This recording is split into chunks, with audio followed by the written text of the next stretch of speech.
it up!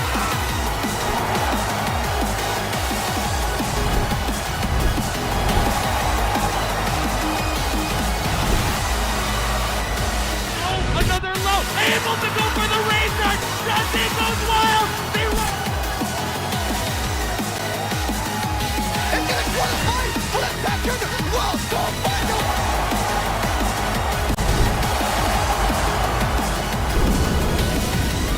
Unbelievable!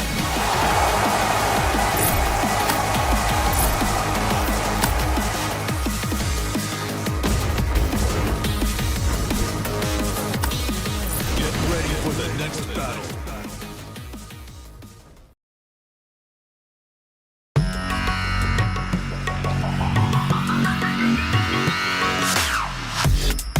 Ladies and gentlemen, we are here, we are live, and most importantly, we are back here in Lyon, France to bring you the 5th edition of the Mix-Up. This is a tournament that never ever fails to deliver, and I'm sure this weekend's going to be no different here. But even though we're moving on to a new step of the tour, this is the first part of the EU Tour, first Master event.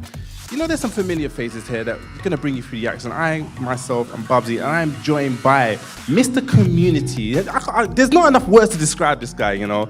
My partner in crime, Spag. Spag, how are you doing? I'm doing good, Bubsy. Thank you very much for the introduction. And man, what an honor it is to be sharing the mic with you again, but back here in Lyon, France, for the Mix-Up. I mean, this tournament is a staple at this point of the Tekken World Tour. I mean, you know, ever since its inception in 2017, you know, over the years, how many amazing, iconic moments have we had coming out of this tournament? And Bubsy, this year is going to be no different. Just looking at the players that we have from all around the world, I know for a fact that this weekend is going to give us some amazing moments. I know, we was talking about the players and, man, the diversity. Obviously, you're going to have the staple you guys. You know, you know and love. I know you know and love these guys. You know, you got the UK, the France, the Germans. But more exciting, we have Japanese here. Yeah. We have Koreans here. And one region that, you know, you don't really see that much on the tour.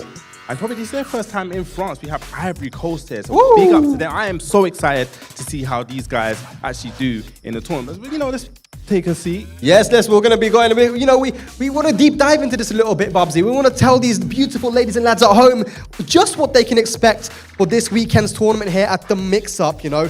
And maybe some people are watching for the first time. So definitely a lot to look forward to. Yeah, you know, I mentioned about the Ivory Coast players. Just take a little deep dive. We have Skywalker here, and you know, last season it was quite unfortunate because he actually did make the finals. You know, he did qualify, but he was unable to attend. So it's going to be exciting to see him, how he does on this tour. He's come here with Shaolin as well, another very, very... It's funny enough because I was speaking with a legendary player, Blackbeard, before, and he actually said that he somehow, I don't know how it happened, managed to run into Shaolin playing online Tekken, and he really sung Shaolin's praises to me. So I am really, really looking forward to see how he does. Yeah, no, 100%, man. You know, the Ivory Coast is definitely a region that I'm looking out for. But, you know, we have to consider the fact as well that, you know, we have the Koreans here. Ulsan and Rangchu are here, you know. Rangchu, of course, the Tekken World Tour champion in 2018 here in this continent, in Amsterdam back then, you know, where he did it with the Panda. Still to this day, people talk about that. Ulsan, of course, who came second in the 2019. And who came first in 2019? Well, it was Chikurin from Japan. So we have some of the best international talent here at the Mix-Up ready to take the trophy home. But there is a lot, as you mentioned, Bubsy, a lot of European talent here as well. And remember, the last two mix-ups have been won by Europeans. Ooh. That 2019 where everybody was there, Ni was there, Chikurin, all like Lohai, all these top guys were there for the first Master event of the year of 2019. Who took it? Super Akuma, right? And he's obviously going to be here this weekend. Joker, of course, the defending champion. He's also here from the UK. He took it over Kokoma from Korea at the last mix-up. So, man, the Europe's leveled up, man. It's not going to be easy here, Bubsy, for any of these internationals. But, man, it's going to be a great one. I mean, could we make a big bold prediction? Are you going to take their third mix-up, you know? Make it a three-peat? I don't know. I don't want to commentate a curse this early, man. Oh, yeah. Sorry, I forgot. You have that commentator's curse. I think my tongue's not as cursed as Kobe's. I see Kobe in the crowd. Shout outs to Kwis out there.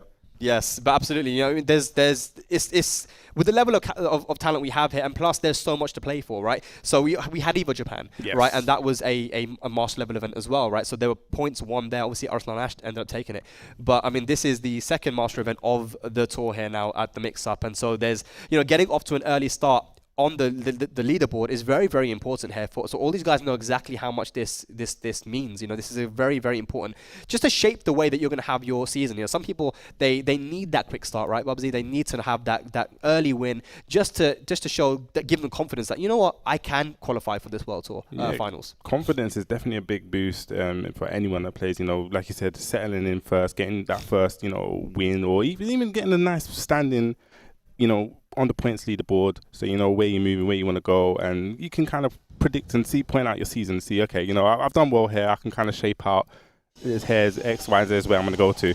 Yeah. So that's the thing, right? So like, I'm expecting here, obviously, the Koreans and the Japanese and these Asian players do really, really well. But my biggest question now is how, you know, since over the pandemic, the European talent has increased so dramatically. How are they going to do it versus this high caliber of talent? You know, Ulsan, of course, who has been doing so well ever since he came back from the military in Korea. But then you also have the Ivory Coast, and man, I am telling you guys, these guys are some of the best players in the world. Skywalker, who you mentioned, he qualified for the World Tour Finals. He wasn't able to attend, unfortunately, but his lore is one of the best I've seen, right? And then Shaolin, dude, I watched them play, the Fedja tournament in Ivory Coast, one of their major. Shout out to the organizers for that tournament, man.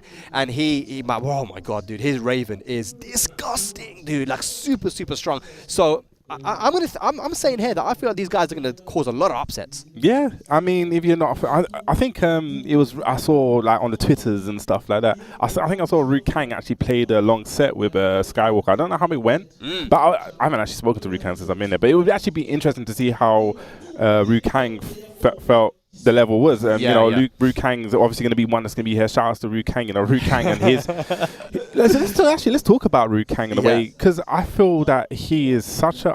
The way his improvement, I used to always rip on him, you know, always troll him, but honestly, the way he has leveled up so much, and it's really subtle things that you don't. We was talking about like yesterday, right? About he's able to read situations and do single back dashes, and you know, really progress. Definitely looking forward to that, man. But ladies and lads, of course, we are back, you know, with the second World Tour. You know, the first Master event took place at EVO Japan, and we are here now with the second of the year.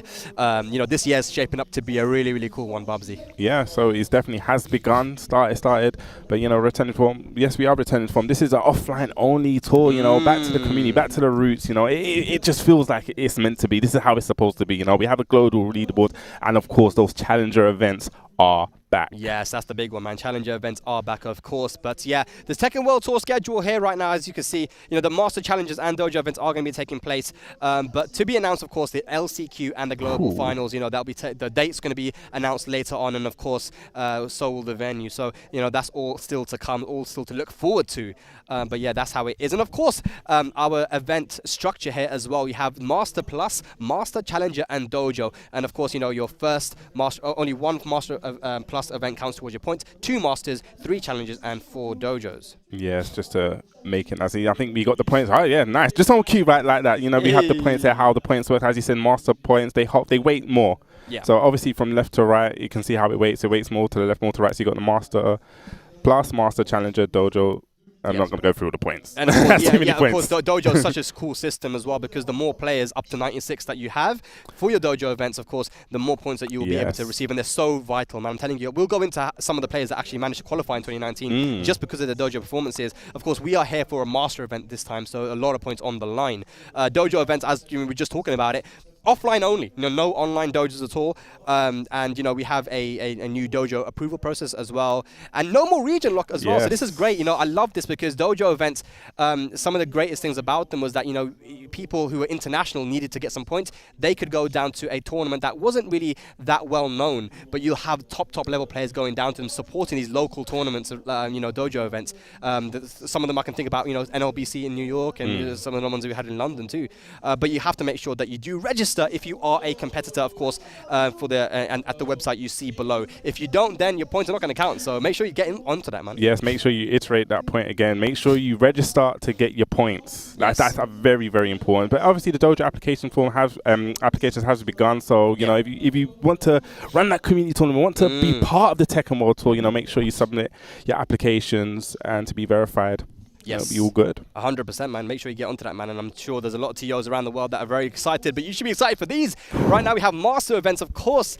We had already Evo Japan. We're here at the mix-up in Leon. Punishment, man, Bolivia for Punishment 2. Combo Breaker, of course, man. I mean, no introduction needed there. Bam! I can't wait to watch that one as well in Australia. That's it's been a staple on the World Tour. CEO, of course, and a big new one here, man. Yes. Delhi in India. So shout out to the Indian community, man. Fight is Showdown. That's going to be great. And of course, that Master Plus, that one Master Plus of the year is going to be none other than Evo Vegas. That's going to be a massive one. Can't wait for that. And of course, hometown. Well, that's more your hometown. I'm a London kid, but yes. Yeah, that's fine. Obviously, we have the Challenger events as well. We have one in Ivory Coast, which is huge. We got Dubai. We're going back to Dubai. Yes, we are. We got Malmo, Sweden, Head Stomper, amazing event. You know, free ice cream. Yes. We have to put that out there. And popcorn. Oh, popcorn this time. Yes, and then we had Malaysia, of course, and it's just yes, the Challenger events are amazing. More details, of course, just visit TekkenWorldTour.com, and you can keep up to date with all things Tekken World Tour. Yes, definitely follow along and make sure you don't miss any of the World Tour this season. Because if 2022 is anything to go by, how the season panned out, 2023.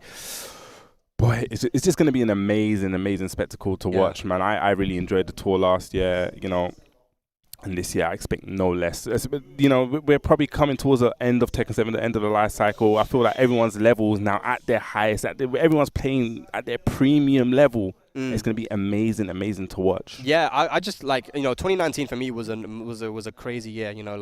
That for me was that's one of my best years of my life. Just Tekken World Tour. It was all offline. Just the amount of travel I got to see, not just for myself. I'm obviously I got to travel a lot, but seeing how many players were traveling and seeing the dojo system in full effect. We ran a dojo event in Pakistan, which did. Yeah, and it was just amazing. It was crazy to see.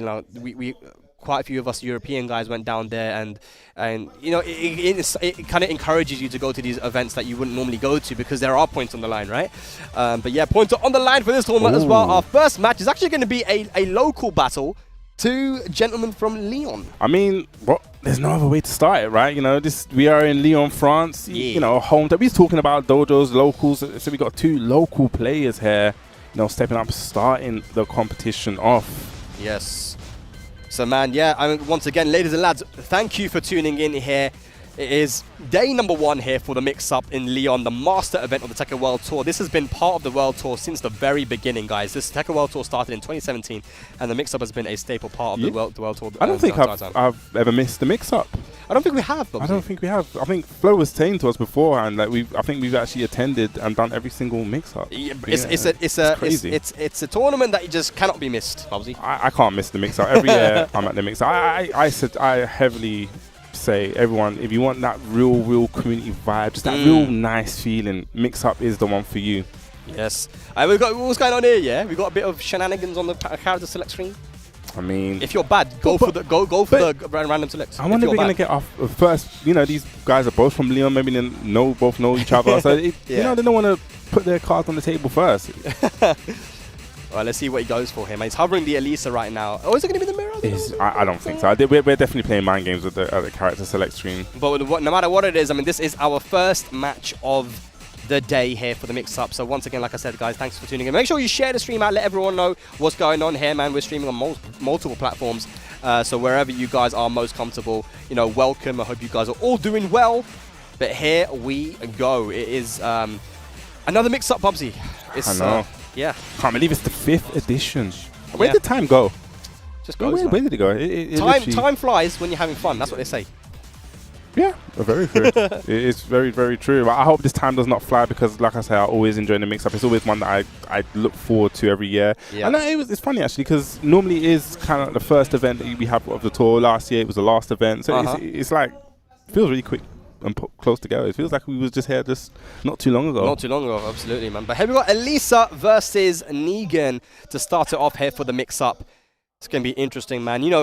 Elisa and Negan, both characters I feel like are definitely better than most people kind of make them out to be. 100%. So there was a rumor that I was an Elisa main.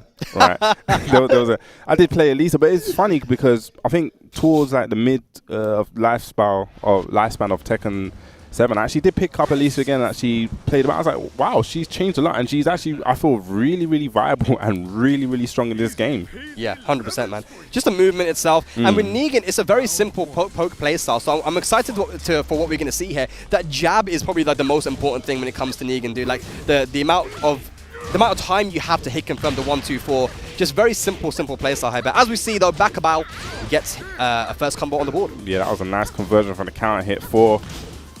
Yeah. See, he can fight his way out the wall. As you said, Negan, you know, people really compare him to Miguel, just a kind of like poking system in the way, you know, he wants to annoy you. Yeah.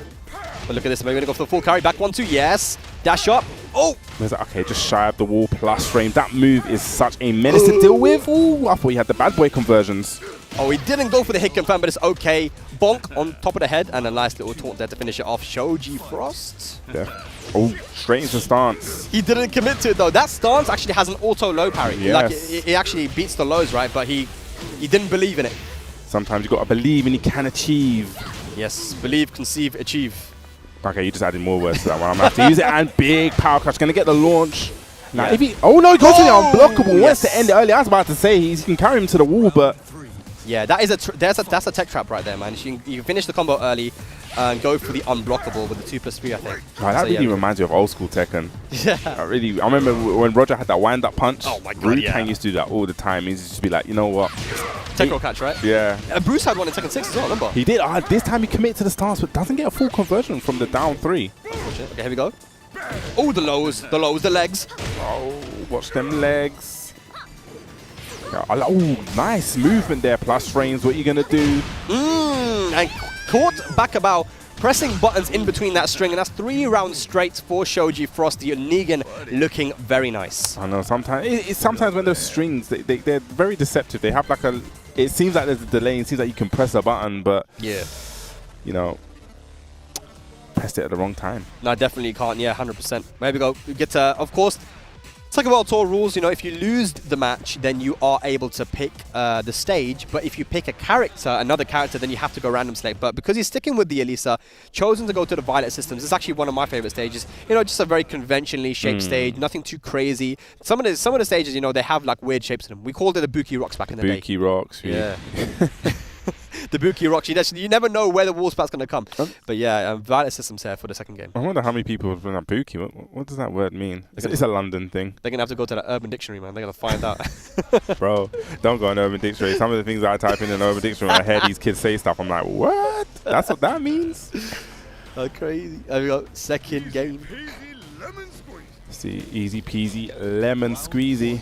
Yeah, I think that Backabout, like what we want to see from him is just a little bit, just stronger punishment. You know, like being a little bit too aggressive can get you counter hit quite a lot. And we're seeing Backabout once again being very aggressive. Let's see how Shoji Frost answers back. Wow, he's literally he's gonna get a punish there, but he's literally just really. That's a great conversion. Oh, Shoji, no, okay, no answer to the aggression there from Backabout this time. There was an opportunity, but didn't take it. Here we go, first round on the board for Backabout. Yeah, he's really changed up his game plan. Now he's not playing that patient kind of game plan, just rushing him down. It seems like Shoji Frost, like when he stepped up the level of aggression again, Shoji Frost is having a hard time dealing with it. Yeah. 100%. Gonna get, try to crush the jab there with the down back 1. Okay, that's a big counter hit. Yeah, you mentioned it, Bubsy. Well, that back 1+2, that bat is so good. It's a menacing move. I'm not gonna lie, I don't really know how to deal with that. Yeah. But talking about deal with that, deal with this, drops the combo. Oh! Nice, goes for the throw. Rockets. Okay. It's going to be a long road back, though. But one wall splat will be dangerous. Okay, spans the raise drive. Nice sidestep. Okay, he needs to get away from that wall. Okay, running free, could have committed to it. And what a read there. Yeah, he's using that manual stance a lot, you know, to call out those lows. And that can make you really start thinking, damn, I don't want to go for any lows against this guy. No break once again on the 1+2 throw. Okay. Rockets. I think that's guaranteed. After the throw, you get a guaranteed attempt. But talking about the lows, actually, I was thinking I want to see more down back 3s. But yes, of course, the intimidation stance is probably intimidating him not to do them lows. 100%. And look at that again. Call out on the low. That's a wall carry. Oh, didn't believe. Yeah. Nice. Backabout is 1 round away. He nods to himself there. Looking to take this to a final match for our first set of the day. Okay, you try to get a counter hit with the back four. He's trying to go for this time, lets it rip. Ooh, that's very unfortunate. Yeah, at least his down 4-2 does not launch you if you are crouching. Yes, indeed. Yeah. He just go for a hop kick there. I'm loving the movement here from Shoji Frost. He's been making Backabout whiff a lot, but again, not punishing. Okay, goes low, but this time was scouted. Went for the mid last time. Yep. Shoji Frost is definitely awake this morning. Uh-oh. Uh-oh. Huge damage, Rossio, because then he goes for it again. You need to duck that throw. And the key charges. Okay, all right. Fair enough. We've got high energy this morning. Definitely. Okay, went for the power crush down. Nice block, but no punish. One round away from taking this set. Shoji Backabout. The pressure is on now. Fighting for his winner's bracket life here. Yeah. You see, Backabout's kind of slowed down. I really felt like when he was going like ultra aggressive, it really suited him and it really got him the round. Okay, nice. Yeah, Shoji Frost's defense wasn't really holding up to the aggression. Maybe going for the lows a bit too much. He ducked once again. There we go. Going for the mids. This is what we want to go. Yeah, go for the mid again. This is a good adaptation. Shoji Frost has been ducking a lot, trying to call out those lows. I like it, attempting to go for the throws and know that he wasn't breaking the first ball. Gets caught. Now, this is not going to be the round, but what's the mix-up going to be? Oh my god. Hang on a second. One more hit's going to do it. Nice backdash. Okay, plus trains goes so low. What are you going to do? Oh! Nice! He pressed buttons, tried to interrupt, but Shoji Frost with the frame trap, going for the intimidation. 1-2. Nice confirm and gets the set 2-0. Yeah, I was about to say he had that slight delay there just to make sure it hit. Okay, I'm going to confirm this string there. Yeah. And you know, first game of the day, that was a very, very high, high energy. High energy, yes, exactly. I'm glad that these guys have woken up.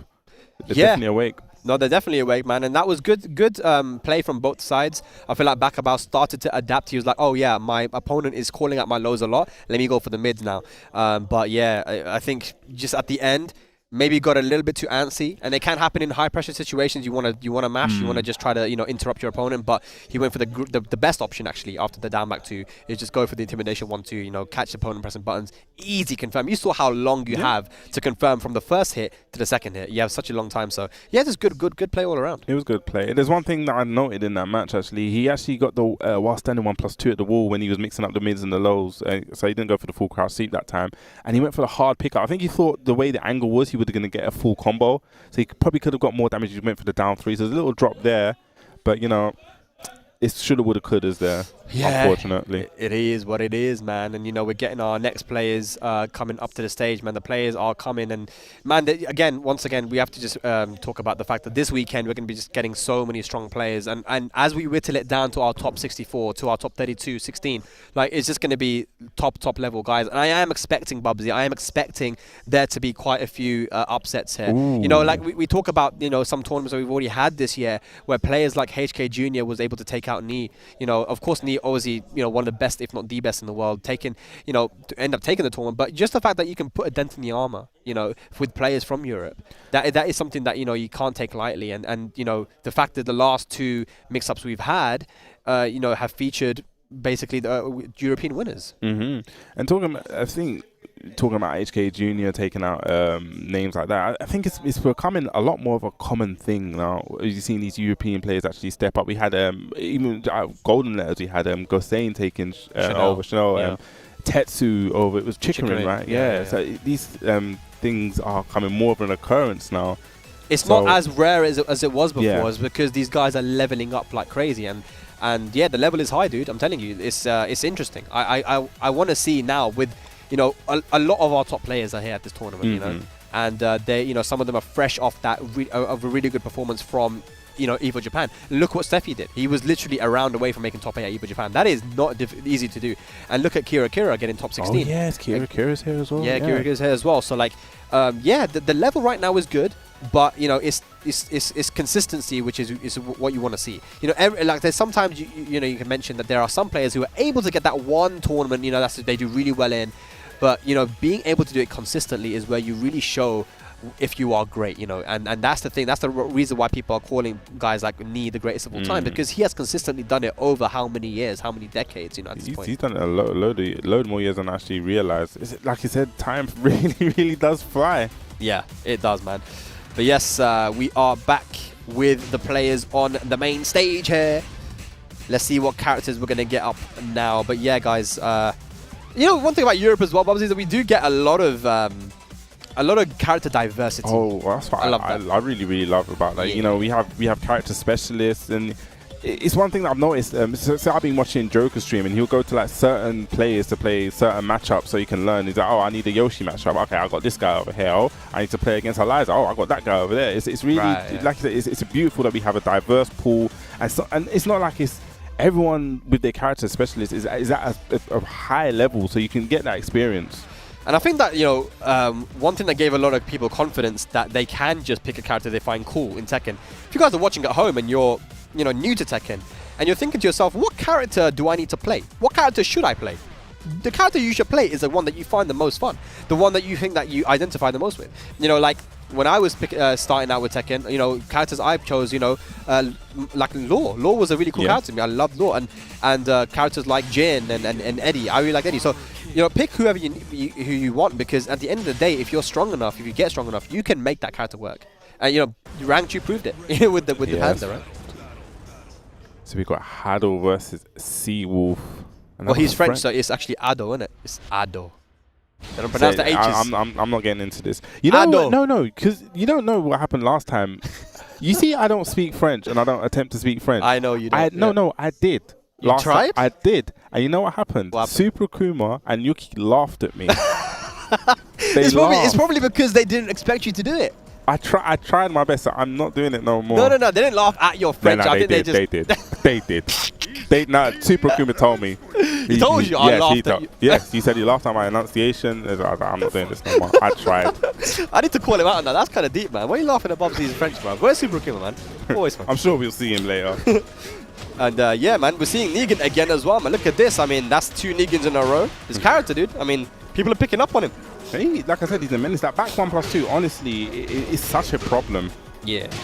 What do you think of Armor King, man? I mean, Armor King, again, you know, has got quite a few buffs in the recent patches. And, you know, a lot of people find him annoying to play against now. Nice! You know what? You picked the words right out of my mouth. I was about to say, I find him now very annoying to play against. Like, before I felt like I didn't really have as much troubles, but like you said, the buffs he's got, you know, the 4-4 neutral 2 low, that's not really launch punishable anymore for certain characters. It changes it up a little bit. It does, it 100% does. But look at this, Hado should be able to take it. No, he doesn't dash up. He missed the end of the combo that would have pushed close to the wall. Goes to the power crush. Yeah, I wonder if in that combo he had a bit of a brain fart where he probably wanted to go for wall carry or damage because he didn't know which one was which, and then in the end he got neither. Yeah, but it is a Devil's Pit, which means that we do transition over into an infinite stage when one player gets 2 rounds. But yeah, the Seawolf's Negan's looking very solid. I mean, the punishment's there. No launch. The while setting 2 is actually launch punishable. Yes. I thought he was going to go for the back 1-2 punish, but didn't even get that. A lot of damage was left on the table. Down forward 1s. That's it. Guess what? I was talking about that forward neutral 2. Such a menacing low. You spoke about it, Bubsy. That low is quite annoying. It's not launch punishable anymore. Hado looking to get a first round on the board. Goes to the clothesline. That is going to be a first round. That is definitely a clothesline from hell. Okay, going for the back 1. Look, really fishing for those counter hits with the back 1. Oh, no punish on the back 1 too. Okay, using that down back 3, trying to catch another counter hit. It looks like he's really going for a lot of counter hit launches. Yeah. And Seawolf just being mad annoying with the jabs in close range. No duck on that throw. That is the ultimate. You throw me, I throw you back. Okay, nice. ISW this time goes for the damage. Okay, goes for the clothesline again. He's been getting a lot of mileage out of that clothesline. Is a high, so can be done. Yeah. Oh, 1-2. Go to the low. One more. He's going to do it here. Seawolf looking really good. And the down 4 to close it out. I mean, there, Bubsy, it was just a battle between Seawolf being in close range and poking away and Hado not really dealing with it all too well. You know, I think some players can really struggle when when you're utilizing the jab in a really good way. And I feel like Seawolf's jab usage has been great. Negan specifically, Bubsy, I mean, his jab actually tracks to one direction as well. So if you're, it becomes a mix-up, and like down forward 1 tracks one way, the jab tracks the other way. So it's like really difficult in close range. Negan has really good pokes, dude. And the one thing actually talking about sidestep, I've noticed he's actually been getting the sidestep 2-1 as well. So maybe he's seeing this and saying, okay, I know this doesn't the sidestep 2-1 to actually punish on that. Okay, he's just written away with the down 4s. And then one thing I actually noticed at the end of the last round, which I really liked, he went for the down 4 at the end, and you probably noticed that Hado was going for the back 1 a lot, the counter hit. So didn't want to get counter hit, go underneath that. really in the driver's seat at the moment. He's going to have to do more than that. That's a big punish there from Seawolf as well. Ooh. Trying to go for the whip punish. Back 1+2. Are we going to see a giant swing? Or no, we're just going to see a dark upper. Why not? That's a good point. We haven't seen many throws here from Hado yet. Yeah, just okay, gets the block, but no punish. Unfortunate there. Yeah, definitely unfortunate. I mean, punishment is such an important part of the game, man, and you know his punishment not quite there. Maybe nerves or something. I'm not sure what's going on, but yeah, Seawolf. Here we go. Dark upper. Nice. Gonna get a full combo. Are we gonna go for the wall carry? Okay, went for the wall carry, just shy of the wall. Again, just threatening with that clothesline. That clothesline is plus on block. Ooh, it's a great whip punish. Yeah. Unfortunately, the wall, the Buki rocks, as we said. Oh, but the counter hit, that's going to be guaranteed. Okay, talking about, I guess I'll get up, kick, combo. Yep. Deciding to keep the rage. Oh my god, hang on a second. Great. Nice. Down forward one to close that out there. The slow-mo. That was a good break on the giant swing. Yeah. I wonder if he was mashing one though. Well, actually, to be fair, I think he's done one other giant swing which hasn't been broken. He actually done a dash-up giant swing, which is harder. Yeah. Okay. Seawolf for the perfect timing there. He's really caught onto Hado's timing. That's a great combo too. Uh-oh, the shank. Yeah, taking it back to South London, even though we're in Leon Fast against spring kicks. I'm going to spring kick. Nice whiff punish. That is an impressive whiff punish because from that kind of distance, I would have expected it to be blocked. So ready. He was really ready there. Trying to go for the throw this time. No punish on the 1-2. Rage available, but the down back 4 counter hits Hado, and that is 3 rounds straight. Seawolf taking it 2-0. Yeah, went for that down back 3 a little bit too much there at the end. Probably should have just, kept it with a little bit more of the downfall ones and pokes, but went for a big read there. But, a slow low, got stuffed up at a quicker low there. Yeah, I mean, again, there were moments of greatness from Hado. You mentioned that whiff punish on the spring kick, and then the dash up into giant swings, which aren't easy to do. But I think Seawolf just a little bit too solid. The poke games wasn't really dealt with. I think one thing that's super important is that you have to make sure that you do. At least try to go for some side steps. That lateral movement is very important. This is Tekken, man. This is like a 3D game. It's a game where you really do need to try and master the sidestepping. Some characters will be weak to like sidestep left. Some characters will be weak to sidestep or sidewalk right. So you need to know okay, what moves, what general direction do I want to sidestep their most key, like down forward ones, jabs and stuff. So hopefully you can go back and look at this and be like, yeah. Yeah, there's definitely a lot of stuff he could have picked up from that. I think one of the things also is that knowing when and when not to press buttons. We saw at the wall when he done the back 1+2 plus frames. He went for the shove straight after. Probably press. Well, he didn't probably press. He got counter hit. So also knowing when and when not to press buttons. Working on that defense a little bit. I'm always a fan of when sometimes you just have to make that challenge. You can't let your opponent steal frames, but there's certain times where you need to just gotta do it. Just chill a little bit. Yeah. Chill. Yeah, for sure. But yeah, that's good. That's 2 Negans in a row. Are we gonna get a third? Yeah, we just that could have been a commentator's curse. We were talking about EU so diverse. We got all these characters. You can go here, there, everywhere, and it's like okay, Negan. Yeah, if there's another one, man, I might as well just get off commentary, man. You've already cursed it. I've cursed it, man, and I won't be able to uncurse it. Once it's cursed, it's done. If we get another Negan, that's going to be mad. But yeah, it's true, though. It's true. We do have a lot of diversity. If you look believe us. We're not hey, just look at the evidence. Look at Tekken World Tour 2017, the first World Tour that we had. If you look at, like, Asia and America, there's a lot of Jack and Dragunov and this, that, Brian. When it comes to Europe, we had 5 players. We had Raven from Tishimon, Asuka from Fergus, Yoshimitsu from Kanan Trench, Josie from Blackbeard, and then who was the 5th? There was Super Akuma with Akuma. Oh yeah, I couldn't forget about Super Akuma. Yeah. So we had a lot of diversity there, with the game, and that's just goes to show just the greatness of Tekken actually as a whole, as a game, because the game will allow you, as we were mentioning before the last set, that you can just pick up any character and you can just make it work as long as you're committed. Like we've got players here who are like Lucky Chloe specialists, and they have made it work, and they've gotten great tournament performances, and some of these European majors. So again, the potential for upsets here is very, very high. And yeah, I'm just waiting for it, man. Yeah, he's talking about Kira. Liza Specialist makes it work with for him. Sephi Black, Miguel definitely makes it work for him. He really has put Miguel on the map. You know, we got Yoshimitsu specialist, we got Kane and Trench, who's actually here as well. That's one person I'm really excited to see. I mentioned it in the cab. I'm really excited to see how he performs, because he hasn't you don't really see him much, but it seems like this year on the tour he's really, you know, coming to really play this year, because you know he had that whole like hiatus status where he wasn't really playing as much. Focusing on work and stuff. Focusing on his work, you know, real life happened. But when we speak about Kane and Trench, actually, it was actually amazing, because when the game first dropped, he was a monster. It was like every single tournament Kane and Trench attended, Kane and Trench won. Like it was like you see Kane and Trench at the beginning of Tekken 7. You know he's doing well. Yeah. They never well. I'm sure he was on like a monstrous win-win-win streak, taking like first place. He'll get back there, I'm sure. You know, he's getting there now. But talking about who got, I was like thinking, is this the boss from Italy? I was like, it looks like him, because I haven't seen him for a while. On the left there, going with the Asuka. This is someone who, you know, used to travel quite a lot back in the, you know, older Tekken World Tours. Haven't seen him for a while, but I do know that he's been playing a lot more. So yeah, this is going to be interesting to see his Asuka back in action, because Asuka has actually gone through quite a few changes as well over the years, over the seasons as well, since we last saw him competing regularly. So yeah, I mean, Asuka is good, and of course we've got the Asuka trailer as well for Tekken 8. You know, she's looking very good. Yes, I love how these trailers are. It's really, when I watch these trailers, it's really bringing back the kind of like uniqueness of the character. I really feel like, oh, that character's that character now. Yeah, and of course, I actually had a feel. I was like, is that Eilink? Because it looks a bit different to me now. You know, his hair's different. He used to have different hair. I never forget when ASAP Marco turned up to shout. He's a Tekken player. He turned up to Red Bull Gaming Sphere with the full-grown beard, and I was just like. Everyone's just gone through like this. Went from this whole COVID to now. Everyone's just gone through time skip. Everyone's changed, new hairs.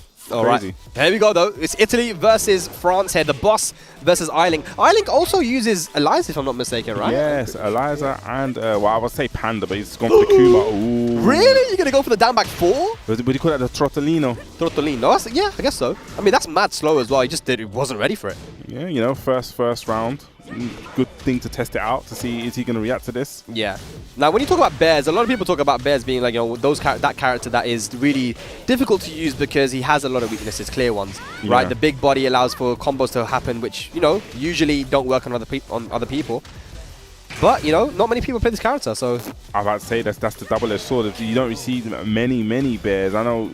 So, do you have the matchup knowledge? Do you know what to do when he's in hunting stance? Like, what are you going to do? What are your options? You saw when he was laying feet down, face towards whatever that stance is, he actually went for a move and it whiffed. Yeah. So, do you know your options? It's very important. But talking about options, you don't need options if you're just going to while standing 3. Oh, and you got to know that as well, because certain Asuka combos will whiff on the bears because of those small legs. His body has a very weird shape. Even in that situation there, the counter hit. Oh, nice launch. All right, let's see if you get... No. Is that going to work? No, it doesn't. I was about to say, he needs to go, was it the down back 1? Down back 1, 2, yeah. Yeah, down back 1, 2. I think Mason needs to shorten the combo a little bit because the bear's been skipping leg day, apparently. You know, stub your legs, man. But nice dash up into down forward to the uppercut. And that's going to be a full combo here from the boss and the gal. No, it's not going to be a full combo. The curse. My curse is strong today, man. I don't think this is a curse thing. This is definitely like you need to work on the matchup and know your combos thing. But like I said, if you don't have that experience against the bears... I'm trying to get him back with his own snake edge. Eilink saying, nah, son, I got the reactions. One more hit's going to do it. Down, forward, 2. Nice. Quick mid. Seems like the boss has some work to do. You know, he's sitting nice, but it just seems like he needs to learn the options of when he gets the launches, what combos to go for. Yeah. I think he's like learning on the job right now. You can see he tried to go for the 1+4 string. He's really trying to think about it right now. Nice. Goes for, a little bit slow down 4-2. Let's see what combo he goes for. 1. No, he just didn't go for any combo there. He tried to go for the 2-1 and got 1+2 instead. That's unfortunate, but it's okay. He's got a massive life lead. Gets the reset. Is that going to be dead? No, 1 pixel left. Down forward 1. Finishes it with the mid. Good stuff. The boss managed to salvage that one, man. Yes, definitely. Like I said, he does look like he's learning on the job there. We're going to Eliza, I'm sure. I'm sure we're going to see Eliza now. Yeah, I don't think it was that bad, to be fair. You know what I honestly feel? I think that he should change to a more contained stage. I don't know. I mean, like, but I guess the boss probably doesn't even know like the wall combo, because you know Kuma Panda, you can do some ridiculous wall combos on them if you know how to do them, right? So I know Asuka definitely has one. I don't know, remember which. Oh, just switch to Panda, okay. Right. Now, hold on. Does this count as a character change? It doesn't matter, we got the same stage anyway. The same but does stage, it yeah. actually count as a character That's change? a really good question. If you switch from Panda to Kuma to Panda. Kuma, can you still select stage? I don't know. I guess it doesn't matter because he's stuck with the same stage. And I agree with it. I agree sticking with the infinite because, again, like I said, It was actually random select and you got it. That's crazy. But yeah, like I agree with still though staying with the infinite because I don't think that Panda does all that well with the walls. I don't think that Panda needs it. I think having space is definitely in Panda's favor. They're just attacking those legs now. I like it. Yeah. You know, I still haven't seen all the presets that we have with all the characters. Like, and especially because no one uses Panda. I've never seen this preset before. You know what? Okay, nice. Gets the punish there. I was about to say this preset kind of looks like Kuma. A little bit. It does, you know. Okay, nice. Okazemi. Okay. 4-4-2. It's a menacing move. Yeah. Okay, 2-1. Ooh, really trying to read the low there. Okay. Okay, what's it? Rage up? No, Yeah, Rage Drive instead. Ooh, that's huge damage. Nice. Goes for the G-Clef. Yes, the jab interrupt there. Beautiful stuff there. Timing from iLink. iLink with the first round on the board of this set. Nice. 4-2 with punish. Now, what's the combo? Yep, combo's working this time. Goes the reset again. Again, yes. Catches iLink not waking up. Yeah. And it is a mix-up, right? Because if you do wake up, if you do tech roll, then there is the potential for you to get unblockable. Yes, that is definitely true. Down back 3. Need to be careful. The bear is in rage. Nice. Yeah. The boss just like really sticking to iLink like glue in that situation, you know. Like Panda hasn't really got like the best panic options, you know. Yeah. So and because of the big body, the sidesteps don't really work as well. So being able to just stick to his face was that's a mid, dude. Did you see that? My face just done the stink face there. That's okay, a mid. this time wakes up. They're not 3-3 on that 4-2. Yep. Oh, big whiff. Big whiff. You need to be ready for the twin pistons on that.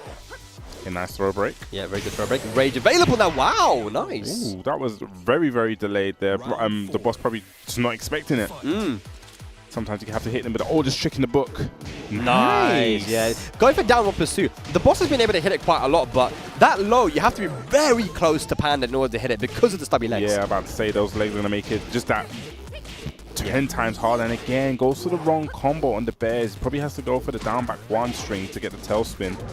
It's a bit of an awkward one because, you know, if you look at bears, the stance, like he kind of, you know, the Panda and Kuma are leaning forward and their legs are kind of far back and stubby, so it's really difficult. Is this going to be dead though? I don't know. Yeah, it's dead. Yeah, it is. Wow. Okay. Again, so the boss, we said he was learning on the job there, but, you know, sometimes old habits die young. He went back to the old combo and it was a big whiff. Yeah. I think he really needs to try, if one thing he needs to pick up on is trying to simplify his combos. If he doesn't know the specific combos, just keep it short. Keep it sweet, because that's one of the great things in this game. You can still kind of net big damage by shortening the combos. Yeah, you know, 100%. Just go for the guarantee stuff. I think using down back 1 is very important as well. We haven't seen him use down back 1 at all. Very confirmable. But I do agree with the boss going to a wall stage now. It is more potential to apply pressure to the bears, right? You know, this is the thing with those big body characters. You know, they can be really cool sometimes. Where, like, for example, you know. Not many people know how to play against them because, you know, you don't see them a lot. But on the other hand, you know, they do have clear weaknesses, and and the boss may be able to expose that weakness a bit more, a little bit easier on a finish stage. Yeah, nowhere to run now. This is quite a small stage with breakable walls. Yeah. See 1 apiece. Who's gonna make it further in the pool? I love it, just chopping down with the lows. He gets a float. Gonna get a full conversion of this. Yeah, attacking in that hunting stance. I like that, man. Just go for the hunting stance and just see if the boss knows how to deal with it, dude. Yeah, we haven't actually seen much of the hunting stance. Yeah, we want to see more of it. Okay, down back 2. It just finishes the whole string. 2-1-3. Okay, in the strength. Okay. Nice. Gets the combo. Plus frames. Wow, no respect. Block the forward 1. Big plus frame advantage for the boss, but iLink said, nah, I don't care. Hop kick. I mean, sometimes I'm always a fan. Sometimes when you challenge these things, if your opponent's not going to play frame tight, this is what happens. Yep. And that is that drop again on that combo. You got, yeah, he knew he needed to use the down back 1-2 there. Yeah, but not there. Definitely not there. Okay, nice. Ooh, a little bit slow on that with punish. Yeah, not the best punish there as well from the boss, but okay, big chunk of damage. Rage available now. Okay, 4-2. Now this could potentially be the round he gets the right combo. No, it's oh, back throw! Is he dead? That is dead, bro. That was dead, done. A really unfortunate drop there means that iLink now moves on to set point. Yeah, it just seems like the killer for the boss at the minute is his combo, like dropping the combos and not knowing what to go for. This is a perfect example of just needing to know how your specific combos on the bears, because your staple combos will whiff. Yes. Okay, hop kick again. Yeah. Hey. Okay, nice. I like that Okazemi. The bear Jordan. Okay, down. Forward 1. I like that option off to the... Slowing it down a little bit, but here comes the hunting bear stance. No punishment down 2. This could be it. Yes, this is going to be it. Going to get a full combo. No! What did you go for? Oh, he dropped the combo! He dropped the combo! There's too many drops. Oh my god! 1+2. What's going on? 1+2 into back 3? He stays alive. He stays alive. This is getting a bit messy. That was nice. That was okay, you know, tying it up a bit. Nice punish. Yeah, the boss is really going for the pure 50-50s at the moment. You know, just hard reads. Okay, bro. Gonna go for the low. That's guaranteed. Booty. Yeah. It's in the bad position. Are we gonna have dropped it again, Bubsy. Dropped it again. No, what was that? Is he trying to go for the 4-4-2-3? Yeah. Okay. Big drops multiple times there in the end, and the boss gonna go down after winning the first match. He was looking good, but iLink, man, again, this is someone that I see so often traveling all around, you know, Europe for tournaments, especially in France to all the local tournaments as well. So, you know, big shout outs to him. Sticking with the bears too, I like that. I like the fact that he stuck with the bears. We're still kind of debating, was that a character switch? I'm still, we need some VAR ruling on that one. We need VAR, man. We need the third umpire, as they say as well. Sometimes I don't know, like. I would say, you know, I respect the fact that he stuck with the bears there, and you know, because he could have gone to Eliza, but yeah, good adaptations. But I would have to say as well, not all of it was just iLink playing good. I mean, man, the boss dropped so many combos. It just goes to show how important it is to make sure that you know your specific combos on the bears. Some characters' staple combos don't whiff. You don't have that issue, but sometimes you will get combos that are ridiculous. I want to make a video about this, but in my opinion, Zafina versus bears is the worst matchup in the game, by far. For who? For the bears. Okay, cool. And just in general in the game, I feel like that matchup is so one-sided. Like, you know, matchups don't really play a part in Tekken often, but I feel like if we, maybe you can count the 2Ds or something, but if we don't count them, honestly, Zafina bears is ridiculously bad for the bears, and it's because you can get combos that you can't normally get on any other character. Certain moves that Zafina has, which are really strong, they combo on the bears, which don't combo on any other character. So yeah, like, you know, this is the stuff you need to know, and it makes such a big difference. So even if we don't see bears that often, you never know when you're going to play against them. You might be the boss at the MIXUP in 2023 on the Tekken World Tour Master event stage and play like, oh, I'm playing a bear player. So get your practicing, guys. It was definitely a tale of, you know, unfortunate drops. And then we did say at one point, you know, he was learning on the job. It seemed like, you know, he's making those adjustments. The combos were hitting, but then, like we said, old habits die young. He kind of went back to the old combos. But it's kind of a thing where, you know, if you've been playing, it's muscle memory. You know, you're so used to doing this set combo, this set route of this set situation. Yeah. Muscle memory. Like, you know, it's easy for us just to sit here and say like, oh, he needed to do that, the down back 1-2 to get the toss win. But you know, if you've been doing something for so long, and obviously you're on the stage and it's nerves and everything, so it's something that he can definitely, I'm hoping that he definitely goes back and looks upon, and maybe definitely go back into that lab. But as soon as he hits back bears, you know, just practice mode, let me do these combos and see what actually works, because I'm sure, like you said, Asuka can get, especially on the wall, I'm sure she can get a lot more on the bears. Yeah, I think there's some strings that she can go for, which again, don't combo on any other character, but will combo on the bears. So yeah, there's definitely improvement to be had there, man. You can, but again, still alive in the tournament. This is a double elimination tournament. That is the way the Tekken World Tour works. Double elimination. So you know, you have basically, you know, one chance when you go into the loser bracket. That's your final chance there. You can't lose again. No more slip-ups. No more slip-ups indeed, man. So you want to stay in that winner's side, especially early on, dude. You don't want to go down too early. This is a long road, as Richie would say. Long day, can't lie. We're definitely going to see Richie later on. I believe he's in Pool D. Yeah, and Richie is playing super well as well. We were talking about character specialist this whole time. He is a character specialist, you know. Been using the Leo from from the beginning, and Leo of course did get some nice buffs, and actually a lot of changes from 2017 to now. Like a very different character. I feel like Leo's a character that really swept under the radar. It's like people didn't really think Leo. People just Leo's, she's cool. But it's like now, it's like, okay, Leo, and when Ayo Richie's like brought Leo to the forefront, you know, we've seen the crate. And one thing I really love when I watch Ayo Richie play is the way he maximizes and optimizes every single situation that he finds himself in. Like Ayo Richie will have some next kind of wall tech where if you splat like 78 degrees on this kind of wall on the Buki rock, he's got a combo for that. Like, you know, watch this, can't lie. Yeah, you know, he's very optimal, and that's the thing when you're a character specialist, is that you can focus on your character and the matchup against every other character in the cast. Whereas if you switch between like 3 or 4 characters, like you might come across that one matchup where you're like, oh, I haven't really played this matchup a lot, you know, with my character.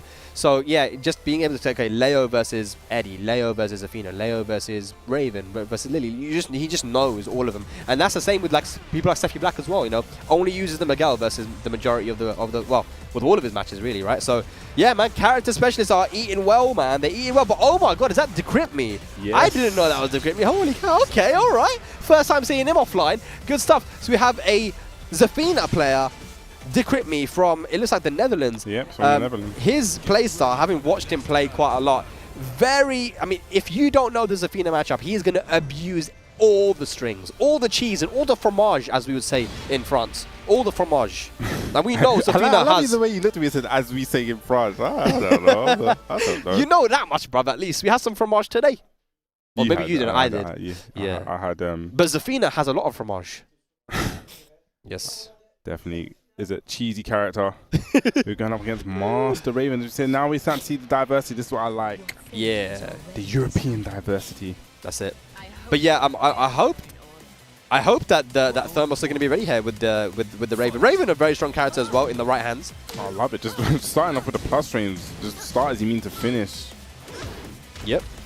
Oh, try to go for the early big reads there with the delay hop kick. I mean, up forward, then delayed hop kick. Keep pressing the up forward. Should be an Akuma player. Careful. Yeah. Big whiff. That was a big whiff. He was not ready. Nice. Seems like the Decrypt's really just seeing what Thermos knows. Yeah. Yeah, not punishing a lot of these things right now. Raven can struggle to punish a lot of these things. Just as I said it. The forward 4-3, you hate to see it, or you love to see it, depends. Yeah, I was about to say, you know what, when I saw that, what I saw in my head is, you see that there's a video that Mario put where he's while standing 4 whiffs against you, and he puts his hands, and he said, that's what I just saw in my head with that 4-4-3 whiff. Zafina's one of them characters, man. She's one of those. Get down 3 again. I love it, just abusing these stances, seeing what Thermos knows. You know, this is a bit of a knowledge check. Yeah, there's a couple of strings there from stance that she hasn't punished. There's another one too. I mean, if it's a punishable string is only punishable if you punish it. That's it. Oh, no launch, it's okay. No full combo. Wow! That is another Mario hands in head moment. Rukang, I've seen it so many times. I feel like that's more a Raven thing than a Zafina thing. I don't think that she did anything. It's just whiff. Sometimes it does that, man. I don't know. I don't know about that one. I think there's a bit of downplay there. Nah, bruv. Watch the VIR. I'll definitely have to. I'm sure someone's got that on tape right now. Right, abusing these strings. Okay, down forward 1. Raven's got a good down forward 1. You used to see it a lot more, but I say to see it a lot more, but it may just go under or over something with Zafina, so I don't know. Yeah, Decrypt just having fun right now. Look at that. Goes for the Tarantula 1+2 to finish it off, and I think he's realized here that he doesn't really know the matchup too well. Yeah. He's definitely playing. He's definitely he needs to Decrypt. He definitely needs to get that encoded, decrypted. Yeah, he needs to decrypt it, man. He's even saying it, man. You can come decrypt me in it. And you know, there's a lot of people here who do know the matchup. You know, the Zafina matchup. But you know, when he starts partying like that, it can be a little bit scary. I know, because yeah, I'll definitely be said. But he's gone to Forgotten Realm. Just wants to probably utilize them flaws. You know, we were seeing a lot of good reads made by Thermos. You know, he was defending well on the 50-50 situations, but if you don't know how to punish the strings, I mean, this is Decrypt is just going to abuse them. some of these strings, if you don't punish them, and they could just be used over and over and over and over again, and it's impossible to win, you know? We haven't seen Decrypt playing a keep out playstyle either. He's been quite aggressive. We haven't seen like the down forward and down for ones too much. We haven't seen 1+2s at all. This is all like just using strings, down 3, tarantula stance, scarecrow stance. So Thermos really needs to pick it up a little bit here. Yeah, you know, you said that he's using a lot of things that probably, even me watching, I probably haven't really seen as much of, like all these stance cancels. He's probably just really confused. I've never seen Zafina play like this. Yeah, there we go. Again, like, yeah, so getting 7 golden letters there, Decrypt just utilizing so many things, even going for the while standing 3 into stance. That is plus, and Thermos didn't know, so he got counter hit by the Scarecrow 3-3. Nice. We're going downstairs. I'm going to get a full conversion here. No, I lied to you guys. I feel like Thermos's 4-4-3s don't work. This is not a Raven thing. This is Thermos's Raven thing, man. Are you sure it's not a Zafina thing? I don't know. I don't know, Spike. Are you lying to me? Are you lying? Oh, no. Is that going downstairs? No. Nice. Okay. What's the mix-up here, Okazemi? Goes low. I love that combo, and Decrypt just like that moves on the set point. He's partying hard. Yes. This is in full control. 3-3, 3-3 again. Yeah, no punish on the wall setting too. Punish, yeah. Probably been the tail of this match. There's no punish. I've never seen that. Yeah, you can turn around in Tarantula with in Mantis with 2+3. Again. There's enabling to finish these strings. You need to start doing something against these strings. Yeah. Oh my god, are you serious? I have never seen. You need to start doing that, utilizing that and making stuff whiff like that. Yeah. Nice. He's having a little bit of fun here. Thermos, what can you do? We haven't seen many 50-50s with the QCF yet. Rage available. Is he going to whiff this time? It's last chance saloon. Is he going to spend the rage Please drive? Don't whiff. Please don't whiff. Okay, get something there. Has the rage drive. Okay, look at the patience. Oh, and that's going to be it. Up forward 1+2 into the Tarantula low. Yeah, he did look a bit lost. I mean, you know, we saw it before when the rage drive whiffed and he had the rage drive available. It just seemed like he just didn't want to go for it. You know, it's like he had that in the back of his mind. Oh, it whiffed before, so I can't use it. It really was a matchup thing where he didn't know what to do, how to approach. It was a long day. It was definitely a long day. I mean, that's the thing about Zafina. She has 3 stances. She has a lot of evasive tools as well as very solid tools on top of that with down forward 1, jabs, 1+2. You really need to know your options of what you can do against that character. Otherwise, you're definitely going to lose. Like, it's one of those ones. There are some characters that can knowledge check you a lot more than others, right? And I think Zafina has that. But she also is able to just play really solid too. Yeah. So if you look at certain Zafina players, you look at Decrypt, for example, and you look at another Zafina player, like they can be polar opposites, where one just decides to use fundamental moves, and the other one decides to just go, party hard. And you can party hard as soon as you realize that your opponent is not dealing with the strings properly, not sidewalking left or not doing any of these things. Then man, it's just so easy. It's so easy. I've never seen that. Was it the tarantula stance? He was on the ground and he made it whiff, and he went back Mantis, and he went back turn and it whiffed, and then was able to get the launch or something that I've personally never seen. So yeah, that's just him having fun. He was having fun there, but the trick, not the trick, but the real challenge is, okay, how's he going to be able to go up against someone who actually does know the matchup? That's the question. Okay. Yeah. So I think we're gonna throw to the host. I think. Yeah. Okay. Oh no, we're gonna go to a break. Sorry, my bad. We've had quite a few matches already, guys, but there's many more to come. We're going to have a short break right now. When we return, more Tekken 7 action at the MIXUP.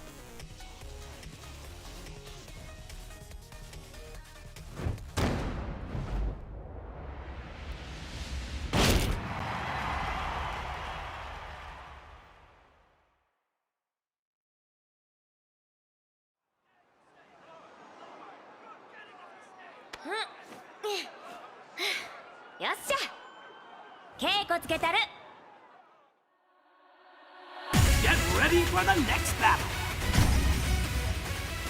Tekken 8. New challenger. Asuka Kazama.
かつて人々は邪神との戦いによって荒れ果てた大地を去り、未来を空へと託した。これは空に浮かぶ大陸を舞台に自らの運命に抗いながら世界を巡る二人の少年の物語。バテンカイトス 1&2 HD リマスター。バテンカイトスエターナルウィングス&ザ・ロストオーシャン。少年カラスと少女シェラ、別々の思いを抱える二人が出会った時、物語は静かに幕を開ける。バテンカイトスオリジンズ。1000年の時を超え、少年サギは綺麗な嘘と汚れた真実を知る。1000年の悲しみを今ここで終わりにしてやる。心が軽くなる。力が湧いてくる。彼らがあなたと出会う時、物語は再び動き始める。君と初めて出会う RPG。 バテンカイトス 1&2 HD リマスター。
as we get closer and closer to the as we get closer and closer to the top 64 and stuff, we're going to start to see some upsets. I really want to see them, because this is what really this is what creates the storylines, isn't it? You know, like I feel like last mix-up that we had, you know, we had Leonidas, who's also here. Yes. You know, yes. he's the one that really created the hype and the upsets with his Eddie. You know, beating Super Akuma. I was about to say, yeah, it was Super Akuma that he beat. He was the defending champion at the time, and then beating Sephi Black before to get into top 8. I mean, he had a great run. Just goes to show that you really have to be on your toes here in Europe, dude.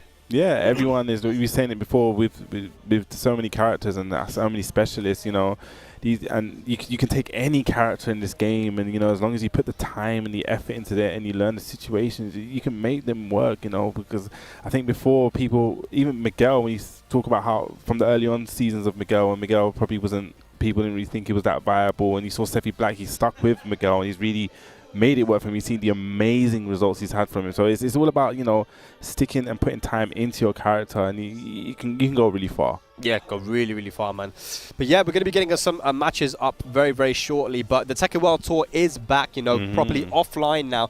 This is, you know, basically running 2019 back again, man. It's a very similar system. The Challenger events are back. Dojo events are back. Of course, offline exclusive. Oh, my And gosh. oh, my God. Our next match coming up is going to be a bit of a mad one. It's a bit of a mad one. We'll talk about that soon. But yes, Dojo events are back. Challenger events are back. Master events, of course. You know, the Tekken World Tour has really shown more than other fighting game world tours that, you know, it's really a world tour. We're going to all the corners of the globe, man. We traveling everywhere, baby. Yeah. We've got an Indian Tekken World Tour Master event now. We've got one in Bolivia. We're going to Malaysia for the challenge. We're going to Dubai. You know, this is the kind of stuff we want to see. We've got Ivory Coast as well with a mix. Yes, you know what I'm saying? Ivory And still Coast. more to be announced as well. Of course, TekkenWorldTour.com if you want to, you know, keep up to date with everything. Yes. Tekken World Tour, including, I believe, they'll have the leaderboard up there too, so you can kind of definitely keep. And it's a global leaderboard this time. It's not regional. So you can see who's in the running. You know, even checking your own points if you're, you know, competing. I don't know why I found that word so hard. If you're competing, you know, you can actually see where you stand on the leaderboard. But let's talk about the next competitors that we have up. As soon as I actually saw them walk up, it was like a, you know, a little. Yeah. This is the big one. This is definitely, we're gonna have. This is really the epitome of new school versus old school, bro. This is not even old school. This is as old school you can get, bro. Yeah, I was about to say, because they call like us old school. This is the older school before we was even in the new school. Ancient school. No, I won't say ancient. Ancient school. I'm not gonna say ancient. I don't want him to. I don't want no smoke. But yeah, it's gonna be Ducky from the UK going up against Balde from Italy. Balde, of course, you know, who is a tournament organizer, but also has been a competitor in, you know, a high-level competitor in Tekken since before I was even born, I feel like. Yeah, you know, I think Tekken Tag 1 was his true competitive game. I don't know if it was 3. I think maybe Tekken Tag 1. You know, when you speak to like the legends of the scenes, you know, the star screens, the Cobra Commanders, the dinosaurs. Whenever you talk about Balde, I don't know how you pronounce it. It's always his name good. comes up. Huh? His name comes up, basically. Yeah, his name comes up. It's always in highlight. You know, he's been a top player forever. For sure, man. And you know, he uses the two characters, Julia and Leo. I wonder which one he's going to go for. Of course, Ducky, known as the Wild Noctis of the UK, man. I mean, I remember the first ever offline tournament he came to was my tournament that I ran. You know, was it No Bars? It was No Bars. Yeah, it was No like Bars. I think like we were just getting out of the pandemic a little bit, and you know, came down and he won it. He won the whole thing. And you know, the funny thing about it is that when he plays, you know, he could be losing, he could be getting launched and whatever. He'll laugh. That's why he's got the mask on so people can't see. He's always laughing. I think that we do have cameras as well, so keep an eye on him.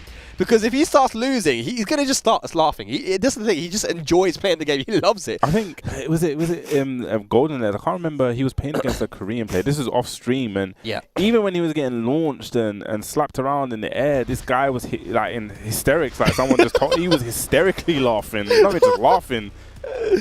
Absolutely, but you know, his Noctis is definitely a massive threat, man. You know, you don't want to go up against this guy in a first or two, dude. It's very scary. He has a very, I'll say, unorthodox playstyle. Very, very unorthodox. We're definitely going to go to full combo. Yeah. Noctis, I've been hearing a little bit as well from certain people, like, you know, he might be a little bit of an underrated character. Been seeing some tier lists here and there. See what Balde's going to do, and that's going to be the round just like that. Yeah, down forward 1-2. Finishes the round. Ducky on the board. I mean, I'd really love to see as well Ducky, traveling to these international tournaments now, because of course, getting out of the pandemic, he started to go to some of the UK ones, but look at that block on the sweep. Yeah. Yeah, but now we're finally seeing him, travel for the World Tour. See what Balde's gonna do here. Balde only OTB, only the best. That's actually on the tour as well. That tournament, right? So yeah. Hey. Hell sweep. I love it. Not deterred to go for the hell sweep again. You saw the one block earlier. Okay. That was a very fortunate trade there for Ducky, because if that did not kill, Balde would probably been able to follow up there. And Ducky just in the driver's seat right now, man. That should go to the wall. Easy, clean wall splat. Goes for the emo, man. Spring kick will hit. Nice low parry, Balde. Yeah. Just probably a little bit too obvious with those lows mix-ups. Yeah. Okay, here we go though. But Balde, any given situation in a tournament set, he's been in that situation before. It's not looking good for him right now. Can he bring it back? Oh, goes to the parry. Great read there from Ducky, and goes low this time. Yeah. 3 straight rounds. Oh, the entry's been added to the favorites. He liked that one, Bubsy. He's not laughing though. I know, I'm about to say, this is probably the most serious I've seen Ducky. Yeah, for sure. And he's playing strong. But Balde, always stone-faced. Look at that. What's he going to do though? Is it counter select? Is he going to go to the Julia? I think he might. It might be a situation now where he wasn't able to really play the game. So, what can you do? I mean, what do you do to adapt? I think going to the Julia might be the play, and he does, Bubsy. Yeah. I mean, it didn't work, and Balde, he's a tournament veteran, so he knows how to deal with this kind of pressure. He knows that, he's 1-0 down. He's definitely going to have the mental composure to, just forget that first match. It didn't go his way at all. Yeah. We're going to reinsert with Julia. Let's go again. But we've seen Balde in this situation where he's lost the first match very convincingly, but been able to bring it back. So Ducky can't be comfortable at the moment. He could be happy that he won that first game, and he does have a cushion now, but finishing it off is what you need to do. You need to get those 2 matches on. Maybe that's why he wasn't smiling. Yeah. Maybe that's why he's not laughing just yet. He knows he's not out of the woods just yet. We didn't see the camera there though when he was playing. I'm looking at his face. Even though it's a bit far away, I got that 20/20 vision. But Balde, the Julia was the character that he was known for, the character that made him the legend that he is, right? Yeah. So let's see what he can do here. Okay, let's see. Okay, gonna get a punish there. Yep. Oh, nice. Good confirm. Yeah, I'm about to say that was an excellent confirm. Nice. Look at that. Yeah, good adaptation there from Balde. Gets the first round. His first round on the board in the set. Yeah, definitely looking a lot more comfortable. Okay, this time finishes it again. Yep. Goes to the mid this time. Okay, Ducky going low. Punish that. Yeah, gonna get a punish, definitely. Looking for that counter hit, up forward 1. Yeah, you're really trying to find it right now, but Balde making all the right decisions. Great break down that throw, instant break. Yeah, it looked like he was in the middle of a move as well, so great awareness from Ducky to react to that. Yep. You see that Balde maybe just a little bit more comfortable with the Julia as well. This is a character he's used for decades. So long. Whoa! Oh no! This might be dead. I think this is going to be dead if he gets the right combo. Yes, uses the rage damage there and the emo, man. Yeah. I got a bit nervous. I was like, why not just rage up? But yeah, or even rage drive, you could get the re-wall splat. But he knew that was damage going to go. Again, Ducky is a character specialist. He uses other characters too, but Noctis is the main character. Yeah, he definitely has a solid Marduk. No break on that throw. Uh-oh, the spears. Lows. Oh no, watch your toes with them lows. Uh-oh. He finishes his string, gonna get a punish in the back. Yeah, that's 50-50 there. Good guess there from Ducky on the Oki-Yo-Ho. Nice, gets the wall bounce. Gonna be a full conversion. We can get to the wall again? No, just shy. Unfortunate. Yeah, didn't have the angle. Ducky, and he finishes the string. Balde falling for it. We're going downstairs now to the infinite stage, but Ducky is 1 round away from taking the set. This is probably one of them. Okay, good. Definitely going to get a launch there. Yeah. And that is what Ducky likes to do as well. Just throw out those down 4-2s. A very unpredictable timing, but there, Balde was ready for it. Okay, going to get the sidewalk slam. Yep. Doesn't duck the string. Hang on though, looking like it might be a 7. Golden letters, and there it is. Okay, Balde taking it to a final round. Nice, Balde not out of it just yet. Okay, went for that counter hit. Okay, chunks. Nice sidewalk. Gets the full launch. Yeah, and it even realigned as well, nicely. Nice. Oh no, great block on the ball now, but this is a side combo off axis. Ducky Has the knowledge to convert though. Great conversion. He knows what to do. One more, he's going to do it with a low parry. A big call out there from Balde. Rage available as well. This is going to be the start of something. Drops a combo, tries to go for some Okazemi. Does have Rage still available. What's he going to do? Going to get a punish. Mix up time. Oh! That's a big whiff. Oh, the huge whiff there from Ducky on the forward two. And the clutch from Balde, dude. So good. That was definitely, you know, years and years of experience to remain calm in that kind of situation. There and it was great play. He was aware that the 4-2 did with, you know, with the full forward 1-4.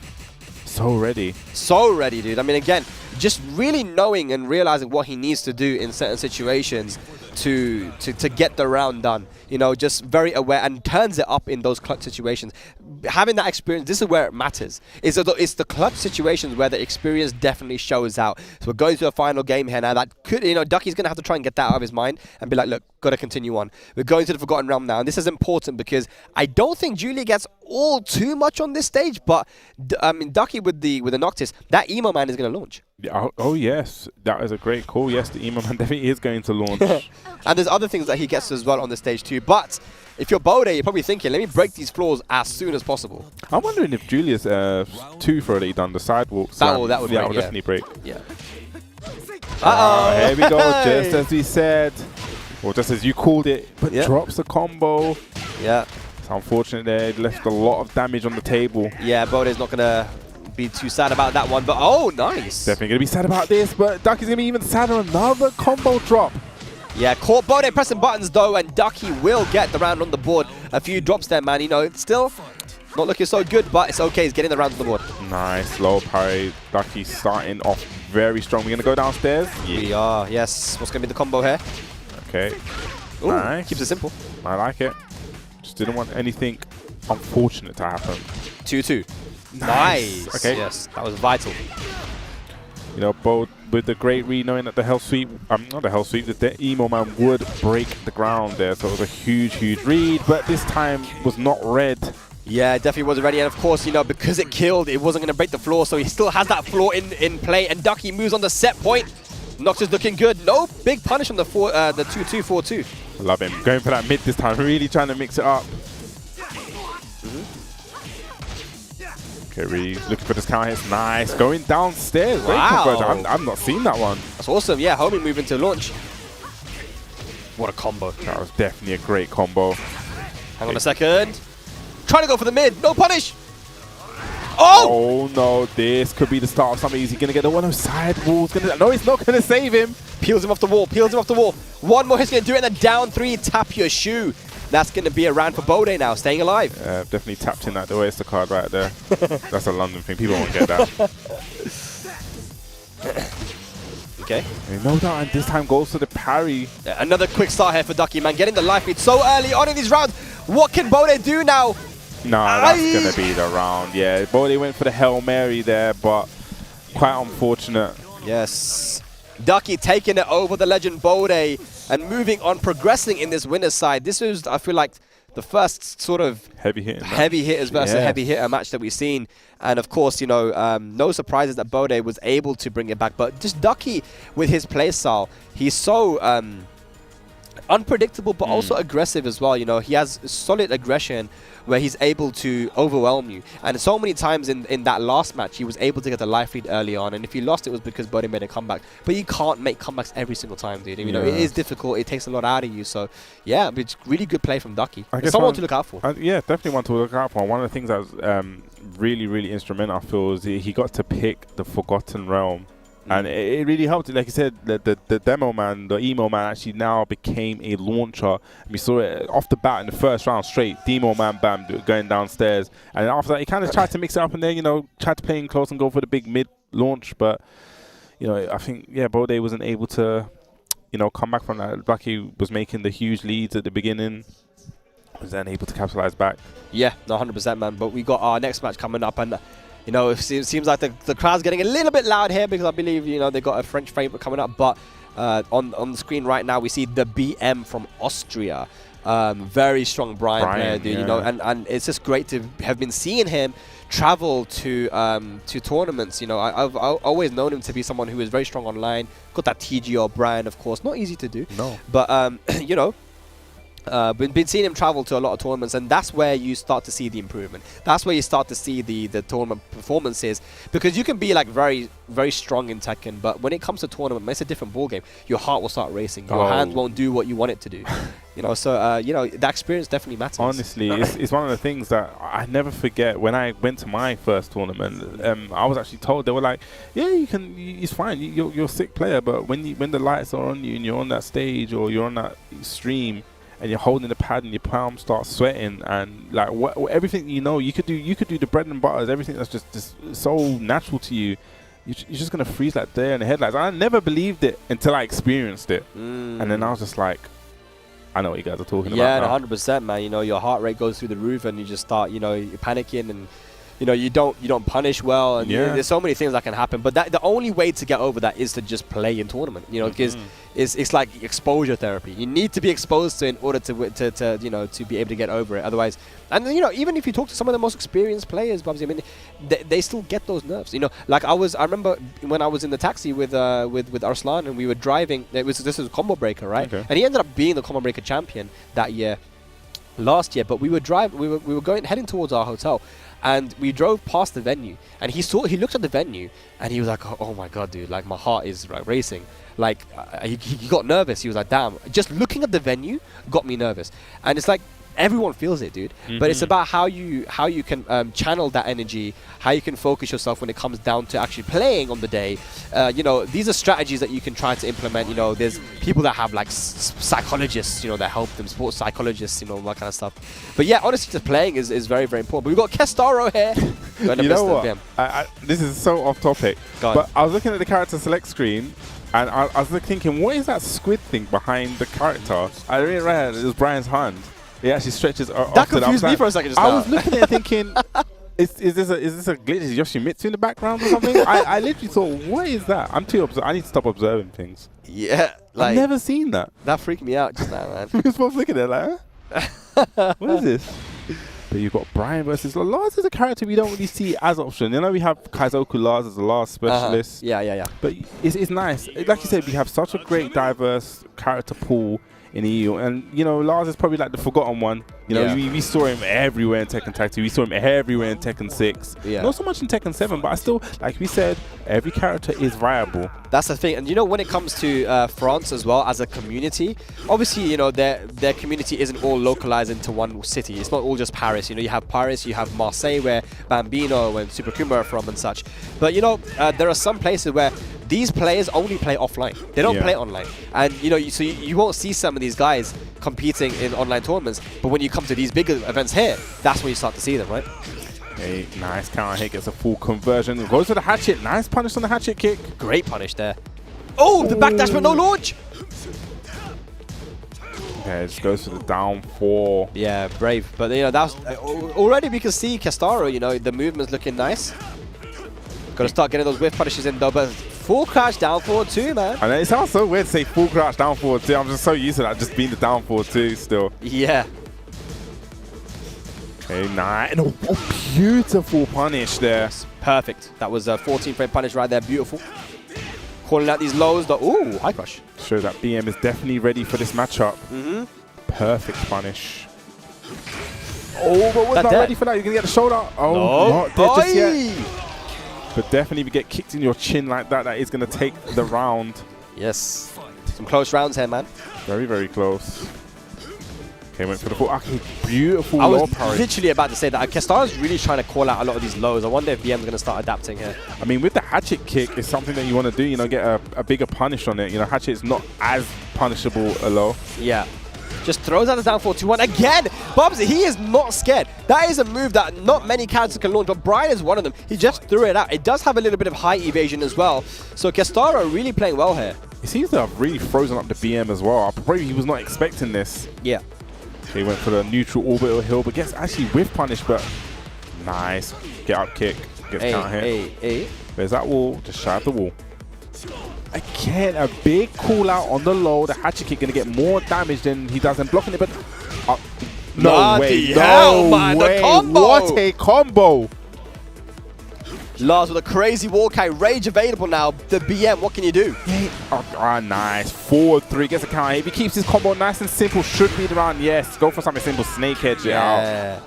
Very good. Yeah, so using the frames, going for the forward 3, a really good way to check your opponent if they try to press buttons. And I love he's not deterred from those lows, still going for the hatchets. Yep. 100 up prior right now from Castaro, just putting on the heat. And again, he's non-stop aggression here. Back one, trying to get something started.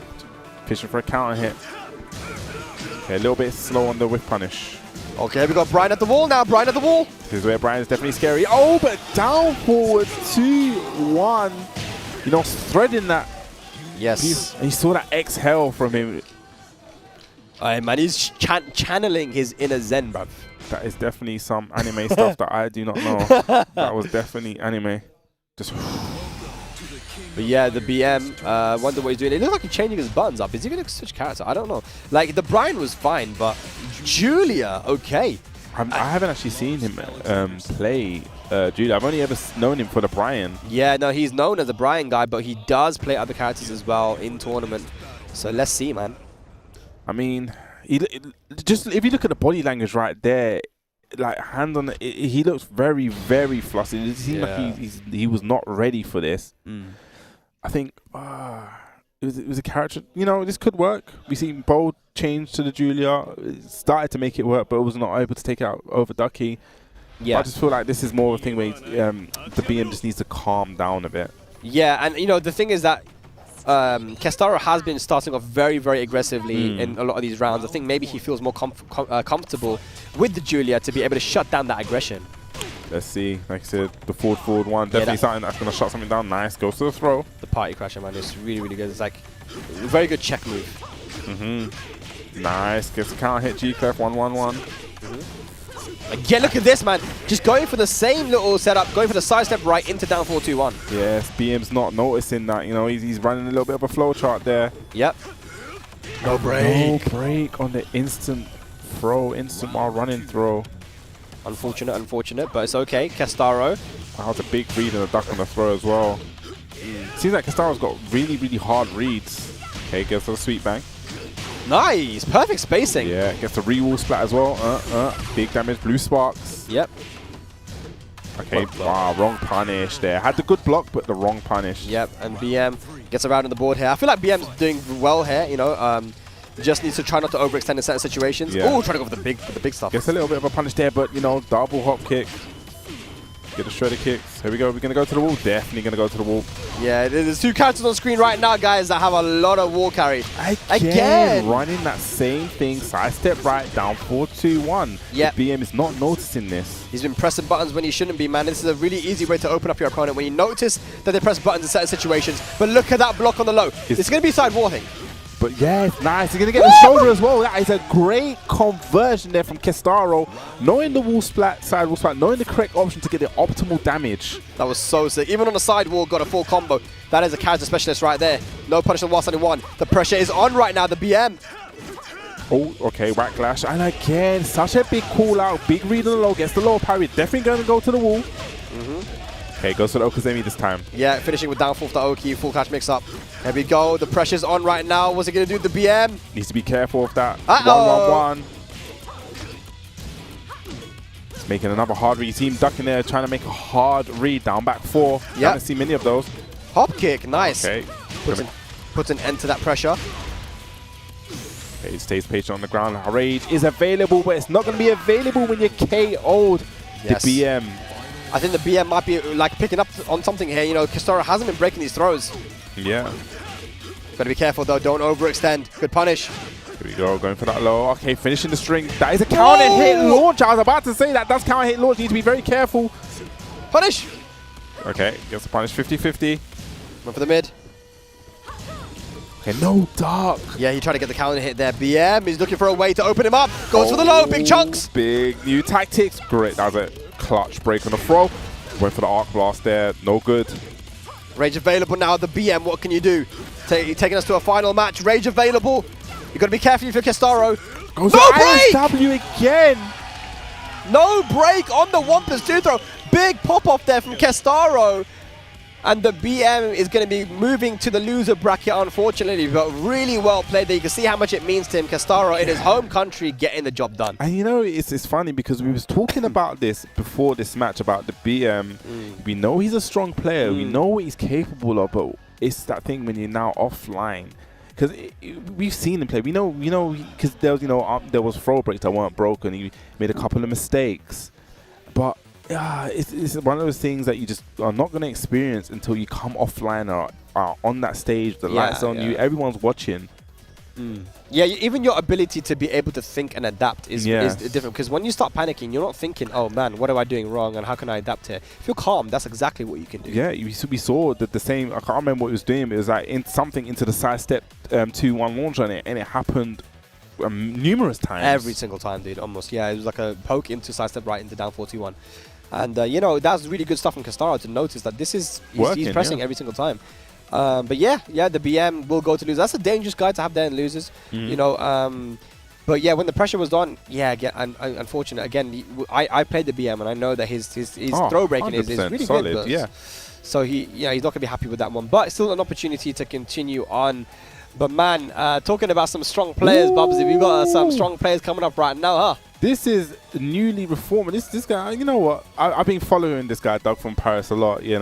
He's one of my actually favorite players to watch, favorite streamers, and actually recently he's been going on his fitness journey. He looks a lot different now. That's what I'm saying. You can see he's actually there's a FGC player, Kungstar, who does a lot of like gym work and stuff in France. He's actually gone with Kungstar to actually help make his physical journey, and when he's looking good. Yeah, when you see him, you can tell for sure, man. There's a massive difference between from Doug now to how he was before, and I feel like it really does help in the game style too. I really feel like when it comes to Doug, he's one of those guys that still hasn't had that performance on the big stage, which is like fitting for the player that he is.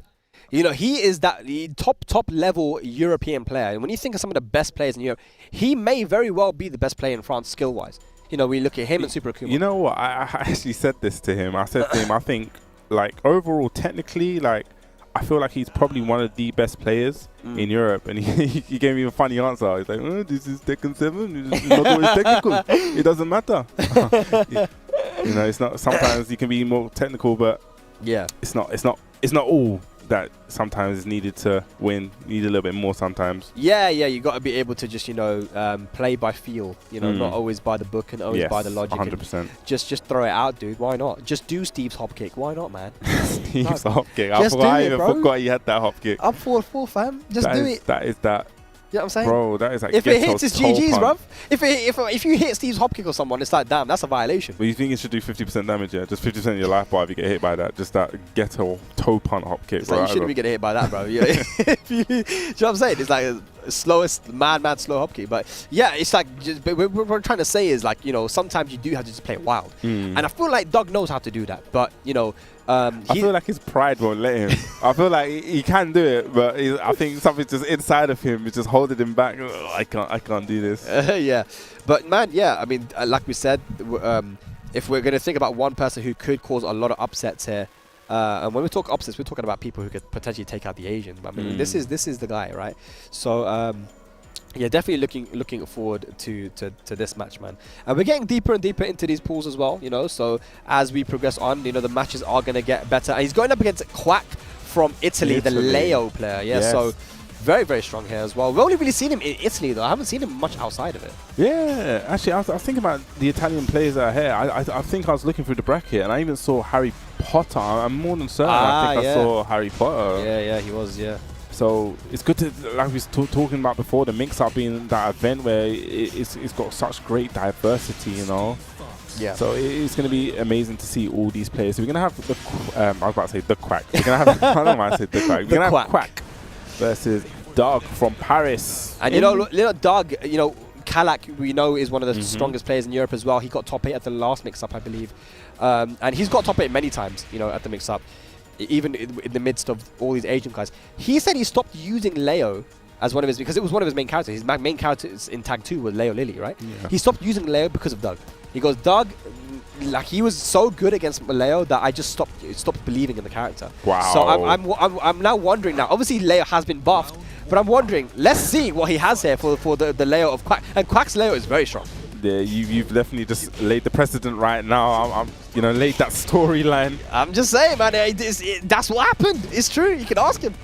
Nice, Whoa. low parry. Doug is so ready. And that's one of the things about Doug as well. We talk about it, you know, it's a meme in the community, but it might actually be true. You know, his reactions. He talks about how he has these crazy reactions and crazy combos as well. You know, is it to see or not to see? But we're definitely seeing a clinic right now being put on by Doug. Yes. And these combos at Bubsy are not easy to do, right? You got to go manual flicker into the while standing one. Yeah, right? I remember someone was explaining it to me, and I was like, "This is a bit too long, bro." I get No. This guy, he's definitely. Is he reacting? To see or not to see? Okay, but he definitely saw that, but he didn't see the rest of his combo. Is this going to hurt a spike? No, he doesn't get this proper spike though. Okay, cancelled. 1-1 jab to interrupt. Yep, goes for the guaranteed. Oh, yeah. This time goes for the harder stuff. Oh my god! Ugh. He went from the easy stuff to the intermediate stuff to the hard stuff. Man just stepped up gears. So ready. Running 2 there from Doug. Yep. Okay, big sweep there. Guaranteed. And maybe you guys haven't heard of Quack, you know, haven't seen him a lot. Again, he has had... that's 3 out of 3. Yeah, he's definitely reacting, seen right? it. It's that gym life. I'm telling you guys. It's that gym life. No, I don't believe it. I need to see it a 4th time, Bubsy. Mate, I need to see it a 4th time. Oh my god. I don't think we're going to have enough time to see it 4 times in a row. Just overwhelming Quack right now. No, he's seen it, bro. That's 4 for 4, bro. You need to... if I was right now playing later, I'd say that move... Delete. No, I'm not. Yeah, it's just I'm not gonna use it. Like, it's long, bro. Like maybe first time, like maybe it was a read. Second time, alright, maybe I'm too obvious. Third time, I think I may stop using. 4th time, it's blocked. No, leave it. Don't worry, you can't use that move anymore. Yeah? Just leave it. And the thing is, you want to use that move because the thing about Steve is that his high moves are really strong. The 1-2-1, the back 1. These are 2 moves that you really want to shut down. You try to shut it down with a high crushing low. He's tried it, but he's getting reacted to. And I guess the only way he can do it is if he catches Doug pressing buttons, but he's going to have to try and use some other lows, man. Maybe down 4, QCF1. She has other options. Yeah, I mean, but you said it before. He made Kalak leave Leo, and are we seeing it? Maybe Kalak was like, I can't use any of these moves because Doug is just so ready for them. He's reacting to them. Yeah. I mean, he told me, you know, that he reacts to these lows and like it's difficult to use Leo. So let's see, man. But Quack, can he make the comeback? Definitely. Well, if he's half bar in front right now, Doug has lost half his bar, but yeah. Okay, nice throw break, but gets the positioning, goes for a low of his own. Yep. This is good. Quack does have a small life lead here. Try to go for the down 4-2. Interesting enough, we haven't actually seen many counter hits as well from Doug, but that's definitely should be the round. If he keeps the combo nice and simple, yes, he does. But as I was saying before, normally you see Steve playing for that counter hit game. It just seems like Doug's just playing a really reactive game, just actually punishing Quack for everything that he's doing, not even going for these counter hits. Yeah, very clinical. Definitely very clinical. You know, and that's what Steve can do sometimes. Steve can actually just bully you in that close range too. Okay, nice. Didn't press buttons there. That would have been a... Hey, hang on. Okay, that's 2 right there. I don't know. Maybe Doug cooled down a little bit. One thing about Doug as well that has been known about him is that he does get flustered a little bit when things aren't going his way, right? So, you know, being able to stay focused is something that Joker said about him as well. So Joker's saying, like, you know, as long as Doug can stay focused, you know, look, he's dropping these combos. He's dropping a combo now. Okay, that one's blocked. Yep. Nah, that's going to be the round. He's probably, you know what, knowing Doug, he's probably annoyed that he got hit by that. Like, I should be seeing this. Yeah. That's the thing. I should be blocking this. But you got to stay calm, you know, in those situations. It happened, you know, whatever. Nice. Back to look like a setup there to beat the high moves. Yeah, that definitely does have some crushing, evasive stuff. Okay, down back 3-2. Look at this, man. You can just see, man. It's artwork right now, man. Yes, this is definitely painting a beautiful picture. Yes, and final round potentially Doug from Paris. 1 round away from taking the set and moving into top 64. Oh yes, top 64 qualifier, but no launch there. But yeah, it goes low. Okay, nice read there. Gets a splat, guaranteed. Yeah, that's guaranteed. Sweet bang, and again. Oh gosh, he's gonna do it again. No, goes to the mid this time. Nice, gonna get a full conversion, but Doug has a sliver of health left. Oh, just like that, we're going final round. And you know, those sweet bangs, you know, this is something again that You know, Doug, you know, does he think that he should be reacting to these, and is he going to get flustered a little bit? Nice. Okay. Now Doug's turning up the heat a bit. That's it, yeah, definitely. Turning it up. You're going to see a lot more heat in Tekken 8. 4-4-2 gets a wall splat from so far out. Nice block. Okay, I love that throw, and it changed position as well. Good okay, that's going to be dead, I think. Yes. Yes. Definitely going to be dead. Doug from Paris there. Looked scary. Looked like Quack was making a comeback. I like Quack making a comeback. But Doug from Paris, the newly reformed Doug from Paris, that gym life Doug from Paris. Yes, looking good, dude. Like, that's top 64 for him. No surprises there. I wouldn't say, you know, that was a surprise. You know, you'd expect Doug to get there. Quack was bringing it back, you know, but yeah, it was a bit too little too late, and man, you can see that Doug definitely has the experience against the Leo. But yeah, Quack is a dangerous guy once again to be in that loser bracket. I can't wait to see the bracket afterwards, like just have a look at the Smash GG or whatever, like just to see what's been happening, because I'm sure there's been some craziness off stream right now, you know, that you know, some upsets that we maybe haven't seen on stream. Wait, you been calling for the upsets? You said you want people upset. What do you want the upsets? It's just the drama. I want big drama show. You want problems. I want problems. Always. I don't want peace.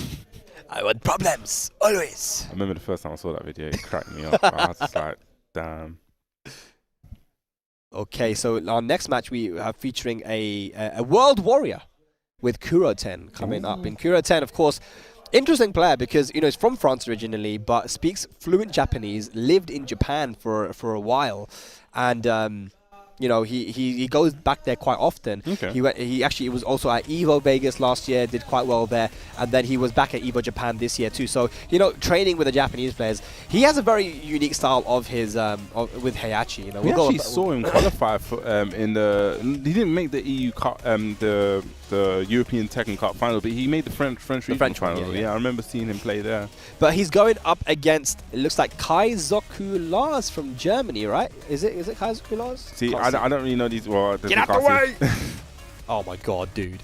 All right, I think it is. I think it's he's doing his yoga poses. Don't worry. As a TO, you have to do them yoga poses, you know, to connect in. You don't want to pull a muscle. Yeah, it is. It's Kaizoku Lars. Kaizoku Lars. I mean, you know, you mentioned it earlier because we saw a Lars player, right? Yes. That, you know, he is the go-to. He is the number one. When you think about a Lars in Europe, it's Kaizoku. And, you know, big shout-outs to everyone that helped him to actually get to EVO Japan, because it was his dream to go to Japan for a tournament, to go to Asia and spend that. And he's very young. So he managed to get the donations to go there, and, you know, I'm sure that was like valuable experience. He's a very passionate player, and he's just played in so many tournaments online. He's very experienced. You know, even these young kids, I'm telling you, the things like the, you know, the ICFCs and the online tournament series that people have. Even shout out to the German organizers that have put on a lot of you know, online tournaments throughout the years. You know, that gives these guys experience too. You know, so Kaizoku versus Curington. This is going to be an interesting one. It's definitely going to be an interesting one. And let's just go take a step back and talk about the German scene, because we've seen so many of these like young prodigy players just coming out of Germany. Like, you know, we have the Starbreakers, we have the HK Juniors, and the way they're just bringing out these guys, and the level that they're, you know, these guys are young. I don't know how old Kaizoku is. It looks about 19, 18. Is he younger than, probably? I don't know. But just their level at their age, I think it's so amazing to see. And, you know, they're only going to get better and only going to get stronger. And their scene is definitely one that I think maybe in a few years, when, you know, when Tekken 8 comes out as well, they'll really start shining. Yeah, I mean, I think, you know, the thing, they call it the machine. The German machine, the factory. The German factory. They keep on producing these strong players that are very young. And it's because I think that in the past, it was kind of hard to obtain information on how to optimally get good at Tekken. Oh, yes, 100%. You know, it was only in Tekken Tag 2 that Green Arcade started to stream, and we were able to regularly watch Koreans play Tekken, right? Otherwise, you had to just go on YouTube and just like watch any tournaments and matches that used to happen in America or elsewhere. But you know, with the amount of information available now, with players like Sephi Black and Mihawk and these other guys, you know, they have very strong fundamental guys to learn from. And, you know, we don't talk about Tetsu, but the fact that Tetsu is one of those guys too. He only started in Tekken 7. How can I forget? I'm talking about the younger players. Tetsu, definitely a beast of a player. All these guys are a beast of a player. You know, so much that they could potentially be the real future of the EU Tekken. Yeah. Put it out However, there. we've been gassing it all up right now for the Germans. Hey, he's going up against Curington, and Curington has a very unique style of Heihachi. He's one of the only Heihachis I see use the full clutch mix-up, like genuinely. Like he's like, yeah, that's a part of his game style with Heihachi. He will use that full clutch down forward 4 and mix it up with forward 4 too. He's an extremely aggressive Heihachi as well. Oh, I think, you know what, I think I was saying this to, I can't remember who I was saying this to, but Heihachi players, I get really scared when they're extremely aggressive. Like, shout out to Cyrox. He was like probably the 100 miles an hour. Whenever he started running at me 100 miles an hour with Heihachi, I was scared. I'm not even gonna lie. Yeah, for sure, man. I get full crouch mix-ups, like you're saying, the while standing too. Yeah. Going downstairs early on here, ladies and lads. Here we go. And this is a top 64 qualifier as well. All to play for. Definitely play down for. Okay, that's going to get punished. 1-1-2. Yep. Could have got more there, though. Yeah, It is a minus 14. Yeah, could have got the headbutt, maybe. Yeah. Okay, new tactics. Has the life lead here, Curington. Okay, gets punished. Using that down too. Yeah, I feel like this is the feel around, isn't it? Like, just see what the opponent's trying to do here. What's the approach? What's happening? What's going on? Definitely want to see what's going on. Okay, down back one, just really just chipping away. Life bars round about even, but Curington has the slight advantage. Yeah, yeah. You know, okay, nice. One big whiff. We go downstairs? Yeah. Yeah, this is going to waste time as well. That looked guaranteed. Probably. Yeah, because it was a spike. Yeah. Yeah. Awesome combo there from Kaizoku Lars. And really good whip punish on the missed electric. He went for a down 2, but he actually tried to go for the electric there. There we go. Yeah, full crouch mix up, like you said. 4-4-2. Okay, new tactics. Can Lars punish forward 4-2, like with back 3? Or maybe forward 4-2 is too, not minus enough. I'm not sure, wow. but that was definitely a punishment. The sidewall saves him while standing 4-4. Love the challenge there with the while standing 2. Yeah, because we did go under that jab. Tried to go for the full crouch mix again, and Kaizoku Lars says, no, sir. 2 rounds up on the board. Trying to really get that 50-50 game going, but Kaizoku Lars, you know, reacting. Down back one. Good block there. Probably just waiting for the second hit, so that's why he didn't do anything. Yep. Wait for the lows. Down back 4. Okay, new tactics plus a million now. The instant running 3 as well. Look at this, man. Kaizoku Lars all over him right now. Curington has no answer. Okay. Oh, nice. Yeah, read that. Yeah. Again, like I said, he loves to use that full crouch down forward 4, but it looks like Kaizoku Lars is actually reacting to it. I'm surprised how much Curington makes it work, but it is, you know, it's not working against Kaizoku. And interestingly enough, Bubsy, both these guys fresh off coming from EVO Japan. Yes, you're right. Where did Kaizoku, did he finish like 17th, I think it was? No, it was 17th. It was like 33rd maybe? And that was Flower. Flower got 33rd. I'm not sure. I'm not quite sure where Kaizoku placed, but I mean, regardless of where he did, it's really just, you know, it's a valuable experience. As we see coaches coming up to give a little bit of advice, we see Mihawk on the side of Kaizoku, just giving him a bit of advice. And this is what I love about the German team too. He finished 33rd. He did? Yeah. Wow, really great performance. But yeah, like 33rd from like, how many, like 1,000 people that turned up? Maybe. Yeah, I'm gonna say yeah, that was. Yeah, right. I mean, it was over 1,000. Yeah. Yeah, crazy. Very, very good performance there from Kaizoku, man. I'm sure he learned a lot in playing casuals with all the people. But the coaches did come up and give advice, and this is what you see with the Germans a lot. See, they always travel as a group. They're very, very tight-knit as a community, and they will always give advice where they can. Mihawk, of course, he is a Heihachi main himself. Yes. So even if you win a match, it doesn't mean you played everything perfectly. There are mistakes that you made, maybe going up to him and saying, hey, you know, you won the match, that was good, but remember, you made this mistake, so just try to focus on that. Here we go, Kaizoku. Like you said, this is the top to qualify for top 64. Yeah, yeah. So we're deep in these pools. Okay, I think like Curington is turning up the heat a little bit here now. Okay, he's going to get a punish on that while standing 2-1. And again, nice block on the down back too. Yep. He seems to be blocking a lot of these launch punishable lows. I mean, Heihachi's, most of his lows are launch punishable. Yeah, yeah. So you have to be very careful where you place them. For sure, for sure. And, you know, like, Kaizoku does have great reactions too, so he is, like, you know, calling out a lot of these lows. His defense is good. Nice down back one. Yep. Does that actually high crush as well, down back one? Yeah, and the down back one does, yeah. And the while standing 2 he does afterwards seems to beat jabs, so it's a really good setup. Oh my gosh! And if he gets the right combo, no, he's not going to get to the wall, unfortunately. A little bit of off axis, so the down one didn't hit. Yep. What's he going to go for? What's he going to go for? Down forward one keeps it simple. That was beautiful. The OTGF, Bubsy. That was from nowhere. That was just from downtown. Just came out. Talk about out of nowhere. Is that what he's coach? Just do more OTGFs. DTFs, yeah, man. Don't worry, it'll work. Look at the damage, dude. It does so much damage. Hell sweep, 4. Nice. 4. And you know, in that last match, we weren't seeing Curington play his aggressive style. You know, here, you know, he's starting to turn it up a little bit, and you know, he's getting success. Are we going to see another OTGF? Oh, just starts off with a 4-3 counter hit. Yeah, Kaizoku trying to sidestep into some buttons, and that is not what you want to do against the mids of Heihachi. Could have got a bigger punish there on that whiff. Okay, down back 4. Oh, had a big read there. Okay. Kaizoku trying to slow down the pace of the game at the moment. Trying to get back into this one because Curington started off so quickly in these 2 rounds. I love it. Using that back 4 now to stop any kind of step in. Again, another counter hit with a 4-3. Now is this going to be the round? No, it's going to be Guest Saloon. Last chance Saloon. Nice! Wow, down 4-1 keeps it simple. That's 3 rounds straight. I think we might need Miho to come back onto the stage, man. Give a little bit of advice, you know. I think what's Curington's coach going to say here? He's running up again. Okay, do a few more OTGFs. Yeah, OTGF seems to work. Just do another 2, then you'll be fine, innit? just one, everyone, you know, because that does chunks. That does like that sweet chunks in syrup damage. You know, that that's chunky damage. And you know, it's one of them ones. It leaves you so high up. You have all the time in the world to go for like whatever you. Some people go for. I think you can go for like 2 OTGF. I don't know, maybe like I think you can go for 2, but he's been going for electrics. You know. Yeah. Infinite Stage has been chosen here from Kaizoku Lars. He wants to get rid of those walls, understanding that maybe he got rushed down a little bit too much.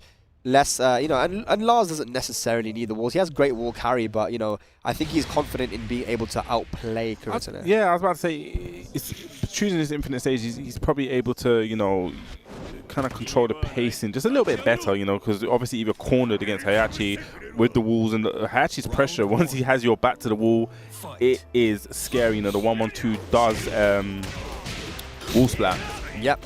We try to go for the craziness there, but, you know, Kaizoku. Oh, just wake up while standing free. 1+2. Why not? Gonna take the life lead as well. You see a little bit of a slow pace there. Nice with punish. 4-4-3. I mean 4-3. Sorry. Yep. Those forward 3s have been very good. That knee, that like counter hit launcher. But look at that. Talk about launchers. Beautiful whiff punish. And Kaizoku Lars keeping on his toes here. The Art Blast has that weird kind of vacuum effect where it kind of sucks you in. And that's all going to be guaranteed. That guaranteed? I think that is guaranteed. Huh? I do think that's guaranteed in the back. Nasty, bro. Yeah, that done huge damage. Okay, we're just going to switch sides. Nice, guaranteed. Caught Kaizoku Lars crouching. Yeah, if you're crouching and you get hit by the forward 4, then you do get hit by the Twin Pistons. And there's another one there. Curington is in the driver's seat. That's 4 rounds in a row now he's won. And looking like it might be 5. Kaizoku on the back foot. I like it. And he's just using the space now, just back dashing out. Okay, now using that forward 4 pressure. Oh my gosh, up forward 3? It had to come out. It had to come out at some point, Bubsy. You know, we talked about it. Sometimes you just got to go for it. Rage available. Okay.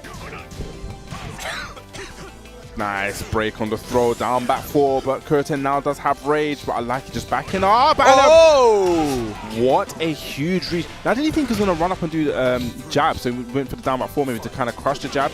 Yeah, you know. He maybe tried to go for the 10 frame keep out.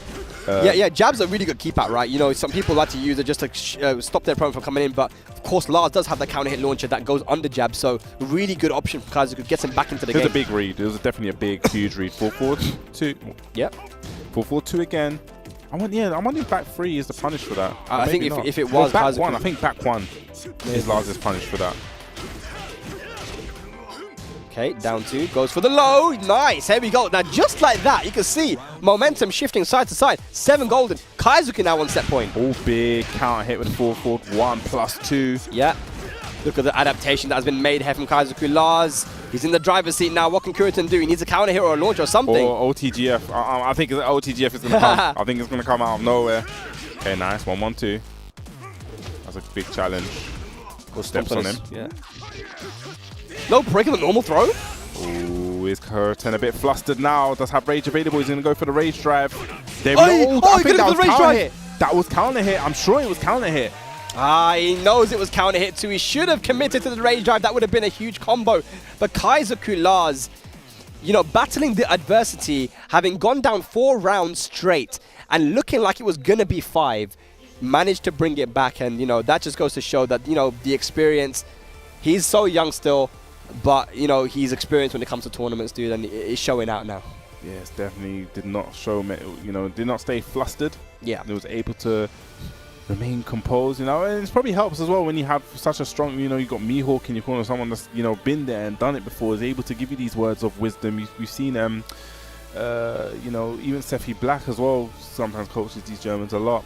Yeah, you always see a German in the corner there, man. And, you know, with the thing with the way that Curington plays, he's like, it's like live by the sword, die by the sword. Because he is an aggressive player, right? You saw it there. In the first match, he was a lot less aggressive. He turned it up, and that's when he started to win. But, you know, you leave yourself open to get counter hit when you play that aggressive.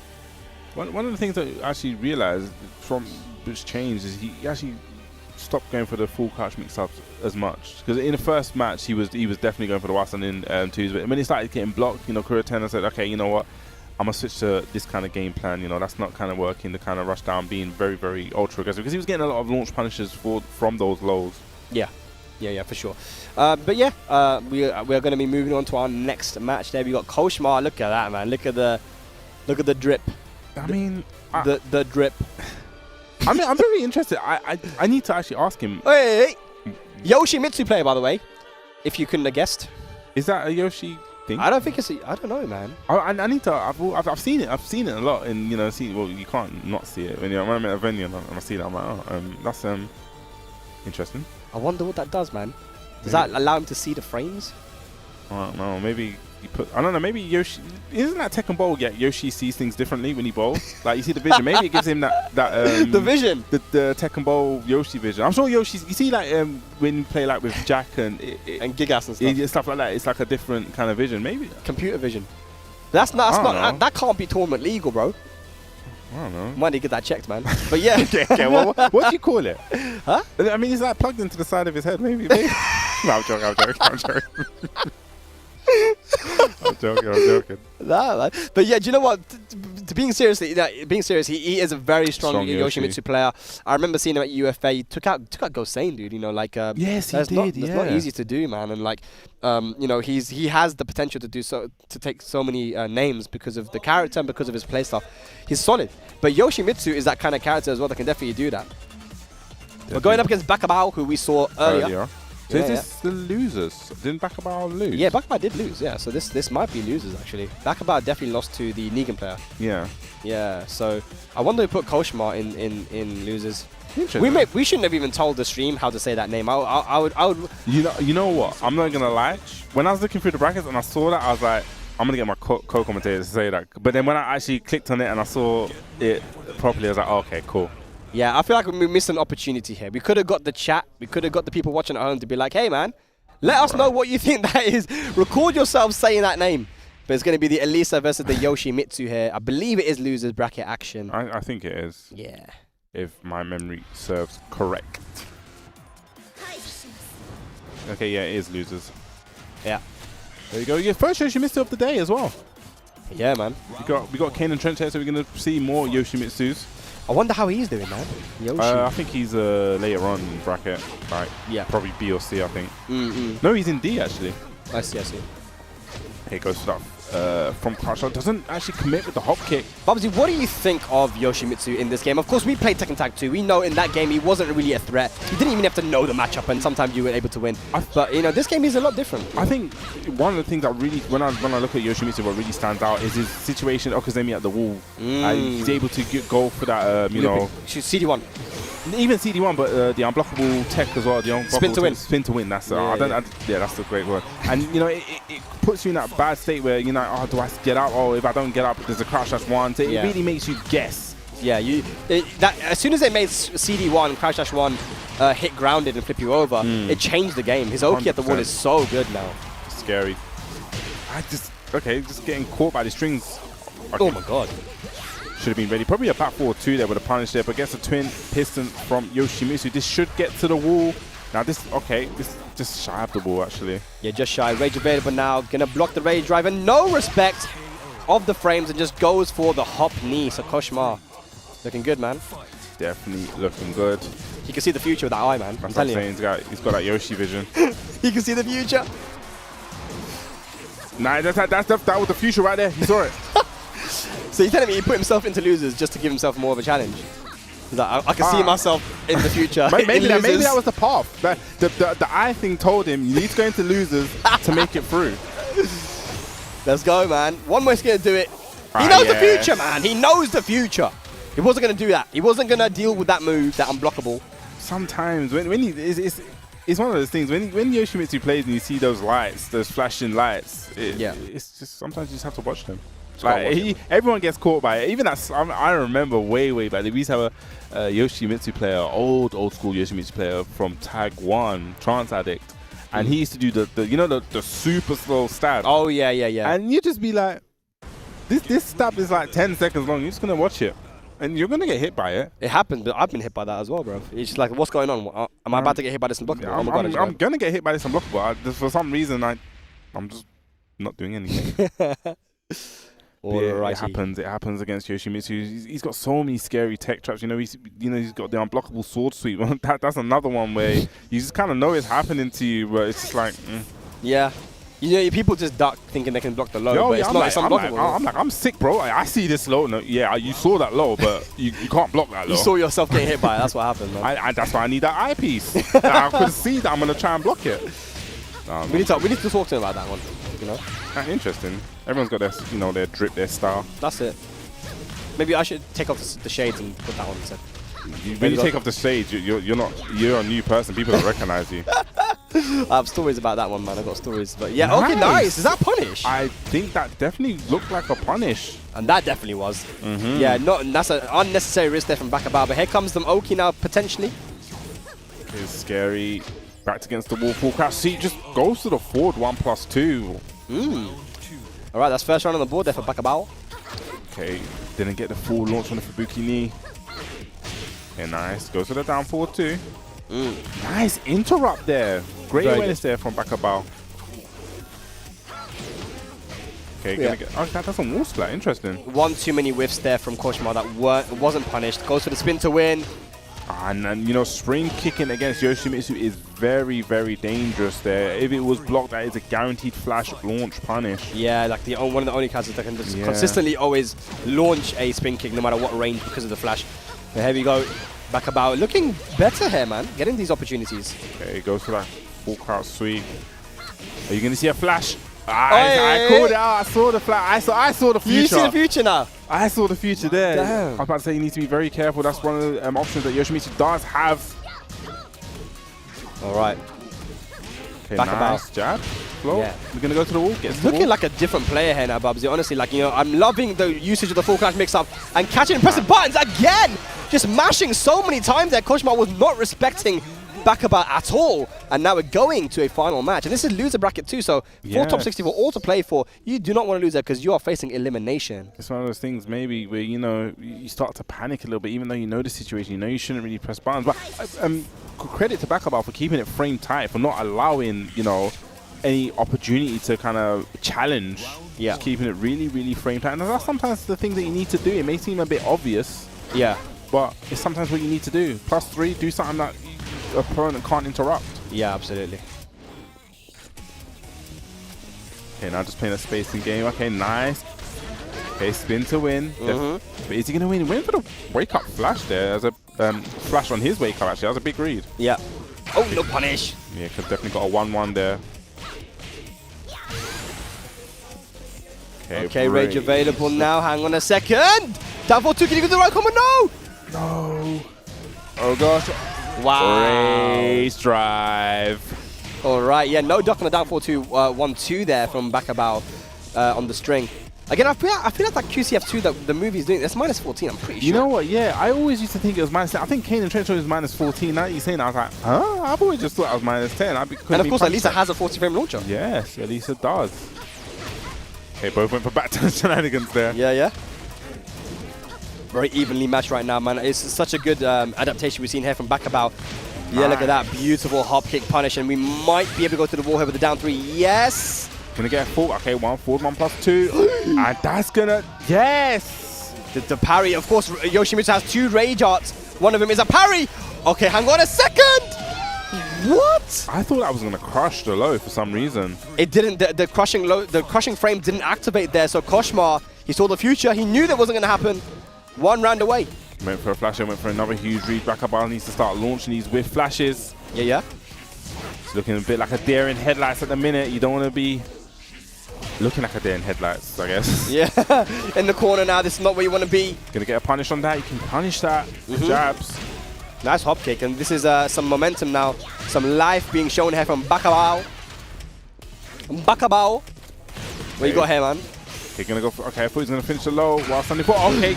But this is not gonna do as much damage because it was a float. It was only a float, so Koshmar stays alive, and there just dolphin dives at him and finishes it off, man.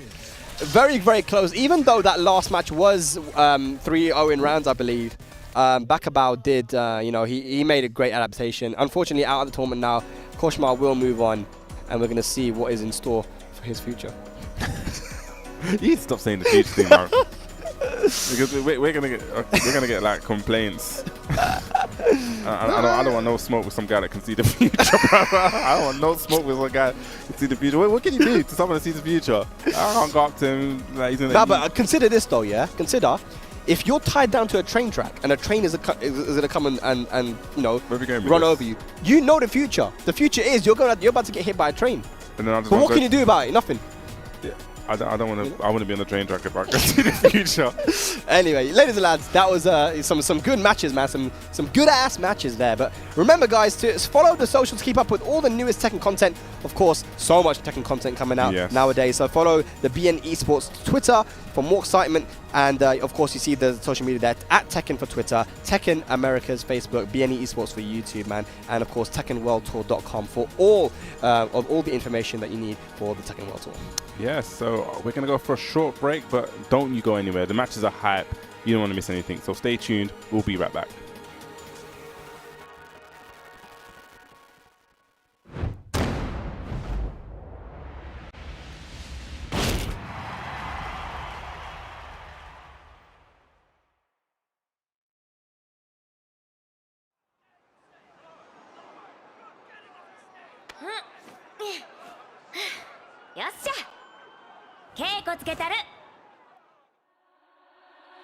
Get ready for the next battle.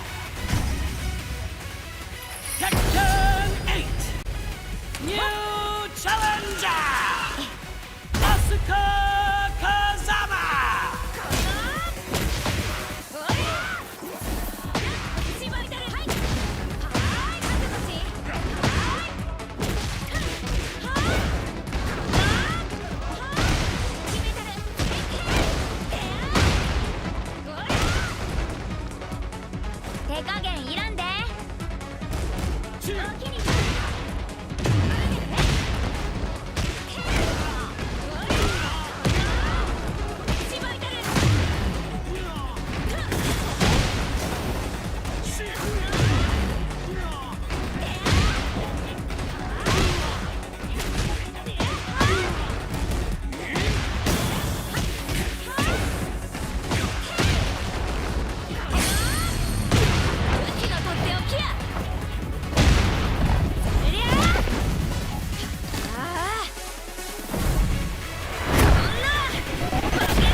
for the next battle. Tekken 8. New challenger. Jack 8.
Okay, ladies and gentlemen, here we are.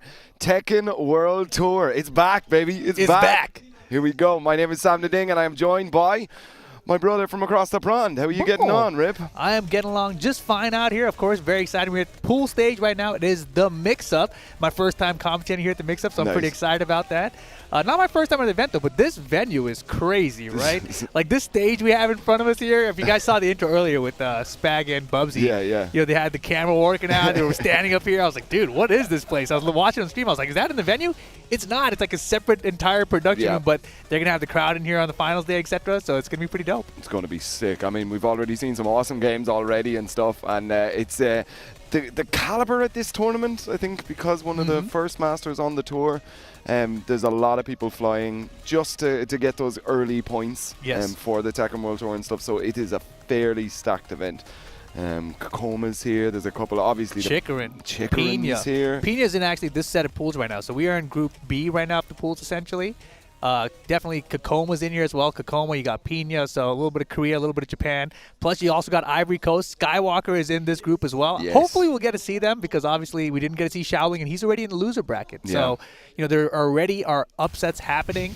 And you never really know what's going to happen out here, especially in this stage of the tournament. This is Tekken. I mean, especially now, because we're so far into the lifespan of Tekken, people just became so good at the game now that I mean, if you're traveling to a tournament from anywhere, you have to be up to a certain level. Like, I keep saying that about taunt jet uppers, man. What? What about them? Taunt jet uppers used to be a thing that was reserved for like Jimmy J. Tran and Knee. They could do them. Like, there were some rumors about Brian players.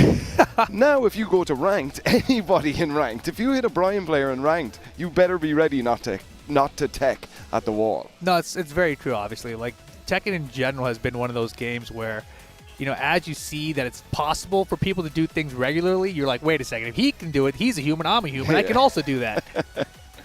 Yeah. People are just incredibly good now at the game. So, I mean, the upsets, they do still happen, obviously, but I mean, I think the goalposts are getting closer together. Oh, yeah, for sure. It looks like our first players are up here setting up.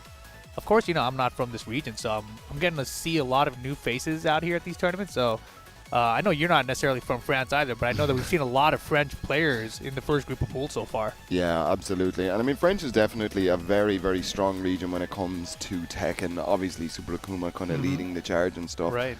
But when we did UFA, we did the Tekken France Championship, and it was just the caliber of Tekken was so high, so high.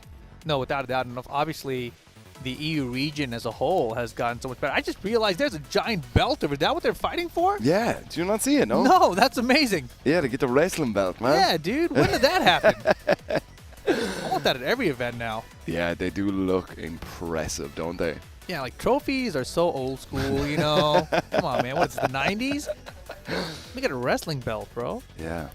But imagine if you had to fight for it. You fight in the game, and the after it's like, now we have the ring. Seconds out, round 2, ding ding. Let's go, boys. It looks like we are just getting set up here for our first game of Pool B. Wait. Who do you got in the wrestling ring, the Arslan, Ash, or Knee? Surely Knee wins that. Arslan's been working out a lot, though. He is. But I think Knee is bigger than physically, right? I think they're roughly this. Arslan used to be smaller, but he has doubled up in size, I feel like, since 2019. I better not say it. I'm going to Pakistan soon. Definitely Arslan. There you go. All right, but here we go. We got Nino Freaks versus Death Is My Job. The Bryant. Now, I guarantee you, I don't know this guy's name, but I guarantee you he can taunt Jet Upper. You think he's going to taunt Jet Upper? Straight away. Let's get it, Nino Freaks. Taunt Jet Upper. Death is my job. You better have a death sandwich. Here we go. Okay, some low blows, just starting it off. Pushing him back already to the wall. Ooh, wow, did he go for Snake Edge? He did. You got the triple stomp on him then. Do the whole string. All right, we're learning a little bit here. Oh, risky. All right. Death Is My Job taking round 1 there. I got to say, the French crowd is, wait a second, wait. There's a judge call right now. I saw the hand up. It's 2 rounds here. It's 2 out of 3 rounds. Yo, man. I think the Armor King players actually want to notice it, too.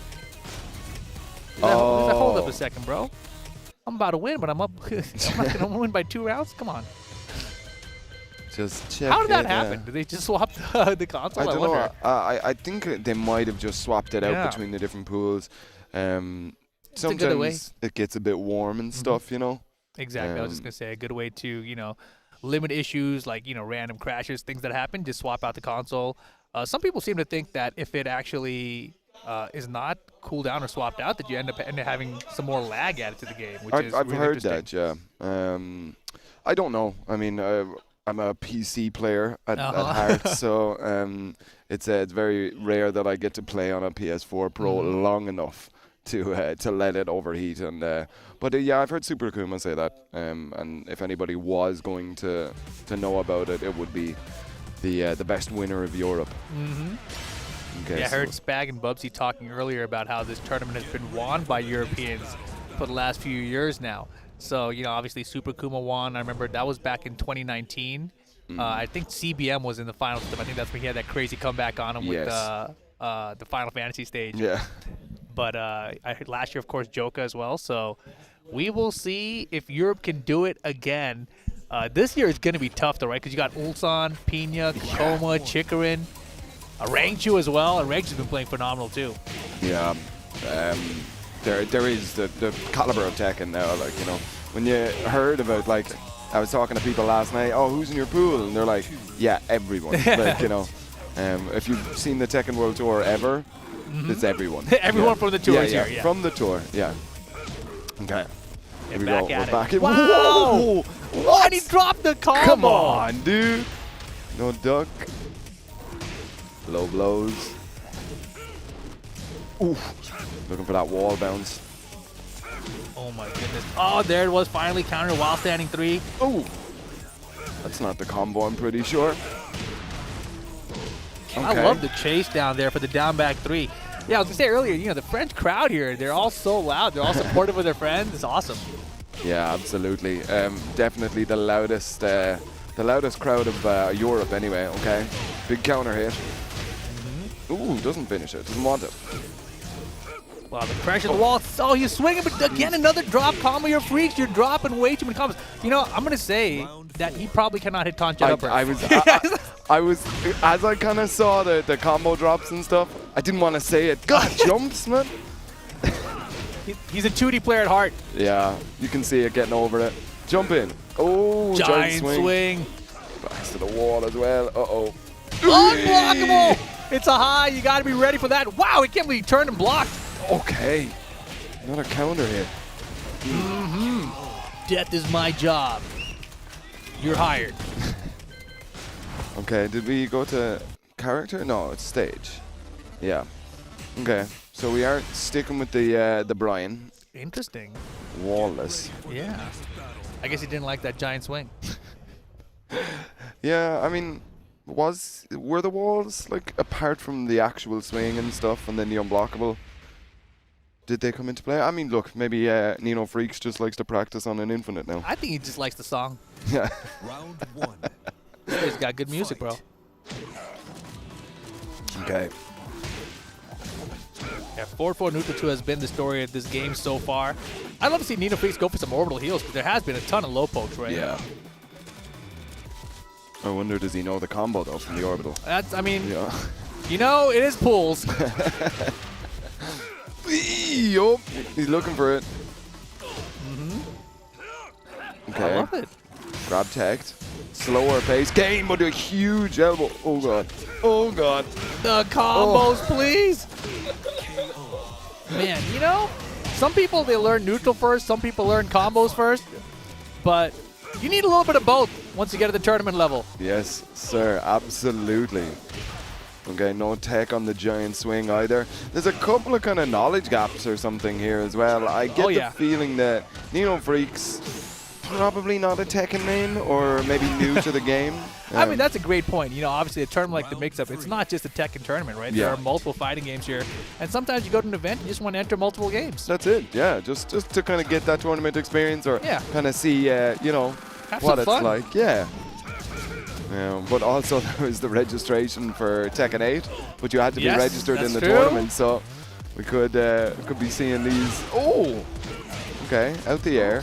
Uh-oh. Oh, you try to sprint kick, last pixel, last chance. Nino Freaks, what you gonna do? Raise drive? Not gonna happen. Yeah, I get the feeling that Nino Freaks is probably a 2D player because I saw the jump away when he had low health. But good showing there. I mean, it's definitely nice to see the crack that's going on here. And they looked like they had a good time too, both of them. So that's how it goes out here, these tournament events. You guys haven't been to one in the past. You know, there's a lot of fighting games that you guys can play at these events. It's not usually limited to just one. So Nice to come out and get some experience, have some time, because obviously there's a lot of time between your pool matches. You know, there's not always a Tekken 8 build to play. And even if there is a Tekken 8 build, you only get like one block to play it in, right? So Sure. I heard that out here it's actually 30 minutes, whereas in Evo Japan it was 20 minutes. So maybe a little bit more time to play if you get your hands on the game. Yeah, look at that. Mm-hmm. No problem at all. I'm thinking I might just have to take a 30-minute break. You know, run I think in my and- break's at 5 o'clock. Yeah. that's what I'm thinking right now. But yeah, we are getting the next game set up here. They just did a walkout. the players, there's like a little on-air like sign over there. They come out through there, and they just came out, their hands waving. Like, hey, how's it going, everyone? I'm here to play some Tekken. Damn, man. There's like 3 guys here making tons of noise. They got their buddies, man. Yo, I'm about to come out. It's on stream. You lose the mind, man. All right, but here we go. I don't recognize these gentlemen, but I have gotten in trouble for that before, so I'm just going to stop that talking. mean? What country do they look like they're from, Sam? Oh, God. So thanks for everyone for tuning in to my last ever commentary set. No, big shout outs to the MIXUP and all of the production teams working behind, getting everything ready, getting everything set up. This set is incredible as well. Amazing. Like, you know, it's a TV studio. Like it definitely is. It's very, very cool. And we can see the French casters from here. Yeah, I can't think of a master level event that I've been to that had this sort of a stage for just the production side of things. Yeah. I mean, you got to respect what they've done. I mean, this event last year was the separate venue or the other venue that they had for it last year. It definitely didn't look like this. No, definitely. Like I said, most events don't look like this. Yeah. This is a little bit special out here. It's a great way to kick off the TWT. And it's funny, you know, I say that, but obviously Evo Japan was the actual kickoff, but it didn't feel like the actual kickoff because it wasn't like a Tekken stream for it. Right. You know, they had their own little weird thing going on. So this feels to me like the TWT is back. This is a Tekken World Tour stream. It's on the Tekken channel. You know, this is how it's meant to be. Yeah, absolutely. And long may it last. I mean, we've got a couple more events before the year is out now. Like schedules are getting booked up and stuff. And did you see some of the regions that are going to be represented now? Like, crazy. I mean, there's a Masters event over in India. That's what we're hearing, man. That's maybe I should go. Yeah. Okay, but here we go. We got Bushnryu versus Director. Ooh. What's the flag for Director? Switzerland? You're not sure, bro. I'm from America. We have no chance of getting this right. Wait, production? Is that a Swiss flag? Oh, I'm good. I'm so good. You should have done 10 points to me. Oh, my God. All right. Here we go. Again, another Brian player. We're seeing a lot of representation here from Brian players. Yeah, but Lee Chaolan, oh, I love it. The quick slide off the start of the round. Instant slide. Off the backdash, too. Not easy to do. Okay. Director looking for a way to get in. Oh, Chains of Misery. Let's go. Director might have the taunt jet upper, He all right? definitely has taunt jet uppers. I'm calling it. Oh, and I love the orbital attempt there. There has been a couple slide attempts. And slides are one of those moves where the hitbox stays out for a long time, so you can actually hit them like halfway through the animation. Yeah. Okay. There we go. The Director just kind of putting his foot to the gas. Look that. Oh, just interrupted. I like that. Dangerous. Very dangerous, but it works out. Okay. Here we go. Back four keep out. Did you see the That start was of the definitely a snake snake edge, man. A beautiful sidestep whip point there. 4-3. Maybe I should get into that Brian Discord and see what's going on there with these random snake edges. Wee underneath. Nice. Wow. Okay. I do like that orbital attempt, though. Nice little step there. Oh, he's just pushing all of the buttons here. That would have worked as well. Yeah, I mean, if he had got the counter, it would have been great, right? That's what he needed. That's what he was hoping for, but doesn't quite find it there. And again, ready for the whip punish. Man, Bushnryu is looking pretty impressive with his lead so far. Yeah. Okay. Keeps him at the wall. Bounce. Fantastic spacing here. Bushnryu. Rage mode director. What are you gonna do with it? Eat the slide. Yeah. I mean, you never really want to duck when Lee is threatening with that, because I mean the wild standing is a little bit more of a dangerous option there. Especially with Lee, right? The wild standing 2 mix-up. I mean, I don't actually know if you can actually fuzzy guard the options, but even trying to, it just seems like a pain for me. Yeah. But I think in that situation at the end of the last round, Director didn't have a choice. He had to guess right or he was dead. Okay, there's something going on here with the Brian. Maybe he can't do taunt. Shut up, first. It's pulls. He hasn't gotten to the wall. Like, I mean, we saw that like really quick chains of misery come out of the crouch dash. Yo, he's going in right now, though. Here we go. The pokes. It's gonna slow-mo. He got the round. All right, final round, Director. I like this. Okay. What? Them long legs, bro. Okay. Slide-do. Nice finishes. Good punish. Punish that too. Wow, great defense right now from Bushnryu, but he's falling behind. Double hatchet. What a comeback. Yeah, very, very solid stuff here. I like this. Director looking good. Yeah, looking very good. That was impressive. You know, and I love that he started going to hatches late, right? It wasn't something that he was going to in the first few rounds, so it's something he brought to the table afterwards. Yeah. Okay, the instant rematch. Here we go. Okay, Bushnryu definitely coming in here with a little bit more aggression. Yeah, and you know, there were so many frame guys that Bushnryu found early in that first game that he didn't go back to when he needed to in the final round. Okay. Oh, bro, but no punish. Nobody's ready for it, man. I don't know what's happening with all of these snake edges today, man. It's a good move, especially with 2 bars and. Yeah. This guy was just warming up on ranked. You know? Okay, first round goes by the way of Bushnryu. He really doesn't want to let or head down into losers bracket all this early in the tournament. Okay. Yeah, looking for the 2-tip. Man, his punishment has actually been pretty decent. Clean. Counter, pick it up. Here's the combo. He's got the back twos. Yeah. Wall carry. Oof. And that was crazy far. Okay. Let's see the back to the wall now. Just wait for the taunt jet upper. Okay. Wow. That's one way of dealing with the slide, I suppose. Man. Rage. That's the high, but he gets caught with the rage drive. Is it enough damage? Not quite. Oh, no. Trouble. Yo, dude, huge whiff, though. Yeah, Bushnryu, you know, he just is falling to the clutch, really. You know, the moment that he needs to hang on, he ends up whipping or making the wrong decisions or freezes up. Ooh. The orbital attempts have been good.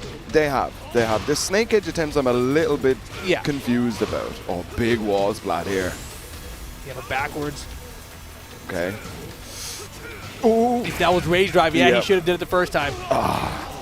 Yeah, just a lot of full crouch stuff going on there. Bushnryu 1 round away from equalizing it here. 1-1 games.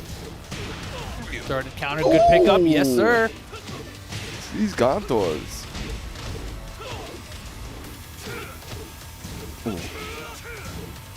I love that he swung there after the down forward 1 just to get out of the wall pressure, but gets not a bounce at least. Close, though. Close. Pixel. You got another comeback in you, Director? The snake edge is gonna hit. He dropped the combo! Come on, dude. Oh my goodness. That's crazy. Unbelievable. It was gifted to him. He had it right there, the snake edge. After 4 attempts, it finally hit. It felt like 10 attempts. Okay, but here we go. Straight back in, 1-1. Bushnryu, Director. He's like a gambler. You know, this guy in Vegas like, no, I'm due. Hold on. You know, just give me one more chance. One more spin. It'll go. Okay. Ooh, could have finished. Eesh. Nice, just playing it safe here, Bushnryu. Oof. Yeah, real smart. Keeping it simple, and that's all he really needs to do. Yeah. I think he's kind of cracked the code now for Director. The Director is going to like try wild stuff. He just needs to give him the time to try it. Look at that crisp little sidestep into the down forward two. That was a really clean down forward two after side step. But right now, you know, Bushnryu is taking control right now. Spinking's gonna miss. Director with rage. I love the back forward attempt. He hadn't done that so far. The rage drive gets stuffed, and just like that, it is set point. Set point here now. Director needs to pull something out of the bag here that isn't the bamboozle attempts. It's gonna be the snake edge. Just you wait. It's gonna hit again too. Watch it wake up. Taunt jet upper. Here we go. Easy. Easy. I'm still holding out hope. Wow. Ooh. That could have been a 2-2. Bushnryu working really hard to keep him close to that wall, and that should be it, ladies and gentlemen. Bushnryu moving on in the bracket. Nicely done. That lead was impressive, actually. You know, just end of the round situation. I think maybe the nerves got to him a little bit, but other than that, he was looking sharp the whole way through. Yeah, definitely. Really, really solid stuff. He looks pretty happy out there. Like I said, these players, when they came out, you know, they were waving at the crowd. There we go. Got friends watching out here. Got fans, bro. Yeah, this is a really interesting setup too. Like, I've never really been in a venue where you have the stage production separate from the main tournament area, and you have like your friends coming to cheer for you in that production area. It's pretty interesting as a setup. Yeah, it's kind of wild. I mean, obviously for top 8, there's going to be a lot more people kind of in the thing, but I mean, as you said earlier on, like there's a lot of games to be played and stuff in the other room. So I mean, people are playing their games, they're playing their pool matches and stuff. You know. Yeah, definitely. But ooh, I just heard from production there. We've got Fireblade. All right. This boy's Jin is crazy. All right, I like a good Jin player. I feel like Jins are. Dude. Oh man, he looks like a Jin player. he came out wearing his jacket. It looks like a Jin player. That's all I can describe it as to you guys right now. But Jin could wear that jacket, right? Fair. I mean, he definitely does a lot of. He leans into his name. A lot of flame, branded stuff, or with the flame print on it. Look, as we can see there, the lapels have been emblazoned with. It's as if Jin's Tekken 3 pants were a jacket. Yes. But there we go. That's what they are playing for, ladies and gentlemen. The wrestling belt. Oh yeah, Tekken 7 on the side of there too, man. And Tekken 7 is that game, bro. I'm telling you, like, you know, Tekken over the years, Tekken 3 was the old one that everyone like kind of like held back in their memories. Tekken 7 is going to be the next one. Yeah. And Tekken 8 is looking amazing so far, but the top 7, bro, that's a tall order for any Tekken game. Yeah, I think they're doing really well. I mean, so far with the kind of the drip feeding us characters and stuff, you know, it's been good. I'm very excited to get my hands on it. Are you a Lily fan? Is that? Oh, so you don't know the lore? Oh, I don't know. Wait, what? No, I don't know the lore. Tell me the lore. I got caught one time. Caught? What the hell does that mean? What? No. What? No. Okay, no, I don't want to no. hear this lore anymore. You like feet, huh? No. But yeah, I'm a fan of Lily. Okay. I should have just said that. Yeah, that would have worked. Yeah. Shout outs to Spaunchy. He knows. All right. But I don't want to ask. Yeah. Yeah, who are you playing? Obviously, Law. Have you gotten a chance? You were over in Japan, weren't you? Yes. No, I've played every character so far in Tekken 8. Got my hands at least on each character for a little bit of time. Nice. Coming into this event, you know, I was practicing some Kazuya just so I can get more hands-on time with him because that's a character I haven't tried as much so far. But Law is very interesting. I think that if you're coming from 7 to 8, you're going to feel like he is worse. But I think that's just because you don't understand the Tekken 8 systems yet. Like, if you look at it on paper, you look at all the frame data changes and all the moves that have been replaced or changed, you're like, what the hell, this character totally gutted. But when you played with the system, the heat system, and trying to understand all that, then it's like, oh, wait a second, maybe he's actually pretty good here. So it's going to take months before we actually know where these characters all stand. Yeah. Okay, but it looks like we are getting ready here. Jin and a Kazumi. All right. Pagani versus Fireblade.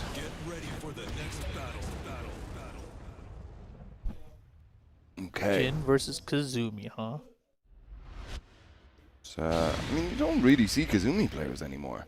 Obviously, Very rare, but they're still. I think she's still good. Sure. Nothing changed, I think, about her. She wasn't nerfed to death or anything. She lost her wall splat. I think that was the big deal for a lot of Kazumi players. I think it's the back two. That was like one of her best tools at the wall. So without that, I feel like they were, they felt like that was kind of the straw. You know, like now they have to go to another character. But you know, both of these characters used to have launches off their down back fours, right? Their low poke.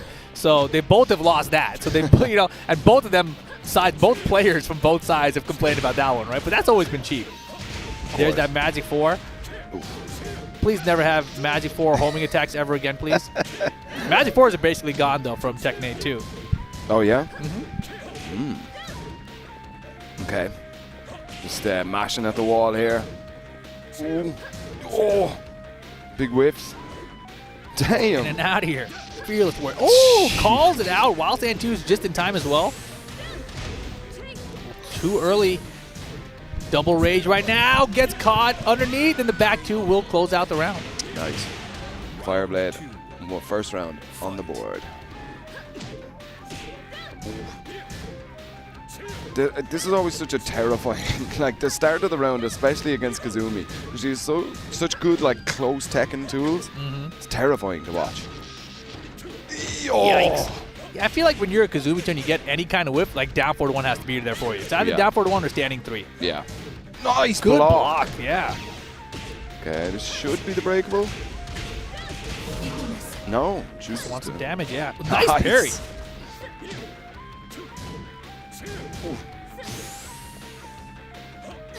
LLRK. Nice. Into the rage art. That should be dead. Yep. 2 rounds straight now for Fireblade. Pagani needs to kind of just maybe tighten up, maybe work out a different game plan here because something isn't working. Yeah, I mean, has some good call-outs on the duck versus like the crouch dash mix-ups, but we haven't really seen the down forward 1 command. That's Kazumi's bread and butter. Yeah. Oh, wow. Fireblade is just taking these options away from Pagani. Every time he thinks he's found something to get out of this, there we go. Big perfect. Fireblade. Okay.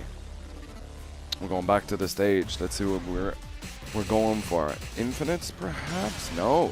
Okay. I like that, the comfort pick. Comfort stage pick. Jin player is an interesting breed, too. You know, a lot of these players, they get the Jin tattoo. Really? Oh, yeah. You haven't seen it? They get the tattoo on their arm. Yeah? There are plenty. If somebody has it, Fireblade probably does. That's what I'm saying. Like, he's got the jacket on. Yeah. I think he takes off that jacket. We're going to see a little Jin Kazama tattoo on the arm. Dude, do you think he's going to go full topless? What? Like, he goes Tekken 3 Jin, like, you know? Oh, man. Just keep the pants on? All right. Here we go. I mean, he's got the jacket on. He doesn't need the pants. He just go bottomless. Yeah. It's underrated. Good wall pressure right now. They're from Pagani. Can we get a down forward 1, please?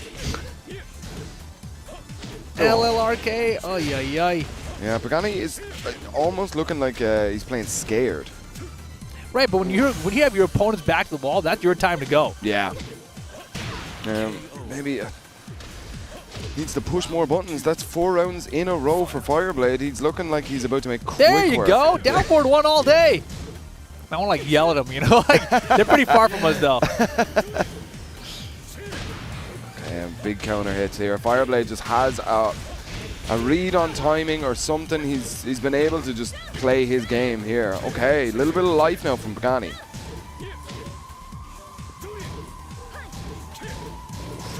Yeah, Pagani seems to be putting stuff together, though. It's like the nerds getting out of there. Yeah. Rage mode Pagani. There's the drive! Okay. All right. Oh, big whiff. So dangerous. Beautiful, beautiful. Okay. Side step 2-1. Uh-huh. Nice. So after 4 rounds unanswered, Pagani finally gets in here. Oh yeah, it's coming together. Where's the down forward 1-2 though? You know, just down forward 1-2. That's your whip punish. 3-2 is your other whip punish. Wee. Yeah, really, Magic. really cool reads coming out of Pagani. There was a little bit of a hole in his offense there that he wasn't really using offensive tools like you were talking about, but he seems to have plugged that hole very, very well. Yeah, but the LLRK is coming back now. Jin with Rage, Fireblade, trying to make it crazy. Come back here, nice electric. Not the best combo with Rage. The blocks. The chip. What? The chip. Yes! Tiger. Round 4. Looks incredible. Real solid stuff. There you go. That's what I'm talking about. Yes. Yes. Wait, can they hear us over there? They're like a solid, what, 30 meters away? I don't know how to measure these Yeah. units. You know? That's less than a kilometer, I believe. Yep, pretty close. Okay. Oh. A nice pressure here from Fireblade, though. Recognizing Pagani's getting a little loose. Stepping on the gas right now. Oof. Yeah, there's only so many more pokes Pagani can take here. Yes! Okay. Okay, Rage Drive opportunity available. Rage Drive's coming. It's coming. Yeah. Rage Drive. Oh, my God, the lows. Rage Drive now. That could have been it, but yo, Pagani. Damn, man. 3 rounds straight all the way back. He worked something out here. Yeah, that was sick. I love it. I mean, he started doing down forward 1-2. Yeah. If you're a Kazumi player, you got to do it. That helps. Okay. Yeah, I doubt we're going to see any character switching here. It looks like we're just gone straight to stage select. I'm not sure. Oh, no. Run it straight back. in. No problem. Okay. Yeah, testing with the lows. Here we go. Down forward 1. Yes, off the step, too. That was beautiful. Okay, back to the breakable now. Maybe in a dangerous position here. Yeah, but great defense, great patience right now. All the way around. Look Down at this. forward 1-2, though. Ah! Could have had the balcony break with it. Just took the 2-1 instead, but now got Rage. Okay. Can Pagani make another one of these comebacks? Not this round. Okay, final game. First round goes to Fireblade.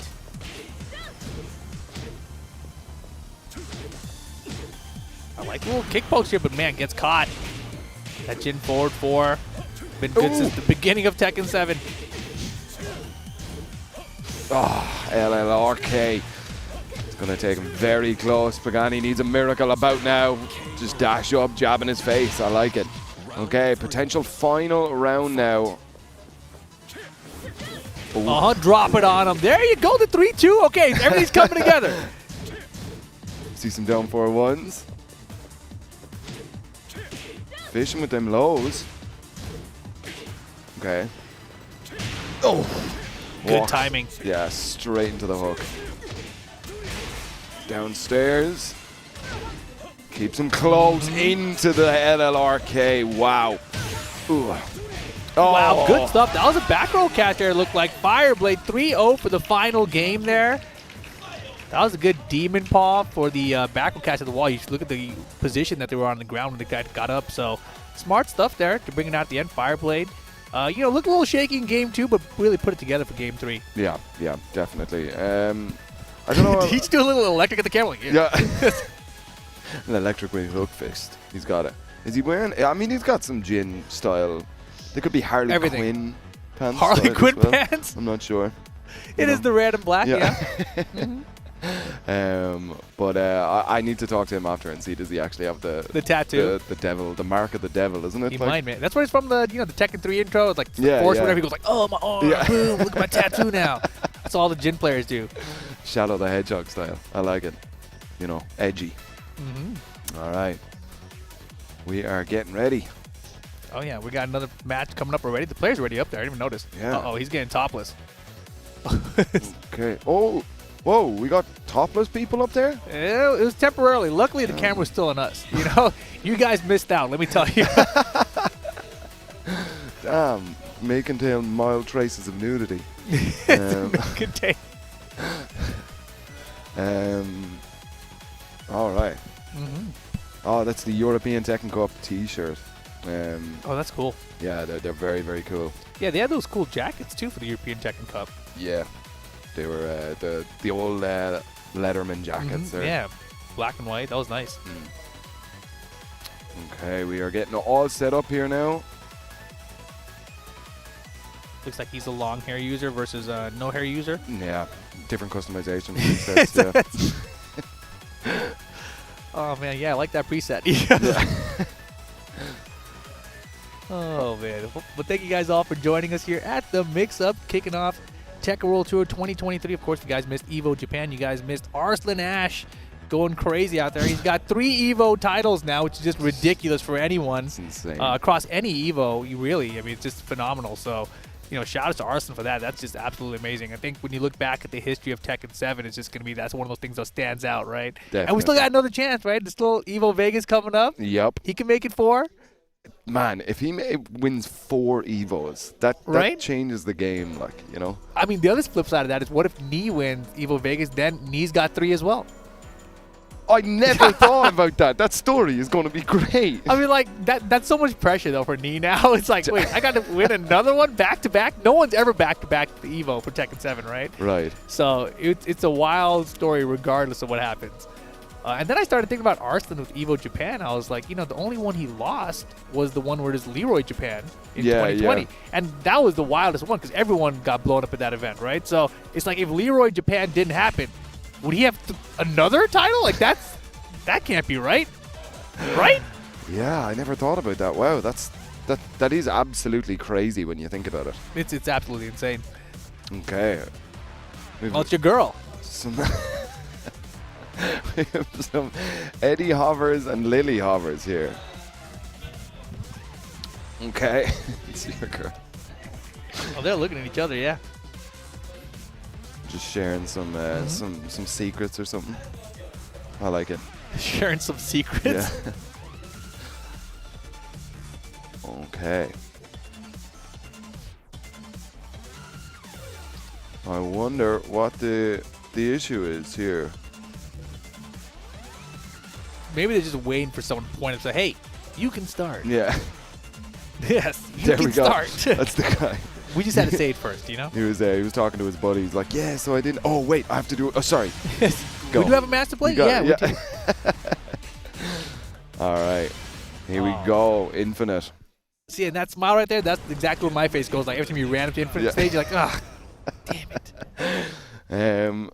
You see, I wonder because Eddie has the very, very big backdash, but then Lily has the big sidestep. Yeah, so it's going to be lateral movement versus backwards movement. Yeah, an Infinite stage against an Eddie, that's not where you want to be. Yeah, definitely. It spends a lot of time running. DJ Ghost Reborn versus SOJ. Sarge. I like the thought process that went through your mind as you said it there. See, I read it and I was like, I'm not saying it. I thought you said it first. Nice big block here on the hell sweep. Or the snake edge from Lily. Ooh, can't be dropping those. Okay. Oh, counter hit again. Sarge. Here we go, switches sides.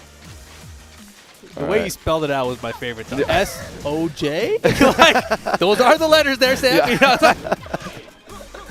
like you're deciphering, Chinese characters. Something's like S-O-J? Aramaic. Written on the walls of a pyramid. I believe it says. Yes. Are those kanji? Yeah. Okay, sliding with Eddie. Here we go.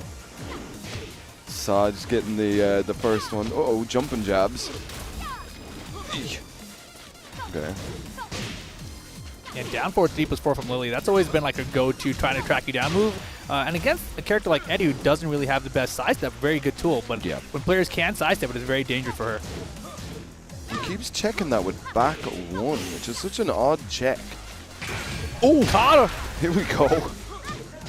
Great read on the timing. That's not the combo. That's not the combo. Yeah. Nope. Damn. Costly. DJ Ghost Reborn. Tighten it up, bro. Okay, Sarge 2 rounds up. Uh-oh. Good block and punish here. We got complete combos. Oh, I like the Oki there too. Staying back turn. And just force a 50-50 mix up there. Again. Okay. Some Wild Eddie stuff. Nice. Good block. Oh! Another one. Do we get the combo this time? Yes. Okay.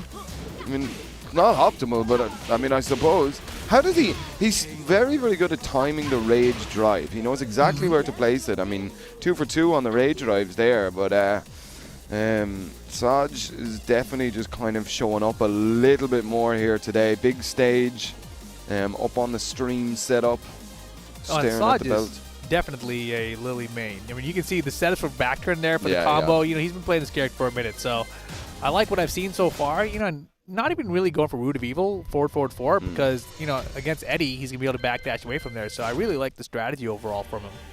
Yeah, absolutely. It seems like they're just fixing something in the options. But we will get straight back into this game. Okay, so DJ Ghost Reborn. Yeah, he dropped the big Rage Drive combo, actually. That was a really interesting thing. I mean, you know, I do know a lot of Eddie players do use the Rage Drive just to kind of add a little bit of pressure, and it doesn't normally hit, but I think you have to be prepared for it to hit, even if you are just throwing it out. For sure, and let's see what happens here. I didn't see what stage they selected. Looked like the arena, I think. Okay.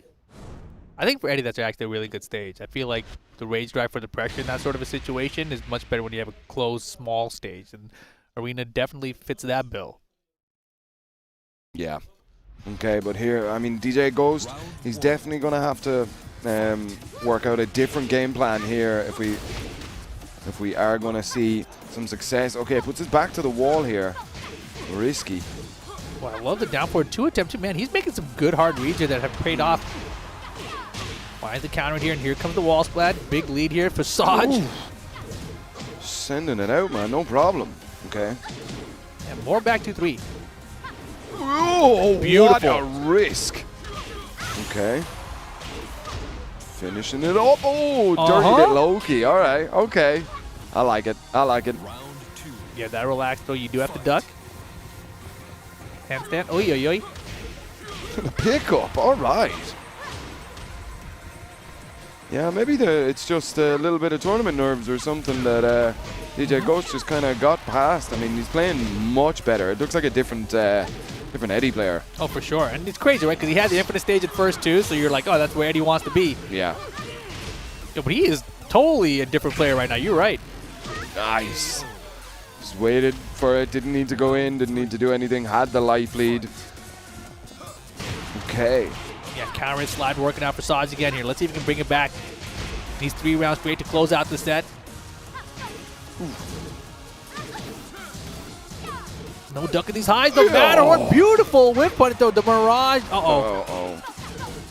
The wall Nice. Yo, the back wall plus 2 there was really well placed. Okay. Yeah, I don't know what's the difference here. I mean, I don't know what happened. This is totally a different player. it's crazy. Nice over the top with the up forward 4. Who is this guy? He just gave his controller to his older brother. Like, you right? know. That's what online. That's what we would have said. Yeah, yeah. An instant rematch. They're running it back. All right, game on. Final game. Yeah, 1-1 here now. Okay. Okay, pressure out of Sarge. Slide it. And ducking throws with again back 1+2. Showing up here. This is crazy how different this is from game 1. And taking his time here, big life lead. Yeah, Punish, it's always a great situation for an Eddie player to be in when you have the life lead and they have to come in because Eddie has such strong keep out tools like cartwheel kicks and stuff. Or just even dropping down to relax. Yeah. Now throws are paying off here as well. And now he's got the wall position. Ooh. Nice. Yes. Big splash. Okay. Look at the damage off that too. Yeah. Cheap. Okay, watch that rage. Yep, there's that blue stuff. He Swung challenged. into it. Yeah, he saw the whiff. He hoped he could swing in between. Back turn mix. Here comes the low. All the mids have been blocked so far. The unblockable. Uh-oh. Uh-oh. Rage drive coming. Yeah. Yes. And set point for DJ Ghost Reborn now. Jeez. I was not expecting this, I'll be honest. No, not after the game one, the way that it went. Okay. Ooh, back one checks again. Sarge, you got to find something. Slippery kicks, finds its mark. Okay. And again. Oh, the mix! That might be enough. That's so dirty. Mixed one more. Very close. The hop kick. Sidewall saved him. No!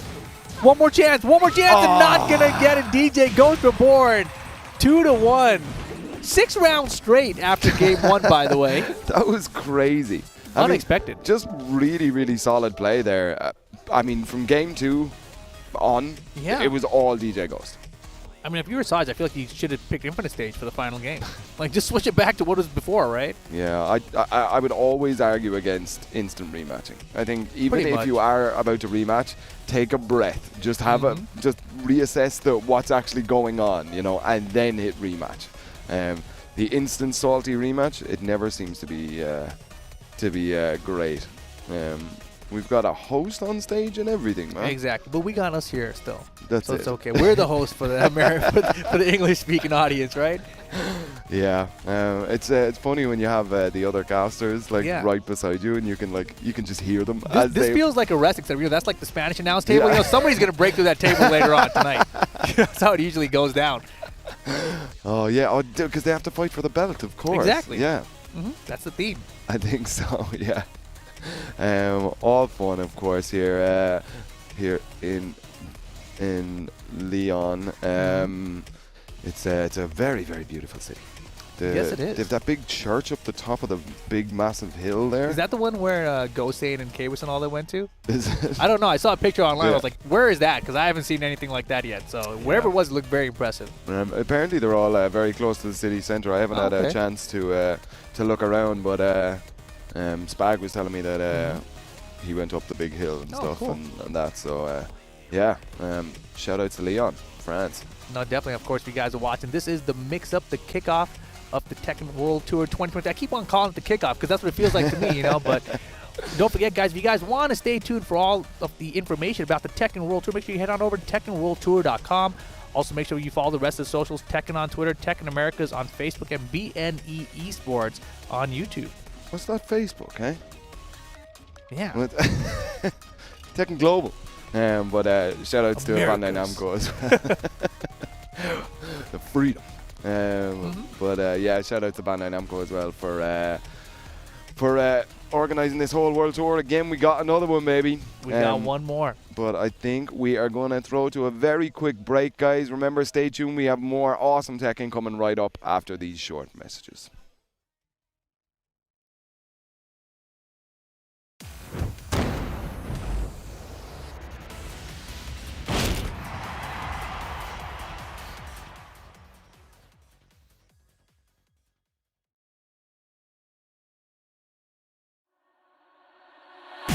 Ready for the next battle. Tekken 8. New challenger. Jin Kazama. 待たせたようだ。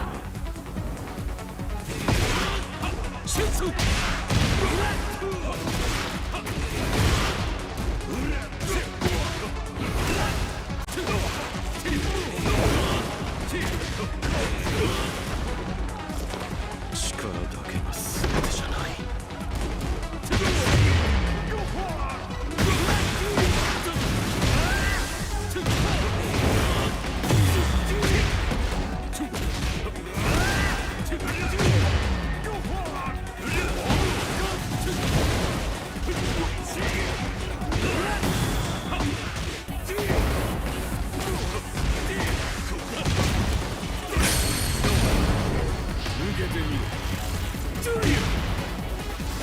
ここで終わらせる。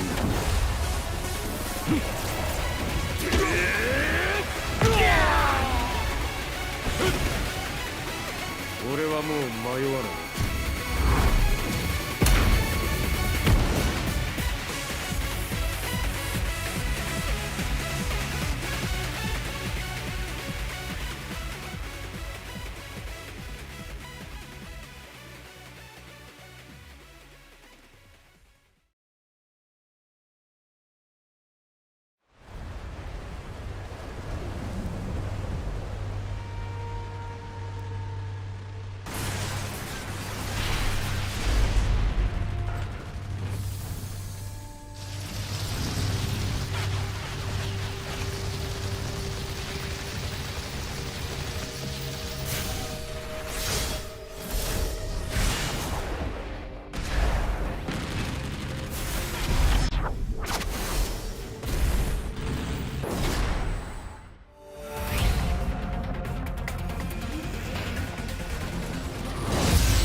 Welcome back, guys. Tekken World Tour 2023, the Mix-Up Leon fans. I'm Rip here with Sam the Ding. And coming up next, we got a sick match because we finally get the Ivory Coast representation here on the stream. And it's the Law player, Skywalker, coming to the stage. So I'm excited over here. This is what I was hoping for. Yeah, it is going to be good. And as we were talking about at the start of this pool here, I mean, it's so cool to see the representation. Ivory Coast, not a region that you would think about, like in terms of the kind of big boys in Tekken, but Skywalker has definitely shown that he can like do this stuff. The interesting thing here is that Skywalker was actually supposed to be at the TWT finals in Amsterdam, right? But like visa issues or something happened, so he didn't make it there. So now we get to see him here at a TWT event, offline finally.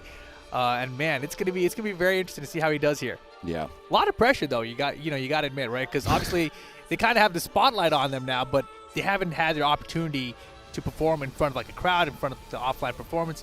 In front of the streaming world, really, too, in this kind of environment. So this will all be new for them. Yeah, of course. But he does have Madara in front of him. And I was talking to Madara last night, and he's got a lot on the line here. He really wants to show that, he isn't the big online name that everyone is saying that he's just an online kind of guy. I'm sorry, I shouldn't say everyone. I've heard people say that, he's just an online guy. So this is his second time that he's traveled. He was in Poland before. Gotcha. And so he really wants that big performance here now. And I mean, taking out Skywalker would definitely be a very big performance. Oh, that would be huge, actually, right? And tell me more about Madara. What character does he use? It's mostly a geese. Ooh, okay. I'm not 100% sure if he's been working on something new for the tournament, but he does play an Akuma as well, as far as I'm aware. Those are some good characters for Tekken 7, let me tell you. Yeah, he is definitely a villain out here, man. Madara, that's his name. Akuma and geese, oh boy. Yeah. Oh, they're good to go. Game on.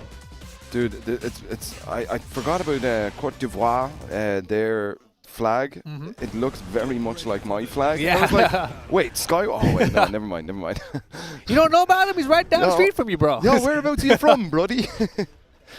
You doing all right? Lucky Charms and whiskey. Go on now, boys. Lucky Charms and whiskey. Right, here we go. Ladies and gentlemen, Skywalker on the main stage versus Madara. This should be a good one. Let's see it. Man, Germany too, man. They got so many good players out there. That scene is definitely one of my favorites in Europe. It is absolutely insane, the amount, like the caliber of players that come out of that.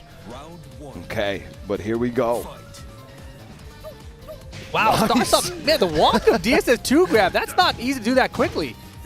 Damn, he's nailing his colors to the mast right there. He said, I know how to play this guy.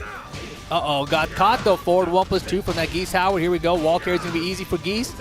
So let's build up some meter though for later. Damn, he does hella damage without the meter. Oh my goodness, Madara. Thought I was online only? I don't think so. Stand up. Damn, man. Okay, Skywalker. Show us what you can do here. Definitely a very technical Law player as well, like we saw that the DSS grab. Oof. Oh my gosh. Risky. That was very risky. He had meter as well. So Madara had a big opportunity that could have lost it. Beautiful side touch, gets the poison air to break the balcony. Okay. Yo, what a combo. Damn. So how is this matchup for Law? It's okay, but you really have to know what you're dealing with the Geese. Right. Like similar to the Fang matchup where you're looking for the back 3-2s, you can actually parry there. That was a back 3 with no punish or parry attempt afterwards. Right. But that was a beautiful side rock from Madara. Oh my goodness, the combo converts. Okay, he survives. He's got a pixel. You got that faster rage drive. The perfect load, not going to get to do it. Down forward 1. And Madara looking solid. Yeah, Madara is, but we have seen games be turned on their head, Rick. We can't count anybody out, especially only after 2 rounds. Exactly. First to 2 in tournament format, very difficult. Okay. Skywalker showing us a little bit more movement here. His sidestepping versus Geese Howard has been very, very good. Like that, stepping through Pukin, stepping up close in the same direction has been working out for him. And, he's actually delaying the DSS of the while standing 4 follow-ups just to see if he gets a counter. But there's been no counter from Madara at all so far. Yeah. Okay, fake flip. Slide do, yeah. Madara had that one clocked. And now he's working to have 2 meters, so he's going to be in good shape, even if this goes to a final round in this first game here. And Madara looks very comfortable against Law. Yeah. Oh, There was a parry attempt, right? Yeah. So that's what you're looking for. Frogman 5 seconds here, and right now Skywalker looking good with time running out. There you go. Plays the clock. Smart stuff. Yeah. Very, very kind of intelligent play here coming out of Skywalker. Let's see what Madara can do now. Takes the best players in the world 2 rounds to adapt. Oh, and he baited him for the parry and gets the punish on it too. Good stuff. Yikes, look at the damage. He's also still got a meter. Skywalker's in trouble. He's got rage right now. They're down 2-3. Pixel again went for the parry, and Madara really patient play here. Yeah, he's definitely he's got a training partner who's a big Law player. He was able to bait out those parries so well. He's a read on Skywalker's timing, but it is not over just yet. Who's his Law training partner? I don't know. What? You just said he had a good Law training partner. No, I said he must. Oh, he must have a good. Okay, I was, Law. well, you said it because I was thinking of maybe whether it was Drittenram or not, because I know he's from Germany and he's a Law player. So potentially Dritten. It could be. It could But be. there could be a lot of other Laws out there in Germany as well. Definitely. That country just tends to produce really, really strong Tekken players. Okay, but here we go. Skywalker with some sort of flashes of greatness here, but we haven't really got to see him take the wheel and really kind of show us what he can do here. Great news for Madara, but here we go. Yeah, I love the quick slide to start around again. Ooh. Look at the steps, man. He's so aware and ready to sidestep. Yeah. Okay, just poking. Nice Good punish. yeah. I was going to say, you know, this stage, picking the stage against Geese is kind of dangerous. I feel like Geese has really good combos for the stage. Yeah. Okay, watch that rage. Oh, no punish, but he gets the grab here. Wall's closer. Oh, that was not a great combo. Yikes. He was thinking the wall was closer, obviously, which is why he modified the combo right from the very beginning of it. But just totally misread the wall distance. Big block, though. Down 4. Get it out of here. Breakable wall still here. Nice. Almost gets the back wall, but look at this. Big poison arrow. But, man, he's trying too hard right now. You know, he could have done a simple combo, would have got him, but there it is. Perfect. Gets the round anyway. Let's go. Yeah, that's got to make him feel much better now going into this. You know, he is supposed to be the kind of star of the show here. As you said, a lot of pressure on him to win. He's definitely looking a little bit more confident now. I mean, he's definitely rushing down right now. I mean, and the thing is, we've noticed, you know, Madara hasn't really gone for the counter. We saw the low counter there finally, and the stop in the middle of the round into the DSS2 grab. Okay. Nice. 3 It's coming plus together. 4. Boom. Yeah, wow. Good stuff here. I mean, maybe just shaking off some rust or tournament nerves or something. I think he came out really slow with his offense because he was scared of the counters. Yes. And now he's like, oh, you don't counter? Okay, fine, I'm going in. All the buttons coming out. Skywalker dominates game 2. Absolutely. Madara looking like the wind's just kind of taken out of his sails a little bit. Stage select. Okay. Who's got a coach? Of It's course. Sephi Black. Sephi Black with no beard. Who the hell is that guy? Wow. You got to shave now, too. No. If Sephi shaved, you have to I shave. can't, That's the rule. Tasty It's a Steve, European rule. I've read it. Steve said to me when I did shave my mustache, he was like, hey, how you doing, man? I haven't seen you in a while. Don't shave your mustache again. He's messing with you. That's what Steve does. He's always joking around with people, man. You should definitely shave it again. You might look just like Sephi. Can you shave it for tomorrow? That would be sick. That would be so sick. I feel like you're playing a prank on me now. No. I think, okay, how about this? If Sephi makes it into tomorrow, you should shave so you can both be like twinsies together. I completely agree because... Oh, wait, no. Because I was about to say, I heard that Sephi wasn't playing in the tournament, but he didn't register for Tekken 8. That was it. Well, you completely agreed, though. It's already Damn there. it. Wait. Yes, if that's he makes how it top goes. 8. Yeah, okay, sure. Okay. But then how are you going to have time to shave? It's going to be so close. Fair. You have to just shave in the morning if you make it tomorrow. Just come with a raise. He's going to come. We'll do it on stream. We don't have time. Howard Estate. All right, here we go. Madara, home court advantage for final game. I expect to see counters now. He's going to let the whole intro go, of course. Yep, you have to. Okay. Yeah, it's going to be an interesting one now because I know that Seppi has them golden words, man, that change people. Okay, but starting off with a slide, Skywalker. Yeah, he uses that while standing 1+2 with lots. Very rare. It's a very weird input. Ooh. Skywalker's getting loose, but he's got his back here. Uh-oh. Stand up. Uh-huh.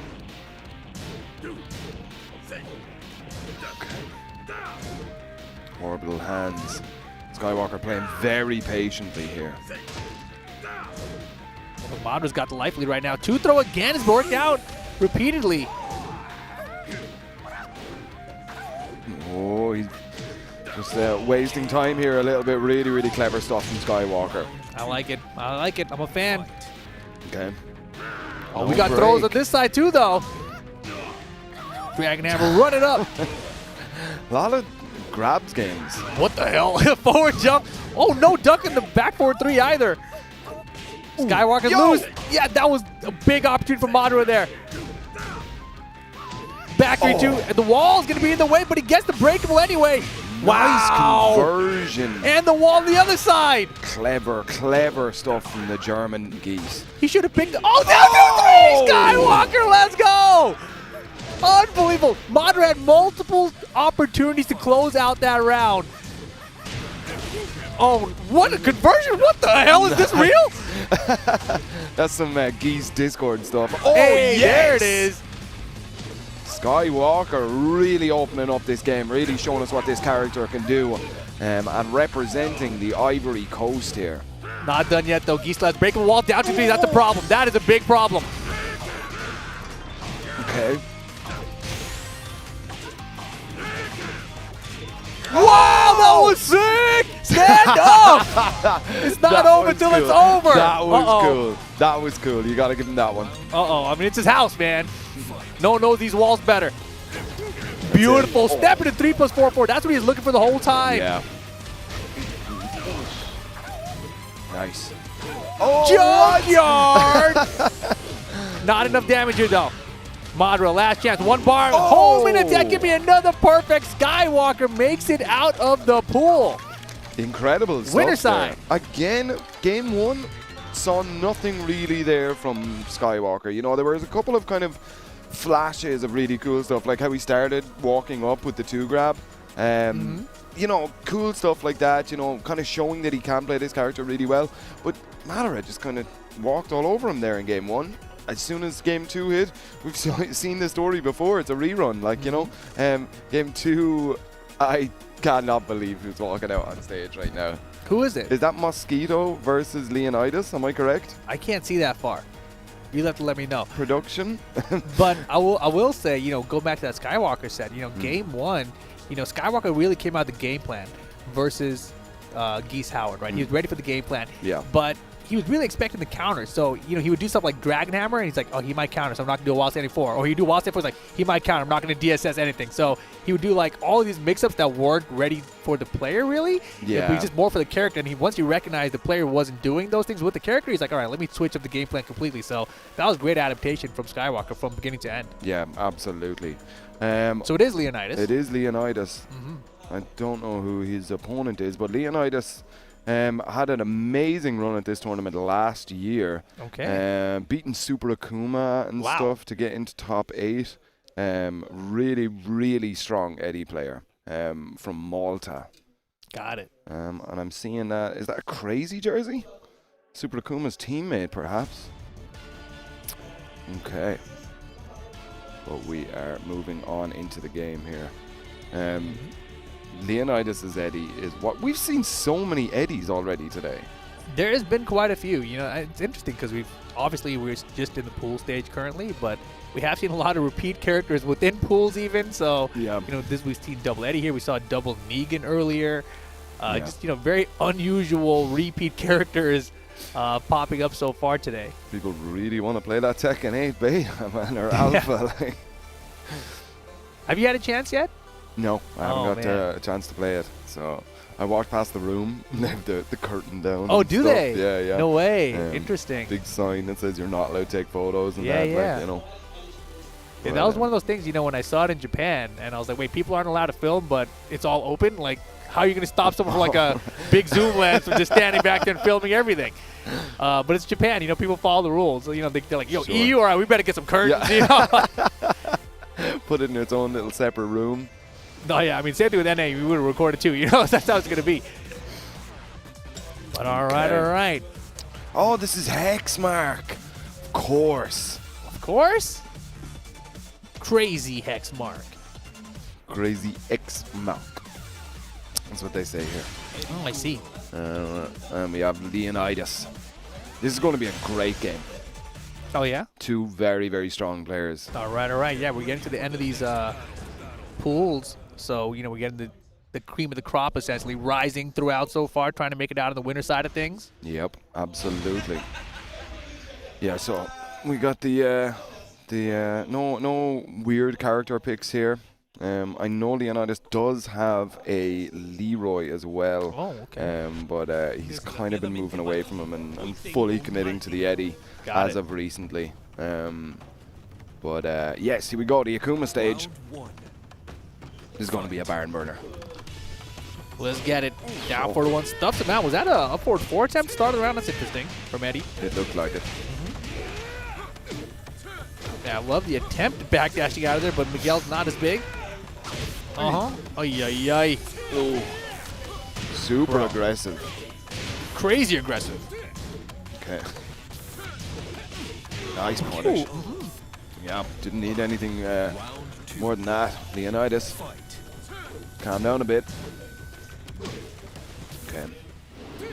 Wow, that was a really great attempt. I really like what I'm seeing out of Hexmark so far. Yeah. Okay, jab into grab. I like it. The jab grab. Oh, I don't know how he got clipped by that. That only launches if the second leg hits you. I mean, that's such a strange situation. I mean, the way he was moving, I was just shocked that he even got hit by anything. Yeah. Okay, 1-2s just to keep each other clean. I like it. Looking for that back 1+2. We were talking about it the last time we saw an Eddie. It's a move in an inbuilt sidestep, and Eddie's only real viable way to sidestep. Uh-oh. Ooh. Wow, yeah, he swung on hit there, right? So, not the best of choices. Leonidas gets the round because of it. Okay. Forward, forward, forward. That handstand big launcher. Man, Hexmark, though, he's keeping the offense going. I like this, yeah. The idea to not let Eddie run away and just keep playing very close to his face, you know, just right in range 0. Yeah, that's where Miguel wants to be anyway. Yeah. Rage Drive spend now, Mix is not going to get it, and that's going to be the round. Yeah.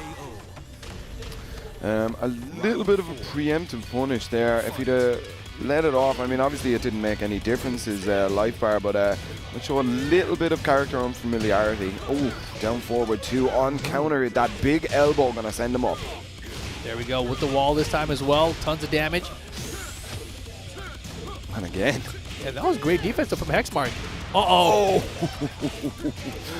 Back 1. He doesn't find the wall here. Watch that rage though. Oh! Caught him coming in, and just like that, final round, game 1. It's going to be a close one. Sidestep 3+4. Ooh!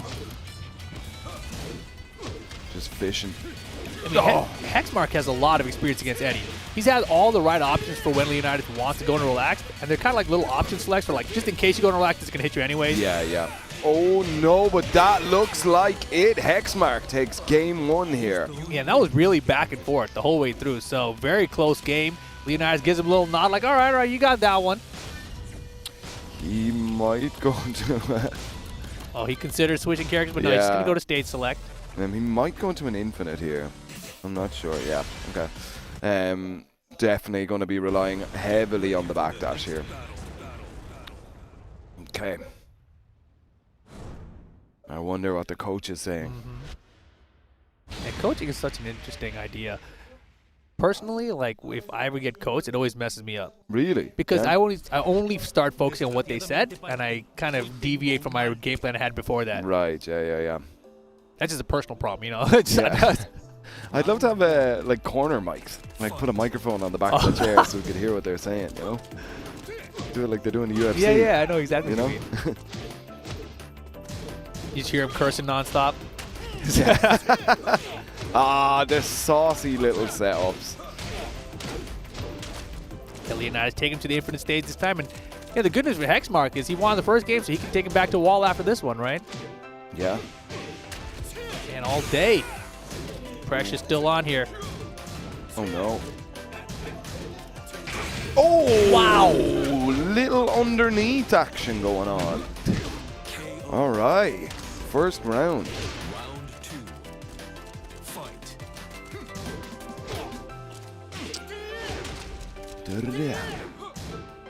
Checking with those, looking for a counter hit on the big elbow, trying to send it up. See, Leonidas, he picked the infinite stage and he's not using it at all. He's not getting away. Yeah, I mean, that's the thing about Hexmark's playstyle, right? If you look back just from the first game even, he's kept it really at range 0 the entire time. He's always in his face, keeping the pressure on. Yeah. And that jumping punch that Miguel has seems like a really good gap closer, too. That one. Yeah, absolutely.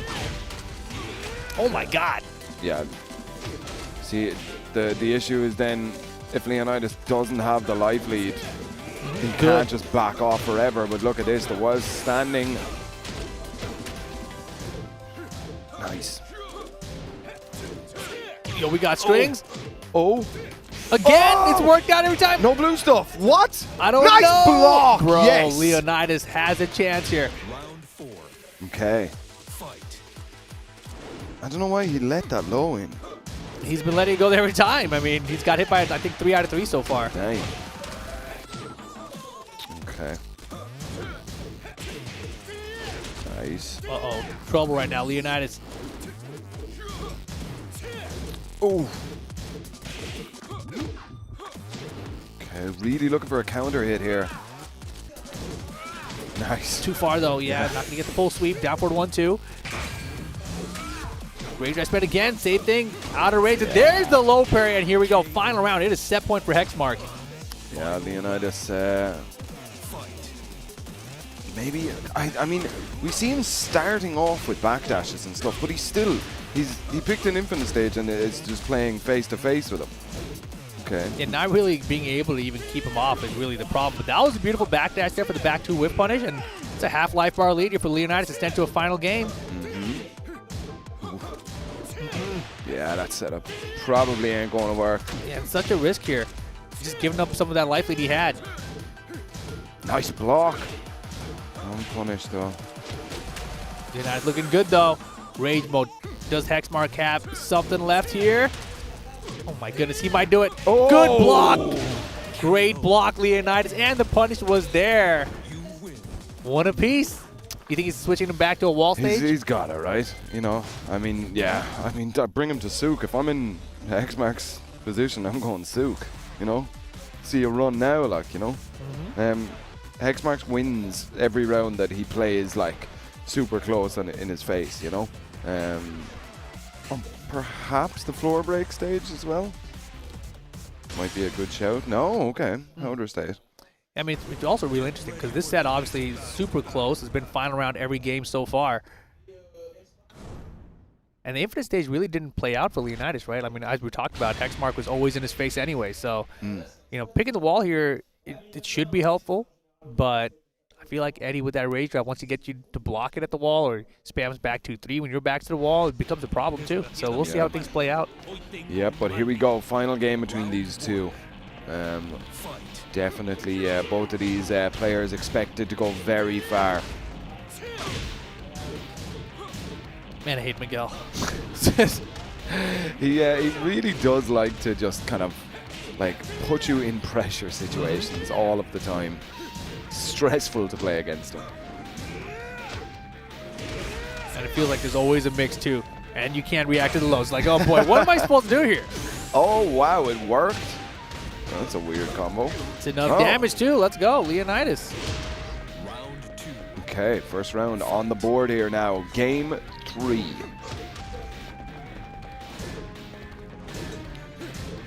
Okay. Nice. He's so cheeky. Dude, his head he plays. That's what you like to see, though, right? This character's been around forever. You know, if you're a veteran of the character, you definitely have some tricks to pull out. Ooh. It doubles up and it triples up on it. Let me get you this wall. It's like wall carry without a combo. Yeah.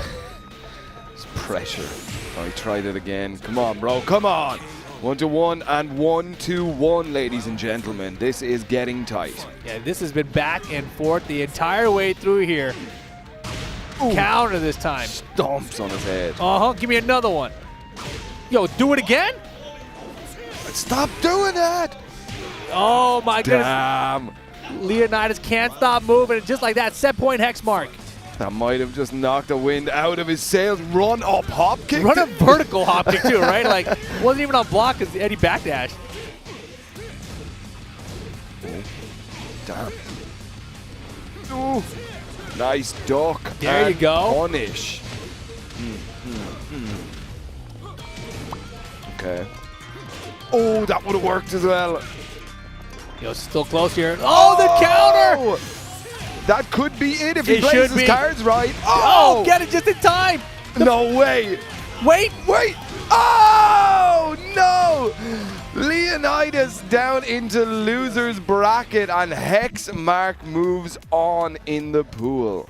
That was a beautiful combo at the end there. You know, he got the counter, got the launch, took it to the first wall, actually had the carry to get to the second wall. Right? If he got one more hit, it would have killed just the combo itself, but regardless, closes it out and back and forth the whole way through. And I think that was the biggest round count lead we saw between them maybe at the end there. Just a 3-1 round game for the final one there. But Hexmark getting it done versus Leonidas. Well done. Absolutely, yeah. So I'd say don't count Leonidas out just yet. A very, very strong player in his own right. So he, I get the feeling we're probably going to see him again throughout the weekend. Who have we got coming up now? This could be interesting. Uh-oh. I don't know, but you know, you can definitely see that Hexmark was very prepared for the Eddie matchup too, right? Like he had definitely done his homework. Obviously, the pools were posted early. Everyone kind of had an idea of who they would have to play against to get out of the pool. So definitely were prepared. Yeah, absolutely. Okay, so we've got G versus Big Nose here. I think G is. Is that Gunny? Yeah. Yeah. So he changes his name. All right. From Goonie One of those. to G. Is it G or is he Big Nose? Sorry? Is that? The opponent's name is Big Nose, right? Yeah. So what did Gunny change the name to? Did he change the name to G? G. You sure? Yeah. That's Goonie. All right. That's Goonie. I know it. I mean. No, I know it's Gunny too. I'm just asking what the name change was. Oh, right. Yes. So he changed his name to G. All right. Solid Jack player, has been in the scene for a long time. Good stuff. Yeah, I'm trying to remember what tournament it was that he beat Jimmy J in. Because in NA, that's what everyone remembers. You know, everyone's like, man, remember when Jimmy J lost that Gunny guy? Who was that guy? Yeah, that's what it was at the time. That was a while ago. A very long while ago. I don't even remember what event it was. Wow. What happened? Oh, what was that gesture you just did? Huh, interesting. I wonder where he got his Gunny is. The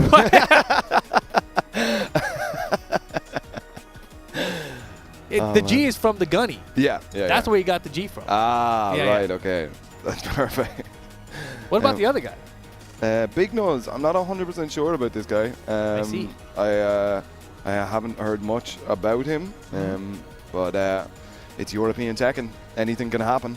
These are facts. Yep. Okay. He looks poised and ready. Oh, yeah. Okay. And now that I think about it, you know, Gunny kind of looks like Sajam. Really? A little bit. I can kind of see what you're talking about. Just a little bit. Just a touch. I like the desk that they're playing up on here. That. Yeah. Look, it looks so cool, right? It's very esports. Yeah. We just get some like halftime show where a DJ comes in or something. You know? Let's do it, guys. Come on, man. What's I feel like up? we're supposed to have like a sports broadcast in here, though, you know? And now we'll be sending it over to the analyst desk. That's actually what this setup looks like it's for, right? Yeah. This actually is a perfect setup for an analyst desk. But if you guys don't know Gunny, he's known for the Jack. And I'm very curious what he thinks about Jack in Tekken 8. Because this is one of those characters in Tekken 8 where the characters had a big revamp. Yeah. And to me, it's a lot more fun. So we shall see. Absolutely, yeah. And with the new stance and stuff. Exactly. Yeah, they're really working hard to mix up that sort of character. But here we are. Big Nose is going to be playing the Heihachi. And G is on his signature Jack. Man, a Big Nose from Germany as well. And you know they've got a pretty good Heihachi out there. A couple. Mihawk, HK Jr. Okay, let's see. Let's check the execution. Ooh. Yeah, the back dash looks good so far. Yeah. 1-1-2s. Oh, we got some Weibo action, okay. Finishes it. No. Wrong punish. Yo, damn girl, where did that come from? That was fast as well. Out of a sidestep. Okay. Oh. Uh-huh. Okay. That is not the launch you see Jack players go for either. That's interesting. Gunny's got his own style of Jack. Definitely. Oh, tombstone. Pile driver action. Looking good. First round on the board for G. Okay. Big Nose definitely not afraid of this Jack. Posturing, his in-game body language looking very, very confident. Yeah, I believe that's minus 14 there. While standing one from Heihachi. Arms ain't long enough for that one. Wow. Yeah, the speed of Gunny going full crouch there. A lot of pressure here. But G is definitely not cracking. Oh! Caught him. How did he catch him with that, right? Where did that hug come from? That was. How did he know? Okay. Oh, this is big. Yeah. Spans the way early. Yeah, didn't go for like a wall carry combo here. Uh-oh, and G didn't punish. Oh. Debug! Damn. That looks good. That looks good right there. G just so cool under this pressure, man. He's been playing in tournaments for a long time. You can best believe he knows what this situation feels like and is prepared for it here. Bro, what are these hugs? I love it. How does he get away with it? I mean, they keep hitting. Got Nice. him. Jackhammer elbow. Yeah, Jackhammer looking incredibly strong there right at the end. One of Jack's kind of primary tools that he can use for pressure here. But we're going to stage select. Big Nose's choice. He does not want to deal with Sook again. Duomo de Sirio means the serious dome. Is that actually true? No. Damn it. Can't tell with European languages, man. Like, your accent doesn't sound Italian. Okay, I actually missed the stage pick there. I was being very good for a minute. Okay. Jungle Outpost. Do. A favorite of one of our commentary buddies, K-Wiz. This stage, yeah? Yeah. Yeah, those Horong players always like these balcony breaks. Yeah, and there was an old little secret bit of Discord tech that Horang has the camouflage green thing, and he blends into the background. Cheater. Cheater. Okay, G. Back on the offense here. Oh, sir. Oh, he could have converted with that, I think, still. Probably. Looking for the hug, but gets punished this time. Yeah, he's going to keep going for that. That's so interesting. Like, I never see other Jack players use the hug as much.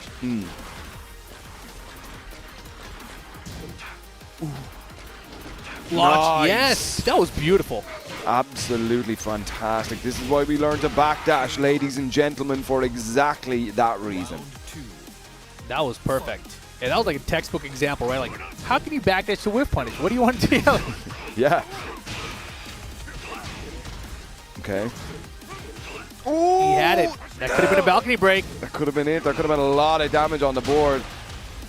Keeps him there, maybe because of the low parry, the scaling, but here we are. We're downstairs now.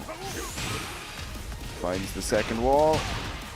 A lot of damage. Nice block. Okay, big hill to climb yet. Doing fantastic work though. A lot of my damage. gosh. No. Could have had more, could have had more.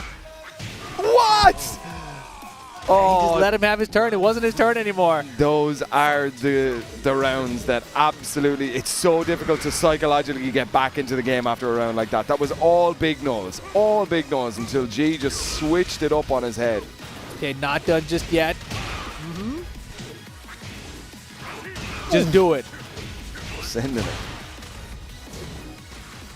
Another big lead for Big Nose. Can G make another big comeback though? Plant those seeds. Jackhammer, more seeds. No, it's all hitting. Okay, went for the jackhammer again. He's doing it, do it again. Here we go, big D-Bug. Blocked. And let's get out of here. Hunting Hawk, Heihachi on the board. Big Nose. Nice. Needs 2 more. Yep. Just 2 more. Okay. G again playing really patient. The old classics.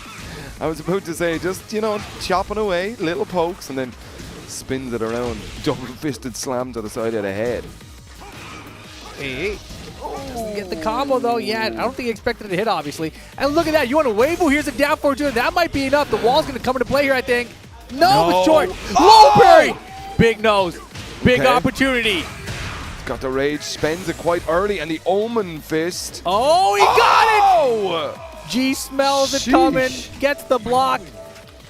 Big Nose sent down to the lower bracket. Yeah, he is not looking happy right there. That round when it was all Big Nose, and then G just swung it back. You know, those are the ones that get you. No, right definitely. in the soul. Well, nice effort there by Big Nose. You know, he did his part, though, to represent Germany with the Heihachi and everything. Absolutely. And I'm sure we'll have another German to come back to the stage at some point. Maybe another German Heihachi even. Maybe even a legendary one. You know, a legendary Mihawk kind of one. I think that's what we got coming to the stage next. I don't know who his opponent is, though. Oh, my goodness. There's some lore here. Is there? That's Evil 46, if I'm not mistaken. Oh. This is crazy. So, it is Evil 46, yes? I think so. It is. Okay, okay. So the lore is that apparently, like, I don't even know if I should be sharing this, but let's do it anyway, all right? So apparently, you know, Mihawk's a streamer. He's playing online, and you know, he was getting beat by Evil 46. And one day he lost his temper a little bit. You know, he's just like, you know, he said some words that he shouldn't have said, felt bad about it, whatever. Right? They're cool. Then they're playing online some more, and he keeps getting sniped by Evil. And he's like, you know, man, I'm trying to stream and have a good time, but whenever I play, I'm not really having a good time. You know, let's like chill. And then Evil just kept on sniping him. And so now here they are getting to play offline in tournament to see who makes it out of the pool and winners. Damn, dude. He sniped him IRL. Let's go, dude. And I think Evil's got like a Lucky Chloe and some other characters as well. I think a Ganryu and I forgot the third one. Maybe a Gigas. Yeah, he likes the unconventional picks. But this is interesting because, I mean, apparently the set can go either way, right? So it's close. Right. But, you know, offline environment. And Mihawk says that, you know, the style of Evil's playstyle, he's one of those guys that, like, breaks your mental. Right. And Mihawk does not do well in those kind of situations, right? So he's trying to, like, maintain composure. He's trying to, like, keep it together here today. But, you know, this match, I'm sure, for both of them is kind of a big one. And the fact that it's on stream, like, what are the odds of that? Lads, this is great. I like this. I like this. I don't know. The tensions. I wonder, were they talking to each other before they came out? Oh, it's a blind pick. They're doing a blind pick for sure. Because, like I said, there's a few characters there. And Mihawk has a few characters as well, right? He's got the Heihachi. He's got the Armor King. He also used to have the Kazumi. Let's see what they decide to go with here. Yeah. Okay. That will not be the characters. As much as you want it to be Lily, I know. Okay, we got some blind pick action. Do up your buttons. It's just out to annoy him. He just likely the character to annoy him. He's breaking the mental already. Look at this guy. Set your buttons while I wiggle around this character select screen some more. He's just checking to make sure his down button is working. And it's going to be the Armor King for Mihawk. And Ganryu for Evil 46, perhaps. I was personally hoping for the Lucky Chloe. I mean, Chloe is always so much fun to see in tournament. There is actually a German Chloe player by the name of Zika. Really, really solid guy. He is in the tournament. We might see him a bit later on today. But it would appear we are about to get into this absolute rivalry here. There are no friends on that rivalry. stage right now, man. I feel like we talked it up a little extra there. Yeah. Okay. No friends. They hate each other. This summer, coming to a theater near you. Okay. Hammerhead stage. Game 1, Ganryu versus Armor King. Battle of the DLCs. All right. So wait, who's the good guy in this story? I feel like it's got to be Mihawk, right? I mean, look, I stayed at Mihawk's house before. He's a good guy, so I'm going to say he's the good guy. Evil literally has evil in his name. That's also a great point there, Sam. And he's playing the Ganryu, you know. Okay. I want to see how this mental is broken by this Ganryu. That would be that's a great point. You know, Ganryu, I feel like is a little bit harder to break an opponent's mental with. Yeah. Stunner! Oh, looks so cool. I love it. Ducky, Okay. yes sir. He's ready. Yeah, he and knows the giant swing. Tech. Yes, sir. Okay. Yeah, the thing that Ganryu definitely suffers with range, so he needs to get in very, very close here. But just like the old Eddie matchup as well. Wow, that was such a big risk when he had like such a big life lead. What are you doing, Mihawk? Chill. Just 3+4, bro. Just You got boom! this. Okay, so He's a good guy. he's the good guy. We're cheering for the good guy. Unbiased commentary. That's what we do here, guys. I don't do that. All right, we got a big combo. Ganryu combo. That's what that 3-hit string is called. Yo, Evil, huge lead this time around. Uh-oh, counter it, get up low. Mihawk can find the wall very easily here. Bing, bang, boom. Nice. Stunner again. Uh-oh, and Mihawk got rage. All this is adding up big time. Blue stuff. Keeps him very close to the wall. He went underneath it, and he's breaking. What? Composure, dude. Am I allowed to be his coach? Just run up. Okay. Hey, dude, the fast wave through there? I forgot he's a Mishima main, right? Yeah, he does have that that big Heihachi. Nice blocks. block. Very quick kick and pull there from Evil. Just trying to fish there with some long range moves, but that is not where Ganryu's strengths are. Mihawk. Composure. Just needs composure, you know? Breathe in, breathe out. Okay, pressure now. Mihawk finding a way to get around it. Really, really good stuff. What the hell? It's not even a blue version, bro. What are you, bro, Mihawk? I think that it's coming out of the emotions here. He wanted to show him. As soon as he got up, he was like, I'm just, come on. Final round, game 1. Okay. Slide. What a downward one, and again. Oh, don't step. Come up. Wow, realign off the side step. Beautiful. Into the wall. Nice combo. Yeah, Mihawk. really good adjustment there. He knew where the wall was. All the way around. Crunchy. And there we go. Mihawk taking game 1 here. Close first game, though. Yeah, why did he try the mist? I'm not sure. Neutral. Do you get anything off it when it's not blue? I think shoulder. Right. Okay. We got a coach running over. Kaizoku Lars. Nice. Is that Kaizoku? No, it's HK Jr. I got mixed up.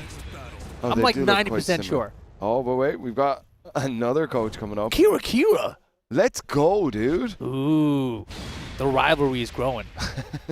They've now got teams. Yeah, the teams hate each other too. Yeah. We had to sit them at opposite sides of the arena. All right, here we go. Mihawk up a game now in this rivals battle. Since when is Kira Italian anyway? Like, come on. Nice. Counter. Wow, what if that's what he told me? Yo, you ain't got a punch counter. He keeps on using punches. Just start the match off with a big punch parry. You got this. Oh, looking for the head. Giant swing. Ooh, I like the mix. Should have went giant swing. That would work. Ooh, nuts. Off the wall. Nice. A lot of damage there for that combo. Boom. Didn't get a wall splat though. Rage mode for Evil right now can make something happen here. Wow, the string without the wall this time. Like I'm doing a wall combo. There's a wall nearby. It's close enough. Wall somewhere. Yeah, it seems like Mihawk is really spacing them out here now. Like we can see, like a lot of those headbutts were just completely whiffed. Wow! Nice. Beautiful execution. Backdash into the dark upper. Get back up here. Yo. What? What happened there? I don't know. Okay. Oh, now. Good confirm. Here we Good go. confirm. Kick and pull, but he just gave him rage. Oh! Yo, spit on it. Yo, I don't even think that was guaranteed. What? Like, because he did a little wave move before it, so I feel like he Right. actually recovered in time. But Mihawk on set point right now. Oh, and a stunner again. It looks like Evil might be... It's not done. Don't worry. He'll make a comeback. Watch. He needs to channel all of his evilness, his dark powers. Could confirm again. Okay. Ooh. Death sandwich? No, sir. With a headache slap. The blue stock? A You giant better swing. tech this. Yeah, tech for your You life. better tech it. Okay, he got the tech. Rage Nice. mode now. Mihawk getting close. Oh, what's this? He's not going to kill. What the double whip? Whipped. Oh my God. Okay, Mihawk needs the composure. He needs the composure. How do they double whip slow-mo? What? I've never seen it not hit, like, just like fresh air. Okay. Headbutt. Oh no. Is Mihawk falling apart due to that double slow-mo? Does that double whip slow-mo mess him up? Yo, it's looking like it. The pound goes through in his final round, game 2. Let's go, ladies and gentlemen. I can see that look in Mihawk's eyes. It's the what the hell's happening? Look, the steps are good though. He's trying to stay composed. Here's the multi-throw. Smart stuff. I hate Armor King's multi-throws. Looking for that stunner. Trying to keep him out here. What a down 4-3. Ooh. Wow, he's whipping from so far. Big lead from Mihawk right now. Evil's not done though. Oh. The life bars are very close here. No counter. Big lead from Mihawk. Ooh, looking for a big launch now. Evil needs something. What the? Just the regular 2-grab? Okay, that's rage. Evil. What's he got? What's he got left in the He's still tank? living! Oh! Mihawk closes it out 2-0. Jeez. That was a hard-fought victory. That was very close Are they at gonna, the end. they did shake hands. Of course, all right. they're friends, man. We've been talking up for no reason. They love each other, actually. We just made all that up. Yeah, they're actually a couple from what I heard. I don't know about all that. I don't know if good gets along with evil like that. You know? It's like but there you have it. Mihawk advancing out of here 2-0 over Evil 46. Nicely done.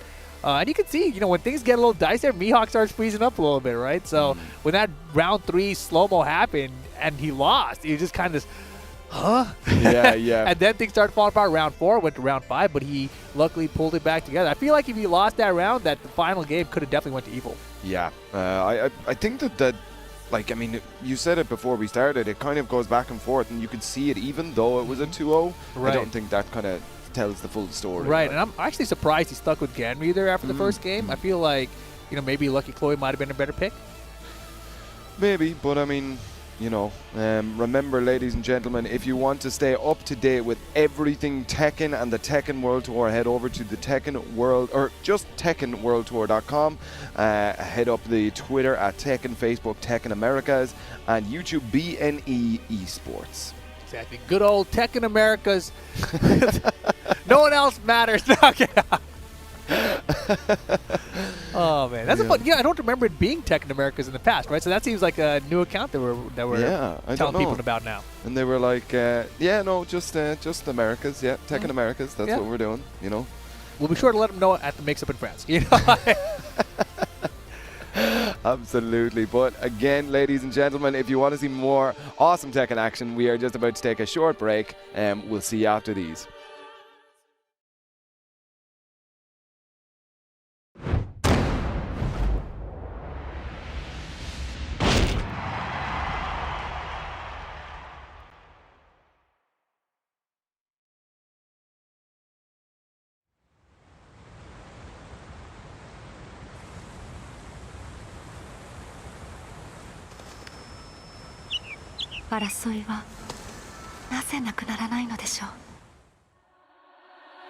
Get ready for the next battle.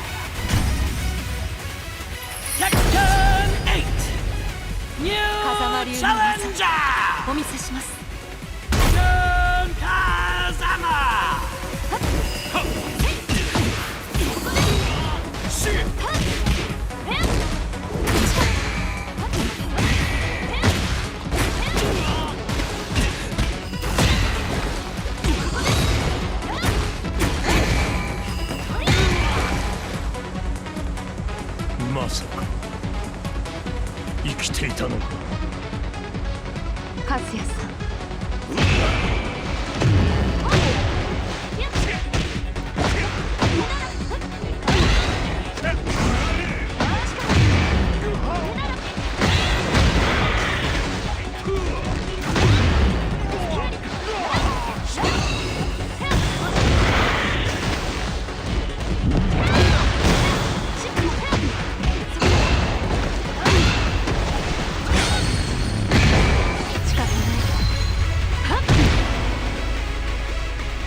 And ladies and gentlemen, we are back with the mix-up in Leon. We're going into Pool C, and we swapped out Rip for a little bit of Spag. What's going on, bro? How are you? I'm good. I'm doing good, man. I was actually able to chill, Nice. you know, incognito with my hoodie on, and watch the Tekken action, bro.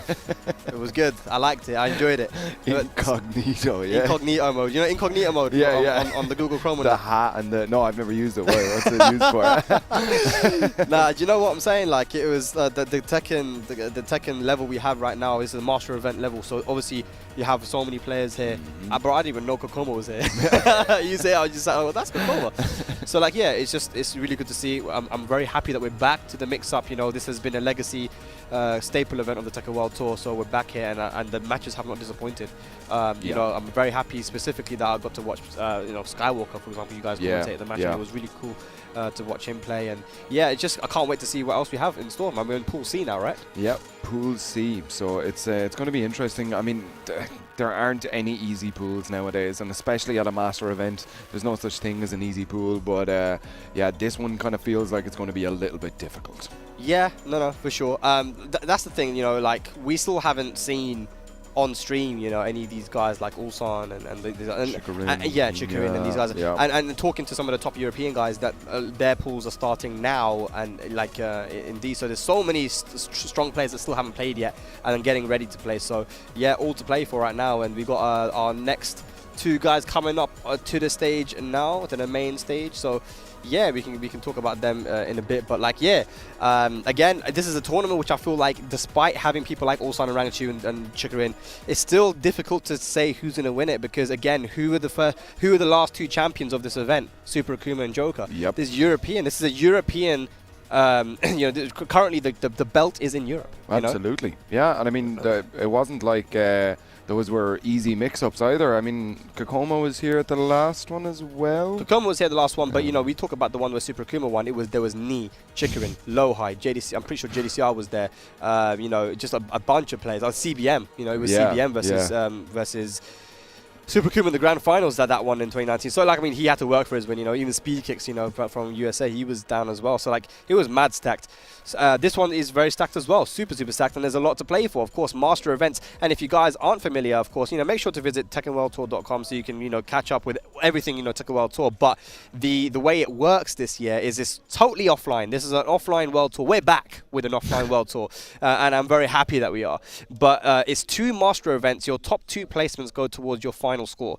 So, you know, getting an early lead in your points, you know, getting a nice placement early on in the season definitely is important. So all these guys here are trying their very best to get, you know, an early good start, because I think it gives you more momentum going into the rest of the season, right? If you have a bit of a shaky start, we've seen with players before who did qualify for 2017 and 18 when their 2019 didn't go so well in the beginning at MIXUP, and because their MIXUP was bad, it took a long time for them to be able to regain that momentum, and then it was just too late. So yeah, the MIXUP is a very important event because it usually happens at the start of the season. Of course, yeah. I mean, we saw Evo Japan, so there's obviously points after being given out already, but like exactly what you're saying, if you're sitting on a very comfortable couple of points, then you can start planning out what tournaments do you need to go to, do you have to go to, or do you want to go to? You know, you start getting a difference like that. Yeah, and you don't want to be in a situation where you're traveling everywhere because you know you need the points. I mean, we've seen players like Fergus and others who have to go through that, and man, it's stressful. It's stressful to even watch them do it, let alone playing in it, you know, jet setting, doing all that. But here we go, ladies and lads. Our first game of Pool C. It's going to be Lazdo versus Jump Force. And Jump Force, you know, he's been around, and what's cool about him is that you don't usually see him play online. He's very much an offline player, and you only get to see him when you come to these big majors. And he's got a very strong very strong laws. Excellent. We've seen a couple of laws already today here. Let's see what Lazdo is able to do. Lazdo,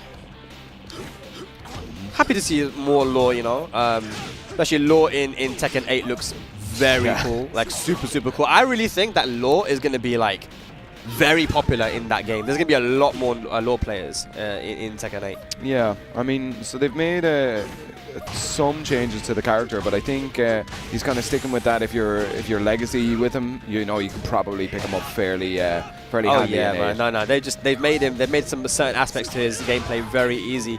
That punish, though, made it look easy. Jump Force getting the first round on the board. Yep. I really feel like Lars is also a character which is underlooked a little bit. You know, there are clear weaknesses to him. If you know, he's weak to sidestep, sidewalk right.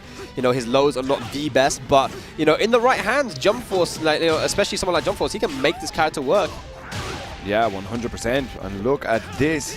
Ooh, punish! Yeah, no punish there. That is -12. 174 would have worked there from Lazdo. Gotta get your punishes in, man. It's free damage, you know?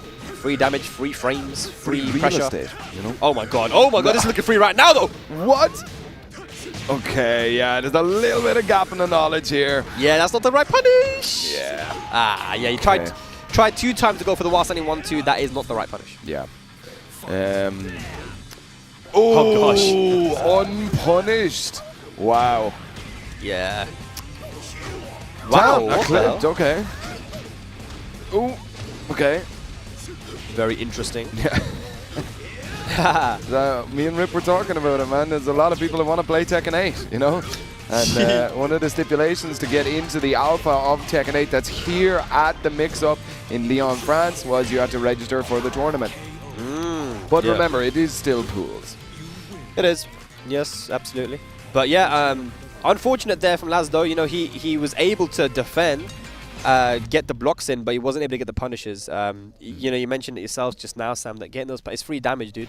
But not only that, you know, getting like something as small as a while standing 4 might not do a lot of damage, but it gives you the pressure as well. It allows you to continue your momentum, continue your offense, and string together, you know, some rounds potentially. Oh god, big block again from Lazdo, but no real punish. Yeah. Jump Force and his brother PPL. I mean, these are guys that will be coming up. See, I think PPL is in Group D. So you know, these guys are always performing really well. And look at this at the moment, just mixing them up. And yeah, it's a weird one. While standing 2 can go into stance, but he can also finish the string. And now it's a counter hit launcher. So there's a real mix-up there with Lars. That's a good buff that they gave him. Yeah. Here we go. Wrong punish again, and this might break the balcony to go downstairs. We know the new carry that he's got, and there we go. I think he's just enjoying it. He's just trying to go for the cool combos. But look at that, though. Hang on, counter hit. Oh, doesn't want to finish it, though. Yeah. Okay. Does have rage now. Just defending in his face. 1-1. No break? Ooh. No extension on that grab, though, as well. Oy! Oh, my God, dude. All right. Yeah, that was a close one. Jump force though. Again, no real launch on the up forward 3. He wasn't ready for it. That could have been launched too. It's minus 14. Law has one of the best 14 frame punishes in the game. Jeez. Yeah. Okay, no break on the throw. Yeah, it's looking a little bit mismatchy here now. Lasdo. Yeah, just a bit of gap in the knowledge, right? Yeah, just hasn't really kind of shown up here in this. Jump Force is just really outshining him here. Yeah, Jump Force is playing very comfortable, you know, just going in with the stances and doing what he wants to. Nice break on the throw there.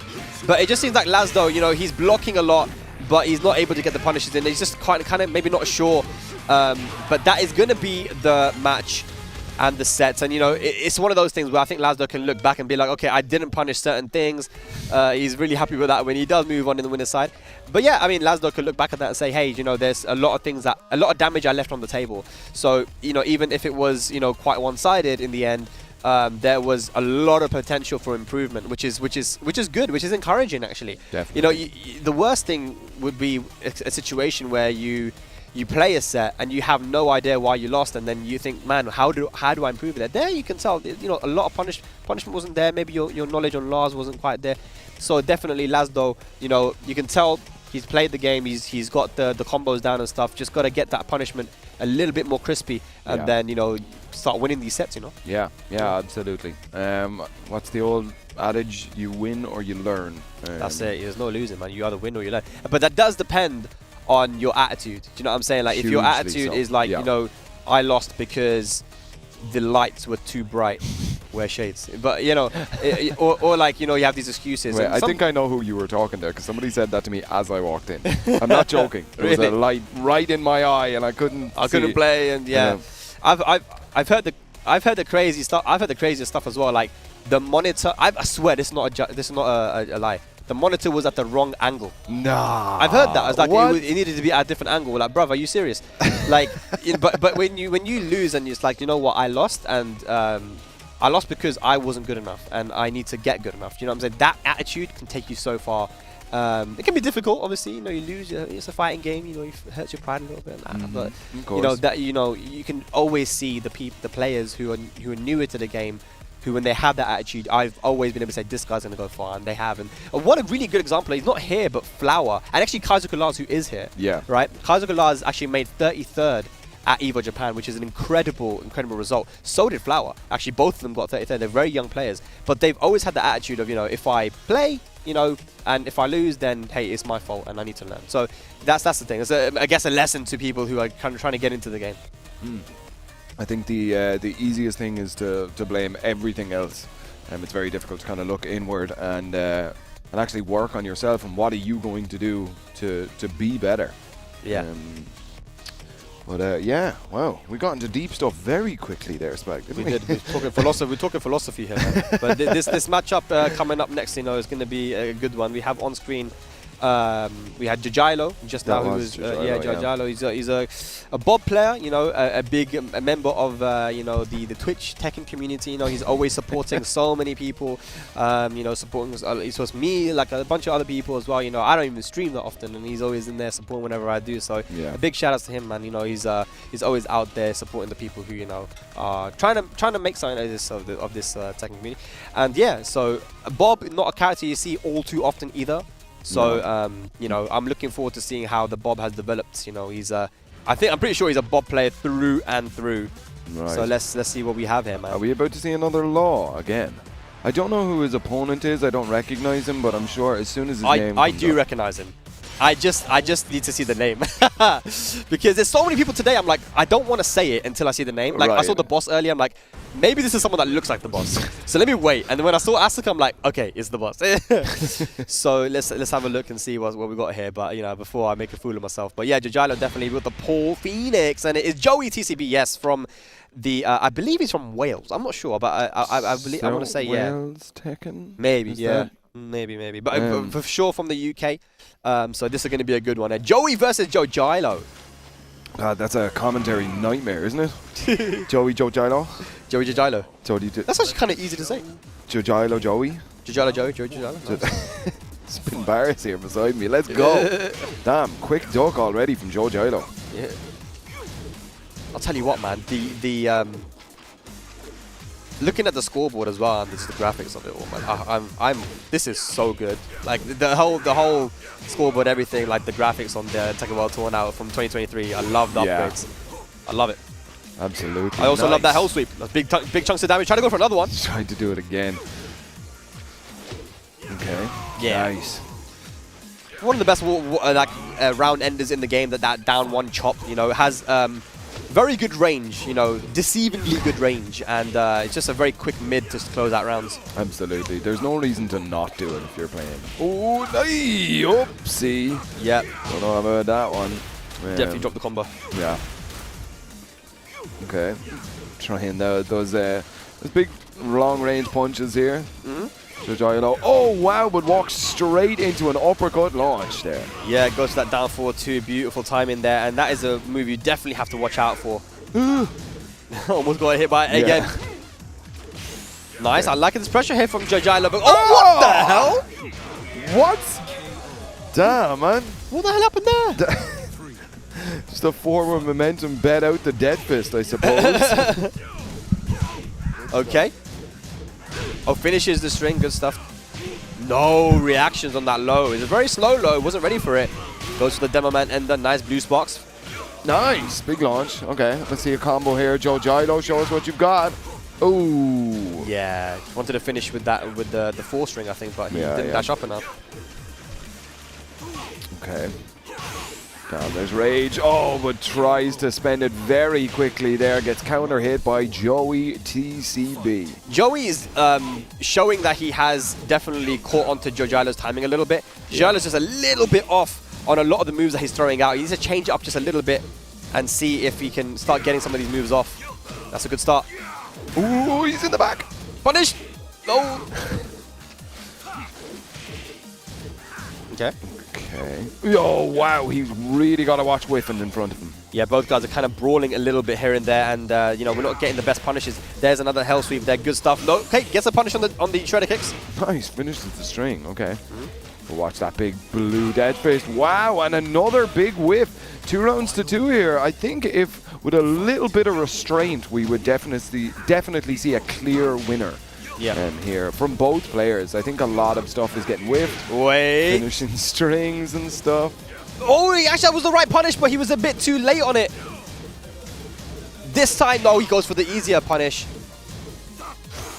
Jojilo in the driver's seat. One more, he's going to do it. Rage, although can definitely still do it. Oh, what? It's going to hurt. Cancel stuff. Yeah. Hey, big damage. Look at that, man. Huge amount. Oh, he had the right idea as well. Oh. Yeah. I think everyone's reaction was the same. Everyone's just hands in the air. I saw Doug like, oh no, so close. He had the whiff punish, but he was just out of range. So Jojilo looking comfortable. I like the adaptation he made just to get in there a little bit. Bob's pokes are really good. So getting in there and just piling on the pressure, finishing the strings, definitely caught Joey off guard. So you've got a little bit of time to think now. What's he going to do to change it up?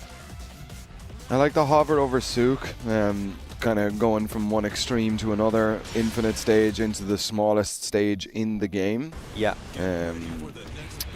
Definitely not going to be able to give Jojilo all of that space that he had for game 1. Paul, if you like a kind of a brawly like style of Paul, it's definitely the thing to go. But look, I mean, it looks like Rukang game 2, doesn't it? Yeah, definitely does. The Sook, the Bob. Yeah. I don't think that Jojilo's gonna mind this at all. Even looking at that last round, it was the aggression that got him the win. So if he's able to pile on that aggression and really overwhelm Joey, this is the stage you want to do that on. This is technically the smallest stage in the game when it comes to where you start. You're very close to the walls. So let's go, second game. Oh, and again, very quickly, big uppercut launcher, and we're all the way at the wall. Yeah. Oh, nice! Whiff punish. Working on a 7 gold in it. Stuff. Oh. Down Nice. 1, nice. Yep. That big hammer fist, man. Looking good. Yep. Okay. Ooh, looking for it. Again, the hammer fist. Again. Yeah, Jojilo. Let's see what he can get started here. The down 2 string, once again, that move is so good. Haven't seen a lot of hell sweeps from Jojilo. He's using it just sparingly. You don't want to be too predictable with it. There's a down forward 1 string though. Ooh. Yeah, he tried to run in there. Joey sniffed it out, I think. Oh, he finishes the string, but doesn't kill him! No! And finishes the rage drop. That's a massive, massive drop there from Joey. I felt like he tried to go for maybe the easier option, but normally there, you go for a death fist after the down forward 1-1 string actually counter hit. So that's a huge drop. He's going to try and get that out of his head though. Yeah, to come back into this game now psychologically, but a great shredder kick here, just to get him up. Duck into shredders. Yep, good duck in the string. Okay. He does have some Bob knowledge. Like, Joey definitely has done his homework here a little bit for this character, but it's just, it's Jojilo's aggression here that, Oh, he thought he had the back, because that whole string, the 3-2 into the 1+2, that is guaranteed. Counter hit though, not going to be dead. Oh, but the down 2, lovely. Punches him on the ground. Yeah, that's Joey. such a funny looking grounded. Like, everyone else has a stomp. Paul just goes over and punches him. You know? Oh, this... how can Joey play the start of the round so well and then kind of just get absolutely bamboozled by a lot of this sort of aggression? But look at this. Yeah, that's how he put an end to that aggression with that counter hit and that easy Oki at the end. Jojilo staying on the ground. That's 1 match apiece now. But yeah, I think the answer to your question is that usually what happens is, you know, a player will get a very early life lead, sometimes 50%. You know, if in that situation, Joey got the down 4-2, that was 50% gone from 1 combo, right? Get the wall splat, blah, blah, blah. But I think that sometimes what happens is people take their foot off the pedal when they have the life lead, and that allows the opponent back in. Right. Unless your keep out is really sophisticated and good, that's not a good thing to do. I think you should always try and, you know, keep the pressure going. You know, when you're in the lead, go faster. You don't have to, don't slow down. Yeah. But we're going to the last day on Earth, ladies and lads, to close this one out. Very peculiar stage, this one. This is the Negan stage, right? But you know, it's a very weird shape, and some people are really good in it. They know where the walls are. Yeah, I think it's one of those stages that when it came out, it's very like impressive to look at. When you're actually playing, it's such an unusual, very long, very thin, and weird corners and stuff. There's no walls, bruv. Just cars, motorbikes, and caravans. It's a weird one. It is a little bit weird, but look at this again. Joey, with the start of the round, playing absolutely incredible. He needs this. Finish your food. Don't play with it, man. I love this from Joey, man. But unfortunate. Nice conversion from Jojilo. Yeah. Okay. Ooh. Oh, hang on. Ooh. Hang on a second. Ooh. Hang on a second. Hang on a second. Oh, hang on a second. No! What? Okay, the blue stuff. Wow! What? He was back turned. That was crazy, man. Joey needs to stop playing with his food, man. Finish your dinner. In that situation, though, I feel like Joey did try. You know, it's just that Jojilo was just mad clutch in that situation. These are bot players, dude. I don't know how they do it. Yeah. They know when to throw in them hell sweeps, man. Absolutely. Okay. I don't know how many rounds you can lose like that before you just think, damn it, man. Like, this is not going my way. Yeah. Nice low parry. Okay. Yeah. Ooh. Definitely needs to get back his composure, and that round is going to help him do that. Joey TCB gets on the board. 1 round apiece, 1 match apiece here. Very evenly matched at the moment. Okay. Nice. No, finishes the strings.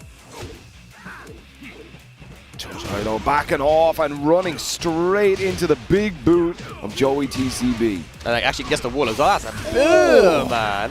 That's a Kuma damage, bro. That's like the 3rd time that's happened, that he'll get him all the way to the wall, work really, really hard, and then get counter hit by a get up low. Oh my god, so he had an opportunity to... Oh my god, so many opportunities. Oh! Jojilo. He's just... It's the story about the end of the round for Jojilo. Like, you know, once that 30-second mark hits on the timer, it's Jojilo's game, like, you know.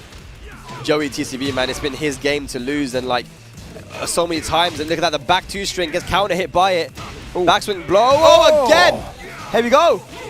This could be it. No. Whoa. Wow. Mids. Jojilo. Yep, finishes it, man. And you know, the difference there is that Joey, I guess, played a little bit too patient, a little bit too passive and careful. Whereas Jojila was like, you know what? I need to get this life lead back. Let me just go and put him in a mix-up. Yeah. You know, going for the roly-polies and mix-ups from that and stuff. And yeah, just very well played from Jojila, man. And that's the difference. I feel like in a longer set, it would have been... I think that this was still very close. In a longer set, maybe Joey would have won. But, you know, this is tournament. And Jojila played it perfectly. Yeah. He played it perfectly. Of course. He knew exactly how to get the life lead back every single time. Did you see who's coming up on the stage there? I did. I wonder. We'll talk about it in a second. Yeah. We'll talk about it in a second. But yeah, very well played from Jojila. I would say that if Joey does watch this back, I would just say, you know, he maybe panicked a little bit too much, and that's what it will happen when you're on the big stage. You know, just look at this stage, dude. Dude, it is look at the stage. Incredible. You know what I'm saying? It's crazy. I mean, it can get to you. You know, we talk about the big lights. They're literally big lights here. That's big. That's a big light. There's some massive looking lights, man. Yeah, and you know, sometimes it can get to you. But you know, Joey, he's still in the tournament. You know, do your best and see how far you can go, man. Because you know his pool is strong. Yeah. Yeah.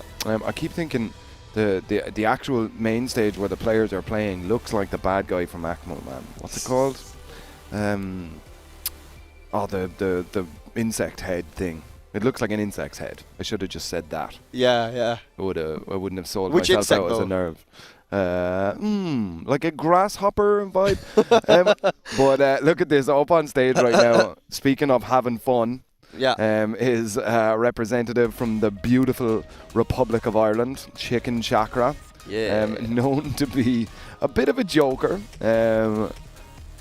Popularizing the phrase "Let's go Rukang." Let's go Rukang. Yeah, he'll be playing a set, and when he gets around on the board, he'll shout, "Let's go Rukang."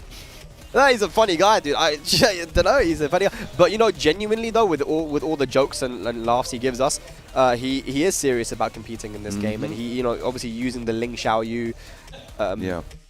Using the Ling Xiaoyu. He's going up against Farouk Labouche, and I've seen this guy play as well. He's got a wild play style, so I think this is going to be fun. I feel like whenever you got a person that plays kind of wild, and then you have a Ling player, it's a recipe for chaos. Sure. I feel like anyone that plays Ling, though, any match is a recipe for chaos. It just leads to odd situations and stuff. Yeah, but you know, we're looking at Ling Xiaoyu and what kind of character. She's a character that you really need to especially prepare for because of her AOP stance at Art of Phoenix and then her back turn stance as well. She's very, very evasive with her moves, with her moveset. So unless you know exactly how to shut down her stuff, then it's going to be, you know, it's going to be a long day for you. Yeah. Okay. Farouk Labouche. Farouk Labouche. She's on the team Farouk. Okay, we start off with the Infinite. Interesting. Okay. No relation? No. There might be. There might be. It's spelled different though, isn't it? It is spelled different, yeah. Yeah. He's a fake Farouk. It sounds so close to us losing our jobs, like Farouk. You know, fake Farouk. Say that fast 10 times. You know? But here we go, ladies and gentlemen. Chicken Chakra versus Farouk Labouche. Yes, and another poor play coming up, man. Like I said, you know, he's got a bit of a wild play style. Let's see how he decides to play this one, though, because I don't think you can play too wild against the Ling, you know. Knowing just how evasive she is, you've got to take your time a little bit. Yeah, definitely. I mean, Paul is such a fundamentally based character as well. I mean, you can still obviously go a little bit wild with him, but definitely has a lot of really good tools. Like we were talking about the down one, the hammer fist is going to get her out of most situations. Sometimes one, look at that, goes to the sweep, guaranteed, flip over, try to finish with a low. Finishes the string, nice, good patience from Farouk, but the downfall will finish it. Like I was going to say, you know, when it comes to Ling and the matchups, sometimes one move can make all the difference. As long as you have a move that can shut down AOP and sidestep AOP and AOP down, I mean, stuff like that is super important. Even just like a Zafina down forward one. That one move makes that matchup like a lot better for Zafina, for example. Yeah. And, you know, Farouk Labouche, I'm sure he's done his research on what move he can use to kind of shut down that stance. Because as you can see, Chicken Chakra's going into it a lot. Yeah, maybe the game plan just wasn't there for Farouk. But look, 2 rounds takes the best players in the world 2 rounds to adapt here, and we already see an early lead on the side of Farouk. Yeah, we see Chicken Chaka going for the back turn sidestep. When Ling is in back turn, her sidestep from back turn is actually one of the best sidesteps in the game. Like, it covers so much space. Yeah. So we see Chicken Chaka trying to bait away. Okay. No break on the 2-throw, but it does turn around. Good stuff. Ooh. Okay. Nice, going for the OP setup. Oy. And here, this is exactly what I was talking about, Farouk. Just playing the match like he should. Yep. Just aside from that one block on the low, and look, he's starting to block the lows again. Chicken Chaka maybe going a bit too heavy on the lows. Wow, I cannot believe he just finished that demo, man. Very high risk. Okay. Eats the AOP. Cartwheel, lows again. Okay. Chicken Chaka is not afraid. He's going to keep on doing it. No, mix up, AOP down into the hop kick. Be careful though, be careful. Try to go for the reset. Okay. That was baited. So good from Chicken Chakra. Baiting the Rage out, Sam. Baited. That was sick. Yeah, definitely so much awareness from Chicken Chakra to know, yeah, I'm plus after doing the running 3. I could go for a mix-up, but he's got Rage, so let me just cancel it and punish his Rage out. He's playing, was it, for they say 4D chess, 3D chess, 5D chess, I don't know. Right? Yeah, but I can't remember. As long as it ain't 2D Tekken, it's fine. So it's like, I like the new Tekken 8 systems are kind of making it feel like everybody is in a sort of a 2D world with dash cancels and stuff. And yeah, you got the heat mode, the heat mode. I honestly feel like the heat mode is gonna make Tekken 8 so fun and so creative. Yeah. Yeah, I can't wait. I can't wait to see what people come up with as far as combos go and how people are gonna utilize heat. But we'll talk about that when we get to commentate some Tekken 8, Dude, yeah. I'm so excited. I'm so excited. But Chicken Chakra up one game here. We're going to the G Corp helipad. It picked stage, I think. Yeah, I mean, G Corp helipad, of course, you have the walls in play, but you also have the breakable windows, and you have 2 of them, so that can be definitely in favor of Paul if he goes for a Demo Man mix-up with the Death Fist, so let's see what we can do here. Yeah. Okay, doesn't choose to convert there. Maybe a little bit worried about opening himself up a little bit. Yeah. Okay. And there we go. That's what we talked about, right? Just for having that breakable wall behind you will make you want to duck because of the Demo Man, and you got caught. Got absolutely caught. Oh, big wall bounce here into the full conversion. Chicken Chakra. Oh my god. Oh! Okay, are we about to see the big miracle comeback here? Again! Wow, what a comeback. Chicken Chakra. I love that. He delayed his back turn rage drive. He saw that Farouk did actually twitch duck. He tried to block it, and then afterwards, not going for the guaranteed back turn 4, but going for the sweep instead. But here we go. Farouk Labouche does get a combo. Okay. Oh, that works every time. Yeah. How does he get away with that? It's a safe launcher from AOP. This time does block the low. We're not seeing sidewalks from mid-range from Farouk Labouche. You have to sidewalk in the left. No punish from Death Fist. Ooh. Oh, and again underneath. Chicken Chakra 1 round away. I think that Farouk Labouche has just been got kind of bamboozled here, even with that exact round start, Yeah.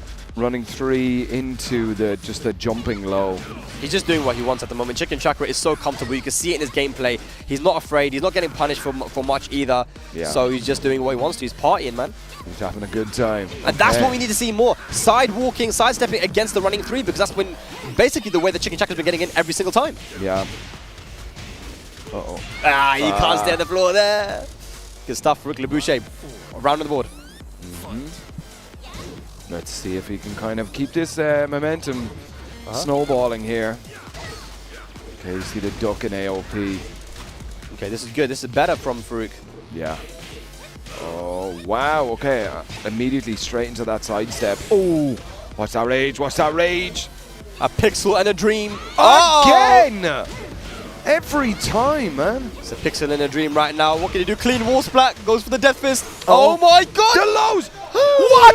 Oh, wow. Farouk. Here we go. Okay. Either he's down in loser's bracket or we equalize the score. Good stuff there from Chicken Chakra though. Down 4 into AOP.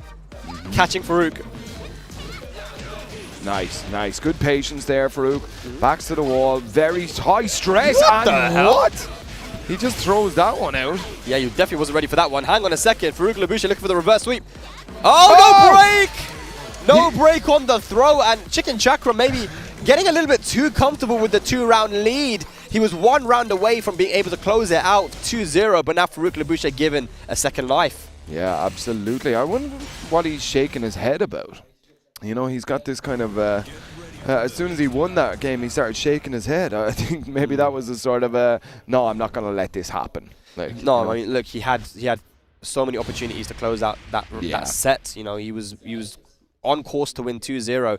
But I feel like if you get a bit too comfortable, sometimes you'll start throwing out things which are really risky. Yeah. And just one launch from Paul is all you need to just take the round. Sure. You know, you take to the wall, big damage, and then 150-50 you're dead. You know? Yeah. So yeah, Chicken Chakra's got to level himself a little bit here. Yeah. Okay, but here we go. Final game between these two. Chicken Chakra, Farouk Labouche. Okay, and again, the running 3 into the launch, it has worked. I don't think it's been blocked. How does he get out? I'm not sure what's happening yet. I don't know if Farouk is trying to backdash or if he's actually ducking. I think he might be ducking last second. Look at that, he ducked again. It's crazy. All right, but we know how it's the boss battle stage 2 or phase 2 with Paul on rage. Look at this, looking for the comeback. Why would you do that? Why would you do that? Down for max range. Look at that. Good stuff.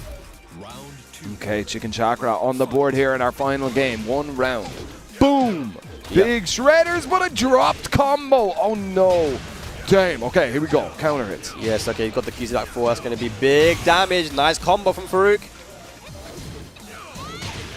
Okay. Okay, that works. Yeah, that's one way of being able to beat the AOP mixer.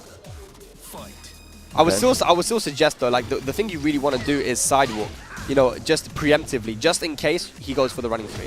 Nice trooper roll. Ooh, Axis is a little bit weird. Oh, this is not looking good right now, Sam, for our hero from Ireland. Yep. Oh. Nice. Oh, he went under it. That was sick. That's pretty cool. Side step 4, I like this. Oh, okay. Punish! Nice! Yeah. Nah, this time he gets it. He got it. He got it. He got take 2. Can we try that again? Run that back? Oh my god, he tried to go for the set. Oh, but the rage drive deletes his health. God, that hurts so much. And now Farouk Labouche is on set point, turning it all the way around. Momentum on his side. Ooh. Oh. Nice. There's the sweep. Okay. Good pressure here from Chicken Chakra. Can he keep it going though? That's the question. We go a little bit of waves. Oh, wow. Big counter hit. Yeah. Those side step 4s have been adding up. Try to go for the reset again. One more pixel gonna. That's it. Final round here. Winner takes all and stays in the winner's side of the bracket here for MIXUP. Okay. Chicken Chakra still looking very comfortable here, but Farouk with the character as well. He had the punish. He had the right punish, but he just did it too late. Oh. Okay. Chicken Chakra can be counting his stars here. A lot of damage here. Farouk Labouche looks like he's about to take this. Oh, but wait a minute. There's the armor. Boom! Wow, and look at that Farouk Labouche using the power crush. Perfectly timed. And yeah, I mean, I don't know if I could call that an upset, but I feel like in the context of the set, with how close Chicken Chakra was so many times, he had 4 different opportunities to try and get to close out that set. And he dropped it, man. That's going to definitely sting, but yeah, I mean, Farouk Labouche just showing tenacity there. Love to see it. So Farouk Labouche came in here. I mean, it was all, game 1 was all really Chicken Chakra. I mean, he just, all of his setups were working and stuff. And what was happening with the running 3 into the mid launcher? Right, so running 3 is like when she does it, she goes automatically into AOP. Yeah. Because she goes automatically into AOP, in that situation, she has plus frames. She has advantage. So you're basically in a mix-up. She has a lot of options that will be able to interrupt your buttons, right? Yeah. Obviously, Power Crush is an option, but she has lows. She has multiple lows, actually, from that. She has the AOP 3, the AOP Firecracker. So she has options, right? what was happening there was he was going for the AOP down 1+2, which is the mid launcher, but it's safe on block. So she has really good options from AOP. But what you want to do, and this is something that I spoke to Garanda about, when we were talking about like a long time ago about the Katarina versus Ling matchup, and he's like, he was always really comfortable against Ling, and I was like, tell me, what do you do? And he was like, okay, so I'm at mid range against Ling. They're having trouble getting in. They're getting a little bit impatient. They love using running 3 because it's a very easy way to start your offense. Sure. So what you do is you sidewalk. You preemptively sidewalk and make sure that that just in case they do throw it out, you can get all the way to their back. Yeah. And he did it a couple of times, but he didn't do it enough, and he put himself into mix-up situations. But yeah, definitely lateral movement, super important against Ling, I think, in that situation. Totally, absolutely. But it would appear that we are getting ready for our next match. The players are all set up on stage. Yes. I think we've got one of the VLP boys coming up. There he is. Yes, sir. Volpine. Yes. So it's gonna be, these guys have been traveling a lot, man, around Europe, doing their thing. So you love to see it. But yeah, let's see what we get here. Again, it's pools action here.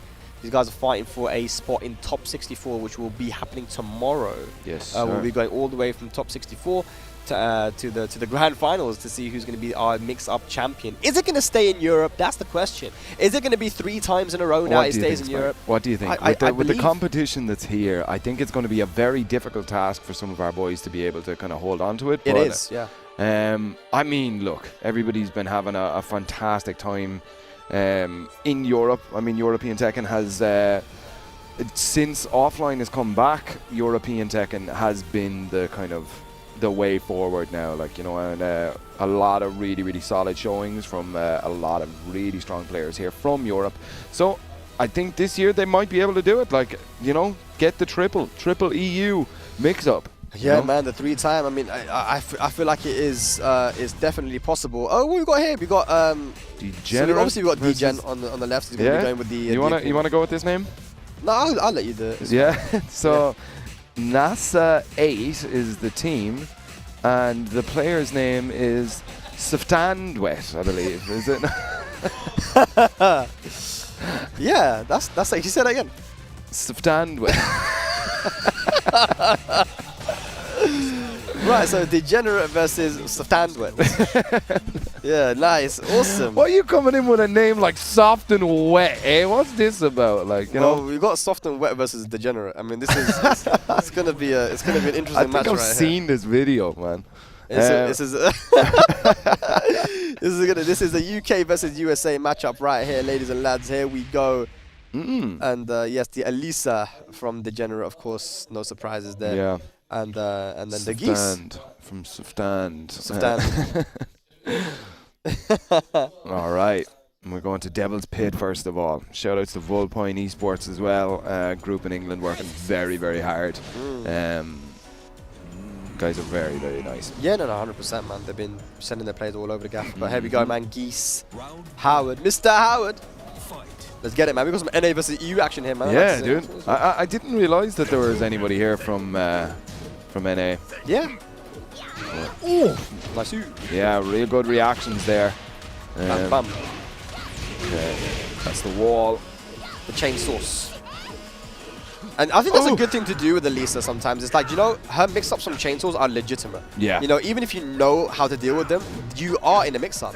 And if you don't know how to deal with them, then it's just free damage. So I feel like, Degenerate, he's really good at understanding where the gaps in the knowledge are in their Elisa matchup knowledge, right? So, he's definitely the kind of person that will be able to abuse that against them. Yeah. The grab was not going through there. Soft and Wet coming in. I was about to say hard and dry. Okay. Backs to the wall here now. 4 seconds left on the clock. Oh! Nice. What a duck. Close first round. Went all the way to the final second. Okay. Did you say hard and dry? What? I said Soft and Wet coming in, hard and dry. Yeah, that's... okay. That's bro, you got to chill out, bro. Yeah. Don't be giving me names like this if I ain't supposed to make jokes, right? Okay. Nice, big counter hit. All right, here we go. Lovely combo. All the way to the wall. Now sitting on 2 bars a meter as well. Stuffs out that blue stuff. Nice. Okay, good, good. Okay, 1-to-1. 2 bars of meter. You can see the meter is slowly building up there for Standwet, and we're almost at maximum. And there we go. We're going to spend it. That's going to be big damage. Yeah. Oh, drops it though. It was still big damage though.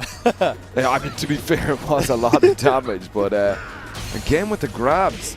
Yeah. And yes, good stuff. Soft and wet. Looking really good. Yeah. Okay, we've transitioned to the infinite stage here now. So with Elisa's movement, it might benefit her. Great low parry here. Yeah, for sure. No, here we go. We know that. We know that. We've seen Shirtle play before. 2 bars of meter to work here though. And that is very dangerous, and you're going to be scared if you are degenerate. You're not going to try and whiff anything. 1 standing 2, that nuclear bomb, man. I'm telling you, it hurts. It is very, very sore. Okay, just pressure here, soft and wet. Turning up the heat. Oh, special get up. Okay, there it is, big burn here. I think that's going to be That dead. could be it.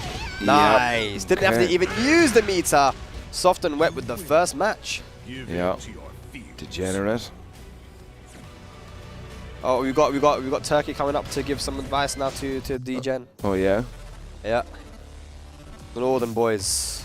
Yep. Turkey, another one of the VLP guys. You love to see it, man. You love to see it. Yeah. So yeah, I'm quite impressed, you know, with this with the play of soft and wet. Yeah. Yeah. Very, very strong stuff coming out. I mean, Degenerate is not an easy opponent to take down. Has been playing around the UK for a while now. So, you know, big shout-outs. Soft and wet. Yeah, yeah. Working hard. That's what I should have said. Instead of... All right. Aha! Ladies and lads, I hope you're enjoying the stream right now. We're going to the Infinite Azure 2. Yeah. Okay. Soft and wet had quite the reaction to the Infinite stage. Elisa, of course, you mentioned it yourself, Sam, that she has an incredible backdash. One of the best in the game. Her movement, not just backwards, but also laterally, is really good. So, you know, can he utilize the stage? Well, let's see now. We'll see. Let's have a quick look. Yeah. Okay. That might have been, you know, part of what Turkey was trying to say. Like, you know, make sure that you switch stages, go to the Infinite, try to play more footsies. Oh, tried to get around it. Unfortunately, didn't step far enough. Get down 3. With the movement here. Yeah. Slowing the pace of the game down very much. Yeah, you can see that Soft and Wet is quite, yeah, has a lot of differences in the playstyle. Knows how to slow it down, knows how to pick it up as well. And look at that, man. First round on the board. Yeah. Degenerate doesn't seem like he knows what to do here. He's like kind of lost on how to open up Soft and Wet. Different play styles, you know. I know you can imagine that if you don't know the Geese matchup by this stage, you probably haven't been playing Tekken for all that long. So, but maybe it's just the American factor, you know. Different play styles. You know, you get that kind of which shuts it down. That's so unfortunate as well. Yeah. D-Gen 1 round away now from dropping down into losers. Oh, all the way in the back. Yep. Okay. Nice. Okay, nice. Yeah, and look at the meter slowly building up for Soft and Wet, man. It's not looking good, Brev. No, unfortunately. D-Gen needs to start praying or something here. Yeah. Okay, here we go. A little bit of aggression. Okay. Nice. That's maximum. That's 3 bars a meter, man. The meter management is insane. Not even having to even use it, but definitely can now to pile on some pressure. And that's going to be it. Soft and Wet taking it over. Degenerate. Having 2 bars a meter in the bank as well. Didn't even need to use it. Yeah, D-Gen does not look happy about that loss, unfortunately. This is Tekken. 1 winner. Moving on. This is Tekken. Yes, absolutely. Look at that, man. Moving on into the, you know, through the winner bracket. hopefully we get to see Soft and Wet back for some more Tekken Pool C action. Hopefully so, hopefully so. But here we are, ladies and gentlemen, the Mix-Up 2023. It's fun to be able to call it the Tekken World Tour 2023. Now, again, even though we did the finals in 2023, but it was the finals for the 2022. Do you know what this is going to be called next year? 2023. No.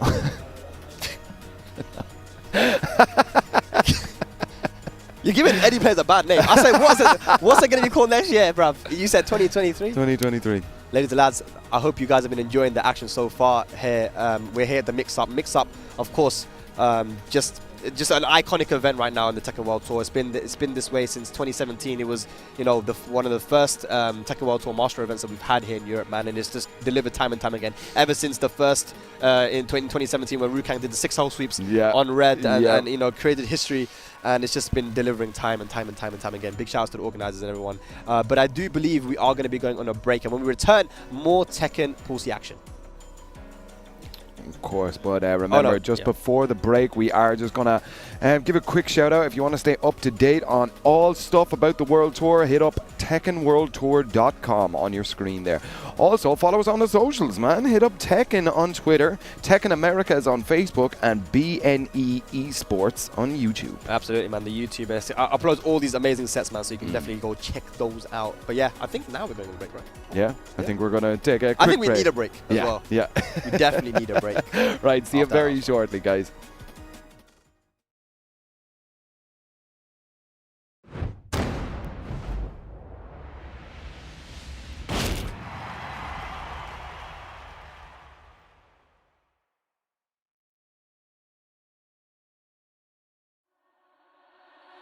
Get ready for the next battle. Tekken 8. New challenger. Yay!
ここにいる人々のために剣を振るいたい。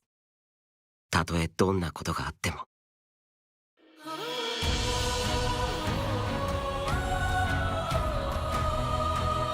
訓練ばかりで実践をしていないのでは。私の動きについてこられますか？あ、言ったな。すごい連携技ですね。コツはいりますが、慣れて成功すると爽快です。俺たちデコボコだけどいい仲間に慣れてるよね。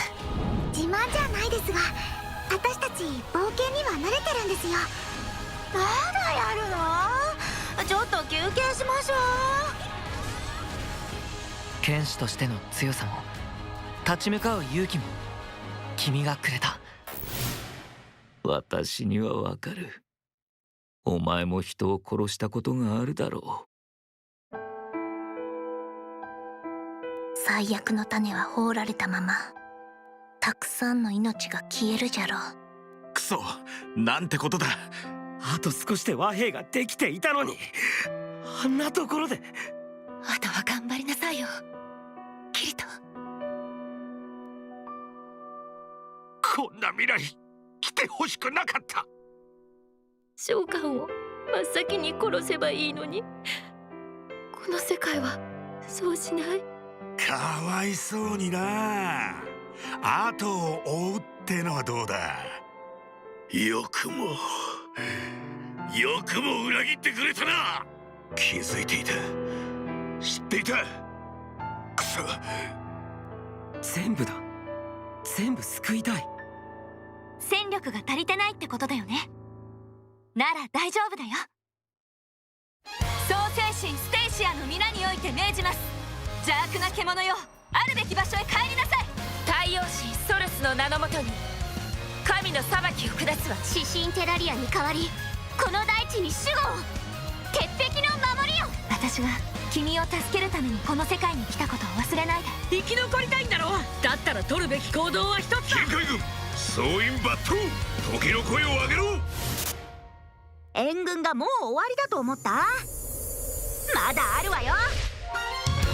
家臣イグニアの使徒たるこの私の怒りを買ったこと、冥府で後悔しなさい。祈りが届きますように。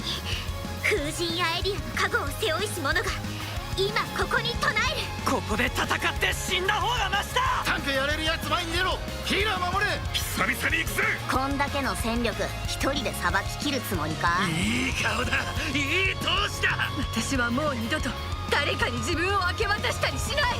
後悔しないために今行くんだよ。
Ladies and lads, we are back. Mix Up here 2023 Tekken World Tour Master Event.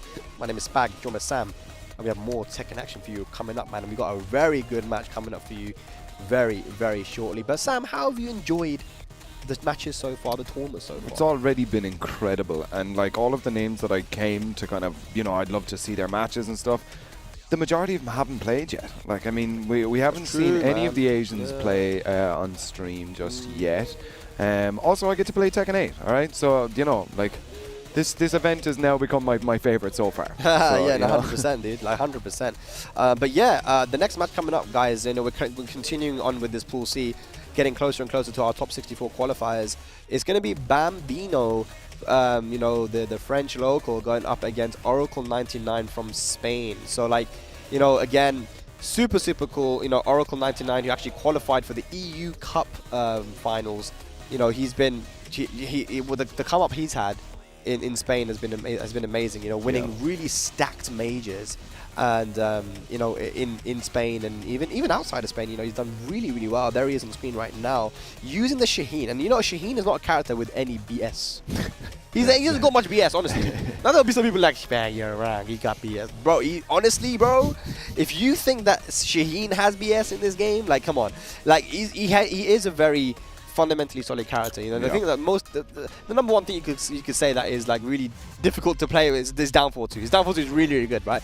But he plays that character. He plays Claudio as well at a very high level. Bambino, though, he's been known as for a long time to be one of the best in France, and everyone sings his praises all the time. Unfortunately, though, when he goes on the big stage, he's not been able to show what he's really made of. I've seen how he plays, you know, in the casual setting, in his local setting, but on the big stage, he hasn't really been able to show what he is made of. But you know, this is someone who is Super Akuma's training partner. This is from Marseille. Dang. Someone who Super Akuma and other people like Kalak, they praise him. They say he's really strong. He's one of the best in France. Well, you know, what better place to prove it than here at the Mix-Up, you know? Absolutely. Get some TWT points on the board and stuff, you know?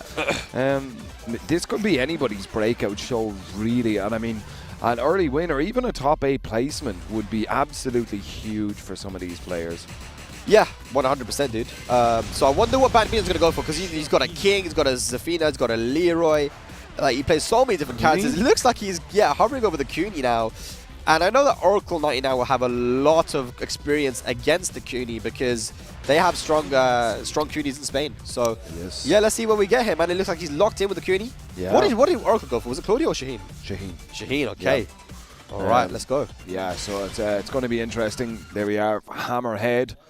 Final Fantasy stage. The players are locked in and ready. Here we go. We are back with Pool C action at the Mix-Up Lyon in France. Yes, Shaheen versus Kunimitsu. Kunimitsu, a very difficult character to navigate if you, especially if you don't know, you know, a lot about her strings and stuff. But even if you do, she's very fundamentally solid as well, honestly. Yeah, that's where you're going to get blown up on Twitter now for saying that. But yeah, Shaheen, don't get to see him too often, of course. Eid Mubarak to all the people celebrating around the world, of course. I know that in Pakistan and in many other countries it is Eid today. You're going to get some Shaheen action here for you guys on Eid, man. Let's go. That's it. Okay.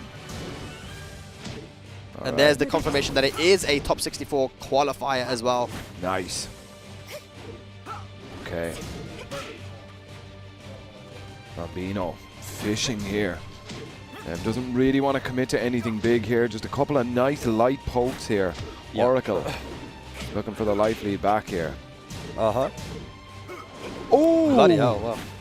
Ships in the night. Yeah, great patience there. Okay. Here we go. Oh! Good break. Has the wall positioning now here, Oracle. Nice punish. Rage drive spent. Got the rage. Oh, nice! That's going to be dead. Yeah, just one sweep can do it, you know.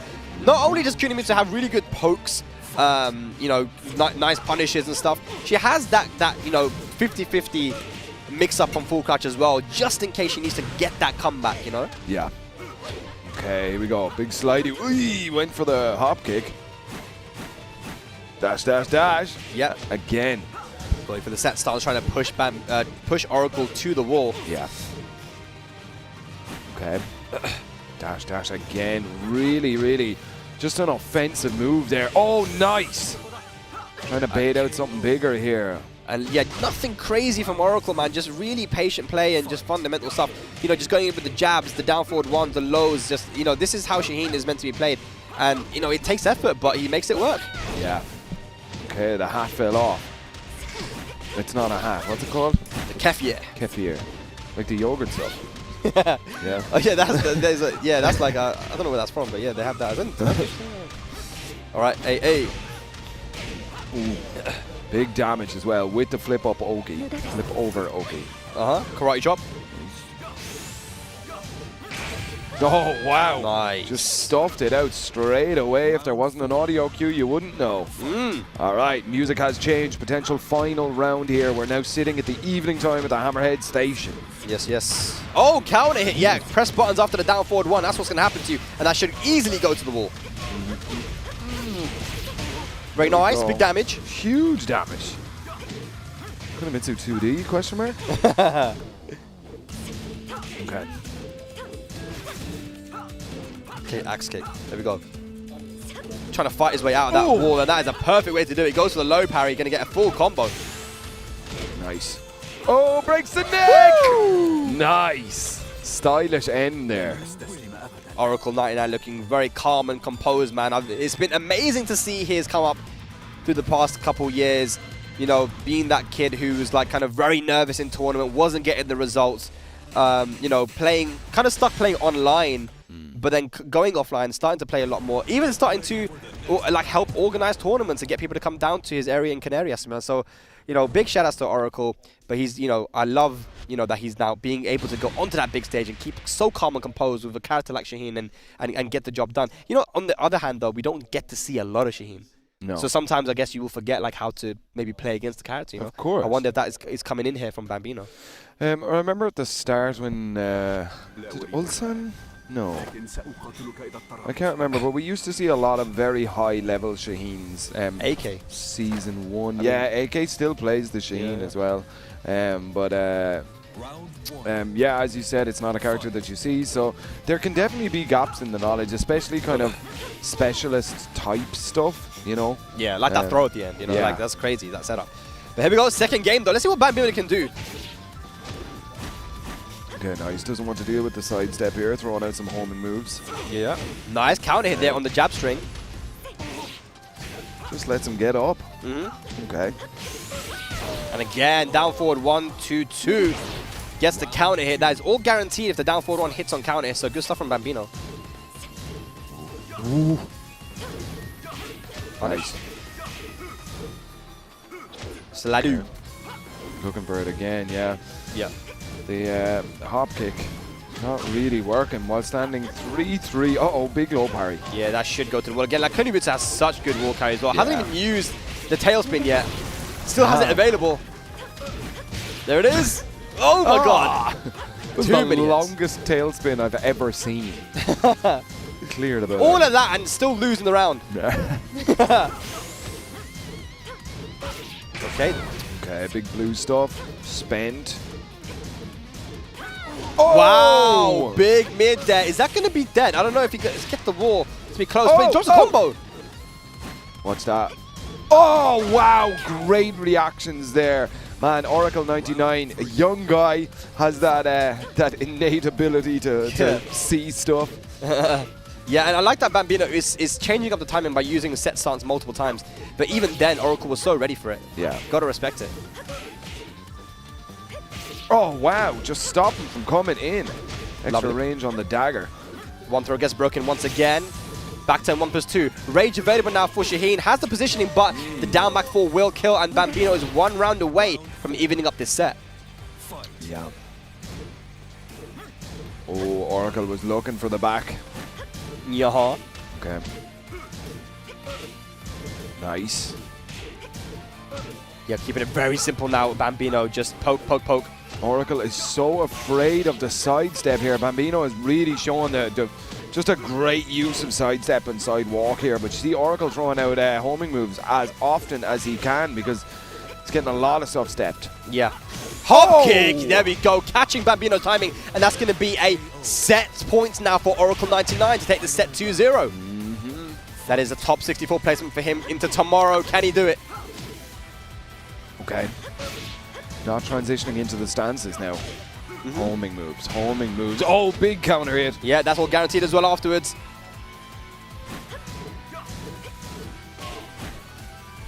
Oof. Oh, yeah, you caught him ducking, you caught him ducking. Stare down. Okay. This is great patience here from Oracle, man. He knows what he needs to do against Kunimitsu because there's so many opportunities to get counter hit. Slide who gets out of there. Here we go. Okay. Blood in the water here. Punish. Smell it. Watch that rage. Rage available, the sidewalk. Oh! Nice! The block on the sweep again. And Oracle 99 going to take it over Bambino 2-0 and move into tomorrow's top 64. Yeah, unfortunately, it's weird. He went for the low again when he showed time and time again that whenever he went into full crouch, you know, Oracle's first reaction was to duck. You know, sometimes it's just your reaction is how you react to seeing the full crouch state. So yeah, it surprised me that Bambino actually, you know, went for it. Maybe it's one of those things where it's like, oh, he's surely not going to duck again. But yeah, very risky way to end the round there. I mean, you really need to do it. But yeah, Bambino, that's going to be a loser's run for him if he wants to make it into tomorrow. Yeah, I mean, they're all very far into it.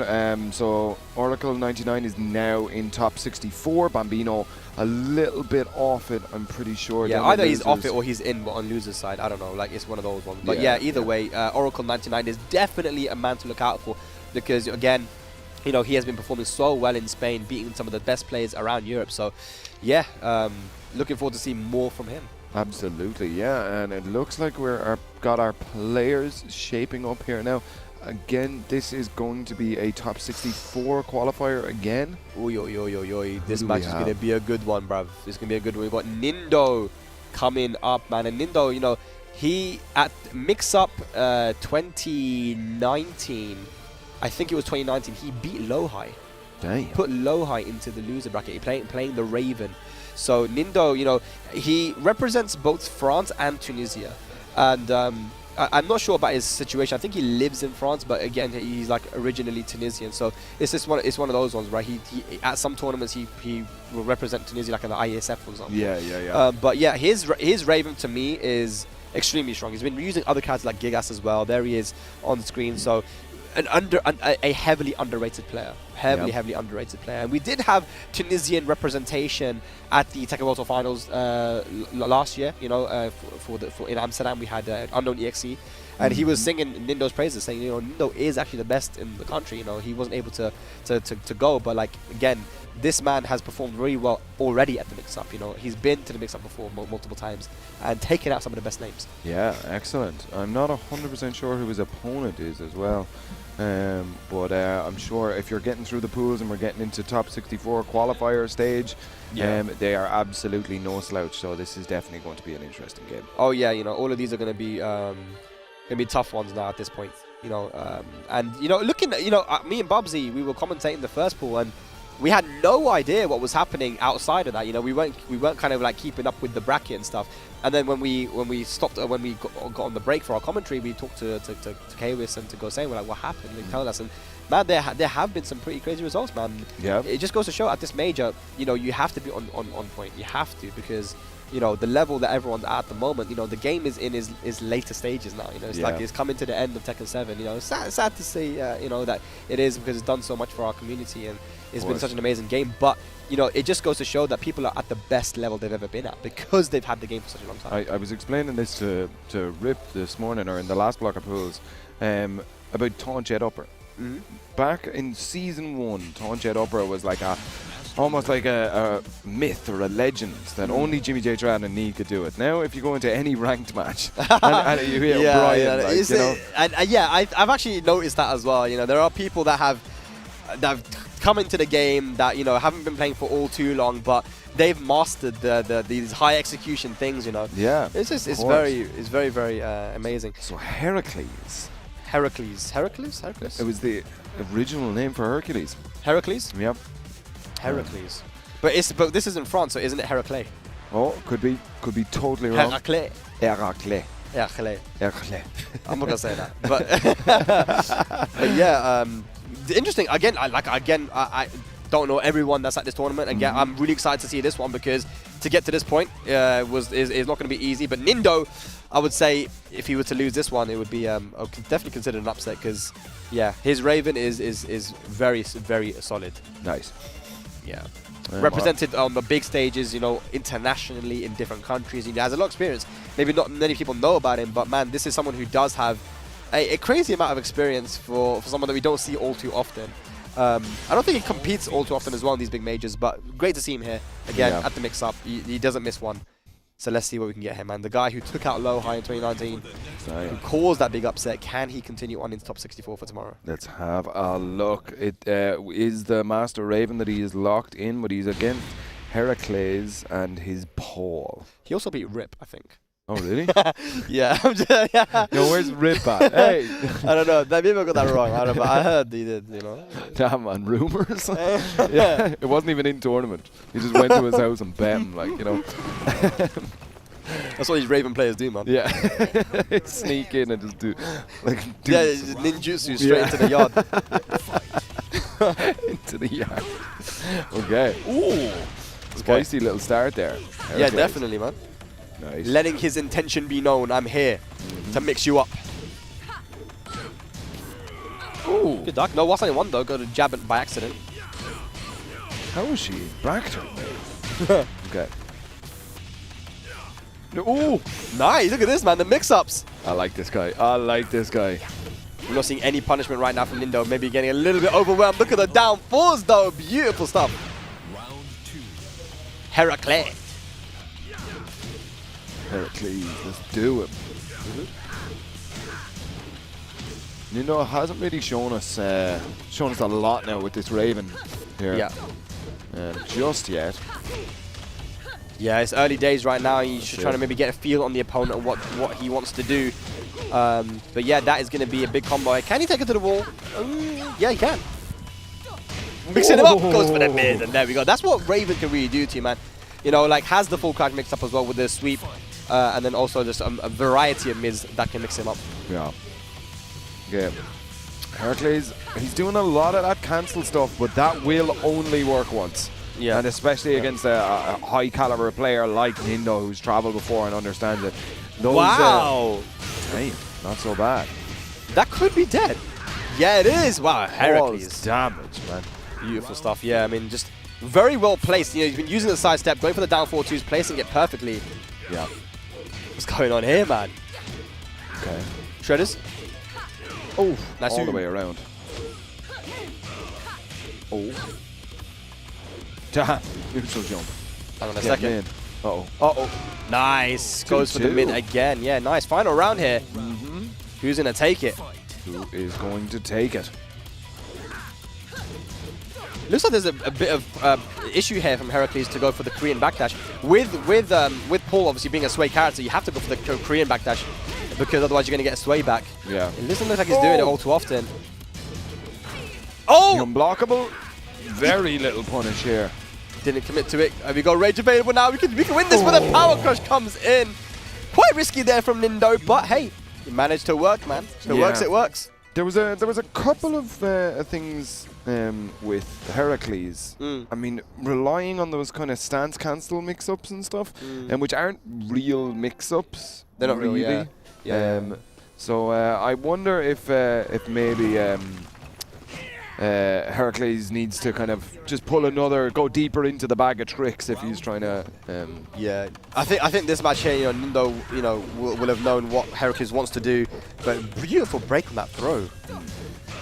Hasn't ducked the string yet. Trying to put Heracles into mix-up. Nindo playing very, very respectful though, Yeah. Could be going a lot more aggressive, but choosing to play more safe. Yeah. Nice block. The stance cancel into Demo Man. As I said, you'll only get away with that once or twice, maybe. Rage available now. Down 4-2! Perfectly placed. Can he finish the combo? That's the question. Oh, the hard stuff. Nice. I feel like, how is Heracles winning these rounds? Like, Nindo just seems in the driver's seat and he just somehow loses it. Like, It's that Paul damage. Playing a game, dude. Wow. Okay. Oh. Okay. Damn. Okay. Yeah, not the wall just yet.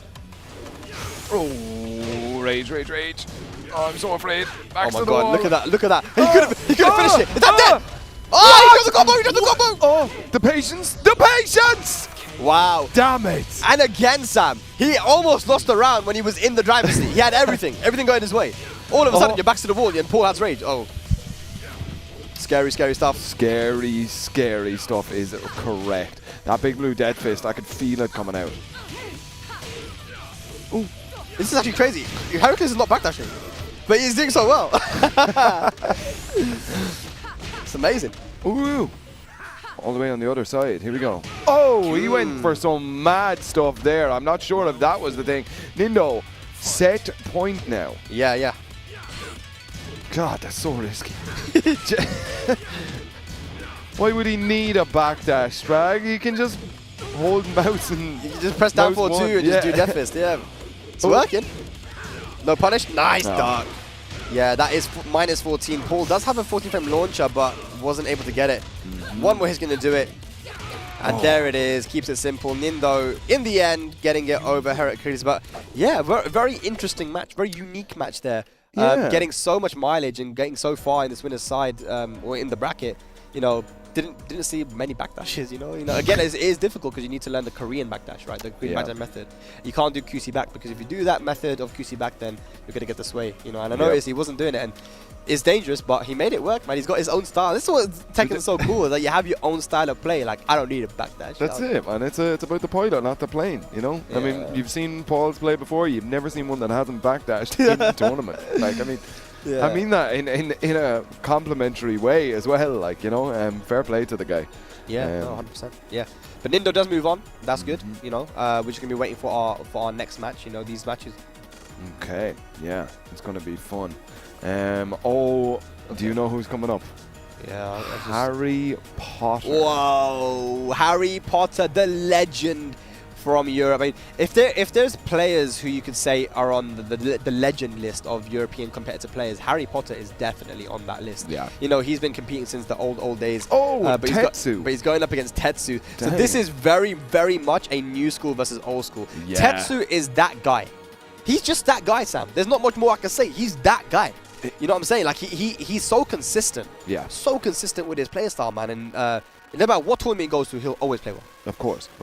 I mean, Seffi Black's training partner as well. That German scene, we know how strong they are. They don't really have any kind of weak link members that go to tournaments. Like, everybody from that scene plays incredibly well when it comes to tournament. But yeah, Harry Potter, who's been around for years, man. Yeah.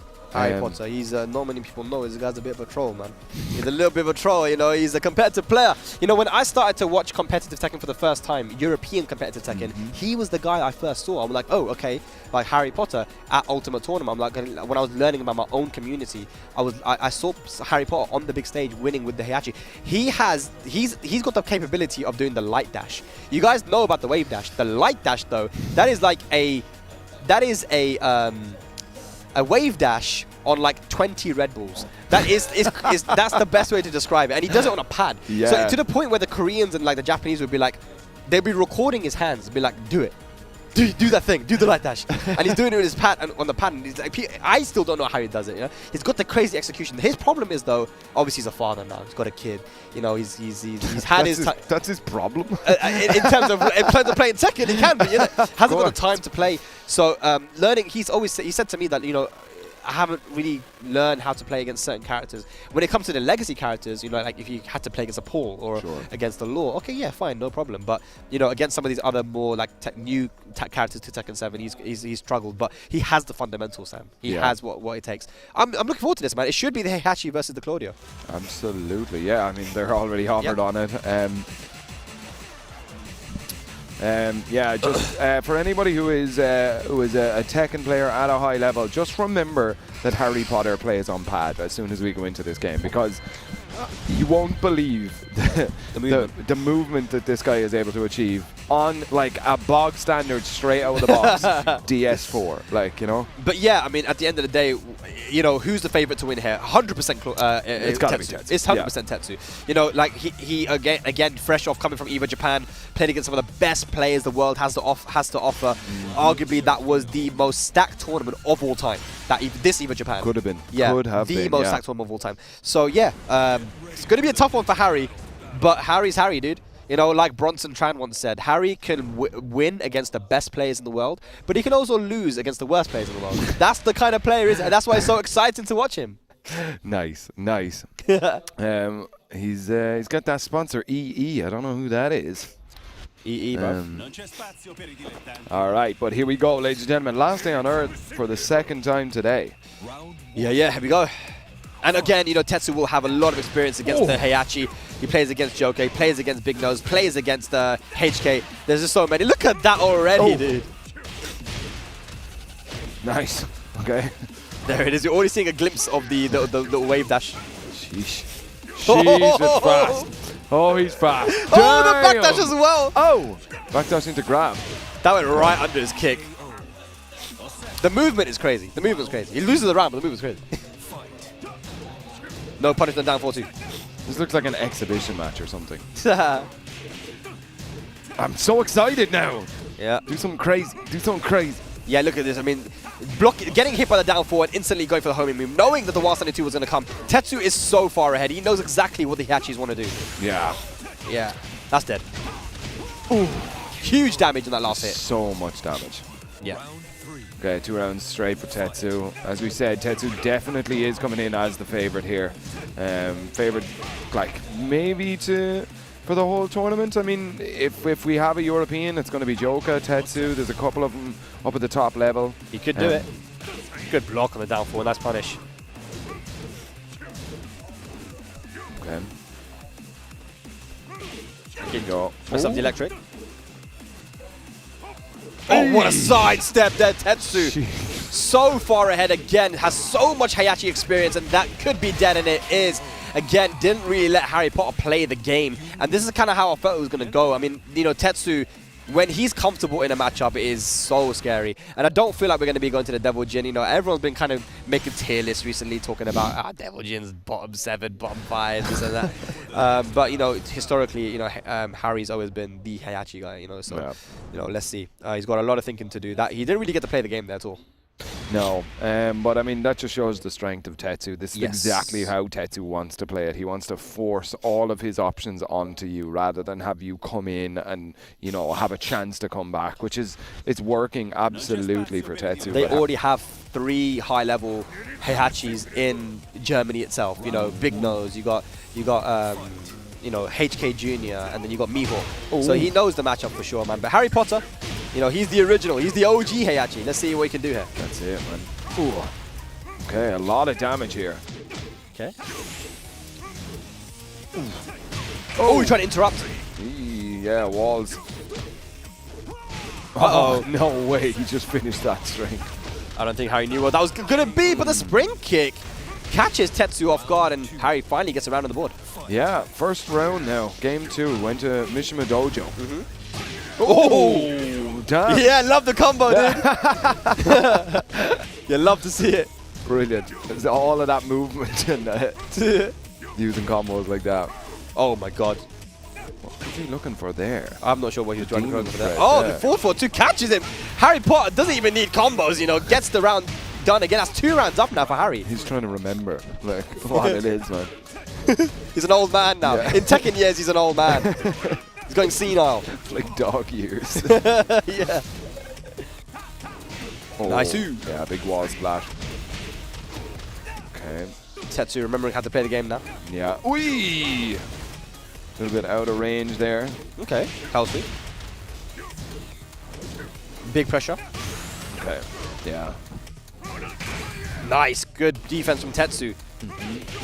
And the challenge there with the down jab. Beautiful stuff. Tetsu on the board. Okay. Oh my god. Oopsie. Oh, yeah. Straight on the Hey.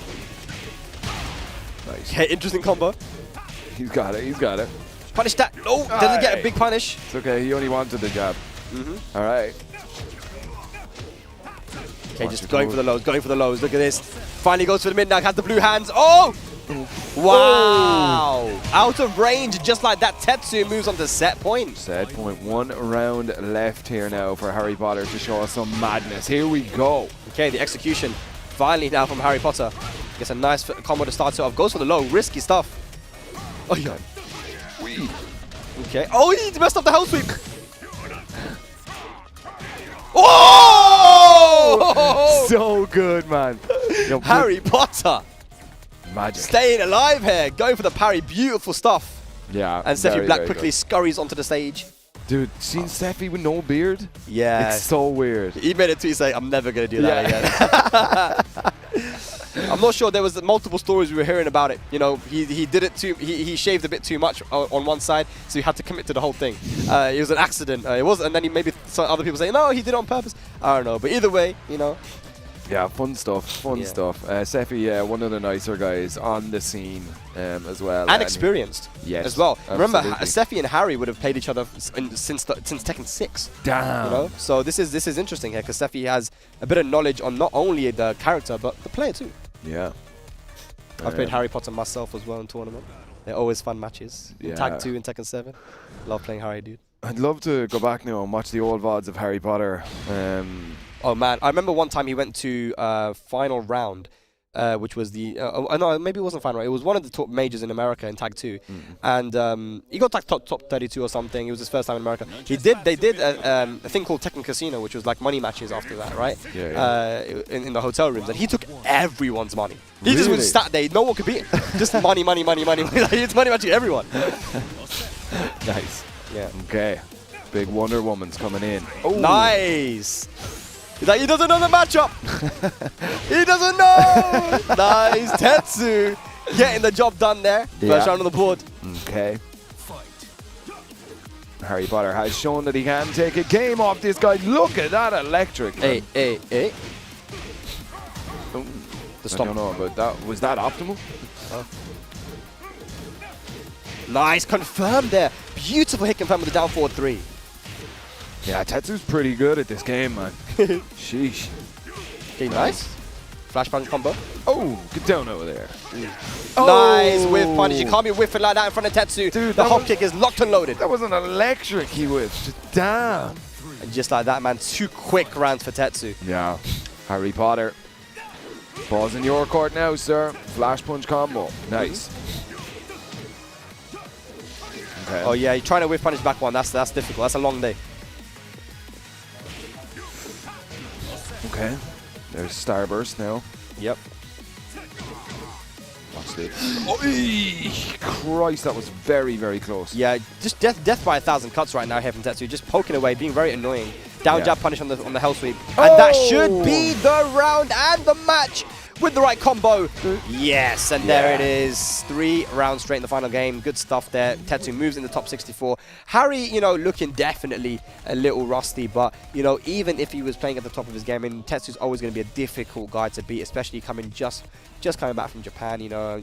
It's like he's always consistent. You know what you're going to get when it comes to Tetsu. But Harry, again, still alive. Good to see him back. Again, always a pleasure to watch Harry play. Yeah. Hope that he can maybe dedicate a bit more time to playing and maybe learning some of these matchups, man, because he's going to be a scary guy to play against. He was the highest ranked guy in Europe, one of the highest ranked guys in Europe for a very long time, so damn. Yeah, bit of history there, you know.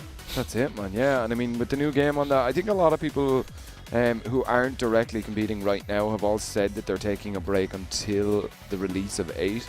So whether that's coming at the end of this year or the end of next year or whenever that is actually coming out, we're probably going to see more faces like Harry Potter and stuff, you know, old names and stuff come back in. Yeah, no, 100%, man. And our next match is going to be a very, very, very competitive one. We have Lane versus Neon K. Nice. That's Spain versus the UK. Now, Neon K was, you know, I was talking to Bubsy this morning, and, you know, again, Neon K, 18 years old. You know, he's very young. But this guy's been playing since Tag 2. No. He had a different name in Tag 2, and I mentioned this as well. His name was KR Green back in Tag 2, and I remember his name from Twitch, you know. So he's been playing Tekken since he was 10.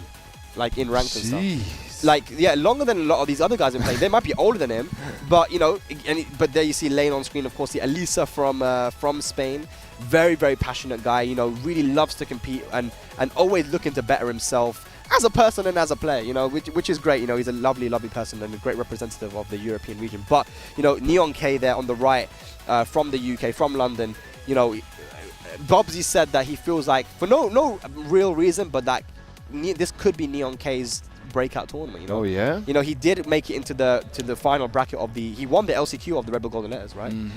Made it in, and you know he's improved a lot within the last year itself. You know, grinding against some of the best players in Europe and the UK, and just learning, constantly learning. You know, and these young kids, I'm telling you, they have a lot of time to dedicate to the game, but they're also very talented as well. So Neon K with the Kunimitsu. Most likely, but he does have a variety of characters. He has a Lily, he has a Zafina, he has all these different Nina, you know. So he plays all these characters, but Kuni is the main. Of course, from lane, it's just going to be the Elisa. Yeah, I doubt we're going to see a switch up from lane. If he does decide to switch it up, it is going to be a kind of a shock. Right. But, using the jacket, wearing the jacket that Chanel gifted him at Golden Letters, I believe. Oh yeah. Shout out to Chanel, man. What a guy. You know, a lot of these guys, they look up to me. If you're an Elisa player and you don't look up to Chanel, what are you doing, man? Like, you know. But that's great to see. But yeah, this is going to be a good one. And like I said, Bobsy did say that he felt like, you know, Neon K is going to be the guy. This is going to be his time to shine, because he has improved a lot. He has been getting high placements at tournaments. Yeah, I mean, he travels a lot as well. Yeah. You see him at a lot of tournaments. So it's a very, very cool. He's only 18. He's been playing since he was 10. That's insane levels. I'm just like doing the math in it. Like I'm thinking about when Tag 2 was out, when he was around. He might have been playing before that as well. It's just crazy, you know. He's a Tekken fan through and through. Of course. And they are playing for that belt right there, ladies. Like, look how beautiful that is, man. For the MIXUP 2023 title. Right now, the defending champion is Joker. Before that, it was Super Akuma. So this has been in Europe for a couple of years now, Sam. And is it going to stay here? We'll find out by the end of this weekend. Is he going for the Julia, though? It looks like he's going for the Julia, because that might be a more comfortable matchup against the Elisa for him. Yeah, don't have to work as hard, I think. You know, you can just kind of play a traditional Tekken. Just forward one. Yeah. Just forward one. But there seems to be some sort of judges ruling here. I'm not sure what's going on, but yeah. We random the Hammerhead station here. Yep, yeah, we're getting started now, ladies. That's here we go. Julia versus Elisa. It's going to be a fun one, I think. Lane. Damn, they're definitely on the wrong side, right? Neon K is not playing Elisa. Yeah, right? no, that would be the other way around. Yeah. All right. Interesting though that he's chosen to go for the Julia here. Again, you know, he's been grinding the game like crazy, so I'm sure that there is a reason that he's specifically going for the Julia here instead of the Kunimitsu. Yeah. But you know, the Kuni's always going to be there just in case. So let's see. Yeah. We've seen Hammerhead a lot today, actually, as well. Okay. Yeah. I'm not the biggest fan of the stage, to be honest. I know everyone, people love it, but it's okay. When the guitar comes in, when the potential final round comes in, it's okay. That's my jam right there. Looking for the mad axes here. Backs to the wall now. Lane. How you going to get out, sir? Oh, just like that. Yep, shotgun pressure right now. Nice option there from Lane to shut it down.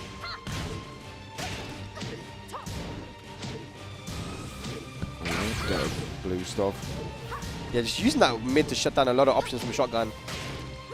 Oh. One chance left here. Oh, yeah. Down threes. Oh! Oh! The chip damage could have killed if he hit the wall. Yeah. Trying to keep him out right now with a mid. Down jump! Oh. Nice! Lane got a little bit too predictable there. Trying to use that mid. And Neon K closed out the first round. Okay, nice little pick up here. Neon K, this Julia is definitely a well-practiced pick. In the back. Magic 4. Beautiful deep dash into the forward one. Doesn't get the ender though, but still a massive life in the shotgun spin to finish it off. Sam, Neon K looking good. Yeah, 2 rounds straight, but them guitars just came in. I'm getting pumped. I'm getting turned up. Uh-oh. The chain sauce. All right. Look at that. Just a bit of a quick mid there to shut down so many other options from the shotgun spin. Yeah. Okay. Mad axes. Not broken. Nice. Oh, power crush. Last chance now for Neon K. Oh. Nice. Yeah, there was whiffs coming in there from all over the shop. I feel like, yeah, you definitely want to use the chainsaws when you can. You know, like it's, if you know, you always have to test your opponent. Does he know how to deal with them? And that is a counter. Gonna go to the wall, re-wall splat, big damage. Yeah, a lot of damage here. Nice. Okay. Ooh. Giving each other a bit of space. Lane wants to play out a little bit closer to the center of the stage. Oh no, last chance now for Neon K here in this game. Or round. Yep. Nice, goes right under that back four. And we're going to a final round. Nice. Nighttime in Hammerhead. No break on the 1+2. Okay, interesting. Lane has some momentum now. Neon K on the back foot.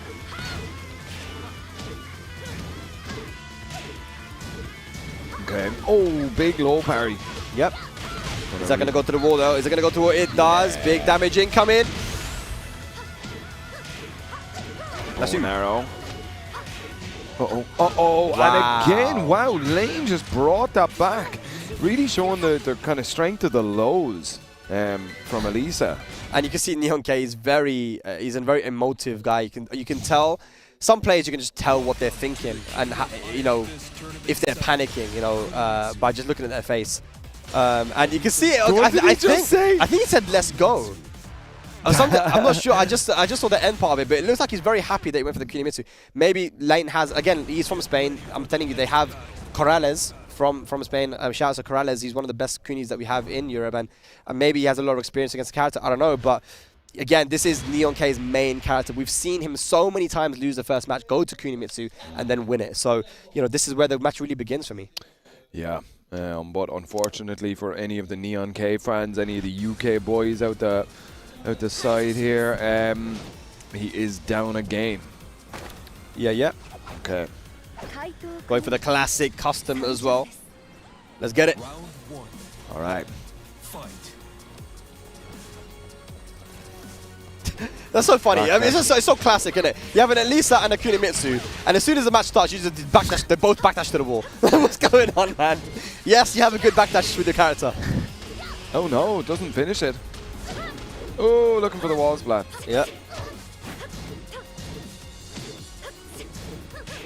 Wow, it's so ready. Lane with all the punishment. Rage available now. Ooh. Lovely movement. Okay, Neon K gonna have to start using some 2-2s maybe. All right, here we go. A little bit of a stance. Okay. Ooh. Okay. Big backdash stuff. The kunai. All right. Punish. This is a good start for Neon K, but the chainsaws are out now. Got to be very, very careful because still go either way. Uh-oh, running two. Doesn't get the follow-up, unfortunately. Yeah, kind of a weird axis or something. Okay, Punish. Rage. Rage. Oh! And the kill there with the down 4. Lane is now on set point, looking so comfortable against the Kunimitsu. Yeah, 1 round away. This is... We can see now Neon K is panicking. He's actually chosen to be more aggressive. You know, this is sometimes plays into the Elisa player's favor. Yeah, of course. Great ducks there, though, from Lane. Lane is so ready here. He is, man. Neon K trying to figure out the puzzle. And he has a life lead. Okay. Still great patience, though, from Lane. And a big hop kick. Okay, side wall splat, not going to get a follow-up, but it's okay. Tie the shoelaces. No break on the throw again! Oh. And that's going to be last chance saloon now for Neon K. Down 3, gets punished! Oh, yes! Oh, he dropped it! He dropped the combo! Last chance! No, not like this. Oh! Oh! And he finishes it with the max range sweep. Neon K stays alive. Yeah, just barely there. Ooh, would have been a terrible drop. Yeah, no. Losing the match like that would have been terrible. Nice, stays ducking, knows that it's a 2-hit string. Okay, hop kick. Lane perfectly places those hop kicks, man. He knows exactly when their opponent wants to go in. That's huge damage. Again, Neon K fighting for his winner's bracket life here again. needs to pull something out of the bag. Last-ditch attempt there, but there it is. Lane takes it in a very quick 2-0 against Neon K. No, very, very well played then, Lane. It just looked like he was so comfortable in the matchup against Julia, utilizing, I think it's the down forward 4, that very quick mid poke to shut down any options on block from the shotgun spins and just utilizing the movement. And then Neon K in the end, utilizing the Kunimitsu, you know, that is his most comfortable character. Yeah. But it looked like just from the reaction from Lane, he was so comfortable. He's like, yeah, this is good. I like this. You know, I'm ready for this. And yeah, it looked like Neon K, he took way too long to adapt. And yeah. Yeah, it happens, man. It happens. Unfortunately, but you know, Neon K will progress in losers bracket.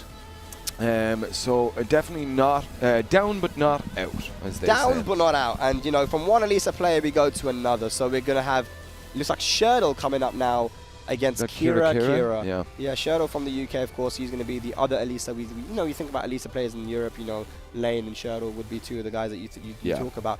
But Kira, holy cow, what a story he's had already, starting off the World Tour with 17th or 16th, top 16 at EVO Japan. That is insane for a result of him, you know. And even the matches where he lost were like pretty close, you know, like losing to Kero, I believe, the Akuma, in a final round, final pixel scenario. So like he could have progressed even further.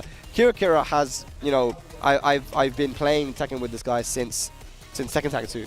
You know, being able to see his progression from Tag 2 to now, where he's able to like now independently think and analyze matches and analyze his own, what he needs to do to win while he's in a tournament set. He's one of the best tournament players that we have in Europe. And when he's confident, dude, oh, he's hard to beat. Absolutely. And definitely an underrated pick for Europeans. Obviously, you know, before his showing in EVO Japan, people weren't like, I mean, obviously he travels a lot and he competes a lot and stuff. A lot of online tournament wins as well for him. But people just didn't, you know, everybody likes to root for your Sephis or your Super Akumas and that sort of stuff, whereas Kira just kept his mouth shut and started winning more and more consistently, placing higher and higher, you know. I feel like in 2017, even from the very beginning, he was winning and doing well because he had the Eliza, and people didn't give the respect to his name. They're like, you know, you're winning because of Eliza, you're winning because of a 2D character. But then he proved at these online tournaments that he was able to win with, you know, the Kuni, the Nina, the Katarina, even Heihachi, you know, like characters like this. He's got a Heihachi? He's got a Heihachi as well, dude. Like, he's got these characters and he's proven, and he did the right thing. I feel like, honestly, if we're being honest, like here, like you use these 2D characters, they are very unique. And if you, and not just the 2Ds, but if you use a character like Eddie, if you use a character like Ling Xiaoyu. So sometimes it's good to use other characters just to develop your fundamentals. And that's exactly what he did. Leading into Tekken 8 now, I feel like, you know, Kira is going to be a dangerous opponent. And even here at this tournament, he is one of the favorites to make it very far. But Shadow, on the other hand, could, you know, he could play spoiler. He's definitely got the abilities to do it, and he uses himself a Lisa and Marduk. So yeah, it could definitely go either way, but I would say Kira is our favorite. Yeah, I think so. But yeah, I think Shurdle is one of those players that is so hot and cold. Some days we'll wake up and just demolish some absolute killers, and then, you know, other days you won't even know that he's in the tournament. You know, like he is a very, very hot and cold player. So it depends almost entirely on how he's feeling coming into this match. Very, very important for Shurdle that he's comfortable, he knows what he's doing, he knows the opponent, he knows the stage, like, you know. Yeah, for sure. And, you know, with Kira, it's difficult because he always has direction when he plays. He doesn't do things on random. He's like, I have a strategy. I know what I need to do versus not only the player, but the character as well. You know, he really does study the game. He's a student of the game, and you know, he takes advice from a lot of different people. So like, this is the thing. This is why this matchup's going to be very interesting for me. But Kira, definitely, especially looking at that EVO Japan performance that he had, dude. I mean, this is going to be very, very interesting. I feel like it's going to be the Eliza versus the Elisa, though. This is probably the matchup we're going to get. Elisa. Yeah, some people say it's Eliza and Alisa, but it's not, it's Eliza. Well, that's what the announcer says anyway.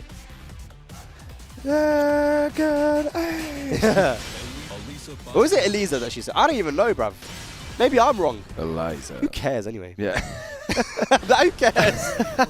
But I feel like, wait, Michael Murray's around here somewhere, isn't he? Like, I need to have a talk to him about the naming conventions for characters. Make life easier for commentators and stop saying Law, Lay, and Lee. Law, Lay, Leo, Lily, Laws. Yeah, Eliza, Eliza. You know, what's going on here? All right, but here we go, ladies and gentlemen. Another top 64 qualifier question mark? I'm not sure. I believe it is. It is, yes. Absolutely, yeah. Whoever wins this, moving on to top 64, going to get a chance to play tomorrow. And in that winner's side, and that's the most important thing, yeah, right? In very, that winner's very side. Important. Okay. Shirtle. There we go, all the way around to the back. Side steps for side steps, man. Oh, yeah. Ooh. Okay. Oh. Interesting combo here. Love to see it. Dive kicks. Ooh, oh. Nice block. Okay. Okay.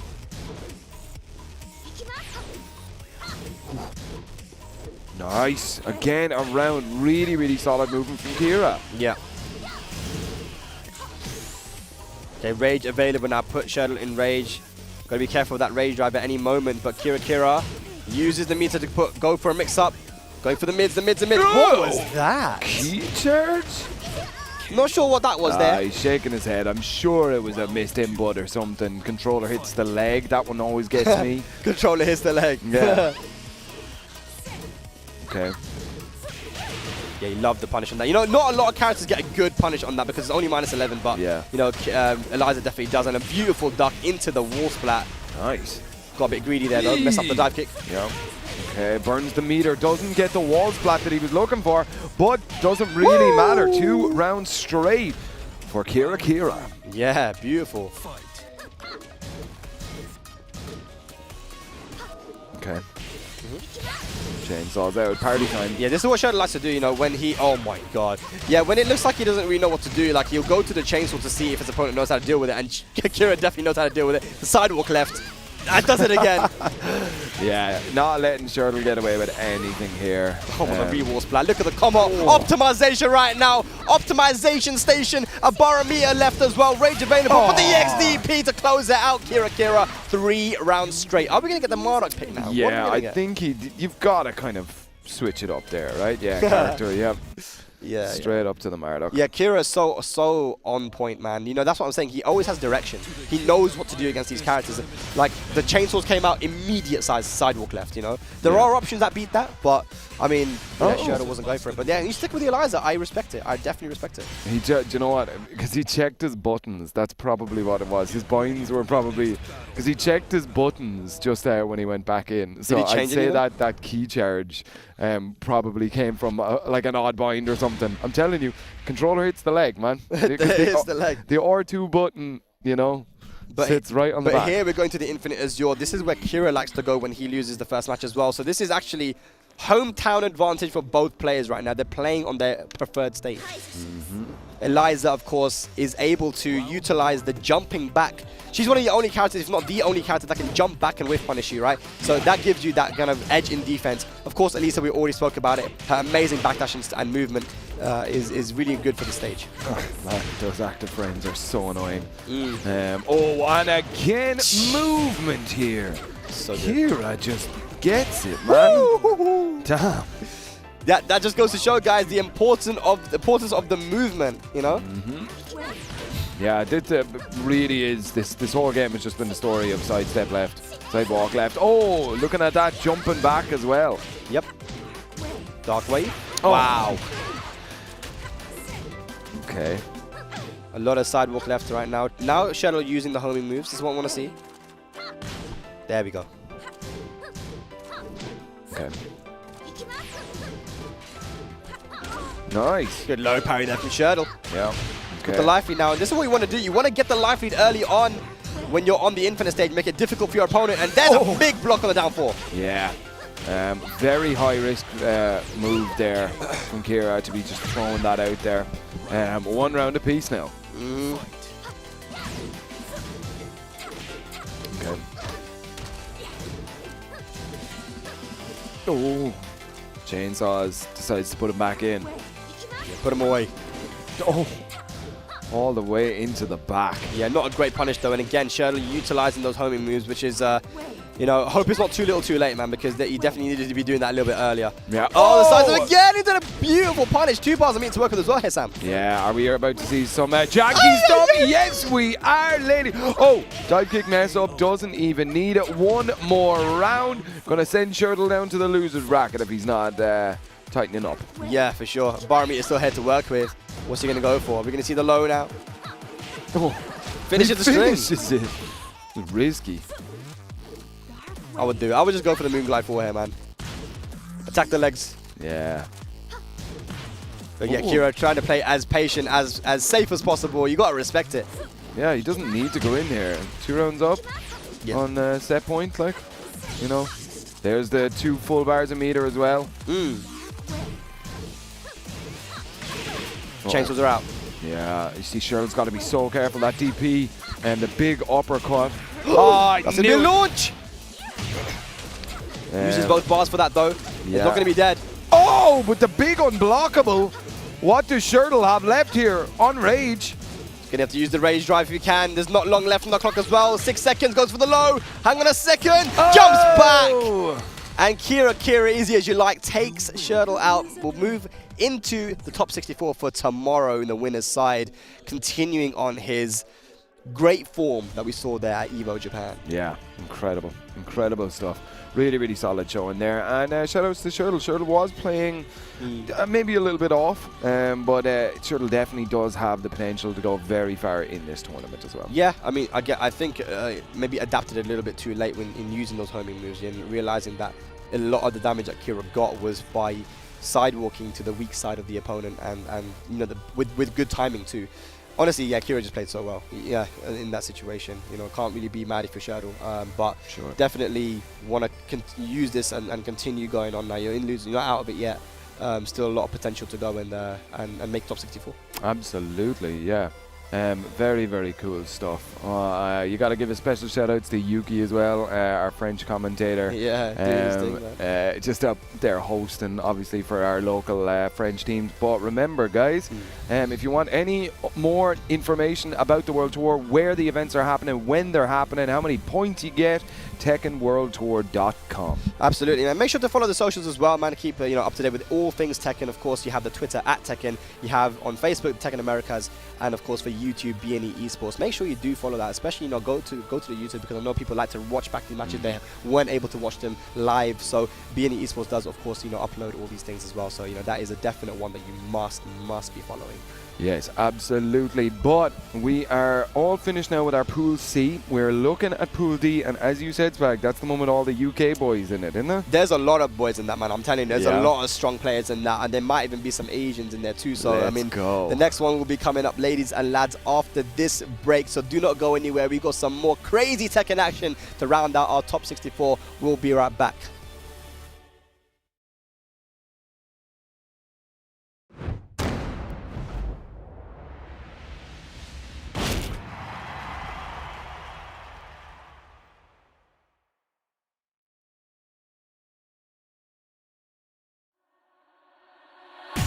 Ready for the next battle. Tekken 8. New challenger. Mars Alexanderson. ターゲットを確認。戦闘を開始する。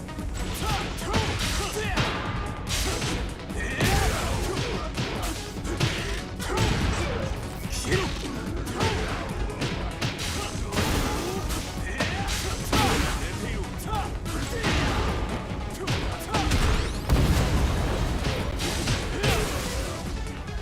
俺を止めることはできない。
かつて人々は邪神との戦いによって荒れ果てた大地を去り、未来を空へと託した。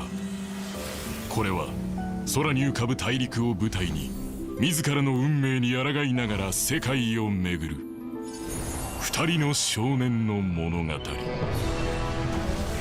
テンカイトス 1&2 HD リマスター。バテンカイトスエターナルウィングス&ザ・ロストオーシャン。少年カラスと少女シェラ、別々の思いを抱える二人が出会った時、物語は静かに幕を開ける。バテンカイトスオリジンズ。1000年の時を超え、少年詐欺は綺麗な嘘と汚れた真実を知る。1000年の悲しみを今ここで終わりにしてやる。心が軽くなる。力が湧いてくる。彼らがあなたと出会う時、物語は再び動き始める。君と初めて出会う RPG。 バテンカイトス 1&2 HD リマスター。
Okay, guys, welcome back. We are here at the MIXUP 2023, the 5th edition. I am joined by my brother from across the pond. We don't really do it too much, but when we do it, it's always great to see. So, how are you doing, Rip? I'm doing fantastic. You know, I got to talk a lot with all the UK boys back there. So, K-Wiz and Joker, we had a nice discussion about TEKKEN and everything. So, it's very cool getting everyone's impressions and everything. Yeah, it's very you cool. actually got your hands on the game, didn't you? I have had a little bit of time with the game. I may have to pick your brain because I haven't actually touched it yet. Oh, wow. You got to go do it, man. Yeah, no, I'm definitely going to have a little go over the weekend and see what I'm liking, see what I'm, let's just see what's going on. Yeah, actually, I was talking to Joker. He said before the game was even like out, he's like, I don't like the direction. And then I played and I like it now. I'm like, oh, how could you not like it without even playing it? So you definitely got to play the game for sure. Yes, but before we even get too far ahead of ourselves, Tekken 8, we're still in the Tekken 7 era. This is going to be an amazing pool. So we're going to move down to Pool D. This is what we're doing in a minute. And some of the names in these pools we was going through, we have the HK Juniors. We have one of my favorites. We have the Ryu Kang. We've got Ayo Richie. We've got Kane and Trench. So many names. It's going to be Jod as well. Yes, we saw him at the LCQ. Yes, and the work that he put in was, I think, it was the lone European to actually qualify through the LCQ. It was so sick. I think he's the highest placing European. Yeah, I think yeah. I gotta remember, but yes, regardless, in this group of pools as well. So a lot of good matches coming your way, guys. And this is the last group of pools, right? And then tomorrow we actually have the top 64. Yes, it is.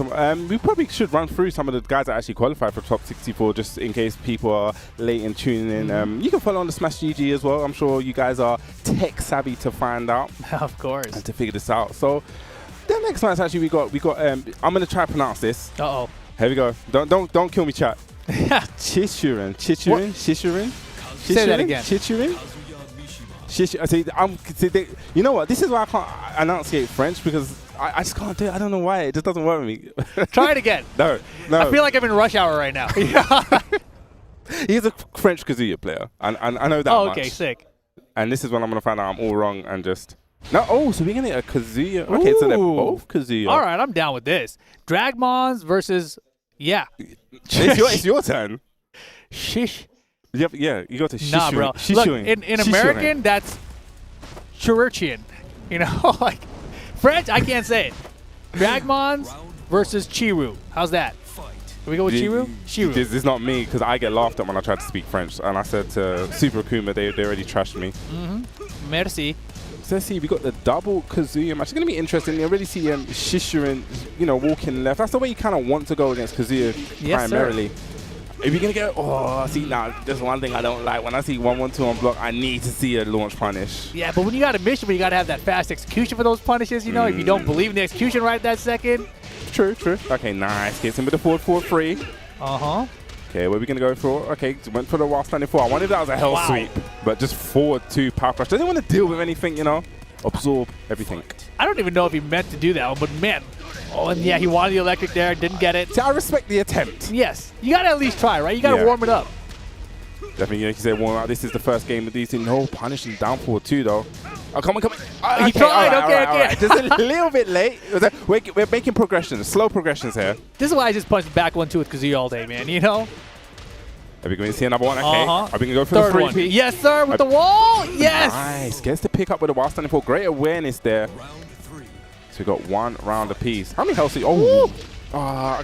Yikes. Okay, forward, guaranteed. I actually just started picking up Kazuya last week. Okay. And I didn't know that the wall combo starts off with the wall standing 4. You didn't? Yeah, I was like, what? This is crazy. Yeah. Why would you want to do that? Like, isn't there something easier you can do? But actually, it's the way to do it. Okay, nice. Gets to punish the back 1-2 and the hell sweep. Bit risky, but had the life to, I guess, take the risk. I mean, he's 4 for 4 for them at least in the last 2 rounds, right? So Dragmons with the hell sweep, he's been going for it. Okay, I like it. Just playing up space in game now. Trying to fish with the electric. Yeah, statue right back at you. No go. Oh, is he going to get? Oh, no. If you got an electric there, probably would have been a lot more frames there. So it probably would have launched because of the trade. Exactly. 5 for 5 on the hell sweeps. Okay, 1-1-2. Okay, could have got a back 1-2, but 1-1-2 is good enough. Exactly. Oh my goodness. Doesn't go. He's trying to style. He could have ended it right there. I hope this doesn't come back to bite him. Exactly, right. At least there's no rage now. Rage drive spent here. They're just missing each other, just down 4, persistence, raise down the resistance. And Dragmons gets the first game there with the Kazuya, showing he's the dominant Kazuya player in this mirror match so far. Are we going to get a character swap? Stage swap? He's thinking about it. Stage looks like. I guess we're going to the stage. Actually, I want to pose this question to you. Me and Spag was having this discussion earlier. If you play Kuma and you switch to Panda, is that a character switch?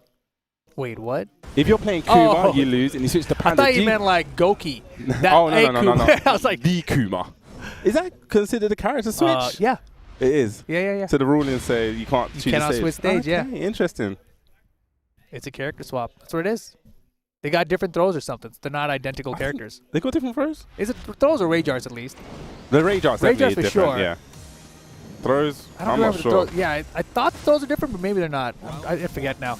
I'm getting mixed up with Eddie and Christy. They definitely had different throws. Different throws, yeah. So Dragmon's up 1 round. Let's see, 1 game, sorry. Nice. Gets the 2 electric, gets the 3 electrics. I love it. He puts the brakes on the back 2-1. Tailspin. Okay, hell sweep. There we go. Put him in that vortex. Spin him around. Put him in the mix-up. We're at the mix-up. I want to see the mix-up. There we Give go. me more. Do it again. Oh, too early. Too early. Nice. There's the punish, too. No. Got the back 2 before the 1. Rage available. He's going to go for the rage drive. Damn. Just steel pedal forward. There's no rage drive if you're KO'd. It always threw me off when that notation got changed, too, right? Like, he was always like a back 4 kind of notation for steel pedal. Yeah. I was like, forward. Nice whiff punish. That was beautiful. And again, but I like the way he's just fishing with the back 2, seeing if it hits. You can kind of delay it and kind of confirm if it's going to hit in the combo. Yeah, you can also just do a windy Gotham, like a deep windy Gotham for the third one. You don't have to go for the third one to be electric. That's what I've learned this past week. Yeah, I kind of don't like that you can do you can actually do 3 windies into back 2-1. I don't Really? like that. Yeah, you can. Wow. It's actually harder for me to do 3 windies than electrics. Oh, he went for a big crouch cancel punish. Oh my goodness, nice electric timing that time. Okay, nice. Goes to 2 electrics. What's the mix-up? Hell sweep. And got him, the duck. Yeah. Yes, we are at the mix-up. I want to see these schmix-ups. Schmix him. Mix incoming. Who's going to fire first the hell sweep? I reckon it's going to be Dragmon's. Next hell sweep incoming. Dragmon's is probably perfect on all his hell sweeps. I don't think we've seen one blocked. I don't think we've seen the hell sweep blocked. We've just seen them kind of whiff on tech. I love that they're both going for it. That's the thing. Because you're main, you got to go for hell sweeps. Down back 4. Okay, while standing 4-4 punished. Dragonmon's rage available. Just do it is his tag. He just done it, but, you know, whiffed. Yeah, we say just do it. On block. On block at least. Yeah, there's terms and conditions there. You need to put asterisk on block, please. Ooh, nice. Backdash. There's the combo. Dragmon's putting it together here. Oh, I just, went for 1 electric that whiffed at the end of the combo. That has a commendable life lead here. Yeah, looking good to close out the set right now. Gonna get the punish. Gonna get the punish again. Doesn't really need to do anything too risky. Could have let the while standing 4-4 there, but it doesn't matter. Down 4 to get those 7 golden letters and close it out over Shishirin. Nice. You're French. You say nice, but I'm sure they're in the back saying, oh my gosh, this guy's butchering this name. I mean, it's better than Chiruchian. That's how I was doing it. I tried, guys. I tried. I'm trying my best. It was a good effort. Dragmon's, though, going to take that set there. He's a dominant Kazuya player so far in these pools. Kazuya's a very fun character. Yeah, it's one that I've actually I messed around with Kazuya. My execution is a little bit okay. Yeah, Mike is not. My execution is terrible. Yeah, but you play DSS. You do the DSS hard Mission stuff. Mission execution is terrible. Put it that way. But I was actually just talking joke about this. What do you think is the best Mishima right now? Ooh, that is it's definitely not Devil Jin. I'm sorry. Okay. And it hurts for me to say this because Legacy Devil Jin's always kind of been up there, but that is a hard question. I think for me personally, the scariest is Heihachi. I don't know why. Heihachi really scares me. Interesting. Yeah. See, I'm scared of Heihachi as well, and I think that Heihachi is very good. But I think that Kazuya's acting the scariest right now. Okay. Very, very, very interesting. Scariest Mishima. I just think because of the jabs at the wall, especially Heihachi's wall pressure. I know his lows aren't really the best and they're really risky, but exactly. I just don't know. It's just when Heihachi comes running at you 100 miles an hour, I do get scared. It's a scary I feel like even though his health is not a launch, it's not a launcher like Devil Jin's is per se, right? It's not like a knockdown even like Kazuya's is. It's the threat of the mix-up for it always bugs me, especially end-around situation. Yeah, one hell sweep, you're just like, okay, I can't really press anything now. And he's like, I don't want to do anything. He does it again. I'm like, okay, how many of these am I actually going to take now? HK's can do like 7 of them in a row. I mean, it was a great buff, a great addition. Is it like +7 or 8 now? Plus It's too crazy. many. Yeah, plus too many, so you can't press a button.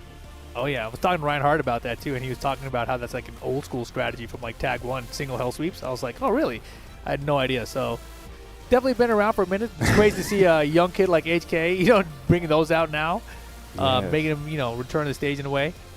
But yeah, we got some new players up here. Definitely it's interesting. We was talking about the character diversity in EU, how we see like some, even just this whole today throughout the day, we haven't really seen. I don't want to commentators curse it because Spag done this before, and then we got like 3 Negans back to back. It's like, yeah, character diversity here in the EU. Thumbs up. And then it's just like Negan. But no, it's great to see. It's always interesting to some of these players that you know what it is, I probably know the name, but when I see their faces, it's quite unfamiliar. Right. It's been that time scale. I was talking to Spag earlier on. It's like some of these guys, like when they came back after the whole COVID thing, I'm just like, they got bearded up. You got the short hair now. It's just like, damn. The short hair is back, exactly.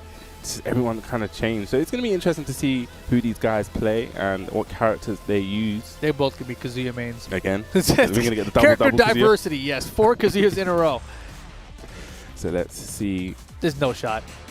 It's going to be interesting. Okay, it looks like he's hovering over Lily. Okay, maybe not.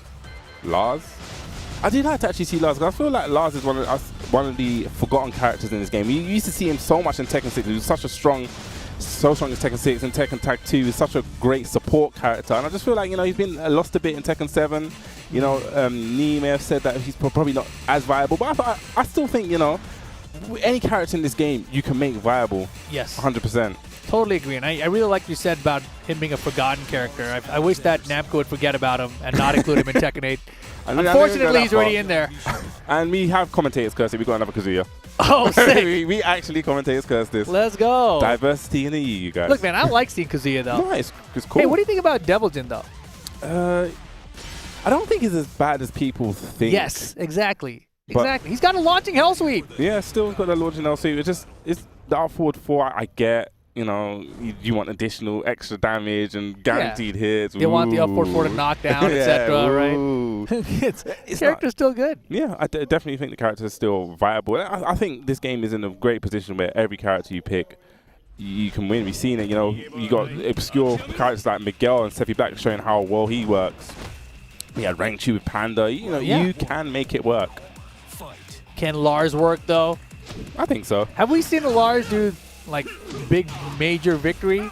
I don't think we have, right? We got Kaizoku last here. Amazing last player, so who knows? Yeah, but that's like reverse commentator curse that? That's a good thing, right? If we make him win. Yeah, there you go. Yeah, we made it happen first. Yep. Okay, hell sweep. Oh, yes. I love it. Ooh, that was a big whiff. Yeah, huge. Okay.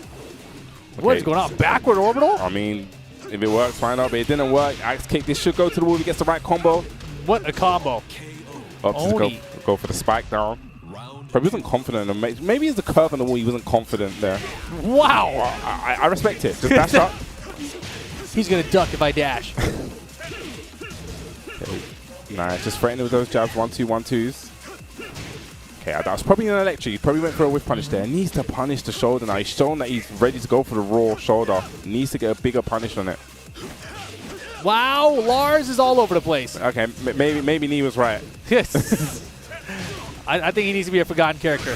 Okay, again, going for that raw shoulder. Just do it. I like it. Rage art. What are you doing? Oh my God. Just please hit him. Bro, what in the world? He didn't even slow-mo. So what happened there, he went for the rage drive and he got down 1. Just didn't dash in to get a wave dash. But like you said, just rage art in that situation. Yes. And now he's going for the free electric. And he's got it, but drops the post screw. Man, Tekken is a wild game. Definitely. It swings one way in your favor, and then the next minute you're dropping game-winning combos. Oh, no. Okay, orbital hill. It was his turn. Could have pressed some buttons there.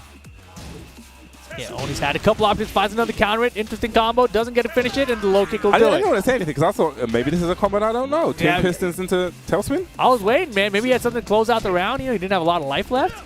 Okay, that was a big whiff. A little slow, or very slow on the God Fist. Okay, no punish. Could have got a big punish there.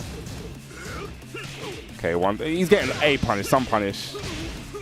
That's not going to hit. Okay. Oh, gosh. Wow, that had a lot of whiff recovery to get an orbital hill on that. Ton. Get him out of there. Definitely needs to move away from that wall. I love it. Just keeping that pressure on. He waited for the moment he was going to try to move too, so that was really good time from Wonder Boy. But final round, game 1 right now. Damn, the electrics, though. He's a 2P Mishima for sure, right? Put him on 1P. Watch this. There you go. Let's see. Back. He is literally going ham at the minute. Just, you know, all that pressure, not letting only get anything started. Okay, back 2. Yeah, he needs to get out from the wall. Oh, okay, gets a big count hit. What a choice. Yo, he might even have a chance here. Oh, it's going to be close. Double rage again to win it. Just down, back, forth, down, back, forth, down, back, forth. Why not attack those toes? That smile was scummy, by the way. He's like, got him with the down, back, fours. Oh, yeah. So we can have a stage delay. I want, if I was to say anything, I'd say go to either infinite or a bigger wall stage. It seems like when he got cornered against the wall, he really didn't have an answer. He didn't attempt to sidestep out. He just kind of got pitbulled, but nope, he wants the floors. Wow, interesting choice. I'm trying to think, because he doesn't really benefit as much. Actually, no, he does. If he gets the raise drive in a combo, the low hitting one, that is actually huge damage. But he's got to get the combo first. And yeah, I totally agree with you though about, you know, being pressured at the wall is really where he kind of fell apart defensively. I feel that applies to both of them though. You know, they were both kind of struggling and keeping the opponent away. Maybe maybe he wants to go over, was it solid offense is good defense? What's that saying? A strong offense is good defense. What is the saying? I'm just you're right, actually. I think you confused the hell out of me, but I think it is something like that. Good defense of a strong offense. I think that's the saying. No, I think it's a strong offense is a good defense. Okay, now you're confusing me. Because how could your good defense be a good offense? You're not attacking. Yeah, actually, you sound right. Yeah, you're definitely right on that one. Talking about strong offense, that is a strong combo, a lot of damage taken. Okay, gonna get a Punisher? No, he doesn't. The 1-1-2 is, well, 1-2-2, sorry, is punishable. Okay, like it, going for those down back fours. They were working. Is he gonna go for them again? Uh-oh. Trouble. And he could take the round with a simple combo. That kind of... It was good enough, right? It gave me heart palpitations there. I was like, well, he's going for the counter touch one, but yeah, he killed. Wonder Boy definitely has got to get on to 2P, right? Put only on 1P, because definitely the execution is better on 2P. Yes. It's one of those things you got to watch out for when you're playing against any kind of Mishima. Nice. Now he scouts out the down back 4. That was very unfortunate on the combo. You down jab and got orbital. Are we going to get a floor break combo? No. Yeah, you're right. Should have gone for the floor break, but it doesn't come back to bite him. Wonder Boy? It's probably French, right? Yeah, I'm not going to try it. Come on, Bubsy, please. No. Down back 4 again, not being deterred. I like he was going to go for it again. Ooh, 2P Mishima. Definitely has this. Okay, we're going downstairs. Wait, crouch dashing 3 here? No, steel pedal, okay. Okay, I like it. Wall, 2. Down back 2. Oh, down back 2 there would have been the perfect option. Would have broken the floor. Would have been able to extend the combo. Here we go, though. Anyway, set point or game point for Oni here to tie it up. Yeah. Okay, gonna get a punish. Okay, get some jabs. Could have got a 4-2-4 there. I love it. Just raw shoulder. Taking a leaf out of Chicken Waru's book, you know, just raw shoulder. Uh-oh. Dropping these combos might be costly. Okay, nice. This first throw we've seen of the set. Unbroken. Creating space. Damn, the dash of shoulders, though. I mean, it's brave. He's definitely been watching Chicken Waru. As a whiff on the down back 4. No punish on the down back 4. This time he gets the punish on it. I like it. Just keep it nice and simple. And that's smart stuff, too, right? Because we saw the down back 4 to close out game 1. He's like, all right, I see you fishing for it. I'm not going to let it happen again. Yes, definitely. And I love it. You know, he did drop a few combos in previous games. And this time just keeping it nice and simple. Using that rage art, you know, you can know you've won the round. When it hits, you can recompose. It gives you that time also to recompose yourself. Exactly. That's a big deal. Especially when it's not like the final round situation and just in between rounds and you need that composure time. Yeah, definitely. Rage art is a good way. So we're going straight back in. Doesn't want to change stage. Let's see if we can make some adjustments here. Probably needs to be a little less telegraph for those down back 4s. They seem to be getting them killed. They are hitting, but the times he goes for them, I feel like I said, the end of round situations, it's a bit too risky. I mean, the good news for him, though, is that, you know, it's kind of conditioned only to block for him. So now the orbitals are going to be opening up at the end of the round. Or even just to dash up raw shoulder, because he seems to be a favorite for him. Okay, back 1. A great keep out 2 from Lars. Oh, and I like that orbital 10th, and they trade there that time. Only though, it's got rage. What was your rage drive? We don't even need it. Electric. Give me 2. I don't need 3. Yes, I love it now. Like you said before, just keeping the combos nice and simple. He's had a few drops there when he's kind of gone for the rage arts or the rage drives. Round 2. Fight. I like it. Okay, 4-4-2. This time going for the big launch, but no whiff punish. And gets an electric this time. Gonna get the full conversion. No, not to the wall, but gets a hell sweep. Okay, 1-2-2. I love it. Can't hit. Yeah, the large G-Clef cannon doesn't. Oh, he does. Okay. Beautiful, beautiful. Learned something new today that does combo. And just like that, set point for Oni, 9-4-3. These raw shoulders are so sick. I kind of want to pick up a large now just to see how many of these raw shoulders I can hit on people. You'll be surprised. You'd probably see not that many punishes on them as well. So I think people just don't expect the shoulder. Yeah, it's not out of a run-up, right? Dash up shoulder. Yeah, I'm definitely getting hit by that, actually. Okay, gets a punish. Orbital Hill trying to get some damage back. Does have rage available. Down back 4. Oh, I love the throw here. Orbital Hill trying to catch him ducking. Oh, he's just standing still. Nice. I love that. Using the plus frames there, keeping him in check. Just going for the jab. Yeah, nice comeback there. Obviously had a little bit of a rough first game, but kept his composure, simplified the combos going forward. Because I think the first game we saw a lot of drop combos from Kazuya's side, but really pulled it together. Shortened the combos, used the rage art more often too. So smart stuff. Yeah, it's one of those things that I think we said earlier on, like. We saw he definitely had the execution, so we know if he's doing 3 electrics into Tailspin, we know he's got the combos down. Right. Just sometimes when you're on the stage, and it could actually, I think I made this guy, actually, I think I was because before the tournament I kind of tried to read through all the players, and I'm sure I think that maybe he only started competing last year maybe. Oh wow, okay. Don't quote me on that, but when you're on the stage, it's something that unless you've been there and done it before, just the nerves and these lights are on you and everyone's watching it can make you drop things that it's second nature to you. For normally. sure. Okay, next up we got Kicking Machine from Turkey. It's going to be a very, very interesting one because he is definitely we see him kind of compete a lot online. I haven't really seen him come offline as much, as traveling on the tour. Extremely solid Horang player. We have quite a few Horangs in EU.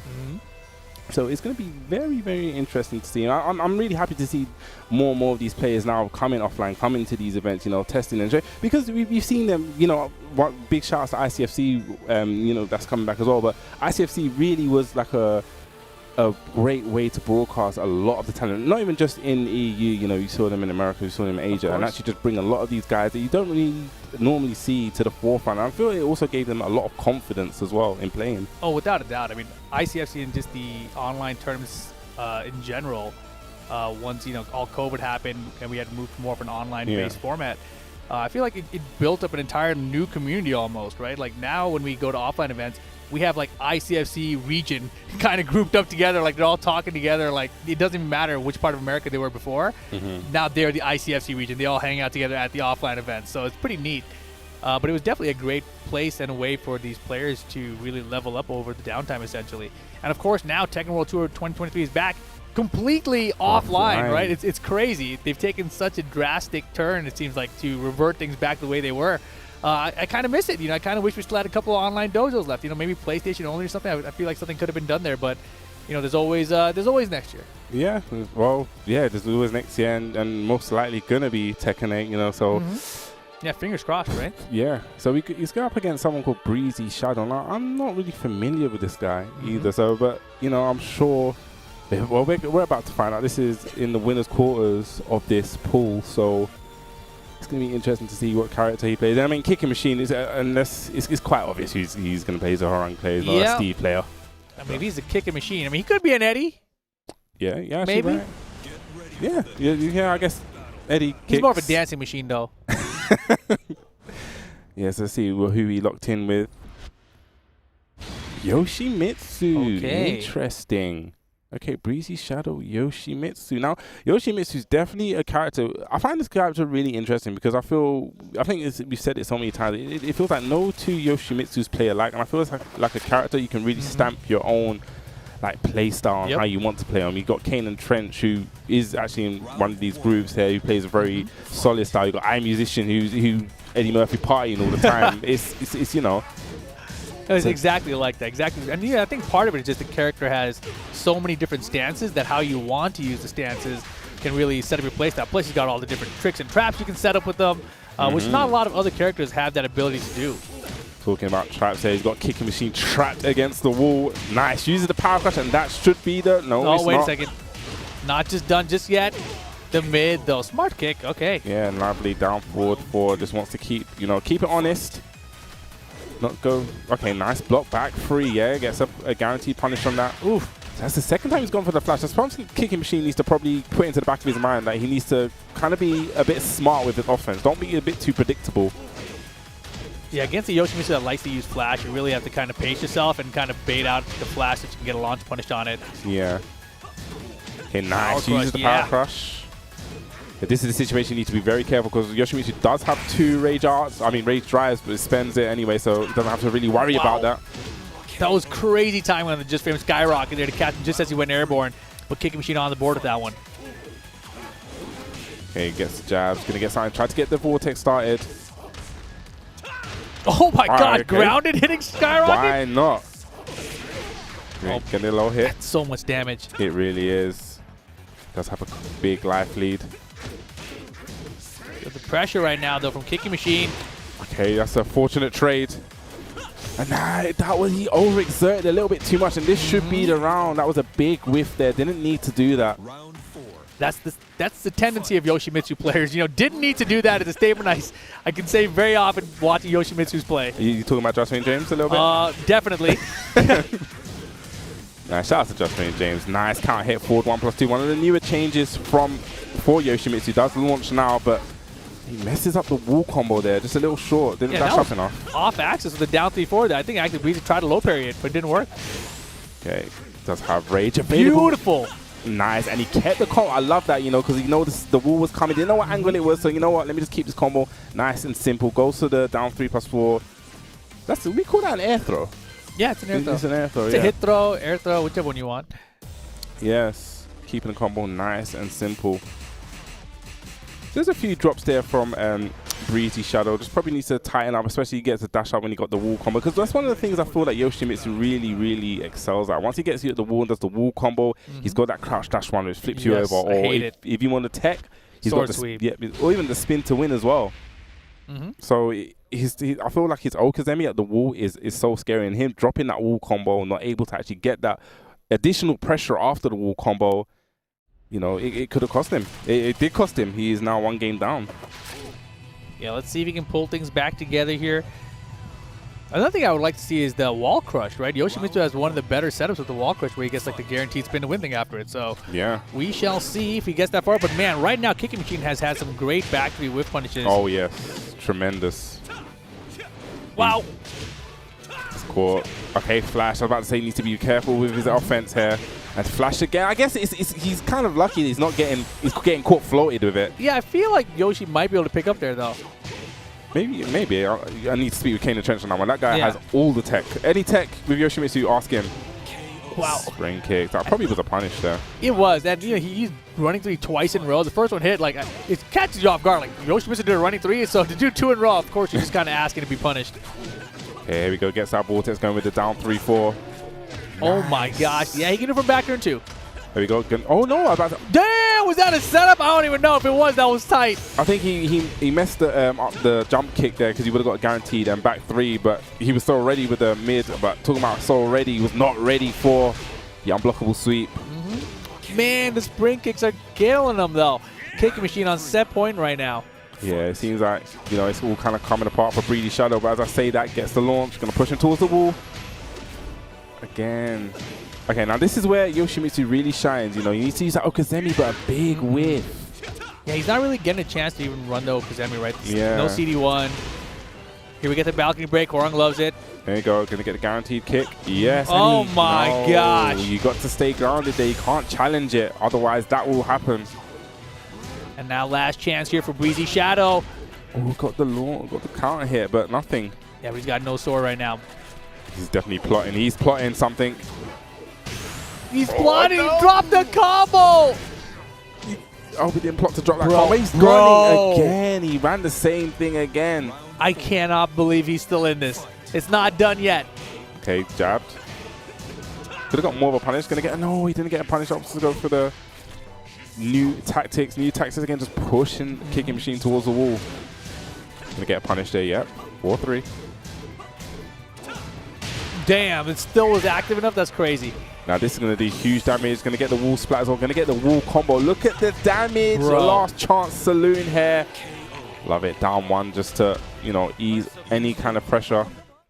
Keeping it old school. Kicking machine. Congratulations. Getting the victory here. Looking happy with himself. Looking pleased. It's like, I did it. Nice. That was winner's quarter of that bracket. So it's going to move on to the, obviously, semi. Progressing naturally. But we're definitely, it's just, I just like to see a lot more tightening up. Definitely because when he got to the wall, he kind of dropped the combos. And like we said before, that's where Yoshimitsu, I feel, really, really shines. And, you know, can continue his pressure and can continue getting that damage. You know, a few times he got to the wall. I think one time he done like the dash running, the running three. Running I three think a couple times. Yeah, he's probably needed to dash up and do like crash dash one on a low hitting wall, get the flip over. Exactly. And then run the Yoki again from that exactly. position. That's obviously like my biggest issue with Yoshimitsu. When, you know, even open stage, Yoshi has that, the combo he has, so he has the spinning sword thing through the air. Oh yeah, the unblockable. Yeah, like we never saw any of those combos in that way either. So just, you know, just really needs to optimize his combo situations and the Okasemi he gets afterwards. Yeah, it's definitely one of those things I say about players is which kind of brings you from like a good player to top level player is just that kind of situation, just being able to optimize and maximize everything. Because when you get these opportunities, or when you get to a high level, these opportunities are not going to come as much. Exactly. So you need to be able to capitalize on when you get them. Yeah, very true. And even when you make a mistake, the highest level players, they have an option to go to after they make a mistake. Like that Skyrocket we saw, right? We had the one drop combo. Next thing you know, Skyrocket's right behind it. Lost Red is getting up. It seemed like a trap, right? And that's kind of one of those situations. You're like, you know, if I drop combo in this situation, they don't have enough time to do a get up kick because I can Skyrocket first. You know, you have that experience built in. So obviously, the higher level you play, the more experience you get, the more situations like that will occur. Yeah, so I think up next, is Evangelist. So Evangelist, he's from Greece, and you probably know him as Vaughn. Okay. He's a Greek Anna player. Oh, okay. Very, very, very solid player. I think the last time I actually saw Vaughn play was actually at last year's Versus fighting in Birmingham. I'm not sure he actually took 13th. So, oh, wow. And that was a pretty stacked tournament there. We had Arsenal, actually had Joker there. We had a bunch of other names. And, you know, to come 13th and with that kind of prestige at that tournament is definitely no easy feat. So, definitely one to look forward to. Definitely one that could, I feel, really, you know, cause a wrench in people's bracket. Because I feel like you said, you don't really see Vaughn. He competes more Greece, so he competes online. It's always great when you see him come offline. And you said he was an Anna player? He is an Anna player indeed. He likes to go to that casino. He likes to gamble those 50-50s. Yeah, and I saw everyone on Twitter seems to love that character as well. Everyone seems to think that she's the most carried. She's the character that carries players the most. Ooh, I'm not. You know what? There's one thing I don't want to get involved in is Twitter beef and these kind of opinions. I try to keep way clear. Oh man, I mean, I have trouble with Anna as well. I mean, I feel like this character, since they gave her that new launcher extension after down forward 1-2, the mid one. Oh, it's only like -13 or something. I always try to like launch punish it. I'm like, come on, man, let me launch you for this. It's not fair. I was actually, same thing, I was talking to Joker a little bit. We were talking about all these characters, and I was like, what do you do against Anna? He's like, good question. Good question. Just try and not get put in that blender, try and not get put in the mix-up. We are at the mix-up 2023. Thank you guys for joining. We are going through the last stages of the pools now. We've gone through Pool A, we've gone through Pool B, C. We're in the last kind of stages, Pool D's, D1 to D4, I believe. So yeah, and it all breaks down to a top 64. I guess you guys can follow on the Smash GG, see some of your favorite players who made it. We were speaking to actually Skywalker earlier on, who had that amazing match with Madara to make it, and he's actually still in winners. It was actually a great match. He's one of the players that I really was excited to see. When I actually heard his name and he was actually coming down, I was like, oh, this is great. Actually, I want to, because obviously he was supposed to be at the finals last year, and unfortunately wasn't able to make it. So I'm glad to see that, you know, he's partaking in tour this time, and hopefully, you know, at the end of this season we can see him where he rightfully should have been. Exactly, and that's a wild one, right? Because Skywalker, he's supposed to be. You mentioned it as last year. It was just 2 months ago. It wasn't even that long ago, right? But he's here now, and obviously the way the tour was structured last year, a lot of people got it from online qualifiers, which is how Skywalker ended up here or qualifying for the finals. This year, though, everything is offline. Global leaderboards was much harder for everyone to qualify, right? You have to actually go out to these events around the world to gather your points, whether it be match events, challenger events, or dojos, and it's a much more of a struggle to find the points you need to qualify on that global leaderboard. So getting a win at a match event like this is huge. And so that's obviously what these guys are all gunning for. Yeah, so we have Van going up against someone called Ranger. Now that's Ranger 9. Ranger 9, yes. I know this guy. So at the finals in Amsterdam, Drinram, I wanted to play him because I love playing Drinram's Law. He's like, forget me, you got to play this kid. This guy is the future of Germany, yada, yada. He's like, he's a Jin player, right? I played him. I beat him the first one. I was like, this guy? I think I've heard, now that you said that, now. He's good. He's very good with Jin Kazama. This is a guy to watch for sure. Like trust me, he knows what he's doing. He's got incredible reactions. He knows how to crouch cancel, punish lows, etc. Right? The question mark for me is, as he's very young, like, how much experience does he have against the whole roster? Right? Like, so an Anna picker, that might be a wild card for him, right? We'll find out. But he is very, very good with Jin Kazama. I'm very trying good. to think if my memory's going bad. I'm sure that I think it was Dinosaur maybe talked to me about Ranger 9. It was like, this dude is ridiculous. It could be. I'm excited. I'm excited now. Yeah, I mean, for me, I have to play people so I can really know, and I know he's good. Okay, definitely. This is definitely going to be a heavy hitting match, and Vaughn or Evangelos definitely like we said, 13th, and Ranger 9. I believe he attended a tournament last year in October. I can't remember which one it was. Vaughn or Ranger 9? Ranger 9. Okay. I think it was his first one in October, and finished, I believe, 13th. Well, let's see. Was it UFA? I don't think it was UFA. I think it was a tournament around in October, though. Well, let's see how he does here offline on this crazy stage we got set up here with the crazy lights and the fog. Yeah, it's wild in here. Vaughn just going straight for the full crouch sweep. We see a mix up of that. Okay, nice. Went for the side step left forward 4. A little bit tracking with the back one, finds it. Nice. Gonna get a full combo here. Okay, also go for the Okazemi. Nice. Could have got a can there. Look at the defense, though. Ready for the highs as well in the strings. Okay, he looks like he's familiar with the Anna matchup. Yes. Has a very commendable life lead, but you don't want to throw it away just like that. Yeah, that was risky. That was also risky. You got to be careful. Oh, my goodness. This could be the round. I think he's dead. Yeah, Rage Drive. And this is going to do... Boom. Yes. Huge damage. Ouch. Just like that. Yeah, and you can see how he's throwing it right. As soon as he did like the 4 slide 3 there, he's like, wait a second, what are you doing, kid? Settle down, right? It's one of those things, he's definitely gonna get that with time. Like, to not kind of, sometimes you just have to be patient. I've always said one of the hardest things to do in Tekken is to not do anything. Yep. Nice. Beautiful sidewalk with that can. And that should be the round, yes. So just like that, just tying it up, gets the round on the board. Yeah, and looking at him on the little camera we have, he is a very animated player. He's moving all around his seat between rounds and everything. Okay, this time goes to the mid. You saw him hit with a full crouch sweep below. Like it, Vaughn definitely mixing it up. Wow, quick LLRK off a single jab. Okay, goes to Okazemi, wants the pressure. Yeah, he tried the parry there too. Okay, 2-1-4. That string is so good. Okay, I love it. Just sidestepping left, and just an electric from downtown, out of nowhere. Those are my favorite kinds. And yeah, we're going 2-1-4. That string is so good with Jin. 2-1-2-1. It's so cheap. Okay, love it. Down jab. We want to alleviate any pressure. Didn't want him to go into any full crouch mix up there. Nice. Caught him stepping. Uh-oh. Trouble. Yeah, full crouch mix was coming. I saw him set up. I was like, uh-oh. Yes, that's what I'm saying. Vaughn, definitely one that's going to take you to that casino. You got to gamble 50-50. Where you going? Red or black? Oh, no. Nice. Gets a dash up. Oh, he went to go again for the combo, but this time it was tech and it's just off axis. Didn't hit. Whiff. He's actually just a little bit early on it. Yeah. Wow, the down jab, dude. Okay, I wonder if that's something that Vaughn's going to pick up on. Maybe go for a low parry or something. Yeah, Ranger's looking good right now. LLRK for the win. Ranger 9 gets game 1, but that was a hard-fought victory. That was not easy by any means. That was definitely very, very back and forth.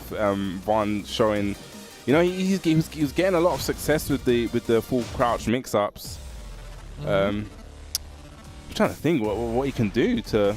It's a very, you know, I don't think he probably had to change anything, but definitely going to the Forgotten Realm because Anna definitely really does benefit from this stage. That is a very, very good pick. But Ranger looking solid.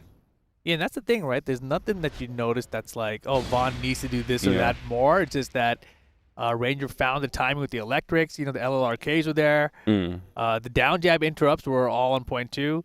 Vaughn tried, I think, one time to do the cast dance 4, I think it is, just a little straight kick to beat the down jab, but Ranger didn't hit a button that time. So it was like, you know, he was just one step ahead offensively and defensively, it seemed like.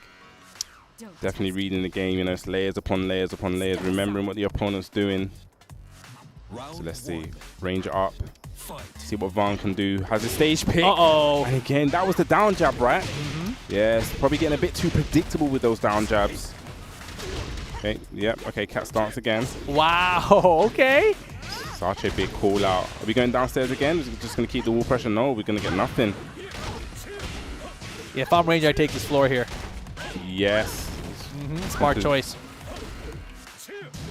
Alright, so Anna has only got one more floor to work with. Definitely, like you said before, this does work in Anna's favor, this stage. Beautiful, man. I love that 2-1 pressure up 4-4, trying to push for the counter hit. Talking about fishing for counter hits, down back 4, gets counter hit and another. Oh my goodness, that should. Oh wait. Okay, uses that for plus frames. Hell sweep once again. Ranger finding so much success with those. And that was exactly the same too. Single jab on hit into LLRK. Yeah, it's probably something that Vaughn needs to kind of notice. And then again, he's probably going to mix it up. For sure. Okay, forward 4, trying to fish for his counters. Gets the duck there. Again, yeah, he's sharp with that. But, okay, that was a great throw break. Okay, that was a very fortunate trade for Vaughn. Netted huge damage, but Vaughn does have the life lead. Whoa. Okay, and we immediately spend the rage drive after low parry. Tiny pixel. Okay, we're going downstairs. Final floor. Holy moly, that was so far. I forgot he still had the tail spin. Another wait a second, he's not done yet. These walls are saving Vaughn's life, and there's a jab right back at you to tie it up. I love the jab. I think he went for another hell sweep there. Just knocking him out. Obviously, hell sweep's a slower move, so using those quicker moves, those jabs, those down forward ones will catch your opponent out of it. Yeah, it also does not high crush, and man, these strings that catch him second to counter it again.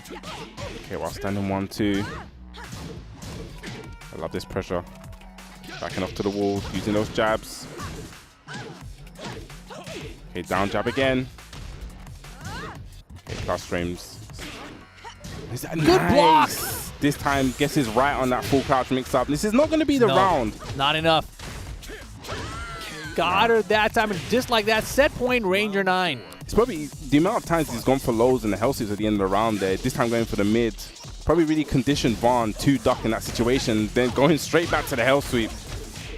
They're really keeping that mix-up going. Oh my gosh, the demon paw while she's trying to get up. Ranger's keeping up the pressure, backs her up, and ducks the high. That might be close to death, but it's not enough. Last pick. Definitely last chance. The string for the win, Ranger 9.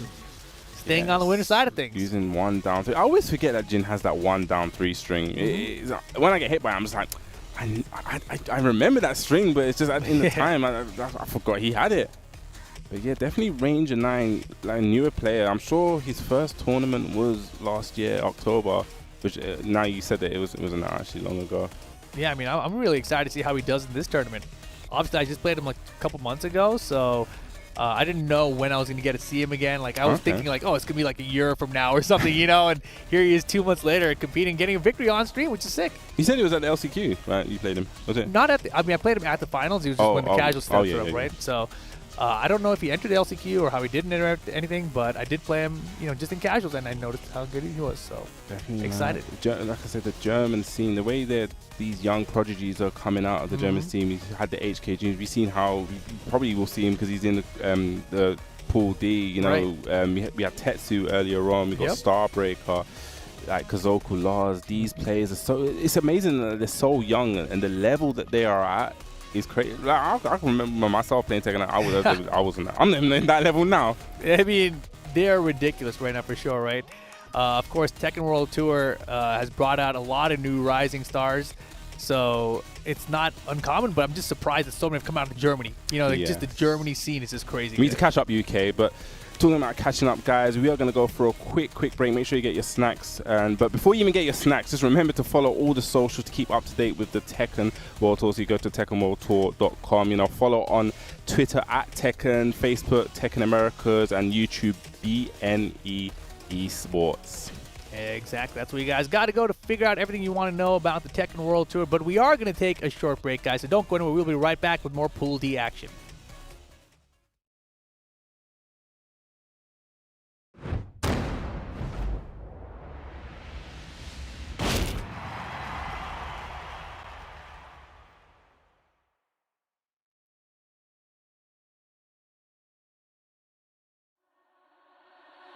Get ready for the next battle. Tekken 8. New challenger. Jin Kazama. 待たせたようだね。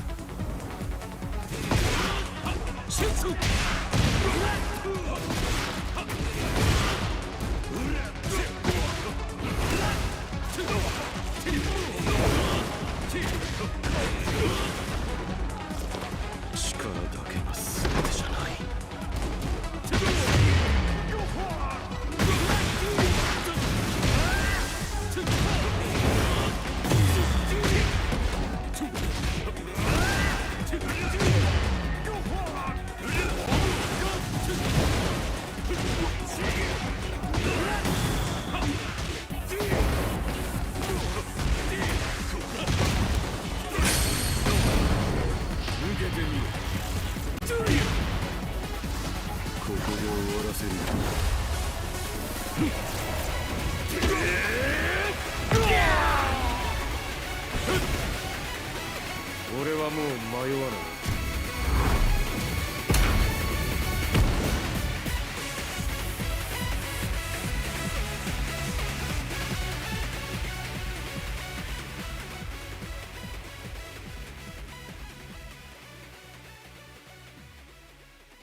welcome back, guys, to the Mix-Up 2023 Tekken World Tour action. I'm Rip here with Bubsy, and we got a good match coming up. Oh, we definitely have a good match coming up. This is definitely two players that I'm very, very familiar with. One of them more so, we have Kanan Trench versus Nemoic. And let's talk about Kanan Trench. Funny enough, so last season, towards the end, when Kanan Trench kind of wanted to get points, because he kind of had a hiatus. So at the beginning of Tekken 7, when Tekken 7 dropped, I'm sure you would have seen in Europe, he was really dominating. Every tournament it seemed that Kanan Trench attended, #1, he was placing. And then real life hit. Everyone has that real life. So you didn't really see him as much. And I think towards the end, like last season, he wanted to compete, but it was like kind of towards the end, so he didn't actually get the points. He was in the LC, he attended the LCQ, but this season, he's definitely gunning for it, so it's great to see him back. And then we have him going up against Nemoic. Now, Nemoic is a very, very, very interesting player. And he has a very, I want to say, unorthodox style. I think that's the best way to put it. It's very unorthodox. What character is he? So, Kuma or Paul. Boy. Wow. Kuma or Paul. Yes. Versus Yoshimitsu. That's Kanan Trench's bread and butter, right? Like, does Kanan Trench have another character? So he does have Noctis, and he also has a Miguel. So in Tag 2 he used to play Yoshi and Miguel. Wow, okay. So it's going to be very interesting. Well, when I say very interesting, it's going to be... Kanan Trench is someone that knows matchups. I very rarely, probably maybe just Akuma, because I feel he struggles against Akuma, but against, like, I guess, the legacy of the cast, you know, the legacy characters, they're not... Like, he knows the matchup. He's going to know Kuma. He's going to know Paul. Inside out. He's going to know what to do. He's going to know what... One of the things that Kanan Trench really excels at is he knows strings which he can flash. He actually goes and tests this. So let's see what happened. Nemoic still rocking the CKT. Okay, where are we going to go? That's a cool kids table? Yeah, that is the table for the coolest of the kids. So actually years ago, Nemoic attended a tournament in the UK, Lions Den 3, and he was actually the only one to beat Soldam. Really? Yeah. Holy moly. So he's definitely not one to sleep on, 100%. Yeah, but now you're a bear with Yoshimitsu at the wall, and that's the round for Kanan Trench. And as you saw there, Kanan Trench with the special big body combo. I'm telling you, this guy knows matchups, he knows what to do, knows how to optimize. See, nice spins out there. Wow, great choice. Gets the punish. Oh, nice. Gets the duck there. Nemoic very ready for that. Hey, woke up. Wow, throw just out of range. Nice spins out. Gets the low. That was crazy. Rage mode, Kanan Trench. Rage mode now, Nemoic. Knocking at the door. And big. That's one of the things Kanan Trench is also so good at. You can't test his whiff reactions, whiff punishment there. Ready with the jabs. Yeah, I remember my first time playing him that I was just surprised at how defensive of a Yoshimitsu player he was. I was like, wow, I've never seen a Yoshi that just wants to block. You'll be saying this, that's one of the things with Yoshimitsu. You can really put a stamp on how you want to play. We said it before, I Am Musician, very, very set-up based and set-up heavy. But Kanan Trench, you know, takes it at his own pace. Oh no. Yeah, Nemoic just threw that away. He had 2 chances to close out the round here, and now he's in trouble. Nice. That was a very, very good blow. We said it before, Yoshimitsu, when he gets that Okazemi at the wall, the crouch dash one, it is really, do I tech? What do I do? Uh-oh, in the back though, gets him to duck this time. He gave him the high and didn't duck last time. This time it's the mid. Kanan Trench really going to town and nice. Down 4-2, scouts out. Now this could be dead. 4-4-2, yeah, gonna go for the low as well. No, he doesn't. Maybe the low doesn't hit because of the bear's legs. That's interesting. Yes, I actually think so. And like you said before, Kanan Trench knows. Wow, what a toe kick. Down forward one. Okay, spins out again. Perfect timing. And again, spins out again. So Kanan Trench also, he's not afraid to, you know, give up his life if he knows that you're going to press and you can escape there and get the punish. But we said it before, Kanan Trench really knows the matchup. Like you said, he went for the 4-4-2 there, and I'm sure he knew, hold on, the bear's legs are stubby. This is not going to whip. This is going to whip him. We saw this, I think earlier on, we saw the Italian player, the boss. I can't remember the Kuma player he came up against, but his combos, you know, you have to adjust your combos for the bear. Some of your natural staples, they work on all characters, will not work on the bear just because of those legs. Exactly. The hurt box, the hit box are different for the bear's body shape. You probably have seen some other smaller characters as well, like Kunimitsu. So, you know, you got to be aware of the opponent you're fighting against. Yeah, that is the difference there, you know, from Kanan Trench whiffing and getting punished to, you know, knowing the situation, being able to take the first game. Okay, nice. Rainbow drop. Huge damage. And man, Kanan Trench's use of the spin has been really good in this set so far. Gets the Fubuki knee this time. We're going to go to the wall. This should be the round. It's got the big combo. Yeah, that's definitely going to be the round. Really, that's one of the weaknesses of the Bears. Like, some people get really, really big wall combo damage. Uh-oh. That is definitely a big uh-oh. Yeah, exactly. You know, he's testing Kanan Trench's defense right now, and as you mentioned about the legacy defense knowledge, he's got it. He's definitely he's ready for that jump low as well. Just fuzzy in it. So he's going to get hit by the mid. Lovely big read with the flash. I love that down for two into flash setup. Little door knocker, little spin to win action. Game on, set point, Kanan Trench. Kanan Trench definitely looking extremely comfortable here. See what Nemo can do, but just Kanan Trench with such a big read, knowing that, you know, Nemo, this is probably his first time getting something started. Just knew that, you know what, I'm going to stop the offense right here, right now. That was a good hop kick there. Okay. It's not too late to put something together. Got Kanan Trench in a good position, but needs to probably... Nice. Nice. Kanan Trench going to spin out. He's going to go for a homing move. Maybe... Oh, okay. Talking about legacy defense. Uh-oh. But you still got to close out, and there's a sword sweep and a rage drive. Balcony breaks behind it, too. Yeah, he's going to go for the balcony break now. 4-4-2, maybe? Oh, that's going to be the round. Oh, no. What? What? What was that? I don't know. I thought that was going to be the round. The unblockable was going to hit, but apparently it didn't. Was that some kind of secret bear tech, or is that some secret Tekken tech? You do a throw and it misses the Oki? How could that miss? Interesting, actually. I don't know. I want to watch the replay of that. That was wild. Yes, yeah, you're right. He did go for the throw. Did it do something? Yeah, maybe it shrunk his hurt box. The Bears hurt box? Like, that sounds wild, right? I don't know. I see them talking up on stage now. Maybe there's something. When Kanan Trench asked him, he immediately started talking like, yo, blah, blah, blah, blah. Like, you know something happened, because Kanan Trench should have known about the situation otherwise. They're still talking up, and I'll definitely ask him after, because that was a very, very interesting interaction, one I haven't actually seen beforehand. But Kanan Trench definitely was very, very comfortable in that match. You know, had the big boy combos. Really, Nemo didn't get anything started, and when he did, he instantly read it. So, you know what, this guy is going to try to take his pressure. This is the first time he's got pressure in this match. I'm going to use this flash right here and stop any of that. Great play. That's exactly what, like you said, he had a lot of times where he would keep his offense going and be like, all right, Kanan Trench's like, now it's time for the flash. Yeah, and it's like every time he tried to build any momentum, he needed to build any momentum, it was time for the flash.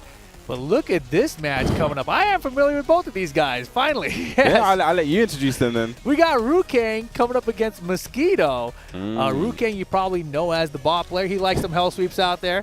Mosquito, though, you probably may not know. I mean, he's an Eddie Gordo player. Been Main's character for years and years and years. So very curious to see what goes down between these two. Yes, and he's talking about momentum. I really feel that Rukang is the momentum guy. In a first to two, I believe his mindset and his mentality and how he plays is extremely scary, because it's almost as if he really knows how to enforce that mix up with Bob on you. The hell sweeps, when he hell sweep Kudans and hell sweep Red back in the mix-up, I think it was maybe the first one. It kind of, him doing that like 7 times and it went viral. I felt like he hell swept the whole world. Like everyone when you play Rukang now and you get hit with one hell sweep, you know more coming. It's not even you know more. You're actually scared. It's like, I know this guy's crazy. I know if I don't block low, he's gonna keep hell sweeping. But it's like now he's added to his arsenal where he can play this wild style and he really kind of tricks you then into thinking that he's going to play this wild style and he kind of holds the brakes. It kind of messes with you as a player as well, though, right? Because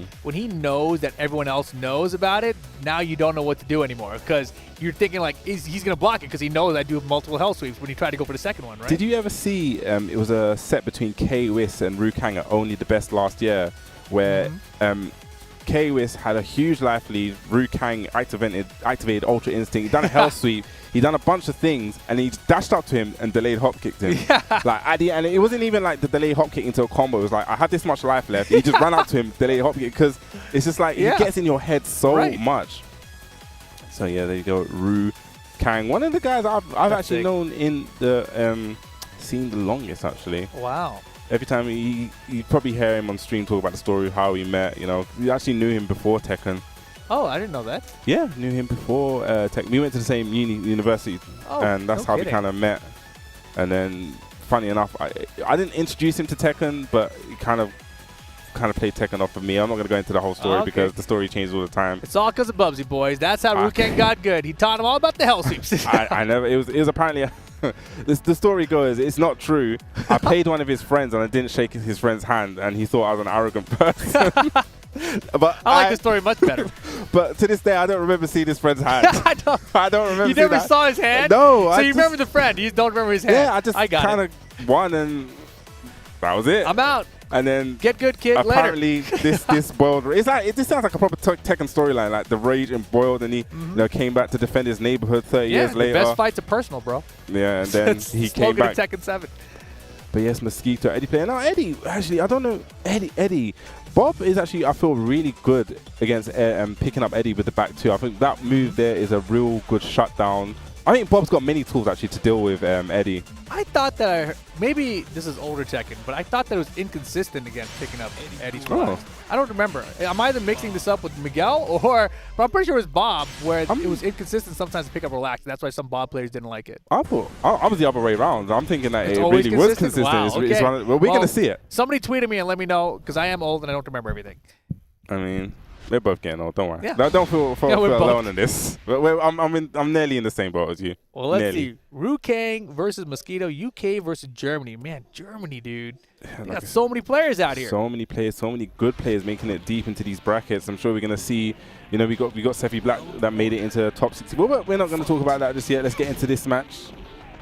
Yeah, this should be an interesting one. Nice there. Blocking the second hit, the side step forward, showing that Ruken is ready. I'll just duck the grab there perfectly. There you go. Using that back two. I'm sure we're going to see Ruken just do a lot of back two just in neutral, because I'm more than certain now. Yeah. Uh-oh. And that's it, right? He did one. He's going to do another one. He's Ruken. Of course he is. Full launch. Okay, just now playing that spacing game. But just needs to get away from it. He's putting himself in the corner. He doesn't want to do that. 1+2 throw broken. That's one thing that Mario will do. Ruken will really whittle down your throw breaking. He won't be deterred. Yeah, I love that, man. Just the fact that he actually has a throw game. I didn't let it rip. He could have got the tailspin there. And now time. Oh, got to be rest. Okay, Rage drive. Where's he going to go? What's the mix? No duck in the highs. And I thought he got Bob, but nope. The Rage drive wins in that situation. Ruken first round. Okay, this time going for the mid. Okay, belly blast. I like that option. Not deterred from going for the hell sweeps. 4-4-2 now. Now mixing it up. Now this is where Ruken shines. Yeah, that's beautiful too. Like establish a double hell sweep early, right? Make the opponent think about it right from the get-go. Yeah, he's using a lot of that back two. Uh-huh. So yeah, back 2-2 this time, then rip. Okay, nice block. Oh, that was a whiff. Went bad, yeah. Yeah. 4-4-2, nice swift punish and just running 3. Eddie not known to sidewalk at all. Well, not got a side. Well, he's got a side kind of steppy thing, but yeah, I was gonna say Ruken is looking really prepared for this matchup too. Yeah. Okay, now he's going for those mids, threatening with the mid again. Goes to low down back 3 this time. Probably that back 3. Yeah, so coming. That was 3 straight rounds there. And I love it, because we saw, like you said earlier on, he blocked the hell sweep, and then Ruken was he does these things. I don't want to give out his game plan, because one of the things that I've sat down, I've spoken with him, I've seen the way he plays, and it's not just. Sometimes on the outside, it may seem a bit random, a bit arbitrary. He's just going for these hell sweeps, but he actually has a game plan. He's not just I'm going to do this hell sweep, I'm going to do this hell sweep. He's like, okay, he blocked this hell sweep here. He's really good at kind of calculating and reading what your defense is going to be on the next one, or what you're going to do here. Because you see him now going for a lot more of the mids, and they're starting to work the 4-4-2s. And he kind of backed off on the hell sweep. Yeah, and he's got great mix-ups to keep it relatively safe. Like forward 4-2 with the wall there is a great safe mid option to try to get a wall splat. Whereas in the open you kind of go for something a little bit riskier, like the Shoryuken or something, right? So obviously has a lot of experience running the hell sweep mix-up on people. And I feel like Bob has a lot of good mid tools in general as well, right? So, establishing that hell sweep early just opens up the door to all those mid options as mix-ups later. Yes, so Ruken up. It took out 3 rounds, and this is one of the other things I feel with Ruken. Sometimes I feel that he burns out a bit too quickly. We've seen it. So I want him to kind of keep that momentum. Let's see if he can keep that momentum going.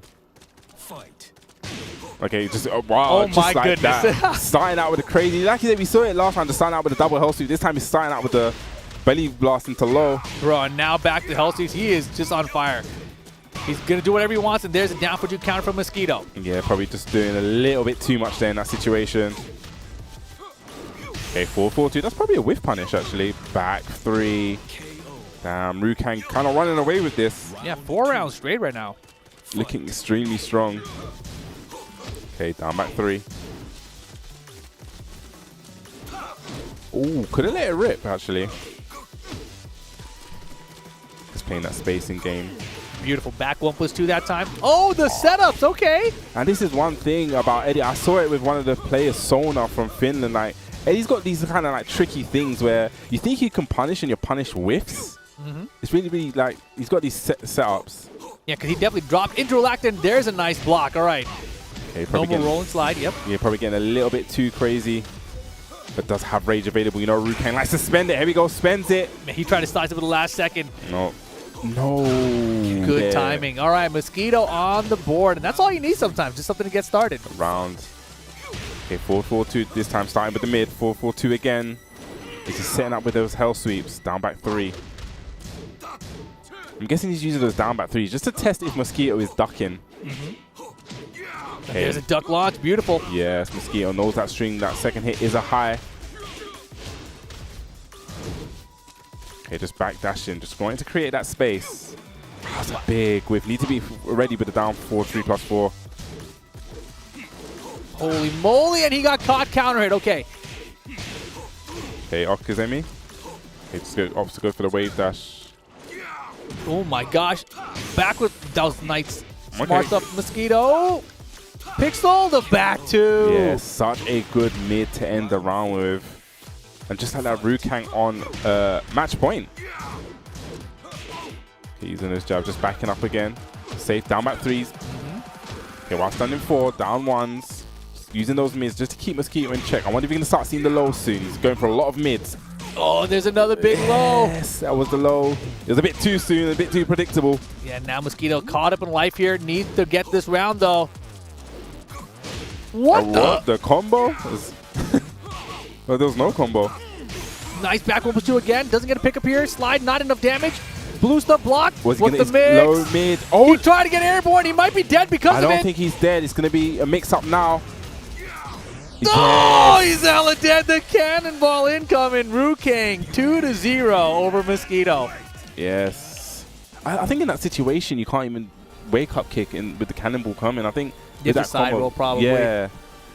But Rukang, you know, that's one of the things I was scared of when I watch Rukang play, and sometimes he kind of get flustered and he kind of, even though he establishes such a good mix, a good mind game, sometimes it can kind of backfire on him where he's like, oh gosh, this guy's kind of defending and blocking all these things that I'm doing, so it kind of makes him go a little bit more crazy, a little bit more predictable. Like you said, I said before, like he's going for a lot of these mids, and I think the lows coming in, and exactly when he came a bit too predictable. Yeah, that's when it was there, right? So, I mean, regardless, he gets the W, right? That's all that really matters. It was 2-0 too. He didn't even lose a game, so that's what you want to do early on here in these pools. But Rukang definitely going to be someone to watch as we progress. I really feel like he hasn't really had a breakout. Like he's always been there. He's always like a consistent player. Always consistently, when you see his name in the bracket, you're like, oh, I have to really watch out for this guy. But I don't feel like on a big stage, like on a master level, he's really had that breakout performance. Maybe this weekend can be his breakout performance and actually take it one step further. I think, was it the last year? No, I think it was Combo Breaker where he nearly took that set against Rangchu, and it's like he was like one round away, and it all just kind of went. I mean, that happens so many times against so many of these top players out there, right? And you know, this event, we got some stacked international competition, right? You got Rangchu here, you got Ulsan here, you got Chikurin here.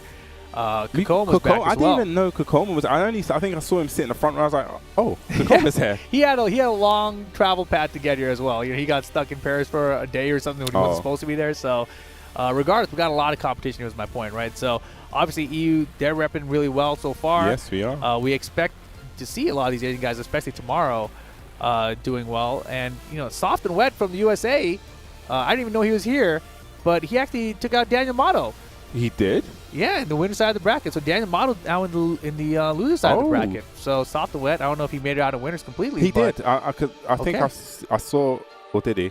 I'm sure he did actually make it out on the winner's side. Yeah, I do believe he is the sole American. NA representative. Yes. Yeah. Yes.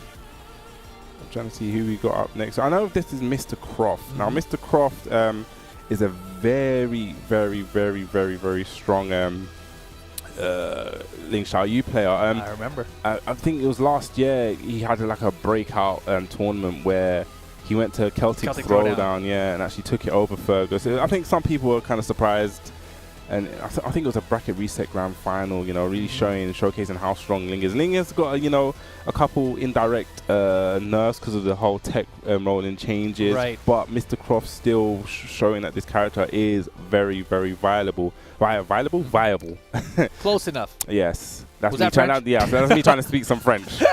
But he's going up against Zika now. We was actually talking about Zika earlier on when I was saying that he actually is the self-proclaimed first EU Tekken God Omega. Wow, I don't know. First Tekken God Omega with in Lucky EU. Chloe.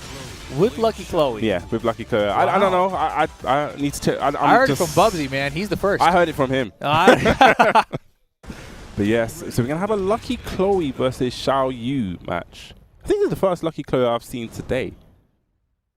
Yeah, personally, actually, me sitting down on comms. I'm sure. It's my first one today as well. And I've been watching some of the matches that are happening over in the venue itself, which is interesting about this venue, right? It's separate. The commentary room from the actual event floor, and then now we have a bunch of people sitting in the crowd out here, so it's pretty neat. Yes. Zika definitely a solid. Well, he's a Tekken God Omega. You don't get that for free. And Zika also from Germany, huh? I'm telling you. Everyone's from Germany. It's the future. I hate to admit it, but, you know. There we go. I agree. I hate to admit it, too.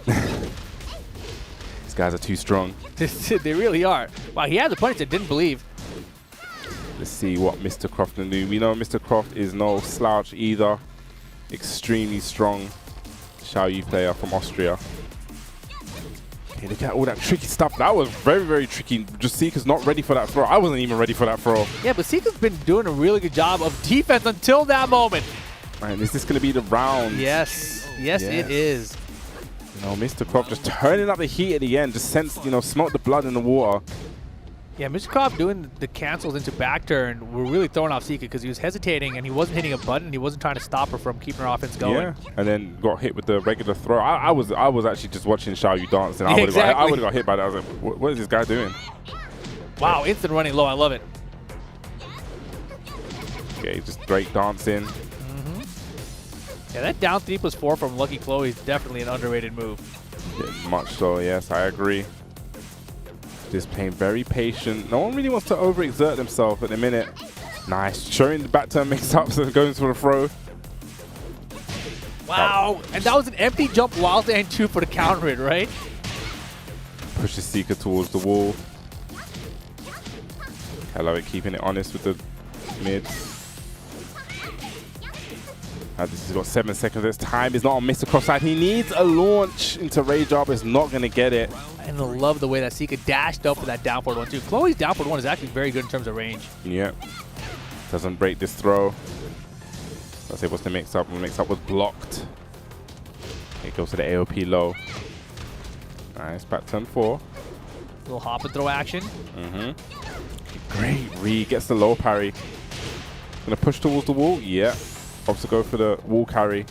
Again, just, just tempting Zika in. Good stuff. Yeah, definitely had the read there. And that's probably one of the longest 7-goal letters I've seen. That's only half around there. Yeah, and I love it too. The Cali roll fake out from before was the back turn throw, right? So he was kind of hoping he'd be antsy to hit a button so he could go for the low. But instead, or just land the Cali roll itself. But instead, that time, Mr. Croft was just solid defense, looked for the low and blocked it. Yeah. Goes so low of himself, going to go for the stand. Yeah, it's going to go for the back turn 4, and this should be the round. No combo drops there. Wow, you just saw the expression on his face. This is one of the things. You can really tell how your opponent's feeling. Just, sometimes you need to have a poker face because it looked like he was really flustered at the end of that. Yeah, but he got the victory at least, right? Like, I mean, he looked like that after getting that first game too. So, I mean, I think he was just relieved to get it. See, he opted to go just for a stage select. He is a, I guess, Lucky Chloe specialist, so we're not going to see any other character. Well, both of these characters are, both these guys are character specialists, so we're not going to see any change. This is a change of stage.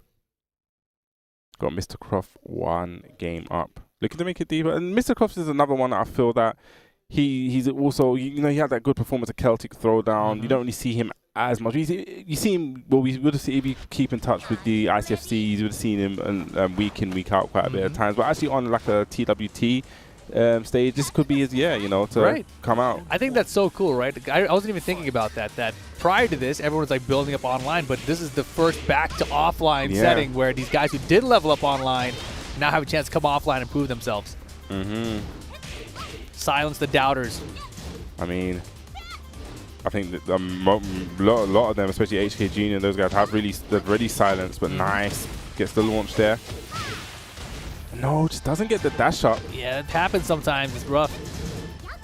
Okay, wow. Again, great read from Mr. Croft on those lows. It goes to the damage. Got loops some down, back one action, not finding it. Yeah, but needs to be careful. Zika does have rage. Lucky Crow probably in kill range. I mean, Mr. Croft is in kill range, but look at the damage, dude. Didn't even get to the rage art yet, you know? Yeah, that's one thing. Tasty Steve always said it. Trucky Lucky, Chloe. yes, Trucky Chloe hits like a truck. Tons of damage. Okay, hop and throw. No break. Okay, nice. Okay, doesn't know how to deal with that. And it goes for the run-in 3. Oh my god, double back 1. Yeah. Oh, she's counting. And the what? Yes, uses the new tactics on that move. And he will be happy with that trade. Yeah, Rage Drive was incoming, but stuffed out. And just like that, Zika 2 rounds up. Yeah, I'm watching Mr. Croft. He's like shaking his head there, scratch his eye a second ago, like, what is happening? Yes. Just like that, look at the life, and this could potentially be 7 golden letters. Wait, I did say potentially. I did say potentially. No curse. Okay, see. You got it. Look at that. I had to. Even like with that break, it was still a 15-second perfect. That was pretty quick. Not bad. Just like that, man. 3 rounds straight. It just seemed like Zika really just turned up the heat. Really just didn't let Mr. Croft get anything started. And I think that may have been, that's sometimes a thing where after the first game, you may feel a little bit more comfortable and you just may want to take your foot off the pedal. But it kind of really allowed Zika to come back. Zika played much more aggressive in that game, and it seemed to really seem like Mr. Croft didn't have the answers.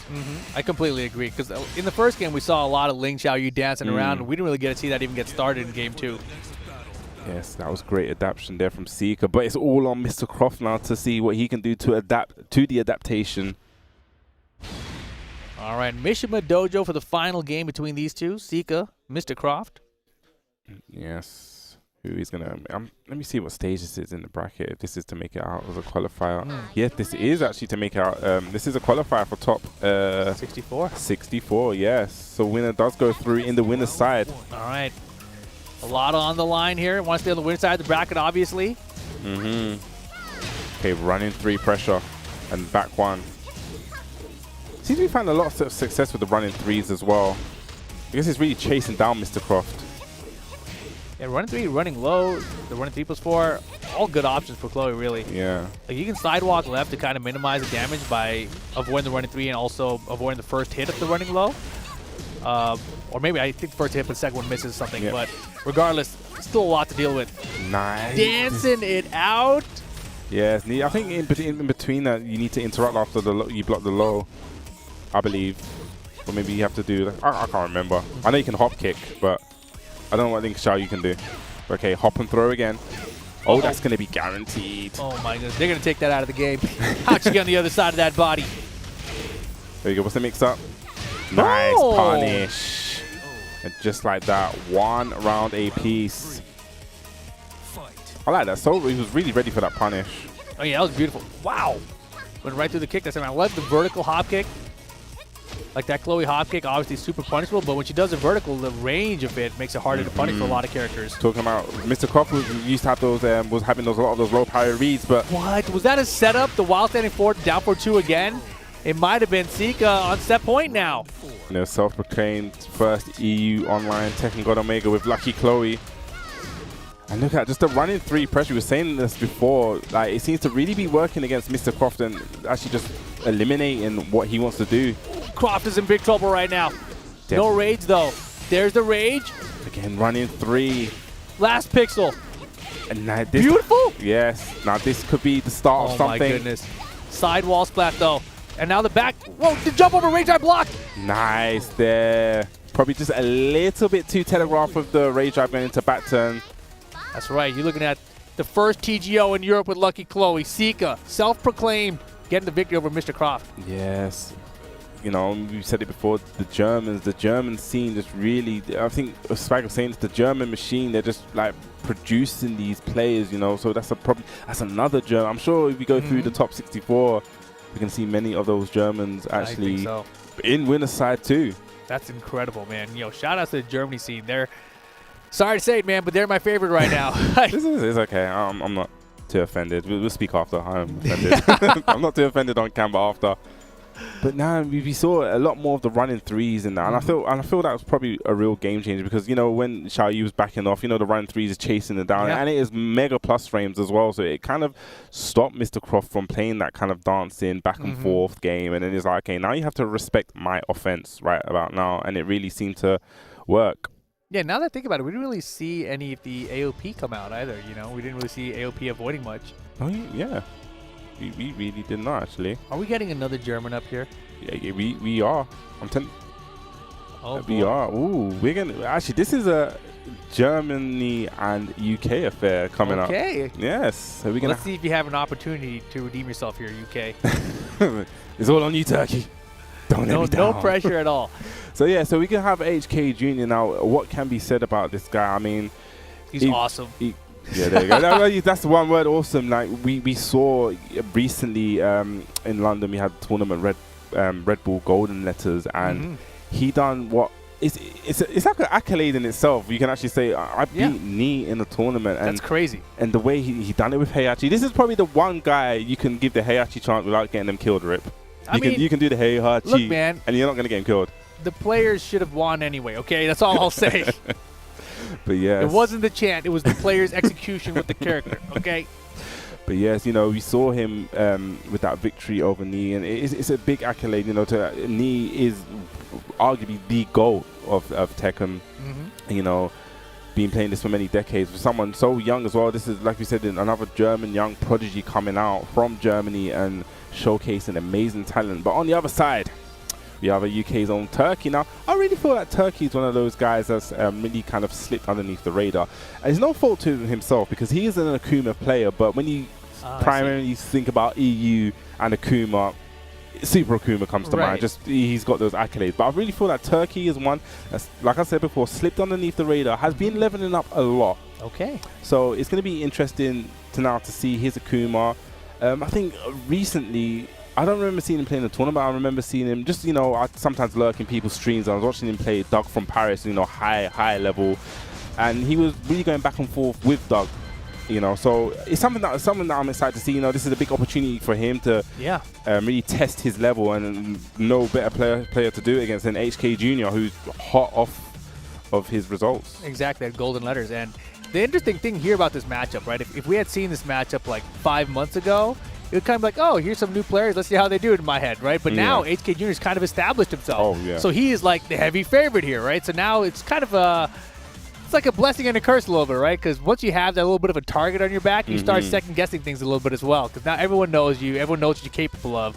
But before this, people didn't really know. Like, oh, yeah, you know what you're doing. You're capable with your character. But you didn't have people prepping for you. This is something like Arsene talked about a lot as well, right? Like, after he won EVO Japan in 2019, everyone was paying attention, right? That's when things start changing. So HK Jr., he's not quite there yet, but people have noticed at this point. Okay, so interesting. So Turkey going for Zafina. Wow. And I guess that could be a thing where Heihachi, we've seen it a lot, this matchup a lot with Joker and Super Akuma. And I feel that Joker always goes to Heihachi to play against Akuma because he feels that, you know, he's comfortable in that match. So I mean, it may be a thing where Turkey's not really comfortable because, you know, like the forward 4-2, I don't think Akuma can maybe he gets a down forward 4. Minimal forward 4. Forward 3, sorry, I think it is the kick. So maybe he just thought, you know, Zafina's an awesome character as well. She's great. You know, got good movement, something that I think is really good against Mishimas. You want that movement. Okay, try to just backdash out the Hunting Arc. I like that backdash too. It's very clean. What? Yeah, I think he plays on one of those hitboxes. No, he's one of those. And that would have been a nice down forward too. Down forward 1-4, not bad. You see, just really playing that movement game. Maybe this was his plan all along. You know, using that movement against the Mishimas. He's got a very nice backdash. Yeah, but you can't backdash forever. He can try. I mean, if you're a Zafina player, you will try. Sorry, you can backdash forever, but it may not be beneficial. But just like that, I love the challenge. I've been talking about that. Sometimes, if your player's not going to keep it frame tight, you have to use them challenges. And now 15 seconds left to go here. A lot of time for HK to make this comeback with Rage, but he's got to step on it now. I mean, he's got the time. Look at that was just using that. We said it before. Like, one of the reasons probably Zafina is so good as a movement is what you want to use against the Mishimas, and just making the full crouch sweep whiff and so ready with the punish. 8-8. No Nothing. punish there. Nothing. Though. That's crazy. It may have been like one of those unfortunate I backdash blocked and wasn't ready for it. But you got to be ready at this kind of level. Bro, what is happening? A little bit of spaghetti junction going on. Spaghetti everywhere. Just pick it up. Spag. Okay, playing that very patient game. And just like that, 2 windy Godfist. We going downstairs? No, okay. Going to keep the Okazemi at the wall. Backdash here, girl. Nice, just using the down forward 1-1s. And the HK Jr. just like that, making it one round the piece. I like it, just making the adaptations. But it seems like Turkey's still going for that game. That's still backdash, trying to make HK Jr. whiff. Oh, okay, got a little defense there. Nice, down 1 for the punish as well. Shows that he knows. That is -10. Okay, Hunting Hawk. Okay, now he's just backdashed himself to the wall, and that's not where you want to be against Heihachi. 1-1-2 gets the wall break as well. The balcony break, sorry. Yeah, HK is definitely starting to recognize that the pressure is paying off here. But got caught that time during the electric even. That was a nice attempt from HK. Yeah, great time, and he gets the counter hit. Okay, using that tarantula stance. Oh, she crawling.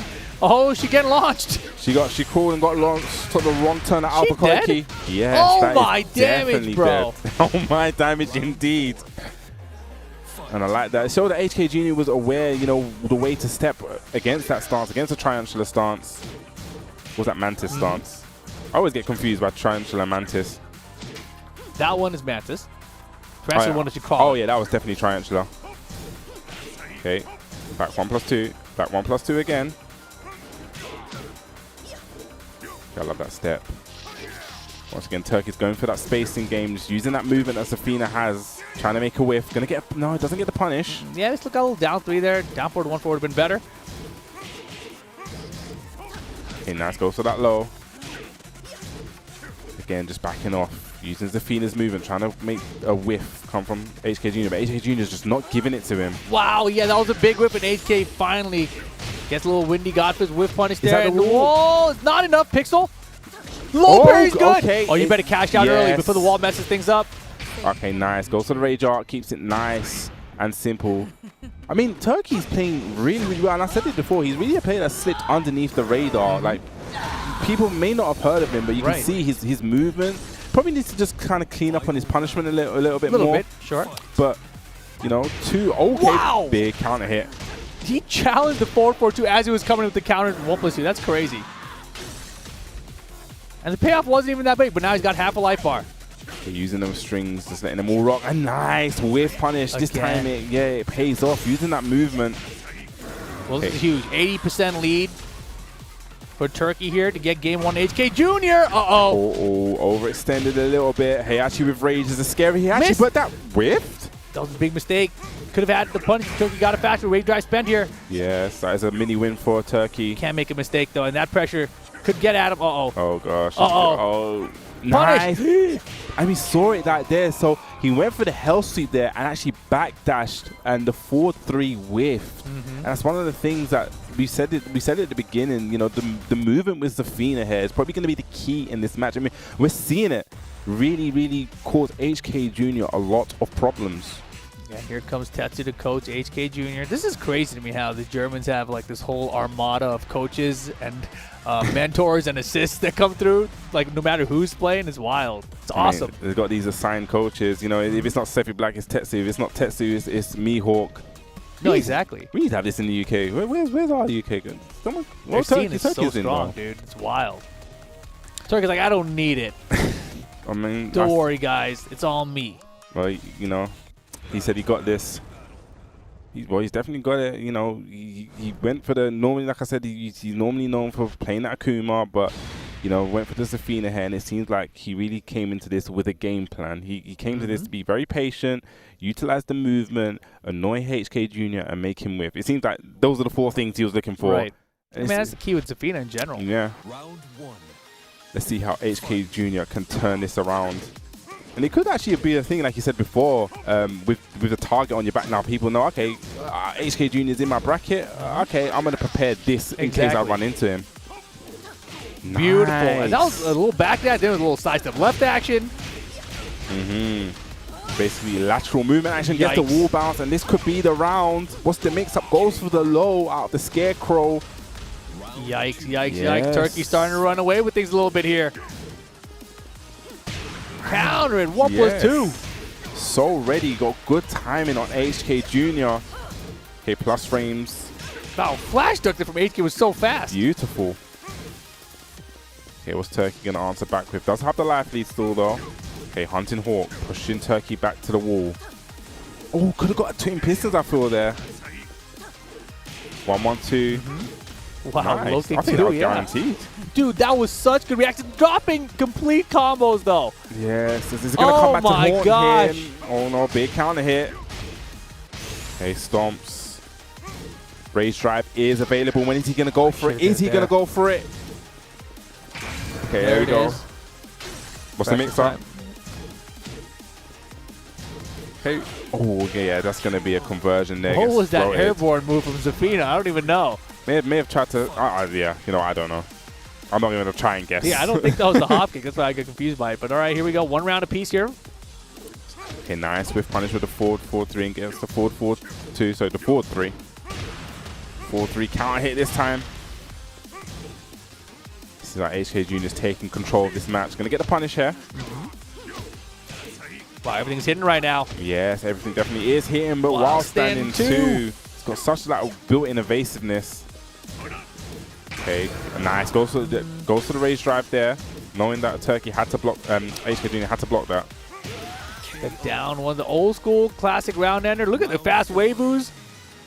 Yeah, seems like whatever Tetsu said to HK Jr. definitely is working. No, that's not gonna. He said, "What are you doing, man? He's supposed to be winning this." Ouch.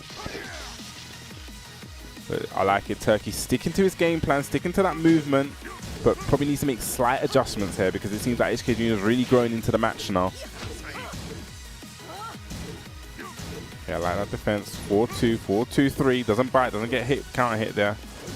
Hunting Hawk back against the wall. Tried to go for the back forward catch. Turkey sidestepping. Yeah, Turkey's doing a great job of stepping even while behind. Yeah, but needs to make something happen because time is not on his side.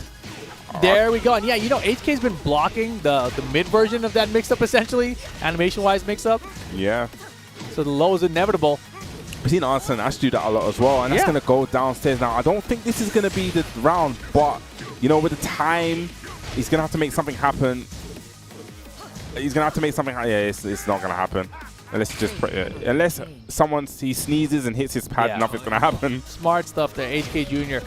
And that was a nice rage yard attempt from Turkey, too. A lot of people give up in that situation, but if he makes any mistake and then rage yards connects with just 1 second, it freezes the clock, you get the victory. You know, something freakish could happen. Like I said, he could have sneezed at that moment, could have hit a punch button, but HK Jr. knowing that time was on his side and knowing that literally nothing there would have killed him apart from that. So, are they twins? No. They are not twins. Well, he's got his coach. You asked for that much. Yeah, but it just he's playing a real. It's definitely showing that he's come into this match with a game plan. Right, he's using the Zafina, using the movement. He seems to really be sticking with that. You know, like kind of betting that if I backdash enough. So that's what I'm saying. I was about to say exactly what you've done. Go to an infinite stage because now you can backdash infinitely and really amplify your game plan because it did work in the first match. We saw it. He took the game. Second match. Maybe if he got caught at the wall with the 1-1-2s and the balcony breaks, and now he's eliminated that. So now it's purely going to come down to a Tekken movement-based game here. And I feel like this stage really does favor the way he wants to play. Yeah, I think he's going to have to go back to more down threes as well. Yes. No. Oh, man, he's not launching these. That's the second one of this set as well. He needs to really be ready for it. 1-1-2, gets the punish. Yep. Yeah, it's something that most people don't do. Punish the while standing 1 part of the while standing 1-2 from Zafina. 10 frames. Can do it. Okay. Oh, that whiff, but gets a counter hit. Gonna get a conversion.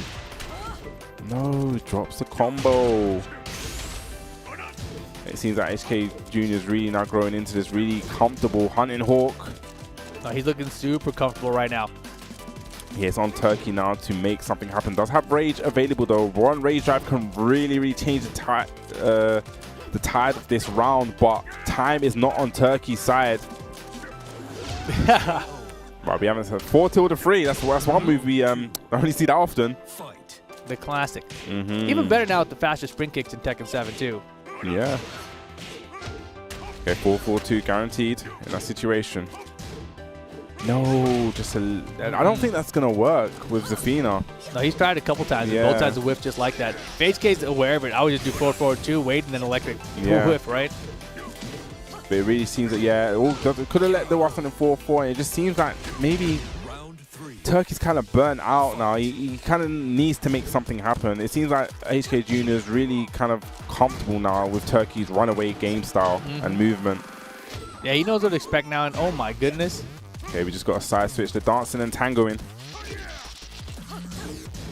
Yeah, 1-1-2. Yep. HK Jr. can't test him with those kind of strings. He has the knowledge. Can interrupt between that. And once again, he's still playing that patient gameplay, but he really needs to kind of...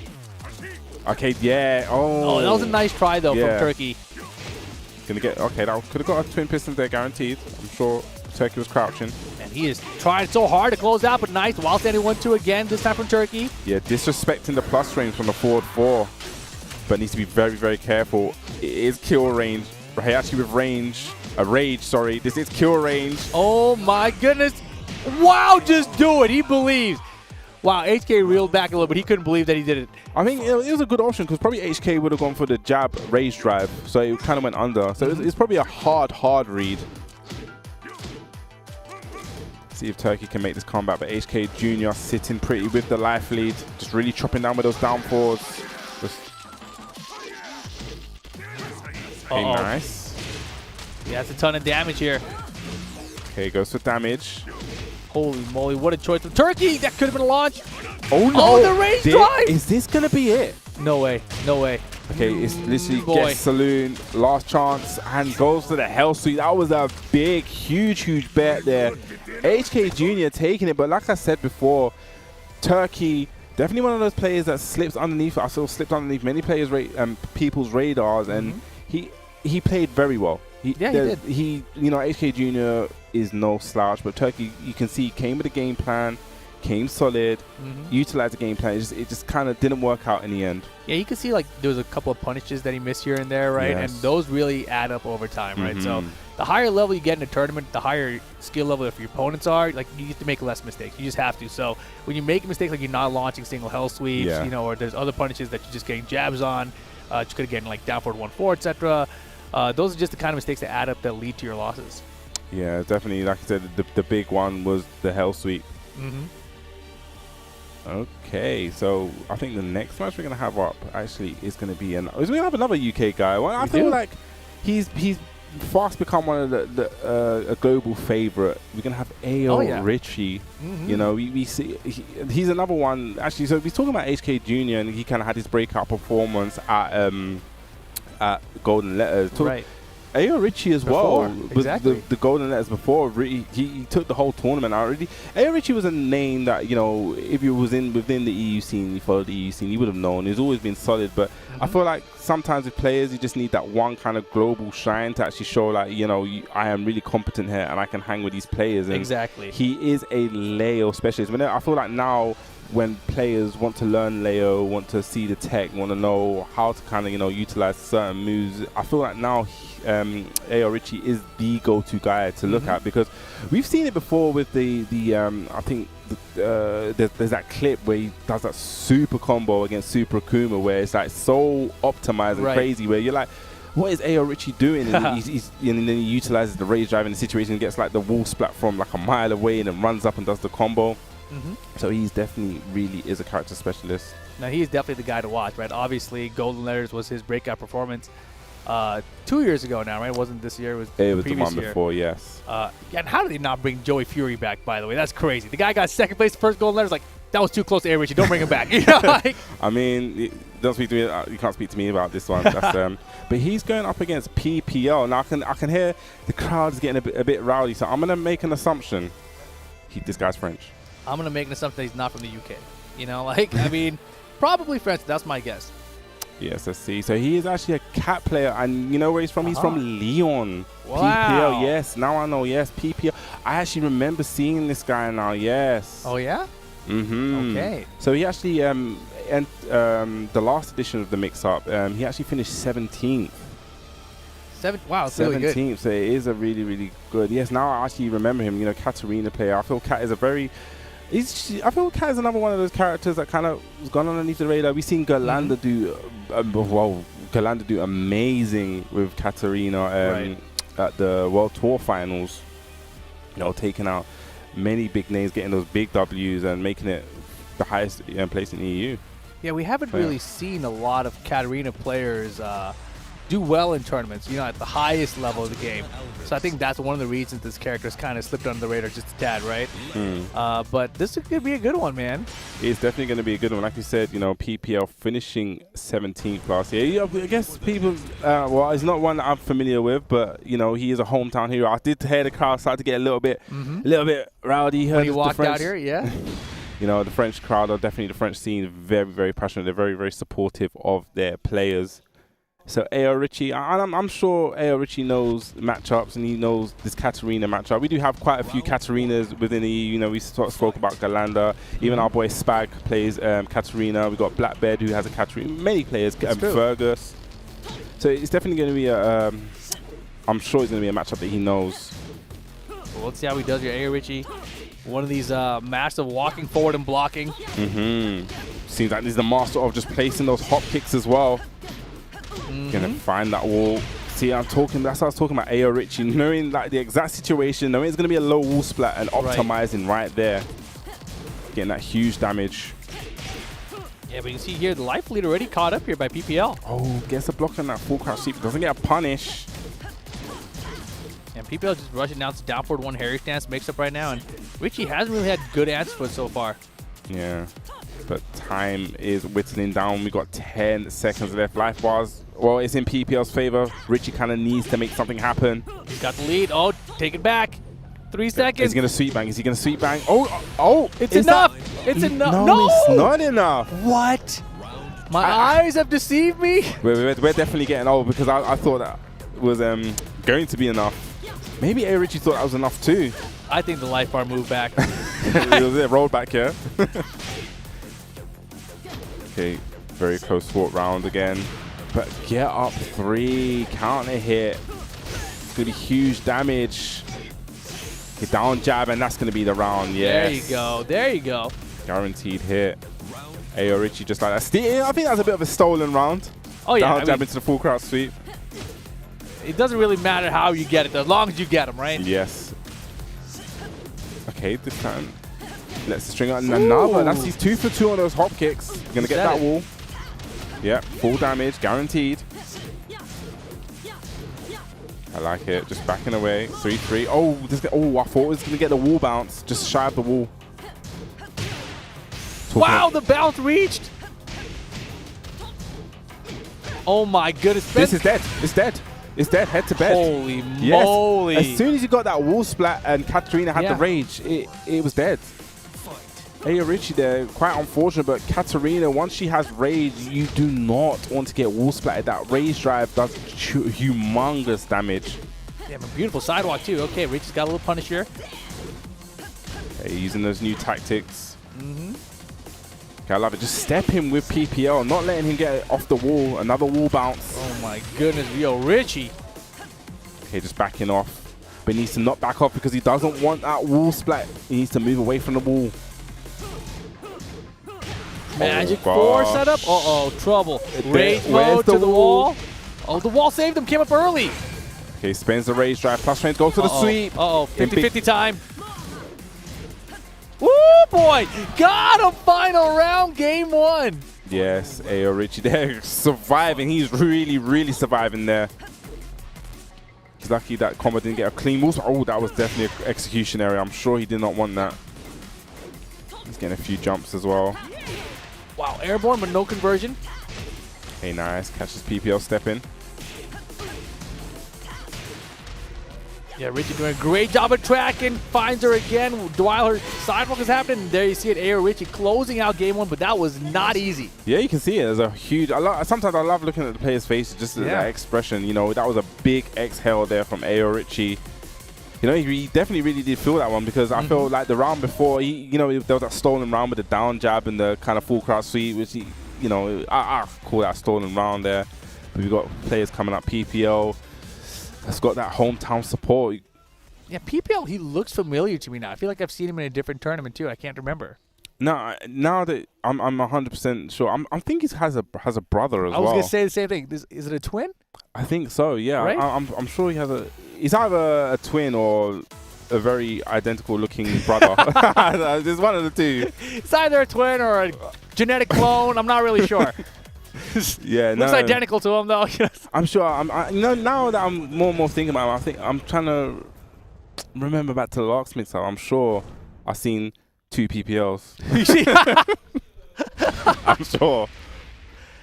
Oh man, which one is up there right now?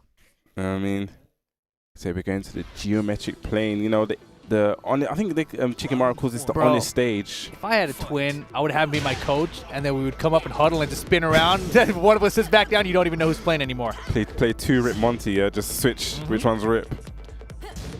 I'm gonna do it back later. Okay, no punish on the down forward 2. Okay, needs to fight out that wall. Ayo Richie. Wow. Talking about fight out the wall. Managed to have his back to the wall and get a wall splat. That was crazy. This guy's magical. Magical Richie, we should call him. Hey, yo. Hey, yo, Magical Richie. Just playing that, spacing game. It does have the life deficit. Needs to make something happen. What is happening? Just threaten him with those 3s. I might do more 3s, bro. Get him out of here. And that is 3 for 3 on those hop kicks. Definitely going to find the wall here. Definitely going to keep the combo nice and simple. And definitely going to take this round. Okay, it seems like Ayo Richie just settling in. Nice power crush there. Going to get a guaranteed hit. Okay, just really fishing for those counter hits with the knees. Yeah, not finding him though. Richie's doing a great job. Like I mentioned earlier, he does a really good job of moving forward without hitting buttons. Yeah. Okay, gonna get okay, doesn't get anything from it. And again, another hop kick. He is 4 for 4 on those hop kicks. Beautiful. That's what I like to see. And that's gonna nearly beat around. Then down 4, Richie looking very, very confident. Seems like he's now settled into this match a lot more. So settled right now. First match was a bit shaky, but now he's even getting the parries now. Yeah, you can tell he's in his groove right in this moment. Like PPL though, very strong compared. Let's see what happens. He might still be able to bring this back, but Richie's defense is holding up. Definitely is holding up. Just threatening with those down forward ones. 3-3 going to Harriet. That's nice. Okay. He gets the low parry. Big damage. Wow, look at this comeback from PPL. Yes, but needs to be very careful. Richie does have rage. Uh-oh. Is this going to be... I'm expecting a crazy combo. Resplat combo with the key charge. Talking about crazy combo, this is last chance. Going to spend the rage drive. Bro, plus 50, frame. 50. Oh, the string got him. He blocked the first part of it too. So those strings at the end of the rounds are so tricky because normally when you see the low, your instant reaction is to just hit a like while standing 4 punish there, but you have to be patient in that situation. Oh my goodness, and now another half-life bar lead for Richie, making more, maybe 70%, yeah. Okay, well, I was about to say he was working on a perfect, but not anymore, just threatening with that 3, going for those full crouch sweeps as well. Yeah, Richie swinging back now. Uh-oh, okay, we got more strings. I think that was counter hit. I think that may be guaranteed on counter hit. I think. Yeah, PPL still in trouble here, though. One launch might do it, though. If he was in rage, it'd be much safer, honestly. Yeah, he doesn't want to put Katarina in rage at all. Okay, there it is. He's done it. But the step is good, and that might be... the sweep does it anyway. Ayo Richie over PPL. Yeah, you saw the fist bump, the fist shake there, you know. I'm sure that was a probably top 64 qualifiers. Gotta be. Yeah, it's definitely gotta be. Nice stuff from Ayo Richie, you know. Like I said, he's probably one of the... You see him streaming a lot as well. He's probably one of the, I'll call it the internet's favorites, you know. Ever since he took the Red Bull Golden Letters, you know, he's definitely rocketed in popularity, and it's good to see him out here traveling a lot. I'm not even in the Tekken chat right now, but I have a feeling there are some Ayo Richie emotes going on right now. There's that one where it's kind of like moving crazy. Like is it the skeleton one? They're real good at just putting a lot of his emotes in the chat. That's all I've noticed. Anytime I've seen this guy play on a stream, it's happening right now. I can feel it. Yeah, the Rukang one's funny where he's like moving his head. Like, that was just crazy. I'm sure if you just go back and watch Rukang play, you're gonna see Rukang's head just like spinning and spinning and spinning. Excellent, excellent. But yo, shout out to Ayo Richie, getting it done right now, and moving on to the top 64. Yes, I'm sure if you guys want to follow along as well, just make sure you look at the Smash GG. But you know, before you even go look at the Smash GG, make sure you keep up with the Tekken World Tour and follow all the socials. You know, if you want to keep up to date with what's going on the Tekken World Tour, you know, we've got the TekkenWorldTour.com. Follow the Twitter at Tekken, the Facebook Tekken Americas, and obviously the YouTube BNE Esports, where you're going to see all these great matches being played and that great action that I know you love. Exactly, and obviously if you guys have been following along all day today, you've seen a lot of great matches. A lot of these players have qualified into tomorrow. We've had a couple of upsets. You know, Daniel Model's down in the loser bracket now. Yes. So, you know, we got to take a look at the start GG and see where everyone winds up later, right? But, I mean, it's a wild one already, and I can't wait to see what happens tomorrow when we actually get to this top 64. Yes, definitely. We got some exciting matches. You know, we said it before. We have a Skywalker. I think that if I was to pick a match that I'm really excited to watch, it's definitely Skywalker versus Sephi Black. That's huge, yeah. I think that's going to be a huge, huge one to watch. Like you said, it's all going down tomorrow, though. Exactly. And, you know, we did talk to Skywalker very briefly. You know, I asked him if he knows the Miguel matchup. He's like, yes. I was like, all right. He said it very, very confidently as well. He knows the matchup. That's all that really matters. But the thing is, Sephi, right? He's one of the best Miguels in the world. So... not going to be an easy task, but of course, you know, all the other players are going to be showing up tomorrow as well. Yes. You know, Chikrin, Ulsan, Rangchu, Kokoma, Joka. Joka, of course, the defending champ. Yeah, Super Kuma as well. Yeah, I haven't even seen Super Kuma at this event at all, actually. I saw him once, and that was it. It kind of like just teleported out her demon. Just K was still in it. We didn't get to see Gosang today, but this was his group right now. Hopefully he made it out as winners as well. Okay. So yeah, plenty of heavy hitters tomorrow. Yes, definitely. So I think that's going to be it from us today. And like we said, you know, make sure you tune in tomorrow, because there's action you don't want to miss. So we're going to start from top 64 tomorrow, working it all the way down to find out who is going to be the champion at the MIXUP 2023. You don't want to miss this. We'll see you guys tomorrow.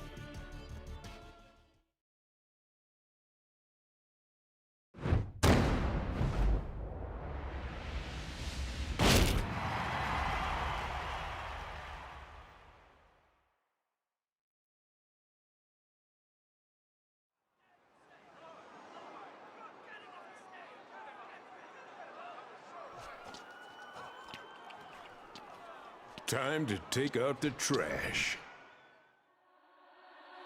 Get ready for the next battle. Tekken 8. New challenger. Levi Smith.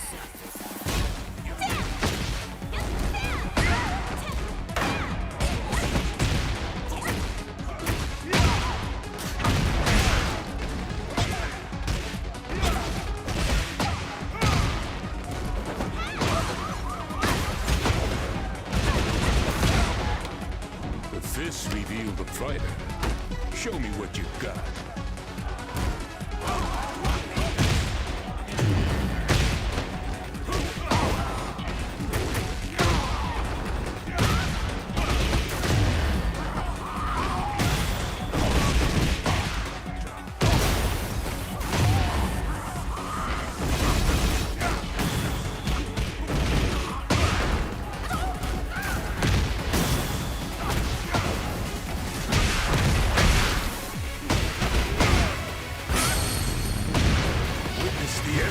Wing Chun.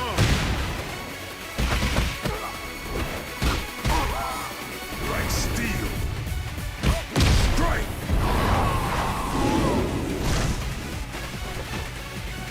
Except all, chase none.